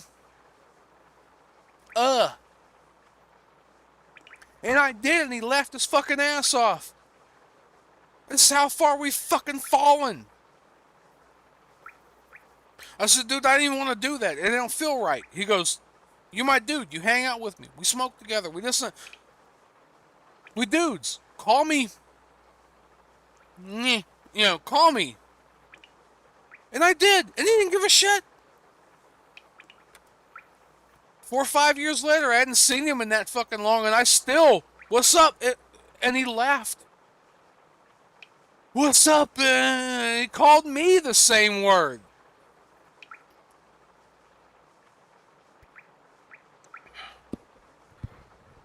It's because people are fucking stupid. Now, he had a predilection for, you know, fat, greasy, cracked out bitches that I didn't. And he kind of dragged me into with some of the shit there for a while. But I mean, he was a good hang. He was definitely a good hang.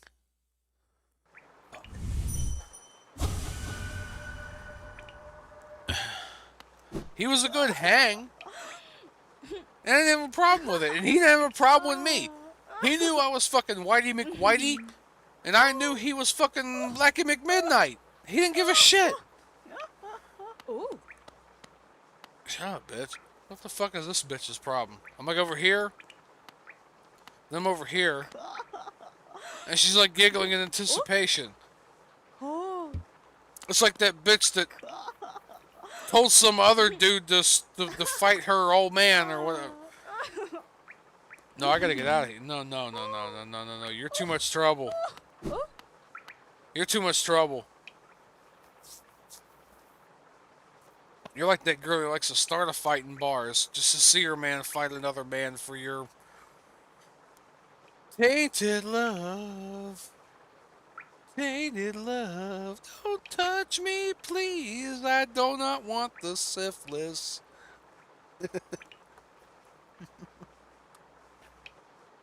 I'm an asshole. How long has this been going on? For fucking ever. I'm an asshole. Alright.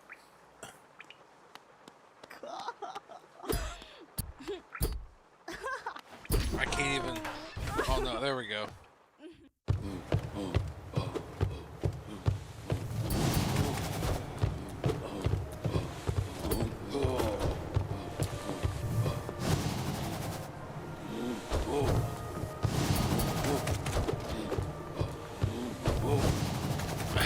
No, was that, what was it?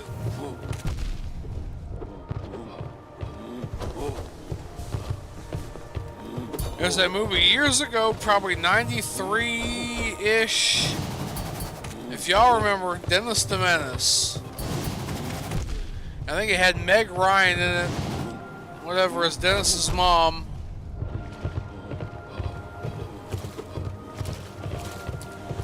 And it had Walter Matthau as Mr. Wilson. And Dennis's dad came up to him that one day and was like, you know, well, you know, like people in the neighborhood are starting to worry and this and that and whatever, and like, you know, Dennis is just a kid, and he's all like, well, I don't want to be looked at as like an ogre or a child hater or nothing. And of course, this was supposed to be kind of the 1950s-ish, 60s. And Dennis said, oh, no. And Walter Matthau, you know, Mr. Wilson's character, basically turned right around and goes, you know, I'm a reasonable man that expects reasonable treatment from his neighbors and their children.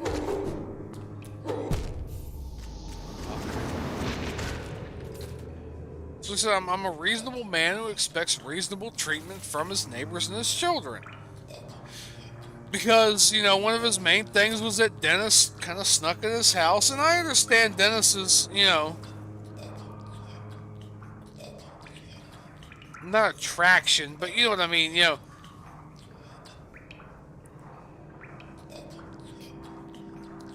because there's an older male figure and he's doing this and it's not his dad, but he's kind of doing all this other stuff too. You know, it just kind of, Dennis wants to be around men who do things. Men who have jobs and have hobbies and have things they do, and so he wanted to be around Mr. Wilson because Mr. Wilson was interesting. He had a garden. He had different things that he did. He had, you know, he found it later, you know, he had gold and everything stashed in his bookcase. He had, you know, he liked the, you know, he liked all kinds of different things. Like, he looked up to Mr. Wilson. And so he wanted to be over there and be with him all the time. He wanted Mr. Wilson to be well. That's why when he feigned that he was sick, Dennis shot that aspirin down his throat, which wasn't the best thing to do, but it was still goddamn funny. But when you look at it from the context, and I'm talking about the movie, I'm not talking about the series or whatever, because I never really, you know, paid attention to the comic book series or whatever. I probably should have, just to get some kind of context. But it's like, this is what I mean, is that even Mr. Wilson, Walter Matthau, the character Walter Matthau played at the time, he's like, well, I don't want to be looked at as an ogre or a child hater. Of course, where, you know, Dennis's dad's like, oh, no, of course not. And then Mr. Wilson had to kind of reiterate, you know, look, I'm a reasonable man who expects reasonable treatment from his neighbors and their children. And that's not too much to ask. Shit. I mean, other than a lot of that shit and the way they made Mr. Wilson out to be, Mr. Wilson was actually kind of a upstanding pillar of his community. He held that garden club and everything, and he helped out people. He watched the neighborhood kids. Of course, he did, you know, screw with that one kid, which he probably shouldn't have, but, you know, it's not a nice thing for you to have said, George. Like, well, he's a foot short for his age and he's cross-eyed. You know, like, at some point he's gonna have to learn.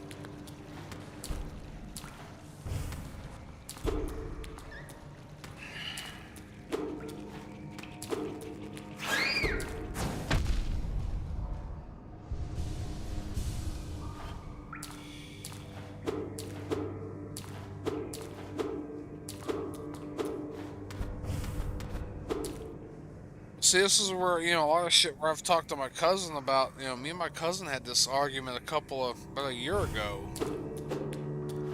Well, my parents whooped my ass and I turned out just fine. And I'm like, yeah, but, you know, like, I understand kids need an attitude adjustment and some kids are screwed up, but it shouldn't get to that. When you're to the point of having to whoop a kid's ass,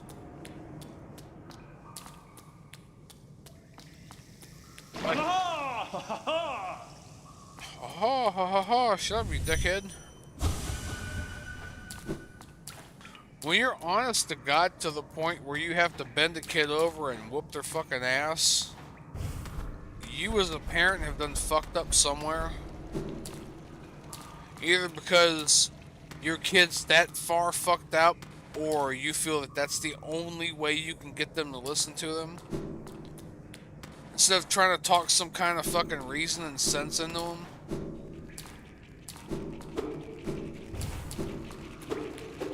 Like, at no point in time should you be raising your hand to beat a kid's ass.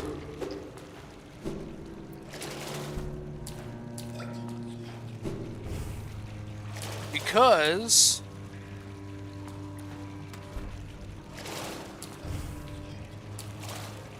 Is that the way we adults are supposed to work through our problems? If you got a problem with somebody at work, do you just throw off your gloves and throw off your coat and just start throwing down and beating the hell out of them? No, you don't. So why would you teach your kids this? Because that's what you're teaching your children. Well, you didn't listen to me, so I gotta fucking beat your ass. I gotta whoop your ass. So kids growing up thinking that the you know, the solution to all their problems is just whooping somebody's ass. Even though you tell them at school, in elementary school, when some bully wants to push them around and beat them up and shove them in a locker and this and that, and want to humiliate you in front of the school, violence is... No, hear this. No, violence is not the answer. Violence is never the answer. You know, fuck you. The violence is the answer. You fucking push that motherfucker shit in once or twice, he'll fucking stop doing that. Because he knows he can't keep getting away with it. You know, he'll think, oh, fucking with you hurts. The last time I fucked with him, I got my nose bloodied. I don't think I want to screw with him anymore. Like, but we don't teach kids that anymore. We teach kids to roll up into a fucking ball and fucking, you know, whine and cry and masturbate and fucking pray to our fucking progressive fucking goddesses.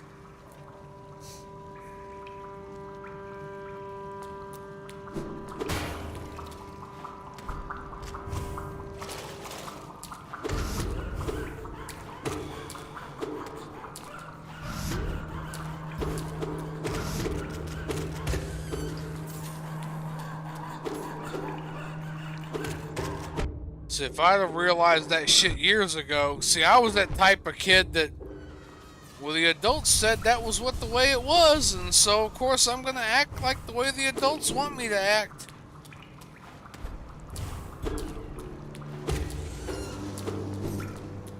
That's what got me fucked up.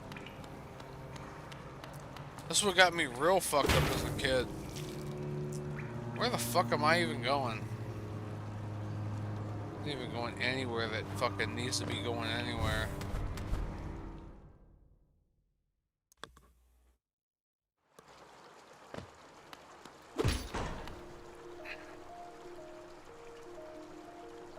Like, look, I'm an asshole and I make no two ways about being an asshole anymore. Because it screwed me up and it kept me held down when I was always, oh, yeah, you're right, I shouldn't say this because of this. I shouldn't. Even though deep inside I felt that way. I'm sorry. I can't do that anymore. If I feel like you need to walk around town with a fucking pancake on your head, I'm going to tell you you need to walk around town with a fucking pancake on your head. I'm not going to be that type of person.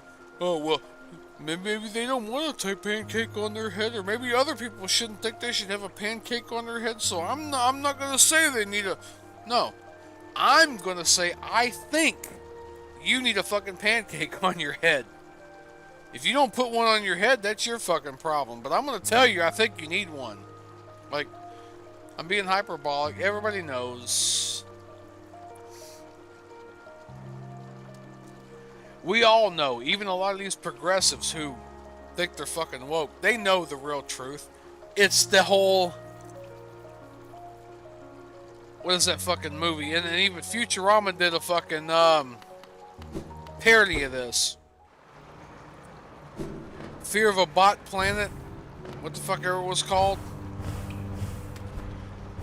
where these two humans landed on, or these humans landed on a planet that they thought was entirely inhabited by robots, but they realized later that most of the inhabitants that were on this planet also thought they landed on a planet inhabited by mostly robots, so they had to act like robots in order to keep from getting found out. So pretty much basically everybody on this fucking planet were humans acting like they were robots to keep from getting found out by the robots who were there, so that these new people that come to the planet had to act like robots to not get caught by the people who were acting like robots, who they thought were robots, who they thought were robots. The whole fear of a bot planet, I think, is what the name of the episode was in Futurama. Basically, think of all the other robots on the planet as humans trying to do their best to act like they are also robots in order to keep from getting hunted by the robots who hunted humans. But turns out, like, as they thought that like 95, 90, whatever, 99% of the people on that planet were robots, it come to find out that like 99, 95% of the people on that planet were actually humans who were acting like robots in order to keep from getting killed by the robots on a planet that they thought were entirely inhabited by robots, that turned out to be a planet entirely inhabited by mostly humans who thought that the planet was inhabited by robots that had to act like robots in order to keep from getting exterminated by the planet of robots. Like, it's actually a real science fiction book. I can't remember the name of it exactly, but I'm sure if you look up Futurama in Fear of a Bot Planet and look at the inspiration for it, you'll find it. I mean, there was even shit my uncle was trying to teach me, tell me about before he passed away, about Stranger in a Strange Land. About a kid who was basically adopted by Martians, alien, Mars,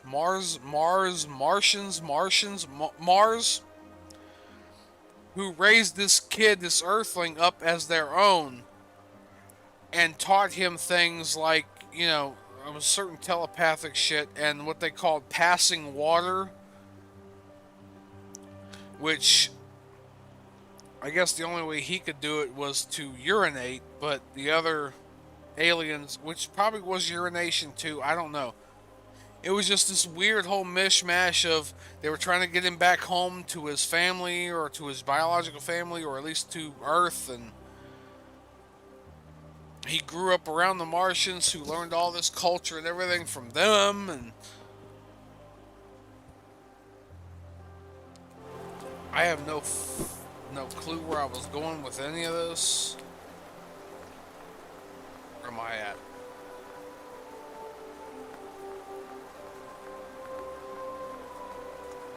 Well, there's this room up here that's...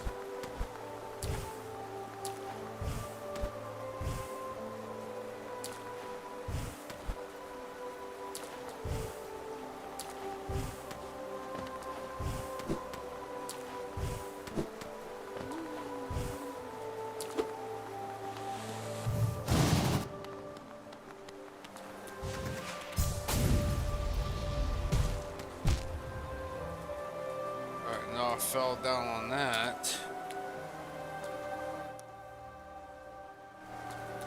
I mean, I may have to end this because, between being too drunk and it being 5:24, and I gotta figure out what the hell is going on with this fucking truck. I mean, I'll probably still be stuck here tomorrow, but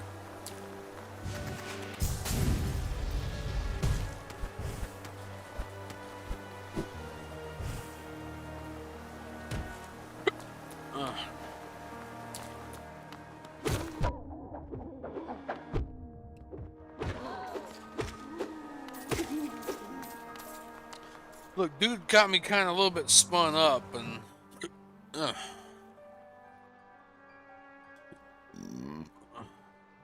but yeah, Nero, like, acted like I didn't know his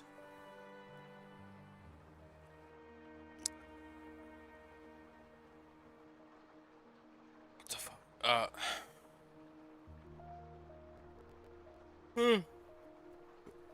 Like I didn't know his melanin situation.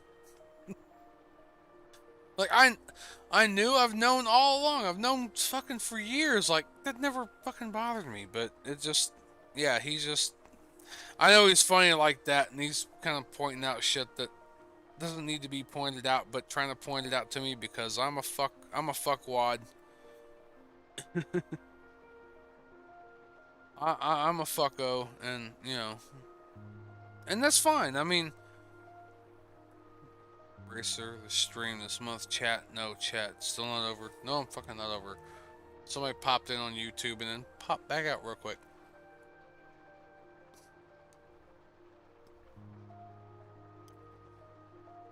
Let's see, how are we going on fucking YouTube?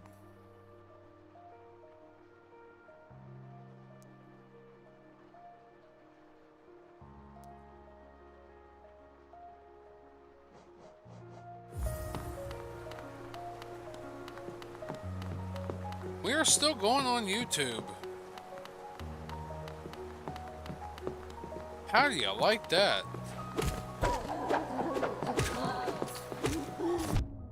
Oh, SW ain't think I'm too bad, I guess. Maybe I'll buy her a steak dinner. I am about ready to kind of give up on this for the night just because I'm tired and I don't know.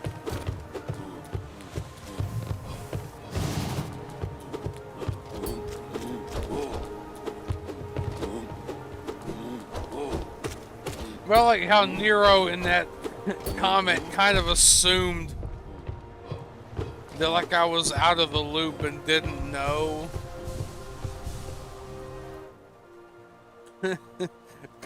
Cause he's telling me in fucking Discord.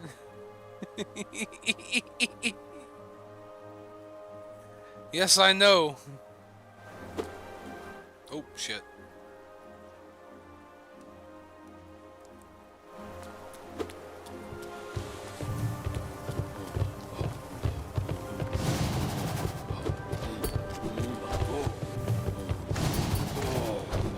Yes, I know the Wakanda is strong in that one, but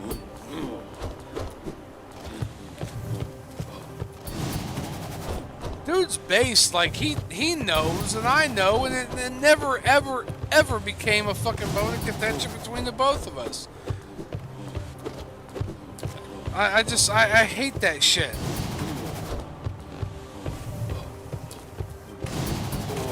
When people want to try to wedge shit in between people that fucking ain't really there.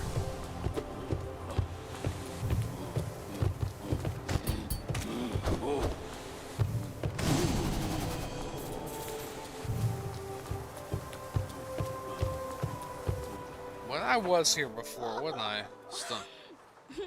Oh, Pantera, kattere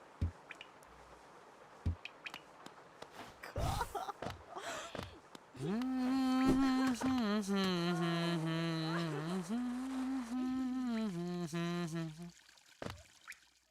know, I'm gonna sit down for the melody, man. I'm singing a bunch of fucking Eiffel 65 shit that I have no business singing because I'm not German. I'm very part German, but I can't say the language, so I'm appropriating their fucking culture.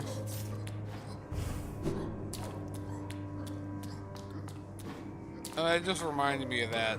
Because I want to play Osu, but I can't play Osu because my fucking tablet's broken. So fuck me, right?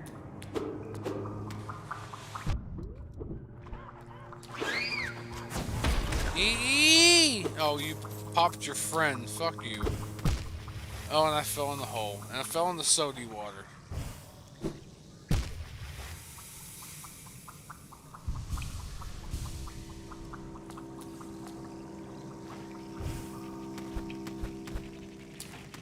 I fell in the sody water.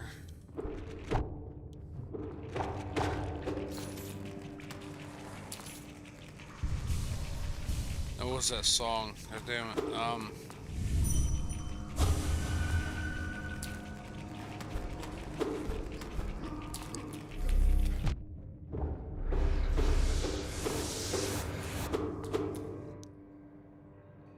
Fuck.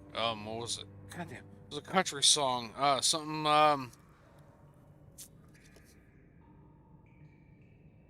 Oh yeah, that was it.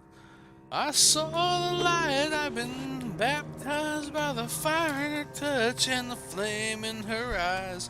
If I keep singing the shit again, I'm gonna get a goddamn copyright strike.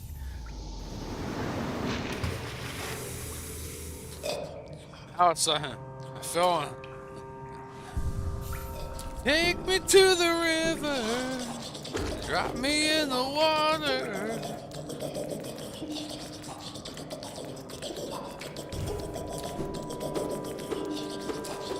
Fucked up? You done fucked up?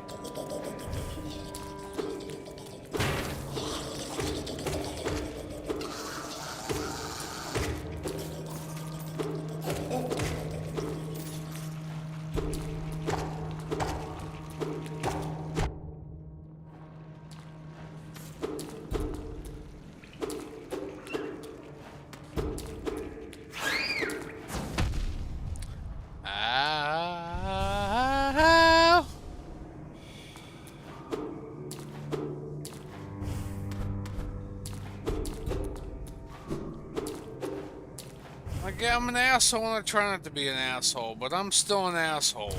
And I'm working on other alternatives.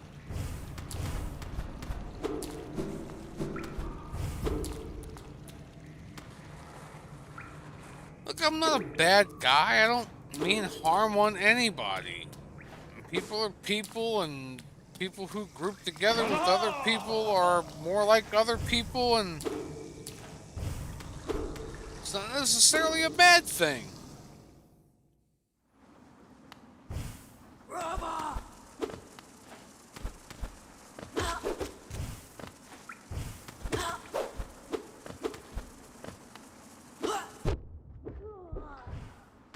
I'm like, you ever been to a legit, like, fucking soul food restaurant? Like, my grandma used to be able to cook fucking beans and taters and fucking fried chicken and grits and all this shit like that. But I mean, you go to a fucking, like, a legit soul food restaurant, like, they beat the shit out of my grandma. I even told these ladies this one place, I'm like, dude, like, I ain't gonna lie to you. My grandma I grew up, my grandma made all this shit. Like, this shit's good. Like, this shit's real good. This shit's like, like right up there, if not right a little bit better than my grandma. Like, and I want to say that my grandma made a lot of shit. And even, you know, when I was starting to grow up and everything, she was starting to get a little bit older, so she kind of got a little bit lazy in some of the shit she did, which, I mean, people do.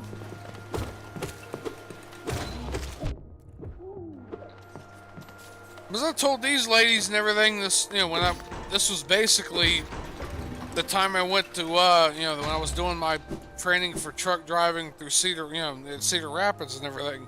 It was this soul food restaurant down the road. I told these ladies, listen, this is possibly the best shit I ever put in my mouth when it comes down to going to a place outside of my grandparents. Like, my grandma used to make the shit out of this stuff. Like, what you're serving ain't nothing new to me. My grandma used to make this shit all the time. But to go somewhere just out in the wild and find somebody to make shit good like this, like, you guys are the best. Like, this is some good shit. Fucking beans and taters and cornbread and fucking catfish and, like, goddamn. I'm sick of all this shit. I'm sick of all this division, because that's who's pushing the division. Where do you see the division at? In the government, and the government that is amplified by the mainstream media, which is also paid by the fucking government.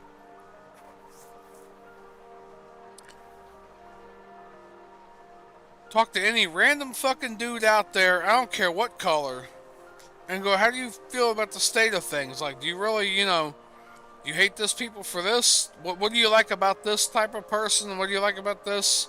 You know,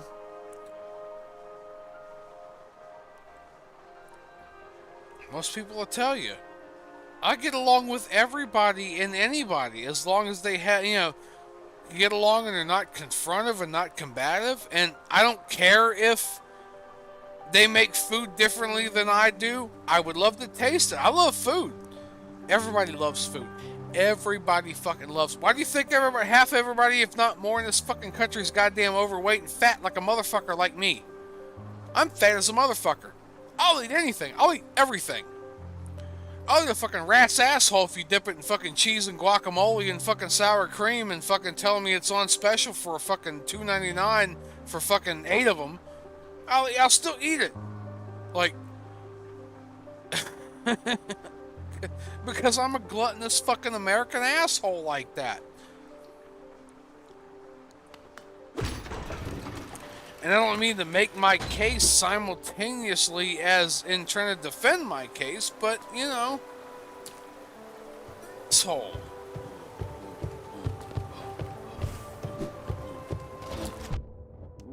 I'm an asshole and I'm a gluttonous piece of shit.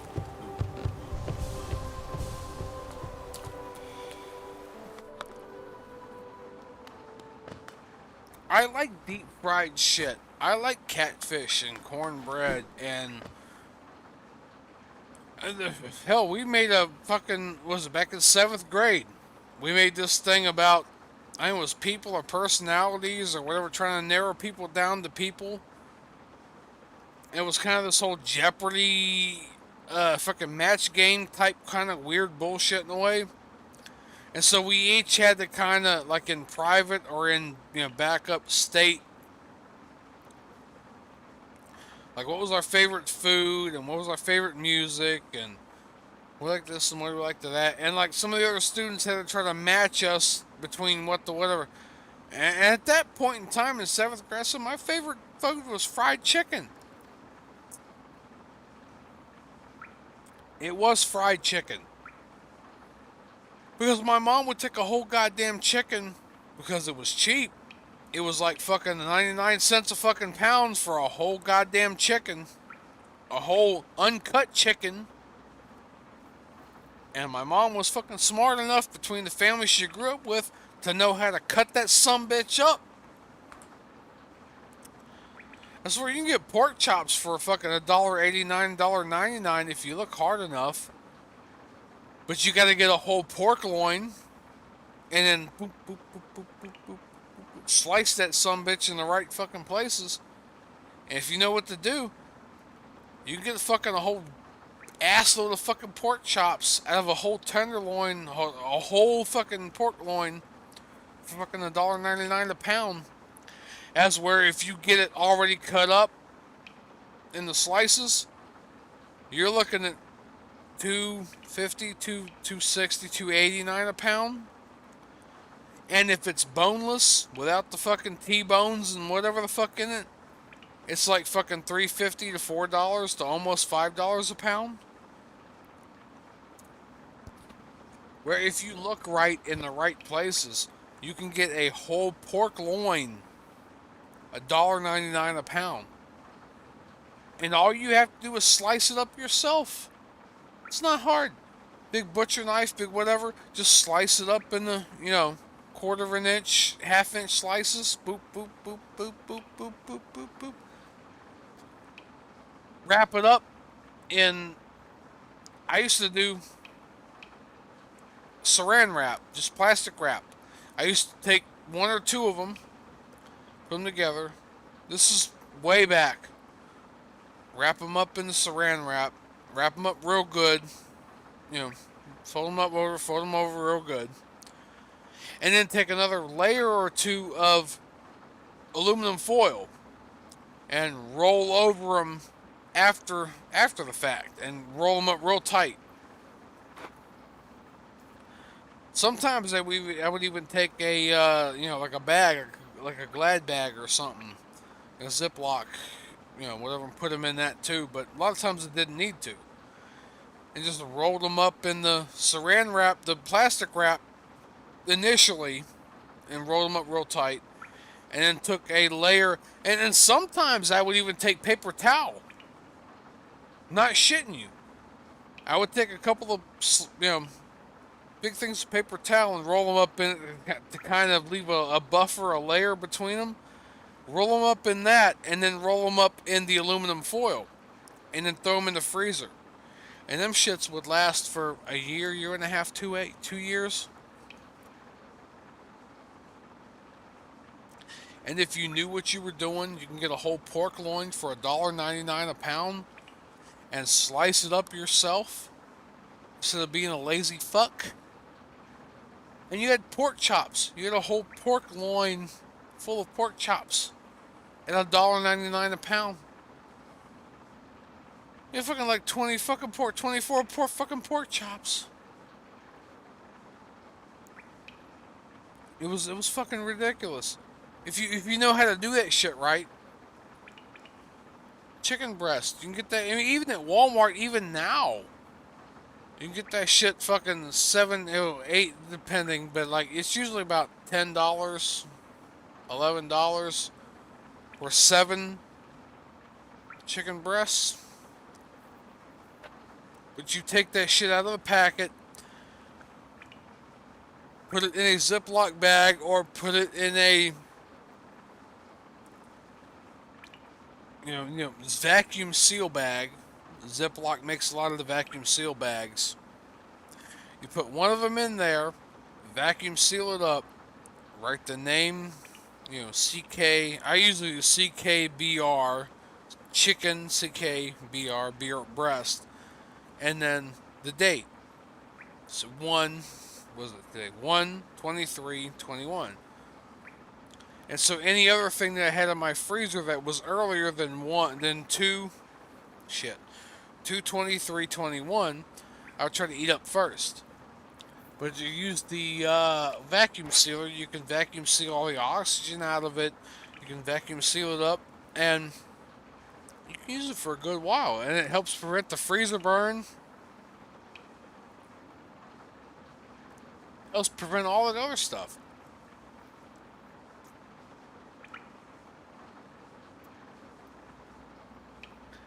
I'm sorry, and with a toaster oven, if you got enough of a width of a toaster oven width in there, you can even put 2 chicken breasts together side by side.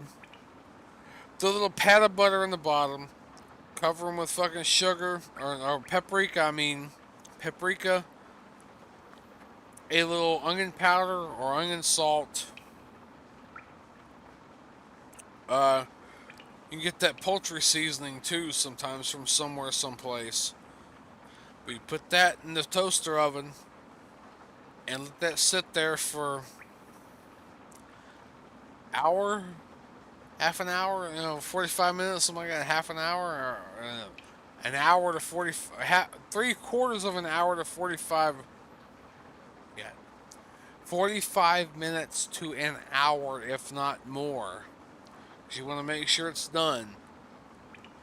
I mean, that's what I do in the truck.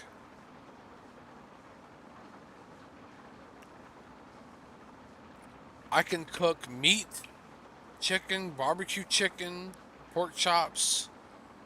I'd rather cook like pork chops and steaks on the George Foreman because it's easier and quicker. But I've put, like in a loaf pan, put 2 chicken breasts and poured a bunch of barbecue sauce in it, and then put it in the toaster oven for an hour, hour and a half, 2 hours, so I can kind of just dick around wherever else without having to think about it. And I mean, that would be done. That would be completely done, completely covered in barbecue sauce. You just have to slice it up a little bit, whatever.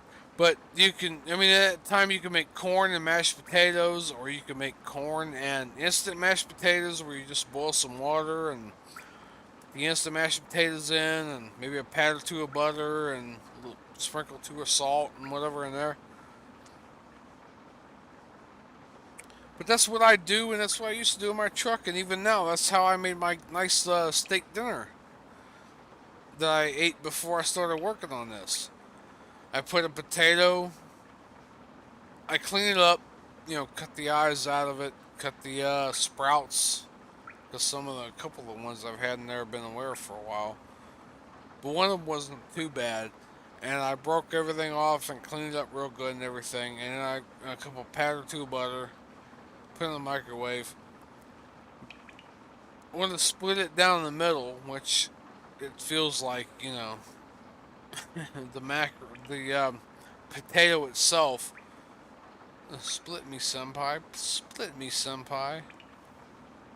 Like, I don't know, it's just the feeling of me splitting the potato open into fucking potato and whatever setting. Just made me feel like the potato wanted it quite a bit. When the rest, quote, you know, whatever come around from the bottom part of it, from the underside of the potato, from the not white part of the potato, from the tingly bits, there's started to be a whole lot of good stuff. And as far as I remember, 3 months was enough to kind of throw the whole project off. And that's where a lot of people was like, oh, 3 months, and what about the whole bull BS, tickling them bull S from the, you know, RMM, whatever,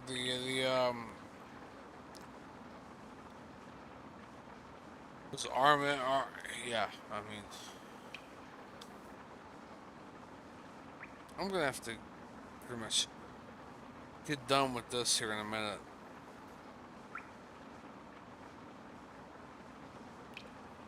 But the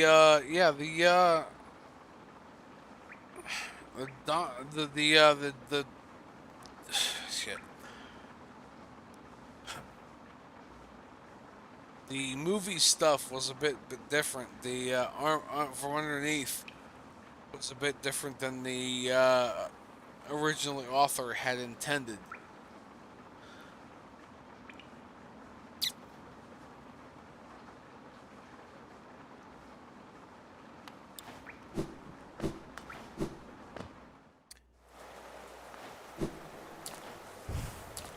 Alright, well, I'm sorry, but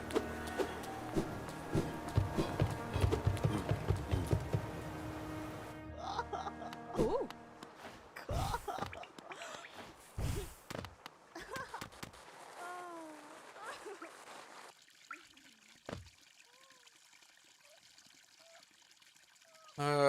fuck. Alright.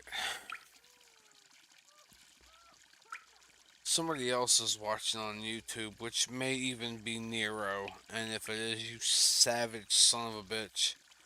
I'm gonna go to bed, but I'm not gonna go to bed, but I'm gonna go to bed, but I'm not gonna go to bed. I'm out.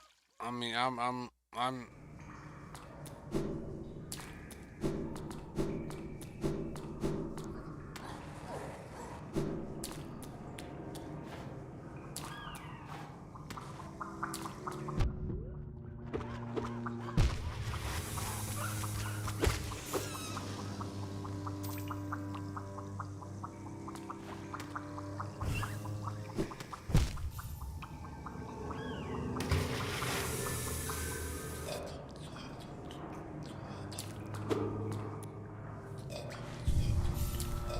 well, that's already so.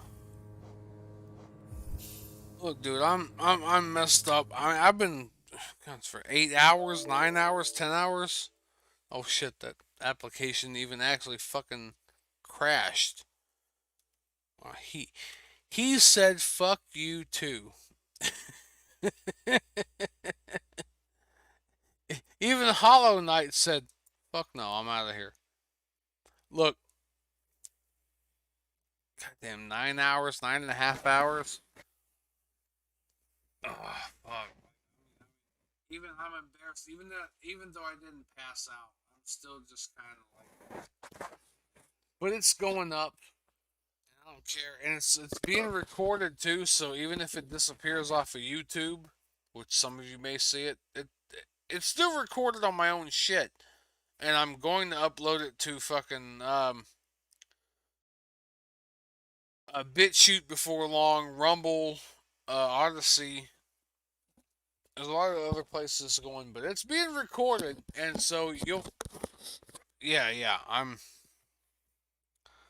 an asshole no matter what. So I'm trying. Like I said, Nero just got me spun up, and he fucking left. Of course, Nero still has to go to school and all that other shit. No, I get it. I get it. Don't get me wrong. I'm not completely. I'm a doomer. Not a doomer. I mean, move. I'm a Gen Xer. Not a boomer. But I'm on the starting end or the earlier end of a Gen Xer, so some of this shit I'm like, whatever. But uh, on the other hand, so I will try to figure out what I can do with what I can do. What's your name? Did I miss it?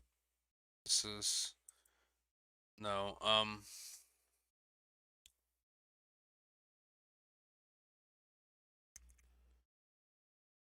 Roy Baser, you subscribed on dLive. I appreciate that subscribe. Let's see. It's shit. Tyler 719. I appreciate the sub on that. There's a few of you other guys that have subbed before then that I either because you subbed while I wasn't streaming, or if you did sub, I was toward the end and I wasn't paying attention, and I'm an asshole for that. And I will try to find you guys later on. I appreciate it. Alright, let me do what I gotta do and do what I gotta do and do what I gotta do. What the fuck is Hero still not over her? Okay, that was been up for a while. No, I'm still not over Rachel. I'm still not over Rachel. Fuck you, I'm still not over Rachel. I don't know why. I don't know what the fuck. Even her character name in my... And I'll talk to you later about that too, if you want to talk to me about that. And I'm going to send you a message later on because I know you're fucking DOA. I'll tell you why her name is like it is in my comic and why it's so goddamn close. And yes, I'm not over her. I'm not over. I don't know what's fucking happened. I'm an asshole myself. She may be completely over the fact and never give a fuck and never even thought about me in the last fucking 10, 15 years. Since fucking, the toward the end of 2008. But, I'm sorry. Like, Alright, but anyway. This is a fucked up stream. At least I didn't pass out. I didn't pass out. I did not pass out. Like I did in the Osu stream. But alright, anyway. This is the end. Thank you all for watching. Take care and have a good 4. Do the blank screen.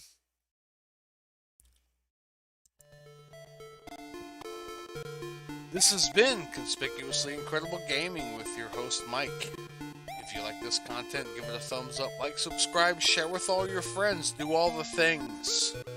It really helps.